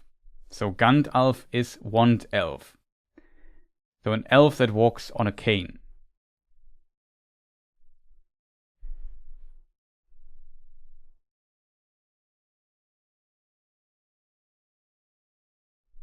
Sauron was called Mairon in Valinor, it seems, and he also later used his name to be called Tar Mairon, which means like King Excellent or something like this. Sauron seems to talk very high of himself. Yeah, Alf. Elf? I'm not sure how you pronounce it. In German we say Alf. But außerirdische Lebensform, I think you could say for German. It would also fit the same thing. The puppet alien, yes. Kierdan is great, I agree. I really like Kierdan. Shoutouts to him.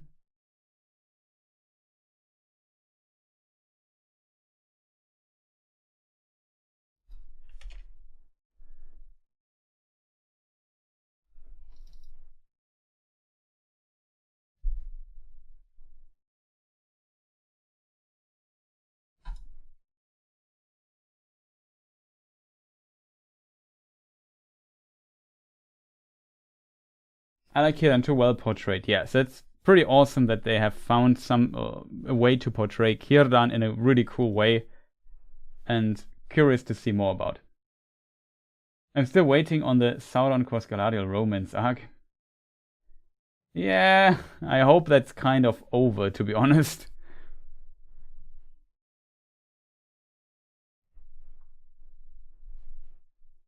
Just from a lore perspective.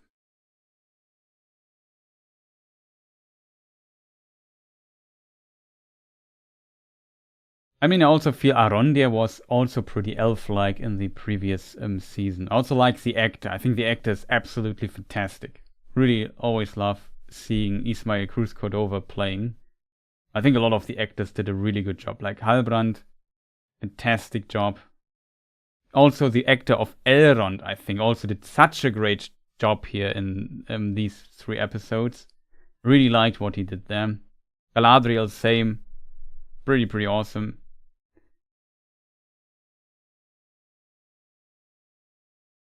Even Isildur's actor, I think, did a pretty good job. I really like Isildur, to be honest. Like, I don't know, I really like the actor. Don't know, can't tell you why, but I think it's very sympathetic. I have quite a bit of sympathy for him. Sympathischer Typ. How is this pronounced? Sympathisch. Likeable. That's maybe the better word. Very likable dude. Empathetic.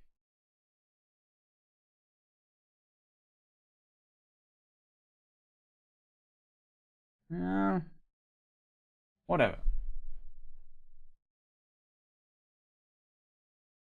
Is the sea still always right? Well, after Círdan tried to get rid of the rings in the sea, and they refused it, and we know that some good also comes from these rings. Let me just see the thing here. It really seems that the sea is always right. Good morning, Marty. Nice to see you here. We are just wrapping up the stream after 8 hours. I hope you are not disappointed. I'm pretty sure Ulmo would say yes. Maybe a good opportunity to show the nice Ulmo artwork I have. Shoutouts to Kimberly.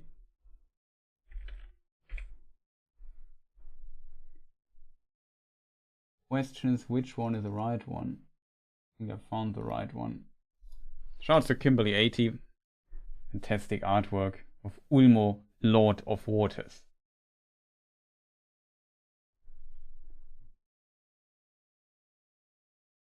I feel like Mandos would be the one to always be right there. You could be right there.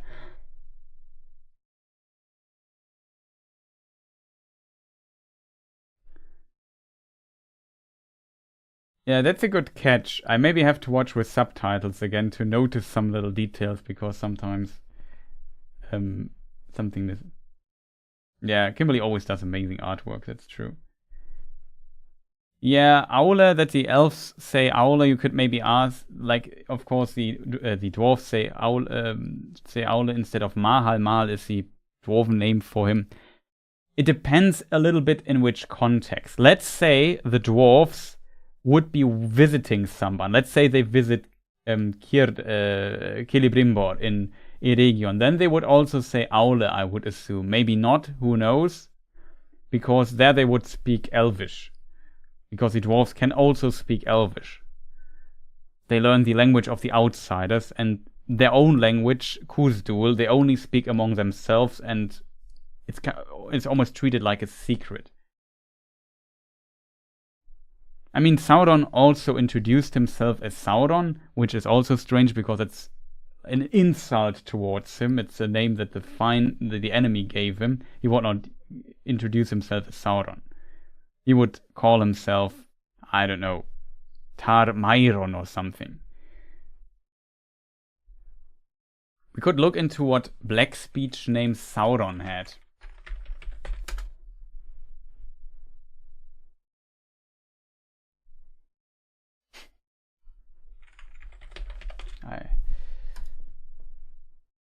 Where is it, chat?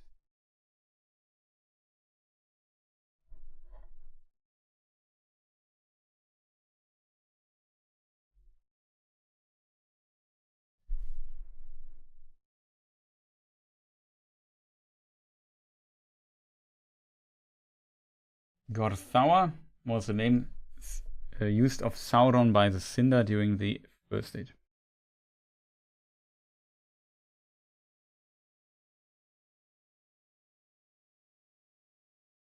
Myron, Gorthaur, Anatar.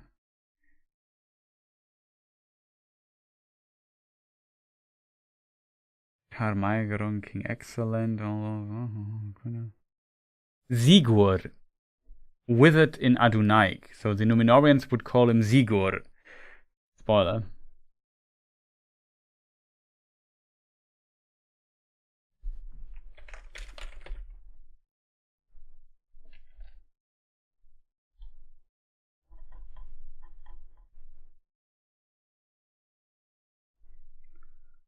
Black Hand, Black Master, Black One, Dark Lord.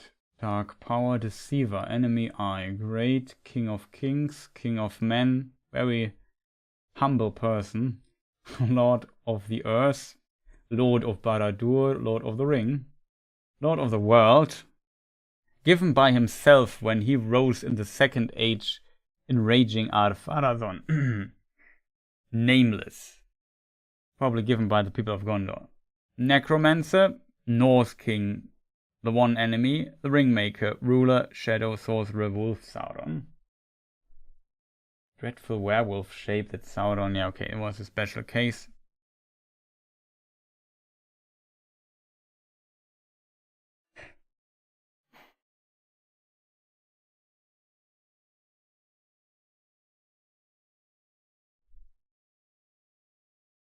He's black, yeah. I'm not sure.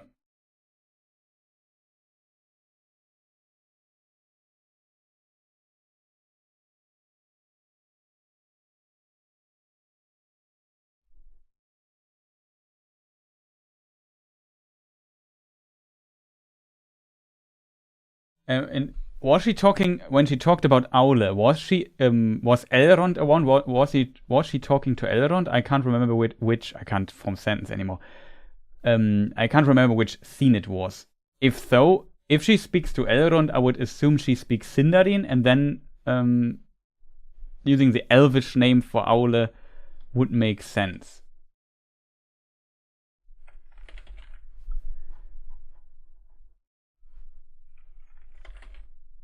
You could at least make the argument. Let's give them the benefit of the doubt. I'm not actually sure what the Sindarin name of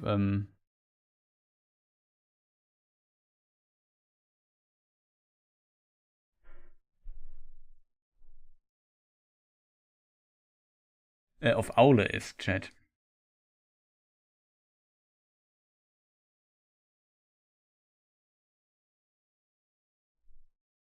I mean, Orome is Arau.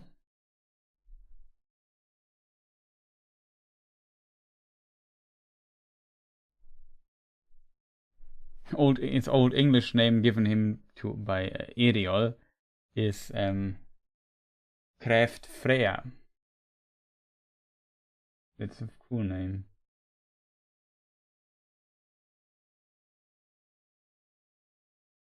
But yeah, the Maker Mahal.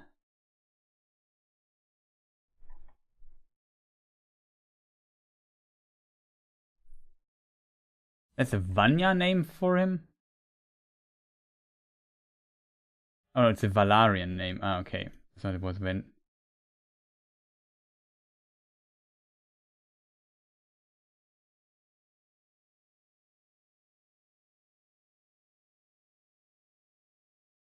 Azules.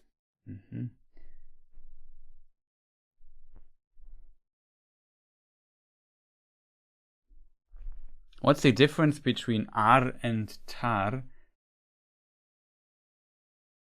Ar. That's a really good question.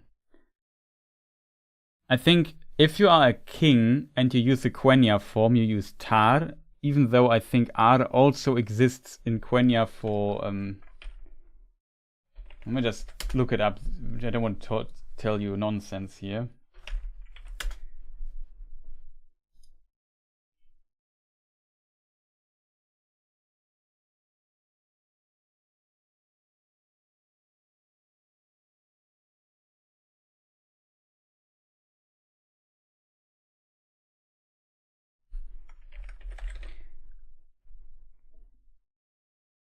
Like tar is a prefix in Quenya for a king or a queen or a lord or something. But for example, ar is R and A and R is, for example, in the word Aran, which is king. For example, I always forget the name, chat. Too late. I have to look it up now. Oh, God. Where do we have it? Aran Ainyor is a Sindarin name of a good question. The king of Arda is this. Aran is king in Sindarin. I think this form also exists in Quenya to some degree. That's always a bit difficult to differentiate this, but ar as a prefix could also mean outside or something like that. However, in the language of the Numenorean, in Adunaic, also in Sindarin, ar as a prefix is for king, as we have it in Aran and so on. That is a thing. So it's either Quenya or Sindarin, or it is Adunaic. In Adunaic, it is also like ar Pharazon, for example. Ar is also meaning king or high or queen or something like that. And it's like a prefix for that. Very common.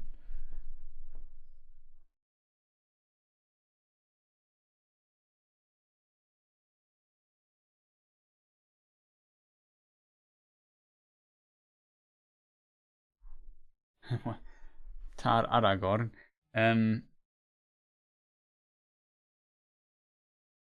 Because as king, Aragorn is called Elessar. He's King Elessar, or Ice.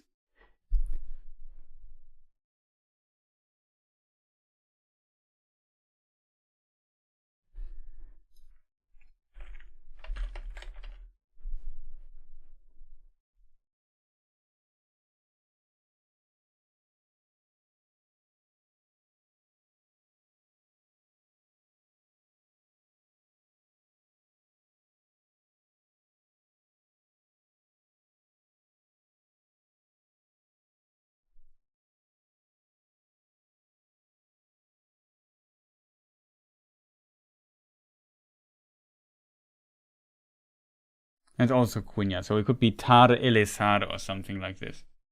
Are you still up? Yes.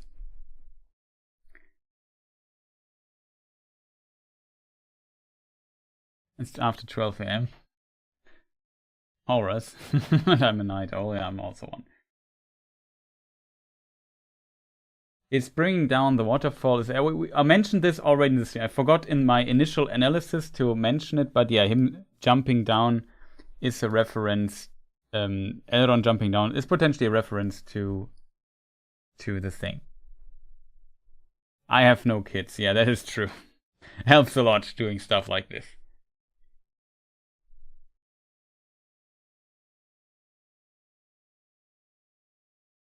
Yeah, I like Isildur's horse more than Isildur, don't get me wrong. I love the actor's performance, but also the horse performance was outstanding in its field. Yeah, that was really impressive, I agree. The horse really did such a great job there. Fantastic. And we appreciate that. That is very nice.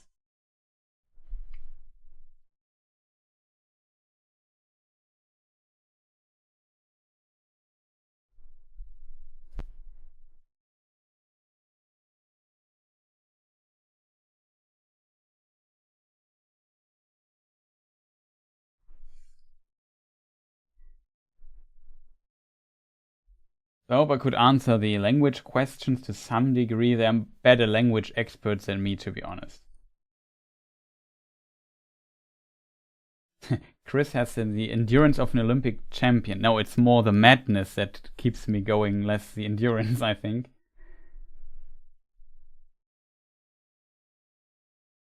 But I mean, it's not unusual to work for 8 hours if you think about it. The problem is a bit with doing 8-hour streams is when you work, you can usually shut up for a moment. I also shut up here 4 times. I always find this a bit awkward because I have no music running or anything. That's maybe something that viewers have to get used to. But it's really exhausting to talk for 8 hours straight. And I already recorded stuff today. I had a lot of talking today. And I will also talk a lot when I get up again. And tomorrow I will also talk a lot. And then we're very talkative weeks. So I think next week, Wednesday, I shut up for a day or something. Just to catch a breath.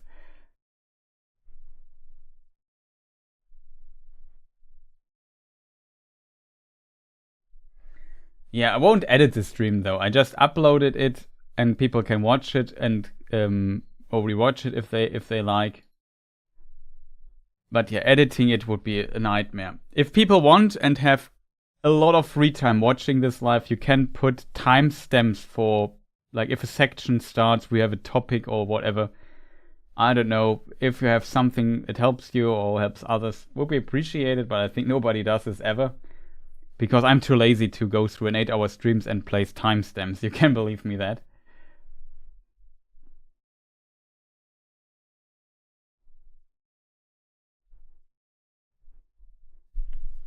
Also, by the way, the summary video I made today for the season 1 stuff, it was the first time in a long time I scripted a video again. Like, I wrote a script for that. The Hero's Rest, yeah, for sure.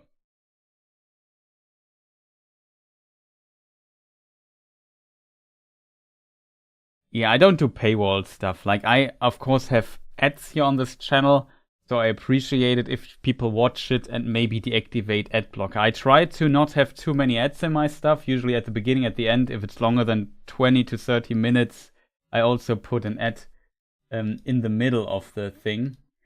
And that's basically it. Rosemary, what? You are not still here? Yeah, of course I'm still here. We have now, Rosen, we just discussed episode 1. We have 2 more to go. So 24-hour streams and go now. I'm taking a rest now and we will discuss episode 2 then. Maybe, I'm not sure when we do 3 though. I went to bed and slept and ate breakfast. Yeah. You know me by now, Rosemary. It's more, here my streams, it's always like this. Well, I went to high school. I then went to college and made my degree. I married. I bought a house. I have children now, and Chris is still streaming. It's kind of like that.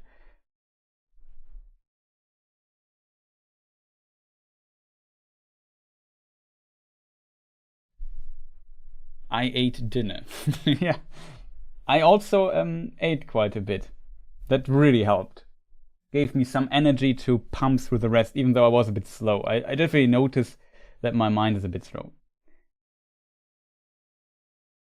Grand Theft Auto 6 comes out, Chris still streaming. Half-Life 3 coming out, I'm still streaming. I vote to you as ever. I'm very nice that you people check here frequently, because this would not be half as fun if you people wouldn't frequently come by. And I hope, of course, that now that I do a little bit more lore stuff here again on this channel while the show lasts, that also it gets a little bit revived. So if you have somebody who is into lore stuff or so, feel free to recommend me further. Would always be much appreciated, you know that.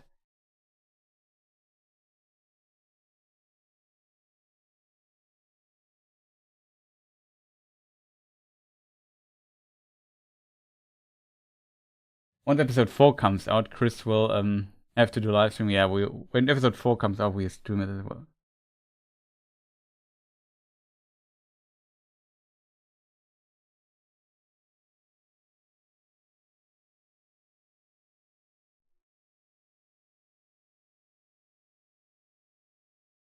I feel safe as long as Chris is live, yeah.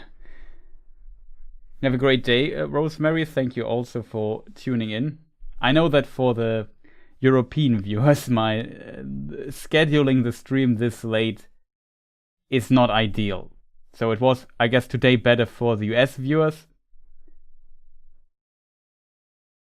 Then at the end, we'll catch up on this to rest. Loved season 1 recap, Chris. Awesome. I'm glad you liked the season 1 recap. It's actually something I hear rarely by people, to be honest. I did a lot of stuff for season 1 as well. I also did at some point, like quite a bit of time later, I did, a review for episode 3. It was long after. I wrote a script. It's over an hour long. Like it's just not reasonable to make videos this long. Like it's just 1 hour 17. There's just so much work making a video like this. It got quite a few views, interestingly, it got more views than I thought, let's put it that way. It didn't do really well, if I'm completely honest. But that was a lot of work doing. I started streaming before I went to sleep, and now I'm driving to work, and it's still going well. Sorry. But yeah, the stream time is not ideal, I agree. But we still have an episode. We only went through episode 1, so we have still episode 2 to discuss, and episode 3. We do this then later on. I'm not sure if there are any questions. I hate that they still play on the Galadriel crush story. Yeah, we will see how this turns out. I mean, Halbrand and Galadriel didn't meet, I think, again. So we will see.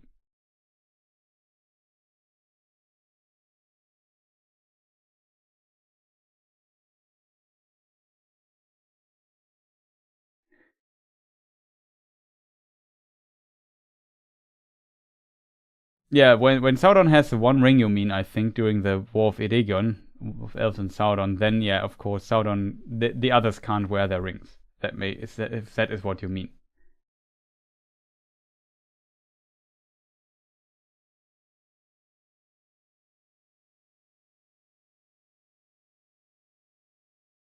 I thought I was just going to listen to this one, but it's so engaging I got pulled into making stupid comments on the stream, and now I only have 5 hours until work. Yeah, it was nice that you were here in chat and were active here. It's always nice to have some people that have questions and add a bit to the discussion. Glad you found it engaging. I take this as a huge compliment, because I always feel like when I start explaining something, I don't look at chat for like half an hour or something. I always feel a bit bad for this. I try then to catch up with chat, but like the one time I had like, I don't know, several hundred viewers in chat when the first teaser came out. I remember that. It was really busy in chat, really, really busy. I think it was, I'm not sure how many viewers I had back then. Was it 1,000 or so? It was ridiculously a ridiculous amount of viewers for what I normally have. And then, it becomes a bit difficult to handle chat and read everything and so on. I feel like Chris is giving a guided tour around Middle-earth every stream on foot. Yeah, that's a good way to put it. I love the streams and community. Yeah, the community is really nice. Like, it's funny and engaging. I also don't mind that when people don't like the show. And if they come here and say, well, I was not that happy with the first 3 episodes. And that's completely fine, that not everybody has to like everything, as long as there's a respectful discussion. And in German we use the word Austausch. What does this in English mean? Exchange. Yeah, that's a good word. Like an exchange of opinions and so on. Then that's no problem. Sometimes people come in and want to tell, I hate the show and you are all stupid or something. That's not what I like. Usually I try to ignore these comments. If I have the feeling somebody goes into this direction, I usually ignore it.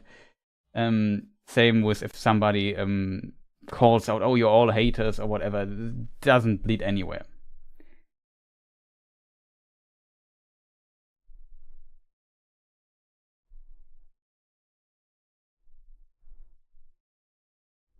I mean, there are some people who say, I don't want to watch the show, but I would like to watch the discussion, the live streams, the coverage, and so on. And yeah, that's kind of it, I guess. That it doesn't, like, I can understand this. Like, if I would, I'm also deep into the book stuff, but I came to accept for this season I had to that based on what we know from season 1, they won't. It will go more in the fanfiction direction. Like, they will have some points they have to reach that are in the books, kind of maybe from a different angle or different perspective with tons of changes. We have to live with that. That's what we get here. As long as it's done decently and we understand the changes a bit better, stuff is working out. And I have to leave season 1 behind, which personally really disappointed me quite a bit. And as a result, I'm not the most happy with this season. And I think they could have written it a bit better, but yeah. I can't accept the harsh transitions between storylines, yeah. They often cut a bit. But I feel like in season 2 it got much better. They didn't switch back and forth so much. But definitely I know what you mean. Sometimes they're a bit harsh or hard, the transitions between the different arcs and so on.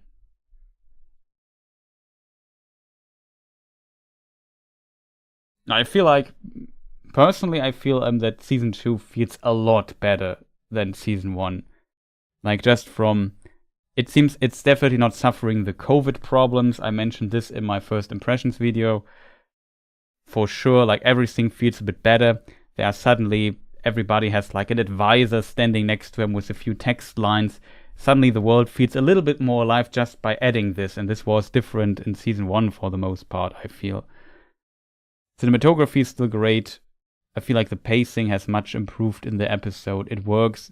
I guess if you can't connect to the characters, then of course all this won't help in any shape or form. But if you can, and I definitely could, it felt much better in this regard. I felt like the writing suddenly is more character driven. As a result, it feels like everything is more organic. It's still not perfect. They can improve on this, but they still have some episodes left to get better. The first few episodes were definitely a step, in my opinion, in the right direction, outside of nonsensical, weird lore changes that we have to wait for where they develop to, because then we can, if we have seen all the episodes, we can maybe better judge if it was smart to change this or not. Who knows?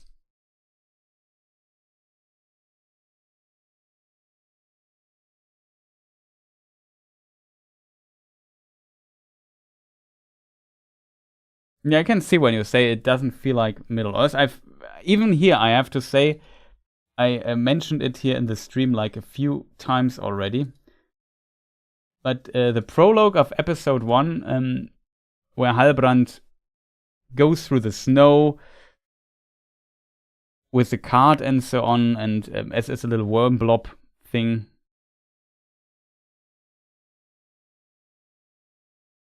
Like here, the woman drinking her booze and so on, taking, oh, you can't see it. I have to do the production here, right?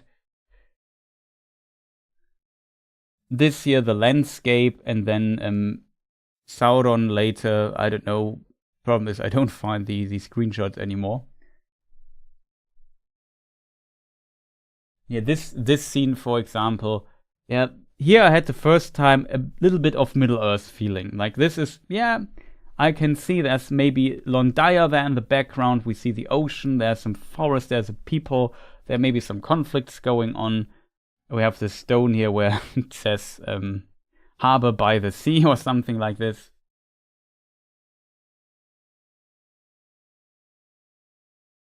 Santa in the snow, yeah.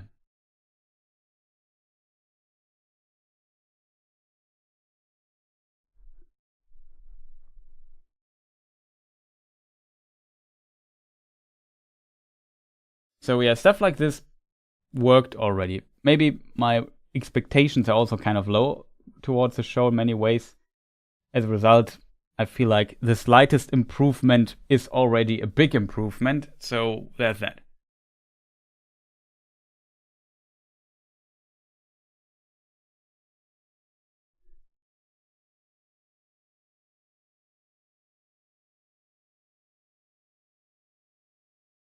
Definitely some WTF moments, but much fewer and farther between than in season 1. Yeah, for sure.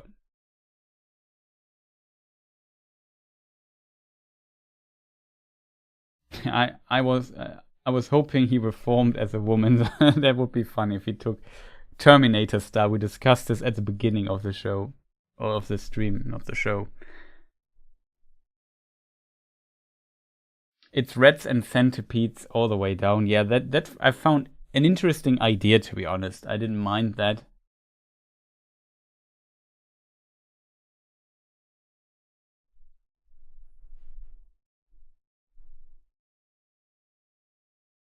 A very drunk and crude woman.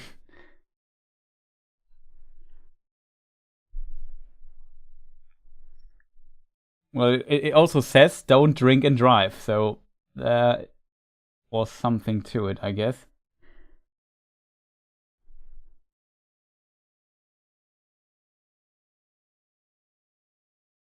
I cannot be lenient with $1 billion thing. Yeah, that is actually a good point, I have to admit. But on the other option, like, you have to see it from my perspective. I want to cover the show. I'm first of all curious. Then I also kind of liked what I see because it got better. I have a Tolkien channel, so I have also a kind of channel-related interest to cover the show because it might get some views, maybe not, who knows. But I definitely want to be part of covering this because I also know a lot about Tolkien stuff. And if I would now be angry every episode and not be so lenient, as you say, I would be angry all the time. That would also not help me in any shape or form. So I have to, for my personal good morning, Killswitch, nice to see you. I have to give the show a little bit the benefit of the doubt and not be angry, or angry is the wrong word, but disappointed at everything that the show is throwing at me. And like I said, I was so disappointed after the end of season 1 that, like I said, my perception currently is I'm not even making this up. It's quite positive, I have to admit. I'm happy to cover the show because I love your streams and I learn in every stream. Thank you. No problem. I understand your position. Yeah, it is sometimes difficult to also express what the position is, I guess, or my position is. I was kidding. I prefer to see men in media too. I'm tired of men being pushed out of leading roles. I think balance in everything is the key.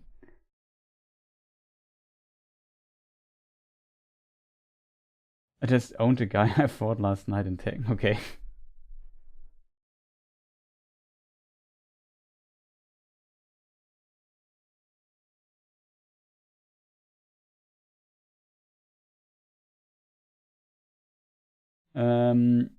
David wrote, last season was short to watch in a way. This season feels like less work so far. Yeah, I agree. This works definitely better than last season, for sure. Last season, I said every episode, now they are done with the setup maybe, and then the story actually starts. And it took like 5 episodes till the story started going anywhere. And then we had only like 6, 7, 8 left. And then some weird stuff happens there as well, so it was a tough hill to climb, to be honest. It would be funny if Sauron would reawake drunk. That would actually be really funny.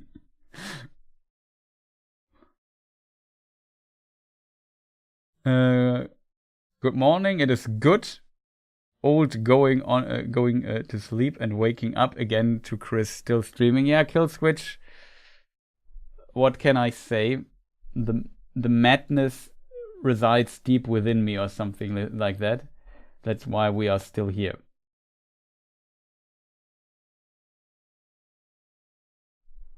I hope you people also pressed all the like button. That would be much appreciated. Because, yeah, slowly I'm planning to wrap it up. At this time it had less advertising, yeah. I also felt like this. Wheel of Time has a tenth of the budget, 10 times the writing and similar viewership. Early books were a tribute to Tolkien, of course. Yeah, we will see how the show does, to be honest. I hope it does somewhat well.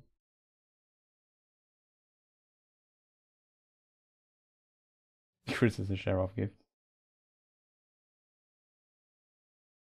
You need sleep, yes. A little bit at least.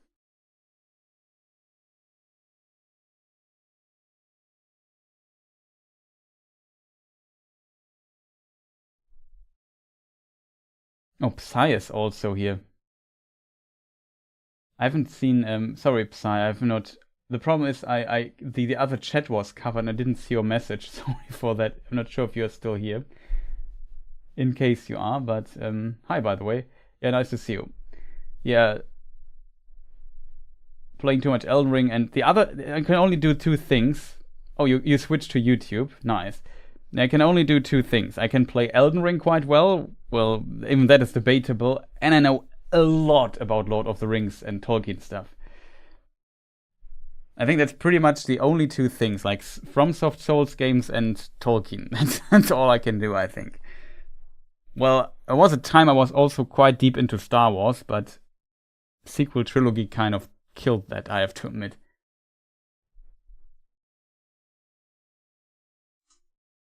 Chris wrapping it up takes longer than complete streams. I mean, usually when I wrap it up, I read a bit in chat, and if there's some questions and so on, I always feel, yeah, we can just answer a few questions. My sleep schedule is usually kind of screwed, especially when the show comes out.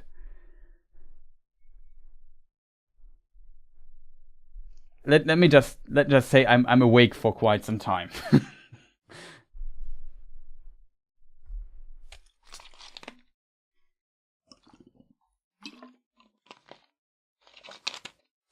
Same with Star Wars on your side, Killswitch, yeah. Unfortunate, I guess. You just saw Tatooine in Rings. Yeah, that's actually true as well. Like, some of these scenes here could really be Tatooine.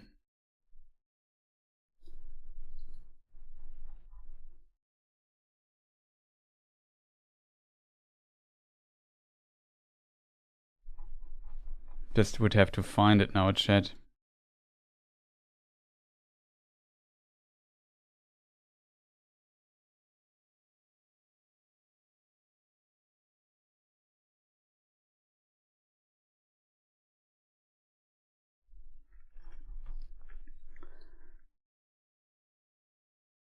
But yeah, that was the first episode. I can't believe that we took so...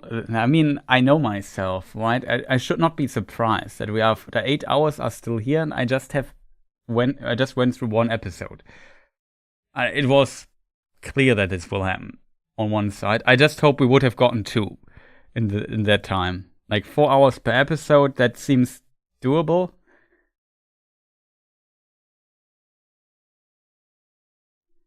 But I underestimated overestimated, whatever. 9 hours by now. Well, I have 1 hour I ate, to be fair. Like, I took almost an hour of a break in the middle because I really need to eat something. What are we looking for? Currently look the Tatooine screenshot. Nori and stranger observed through spyglass or something. Makeshift spyglass. Is this a makeshift spyglass? Maybe. Is this even a spyglass? I'm not sure. I don't care, but the most important part is I find the screenshot when I look for it. But yeah, this looks pretty much like Tatooine. Could be Obi-Wan and, I don't know, a little Java or R2-D2 in a funny disguise.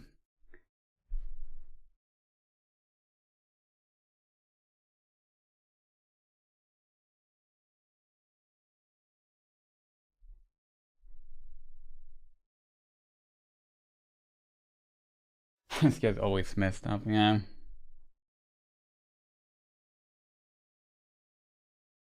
If you strike me down, I will become more powerful than coming. That's unfortunately true for Sauron. 18 more hours? No. Today we might stream another 5, 6, 7 hours. I have the bad feeling, but we will see. He was cooking red goulash. Yeah, exactly. It is good to have time to digest it. That is also true.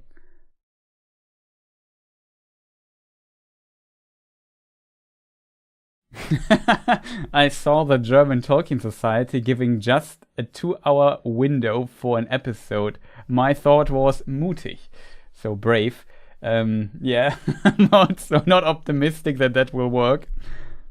Especially they invite me and Lucas. Awesome dude, by the way. Shoutouts to Tolkien Erklärt, aka Lucas. Fantastic. I love streaming with him. It's so much fun. And yeah, he let's say if we really want, we can talk about 8 hours for one episode as I have demonstrated today already.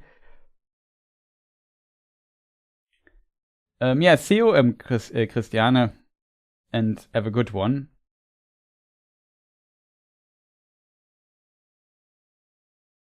I'm going to write the adventures of Sauronia myself. That I'm calling endurance, yeah. I call it madness, but have a good one, and yeah, hope your appointment and stuff goes well and so on. Take care. Make a 16-hour co-op stream, yeah. That would also be an option. Yeah, also some mechanical calculations. Yeah, he does the mechanical calculations and the helm counting, and I do reading some obscure stuff on the screen, at least I try.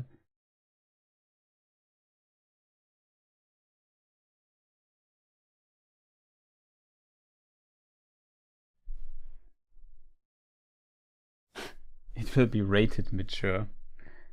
Your Adventures of Sauronia.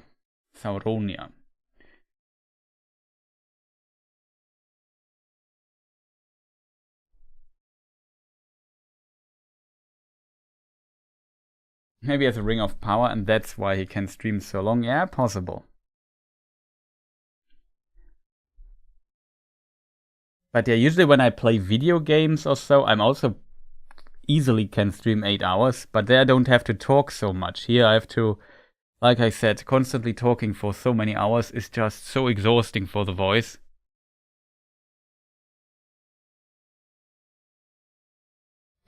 Grogu is hiding in the desert. Yeah, that was also possible.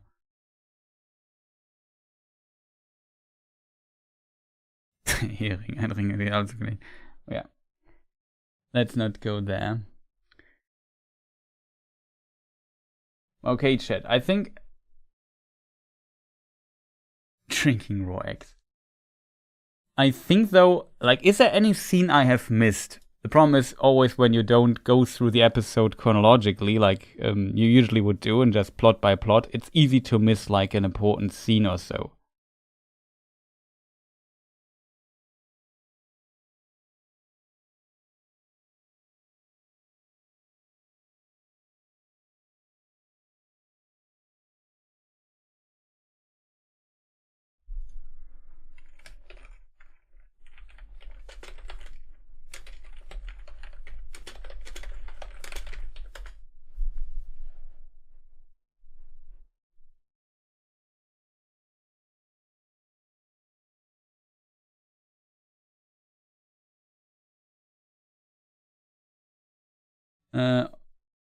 So who do we think the sorcerer is?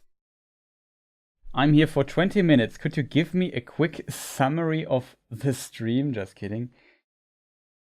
Yeah, that would be, I think, kind of tough, but that would really be tough. Do we know who the sorcerer is? So yeah, even though maybe we'll make a little section at the end, shortly before we stop in an hour or three, the sorcerer we will discuss in the upcoming episodes. I think there are not as many hints that we would need as needed to really come to a good conclusion here with the sorcerer. My speculation, I don't know. I think that he looks a bit like Saruman is done deliberately. I don't think he's Saruman though.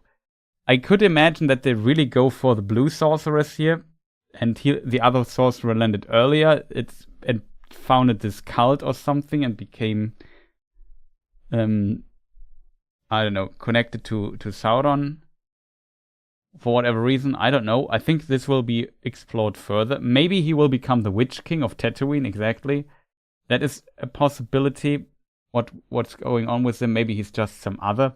What is interesting is he says something to his subordinate, and he says that he's just a mere mortal. This kind of implies that is different for the sorcerer there. So maybe the sorcerer is also immortal.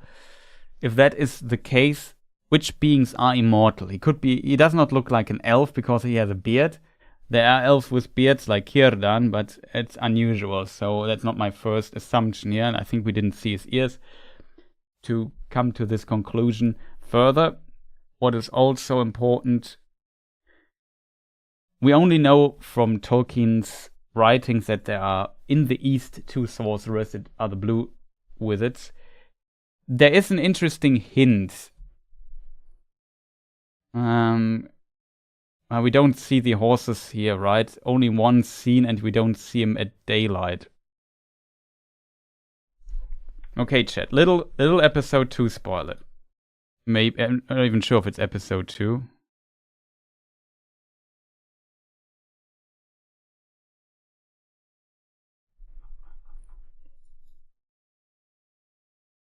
We'll have to find a screenshot for this.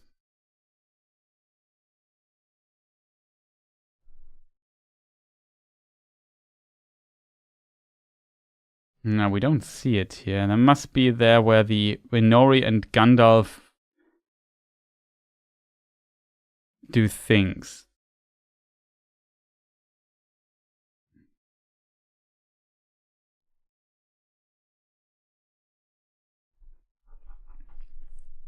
And then they are kind of surprised. Yeah, there is a screenshot.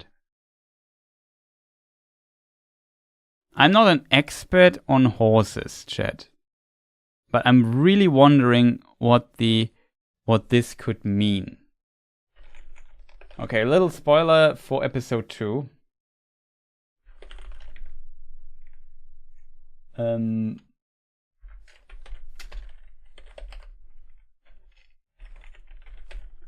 Can't type anymore. Cult riders with horse. And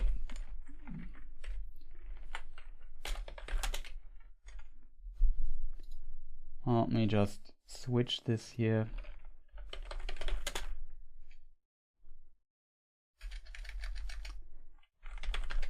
Yeah, it's too stupid to type. I'm just tired. Where is the other image, chat? Here. That's wrong. Image thing. Season 2 thing here. You see this horse here? That is from season 2. All these horses have like this blue mark. Did you notice that, chat?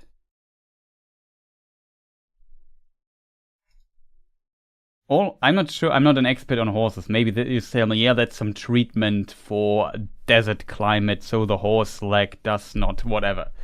I'm not an expert on this. But the color blue appears a few times in this. So maybe this is like a small hint towards that it really is one of the blue wizards or something.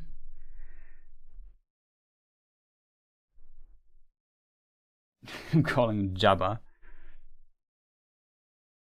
I think Sauron eventually will meet the cultists. I could imagine, but Sauron is so busy in Eregion currently. But I could also imagine, because in the book Sauron goes to the east and recruits more orcs at some point.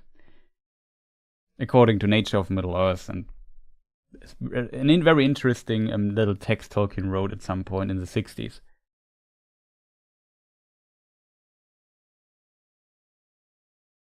Sauron's been looking for these cultists his whole life. Yeah, maybe. Jabba the Witch.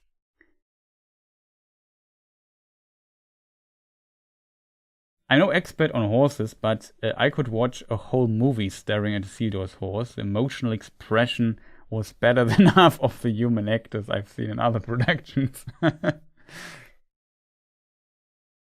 It looks like Star Wars. Yeah, it really does, right?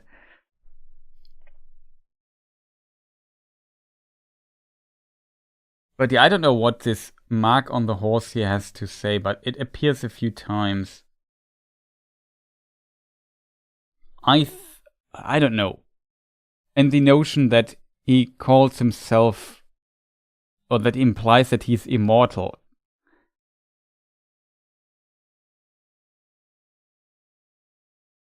The rings are not out yet, so you could maybe say he's a Witch King or something, which is possible. And he got his powers from Sauron, also a possibility. And I could imagine this is a route they were going to. Or maybe this is Carmul, by the way. Speaking of by the way, when is a sorcerer first be seen? I think it's in episode 2, right?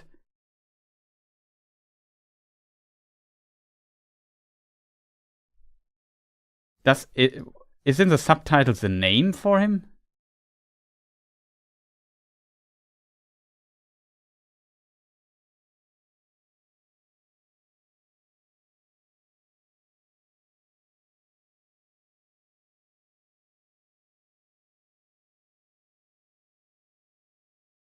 Also, Eminem is back, as a lot of people call her, the cultist, Feminem, or the Nas girls. So she's not dead.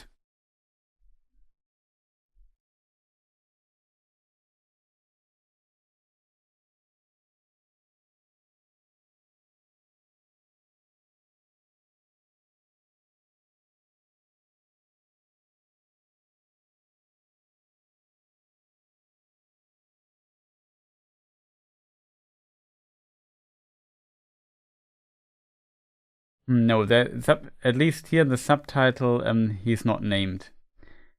Maybe an X-ray? It only says Dark Wizard. Kieran Hines, I'm not sure how it's pronounced. Kiaran, excuse me, is playing this man. That's all we know. And I'm not sure how her name is pronounced. The Dweller, she is called here in the X-ray thing. Bridie Sisson? Not sure how his name is correctly.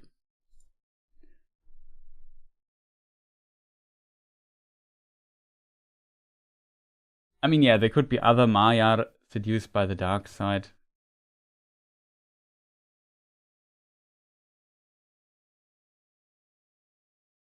If I remember correctly, like, he says to this one rider that he's immortal, and that the other servant he sent, like these moth women, the cultists, which are kind of ghosts or something like that, they seem to be not mortal.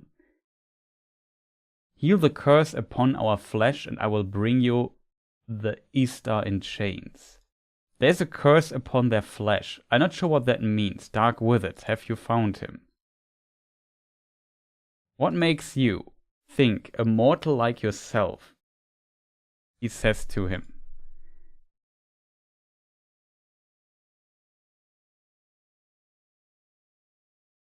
Most powerful acolytes could not...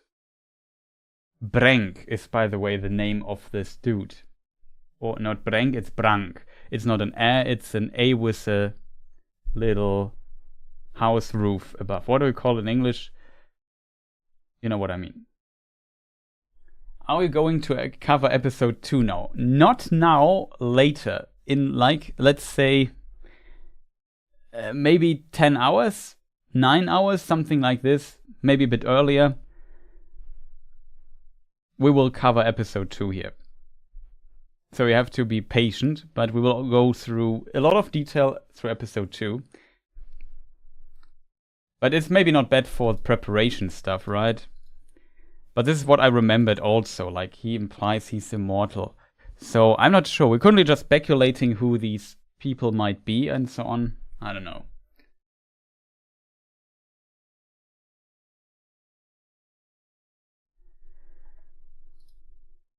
But yeah, little look at episode 2 here for those interested.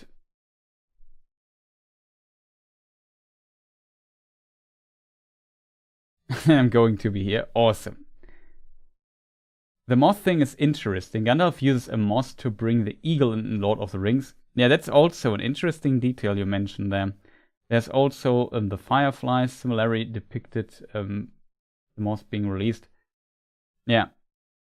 Like, the Gandalf vibes are there. I read online that a lot of people think it's clear that he's one of the blue wizards. Maybe because of the other wizards, because of the mentioned blue color that appears here and there. Hard to tell. Like, I think we need to see more episodes to make a really good guess for that. I think at the end it's Gandalf, to be honest. You know why? He talks to Tom like, from the trailers, we know he will talk to Tom Bombadil. That's not that big of a secret, I think, or hope at least. And he's not in the show yet. We haven't seen Bombadil yet. But we know that at the end of Lord of the Rings, Gandalf goes to Tom Bombadil and discusses something with him. So I could imagine they want to establish or explain in this fan fiction this connection as a little reference for book readers or something. So I'm also still on the Gandalf vibe route, to be honest. We see his staff. It's very obvious. And if something is like that Halbrand is Sauron was also very obvious from episode 3 on, in my opinion. Even from the first two, like the trailers were out and people called that Sauron.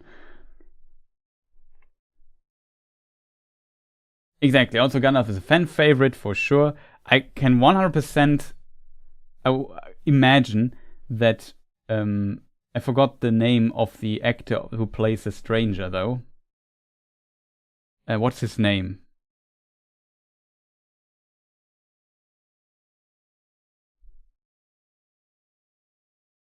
Daniel Wayman. That Daniel Wayman can play Gandalf 100%, and I would. It would be pretty like.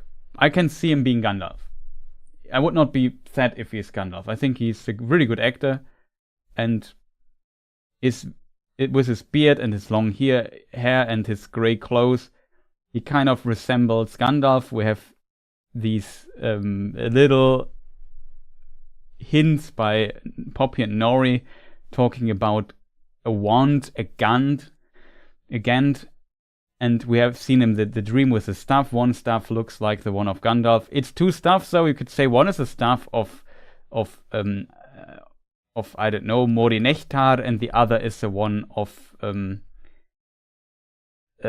was the other game? Romestamo is the other name. Romestamo, East Helper, Mori Nechtar, Darkness Slayer. That are the names from the last version Tolkien wrote about the Blue Wizards. You could maybe make an argument in this direction. It's either that or the other. He must be one of the Istar. There are not that there are not that many Istari that we know of. There are 5 staffs in the world of Tolkien. Saruman has one, Gandalf has one, Radagast has one. Maybe it's a Radagast, could also be a weird thing, I guess. But strange.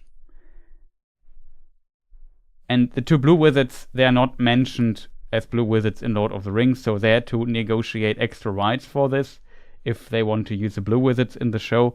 Some rumors say they did exactly that, so in theory it would work. The question is, to what text do they have the rights now? The ones where they fail, the ones where they're successful, or the ones where they are also not successful and also found cults? Who knows? Also, we know that the blue wizards are best buddies, so they should know each other. And also wander together. Let me just put one of my favorite Ted Naismith artworks here on screen.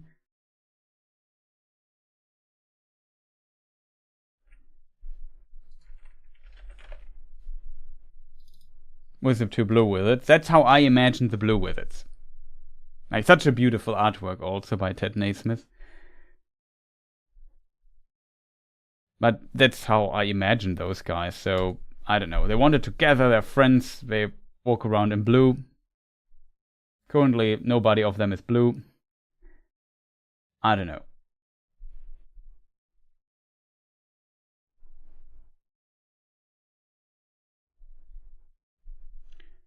If they are not hinting, then they're doing a bait and switch on the character, but a little late to do that in season 2, I think, yeah.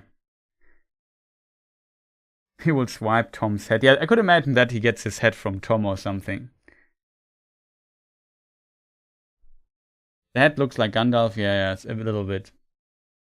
Also, it makes all the catapults can.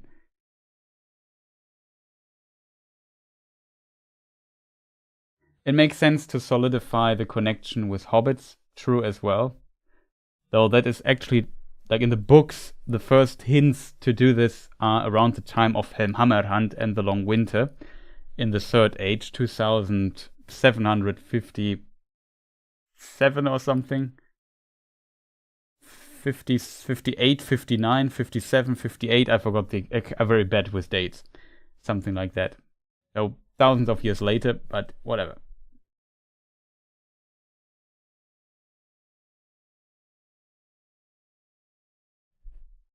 There is a spoiler that Goldberry might be in the show. Let's put it that way.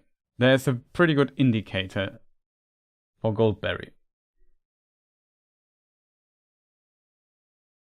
That is outside of what we have seen so far, but in the reporting of the soundtrack, there is potentially a spoiler regarding that.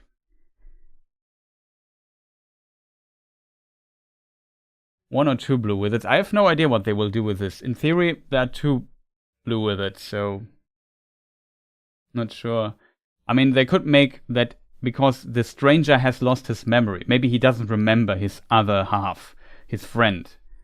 So maybe when he confronts the blue wizard, he remembers, or the other wizard that, oh no, you were once my friend and something happened. Who knows? There are a lot of possibilities, I think, here. But to be honest, I'm still feeling more the Gandalf vibes here, if I'm honest. But I could be wrong, like I said.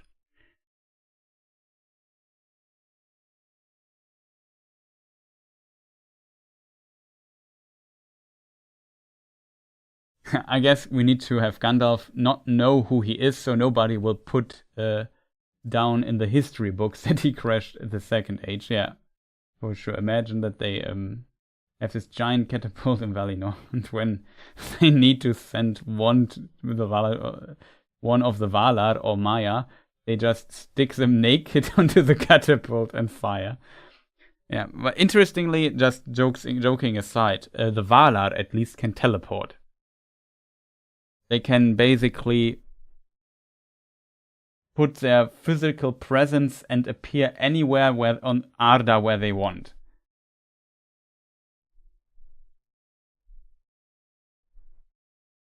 Potentially Maiar could do this as well. But it's explicitly mentioned for the Valar. In the case of the Istari, who came by ship, most likely by ship, because they appeared in Lindon first, and Círdan was the first who met them. They came by ship because they were dressed as mortals, kind of, clad in flesh, if that makes sense. So they were not teleporting around. But if they are unclad in their full-powered form, they could, in theory, teleport. Which I also find surprising.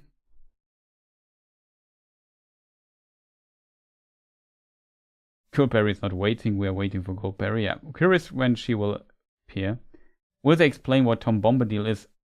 I mean, they could do this, but the problem is nobody can explain this. Because we don't know. The closest thing of a definition what Tolkien had in mind with Tom Bombadil is a very early letter he wrote. I think it's letter 31 or something.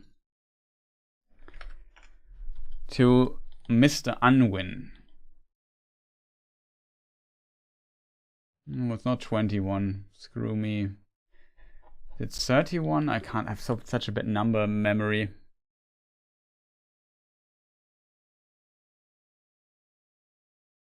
Oh, might be 31 though. No.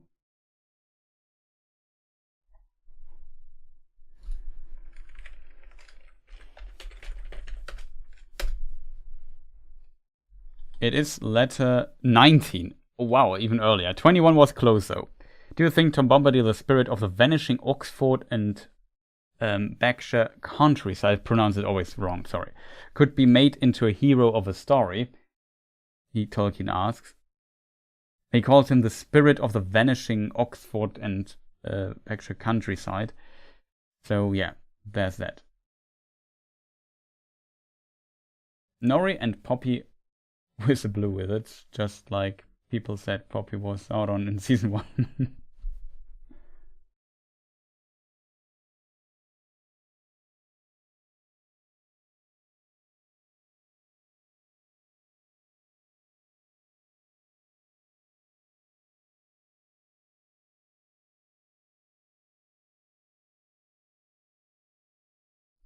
So chat, I do not think they will explain Tom. I also don't think so. Like Tolkien explicitly calls Tom an enigma, like something that is not to be explained.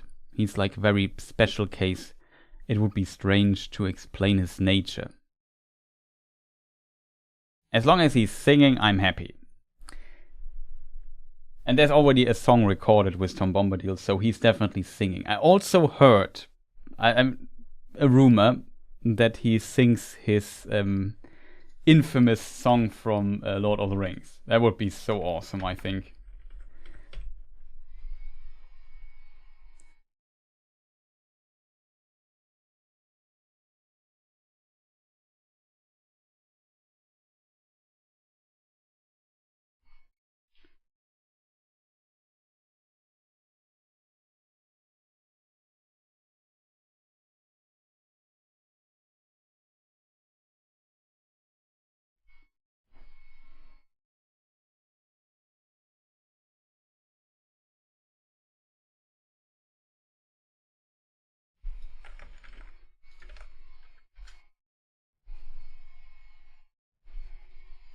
That is the song, found it. I heard this will also be, we will hear this. That would be pretty cool.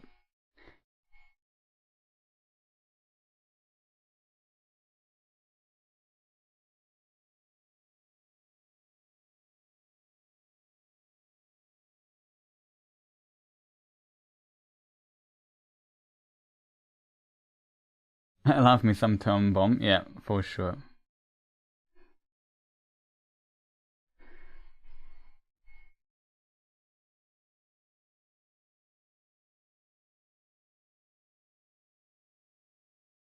Okay, chat. I think enough time has passed. That was potentially one of the longest streams I did here on this channel, at least. Without playing a video game.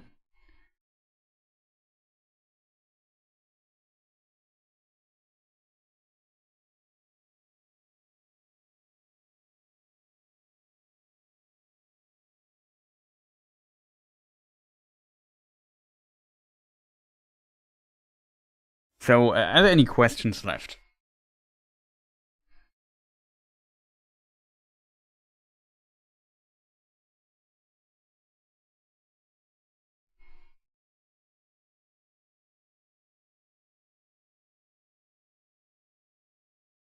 Where will the season end? That's a good question, to be honest. I thought maybe with the creation of the One Ring. Maybe Sauron attacking Lindon later on or something.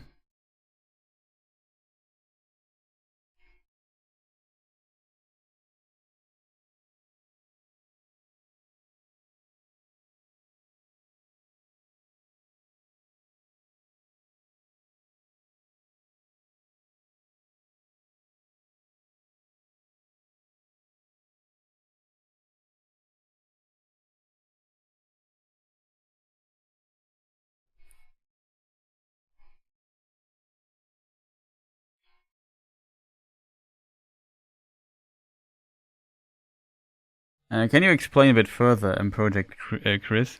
The end preview. What end preview?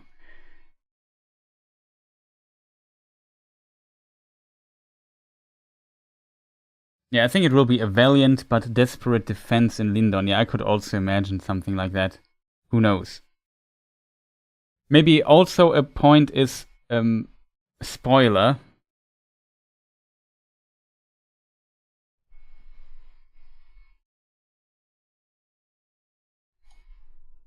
Ha, found it. There's my spoiler warning. So small spoiler warning for speculation, something that will happen in the Second Age, and that is the foundation of Rivendell. That is also a very good endpoint. So basically, Elrond's forces get repelled in the war around Eregion.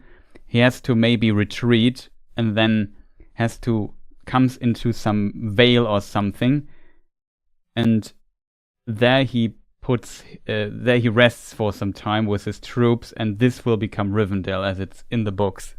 That would also be pretty cool.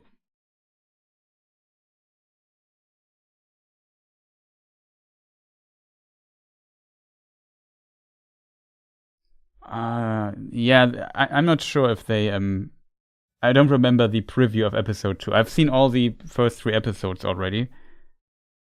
So in my mind, I can't tell you. I would imagine he might have shown him, but I don't know. But yeah, spoiler warning can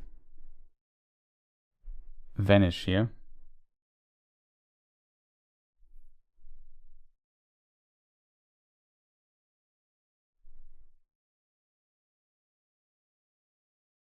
Because I made the spoiler warning screen on screen during the stream.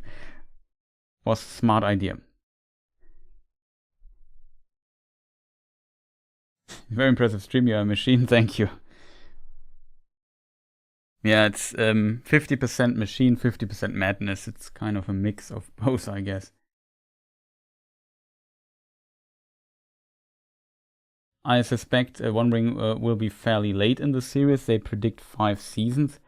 I mean, just from the book perspective, the One Ring is created before Eregion is destroyed, so we could see the creation this season. I'm not sure how they will deal with it here, because, yeah, I don't know. It's hard to tell, to be honest.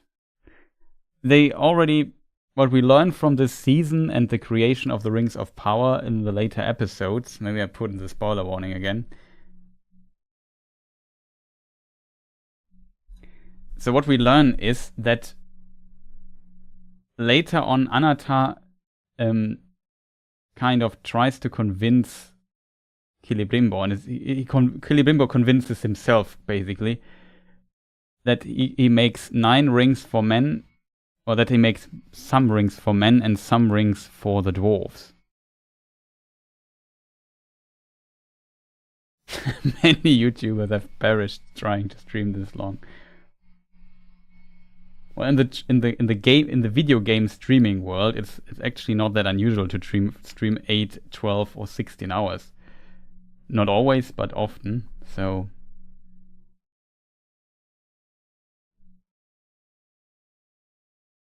is there a preview for episode 4 already, chat? Does somebody know? I have not seen that one.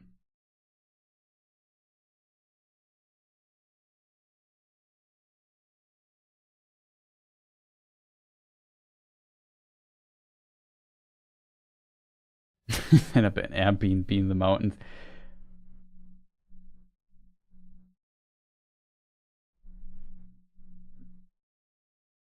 Yeah, definitely a good question, chat.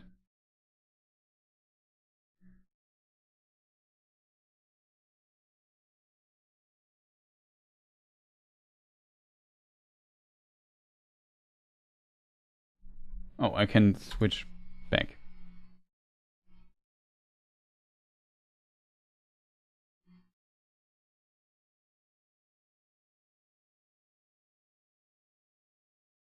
Yeah, definitely. Like, I mean, I think for most people, the beginning of episode 8 will be tough, for sure. Don't want to spoil too much, but that's terrifying. for a lot of people, for sure.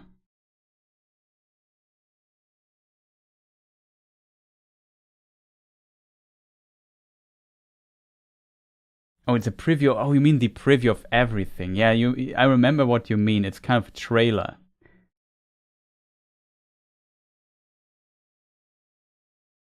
I think I even have this recorded here as well somewhere.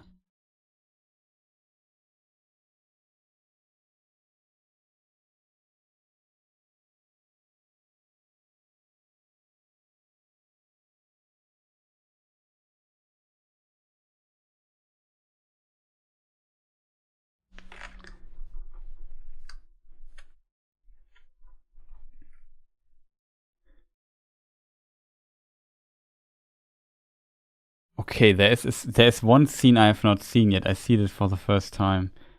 That is interesting.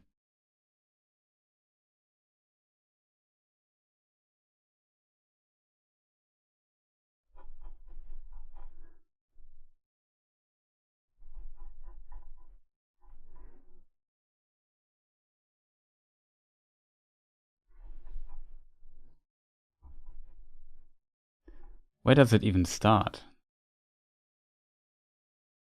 Yeah, Isidore is spoiled. The scene from episode 3 is spoiled in the teaser of episode 1. The end of episode 3 is also kind of spoiled. This, I assume, is episode 4.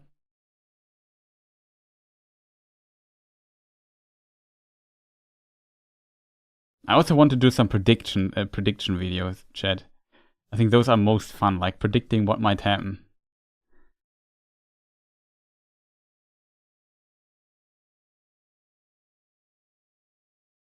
But I have some time till episode 4 comes out.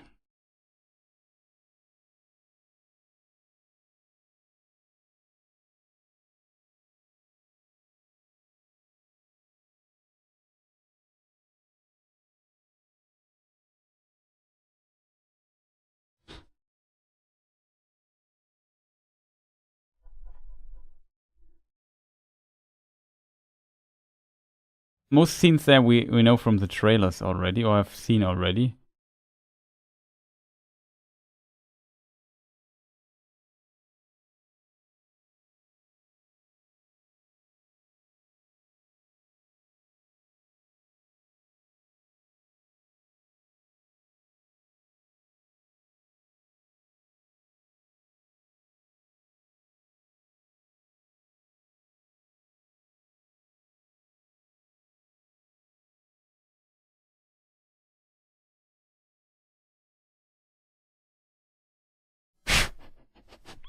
Okay, I'm looking forward to this scene, to be honest.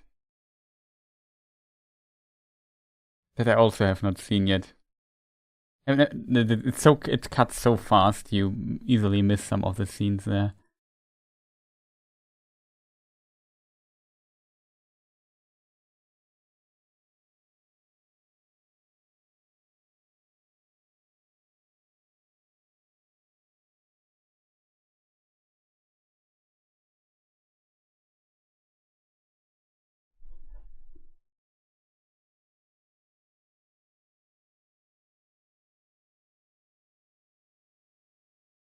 I can't show you all the stuff here, but there's some interesting stuff there. Just thank you for hinting at that. Completely forgot about this.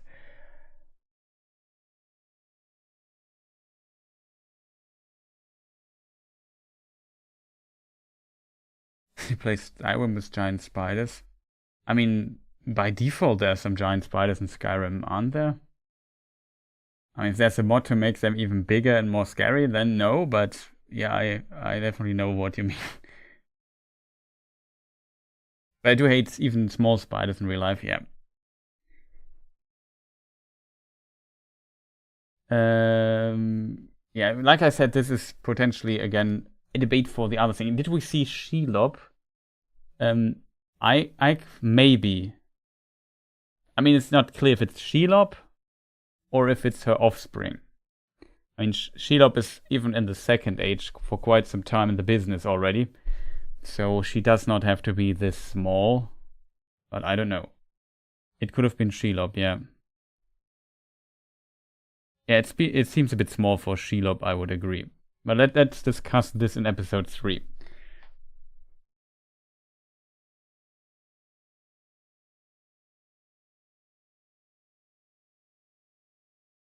Yeah, it's potential that we maybe saw a glimpse of a bigger spider there, I'm not sure.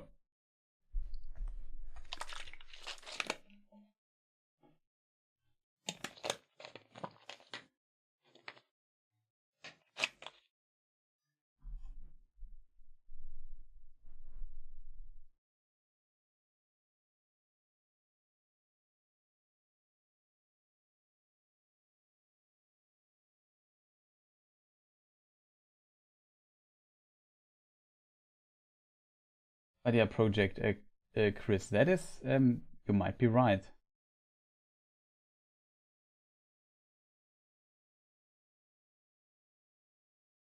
It's a preview of everything in season 2. Yeah, it was really weird.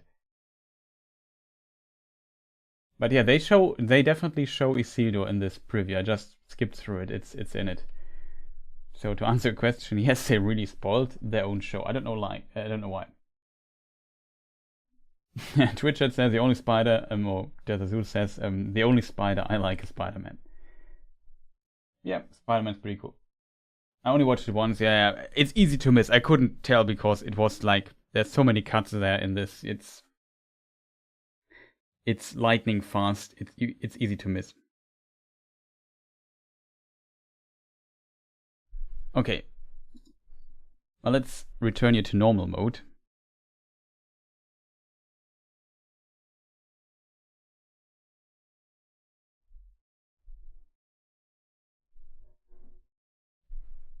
But yeah, chat, I think that's it for today.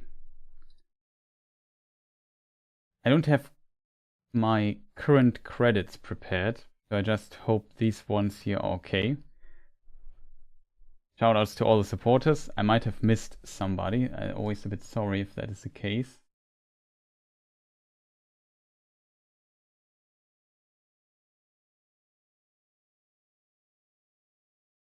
Common people, also thank you for your generosity again. I'm not sure if you're still here.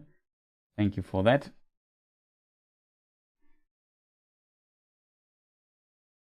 And then there are like tons of people, who had a membership here on this channel or on Twitch or whatever. Stuff like that. Much, much appreciated.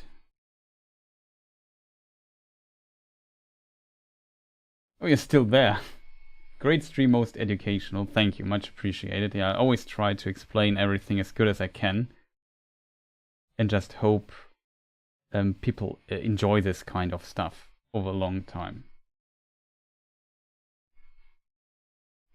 This episode analysis is the exact length I would like episode 1 to be. To be fair, then the stream would be really a 24-hour stream to get through all of this. Where's my end thing? Here. Found it. So yeah, chat. Thank you for watching. Shoutouts again to all the supporters. I might have missed somebody. I'm not sure if Stratima was in the list. Shoutouts to you, man. Thanks for the support.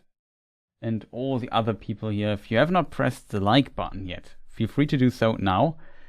If you watch this as a VOD or something, maybe leave a comment. Subscribe, you know, the classic stuff here. Recommend me further, would be much appreciated. And we maybe see each other in, let's say, 9 hours or something. Maybe earlier, I'm not sure yet, but let's say 8 to 9 hours or something. And then we continue with the analysis of episode 2, maybe 3. Let's see how far we get. That will be something. And tomorrow, for the German-speaking viewers, I will be invited by the German Tolkien Society YouTube channel. We discuss episode 1 and 2. I'm not sure how we will do this, but we will do this, I guess. Check out this channel here. There's more stuff. And yeah, I would also like to play some Elden Ring at times on the German Twitch thing or the English one. Problem is definitely time. So that might be something for later. Sunday I'm also, like Saturday I'm on the German Tolkien Society channel, and on Sunday as well. So Saturday will be, I think, 17 o'clock German time, will be episode 1 and 2. Episode 3, I think, will be on Sunday. That's, I think, the plan. That's why we start earlier Saturday, so we have more time to discuss this. Got to learn German really quick. Well, I mean, I also do the analysis here already, so in English that will also be available. So there's no need for that. Wie schon vorbei. Yeah, it's already over.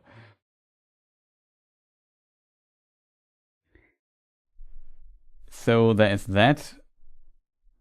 Yeah, chat. Beyond that, I might make some videos here and there, maybe a review. I'm not 100% sure. Let me know in the comments, be it in the community poll I just posted. We might make a watch party, maybe Monday or something like this for the episodes. Depends a bit on how I get through with content coverage and stuff, because at some point it gets a bit much, I guess. And yeah, but it's 3 episodes out, so that's just so much content you have to wriggle around and to cover. That's tough. But there will be content here. Put the link in your community tab. Or you mean for the Tolkien stuff? For the German Tolkien Society stuff? I can maybe put the community tab link here into the chat really quick. There the question is when the watch party shall be. So just to have posted it everywhere in chat.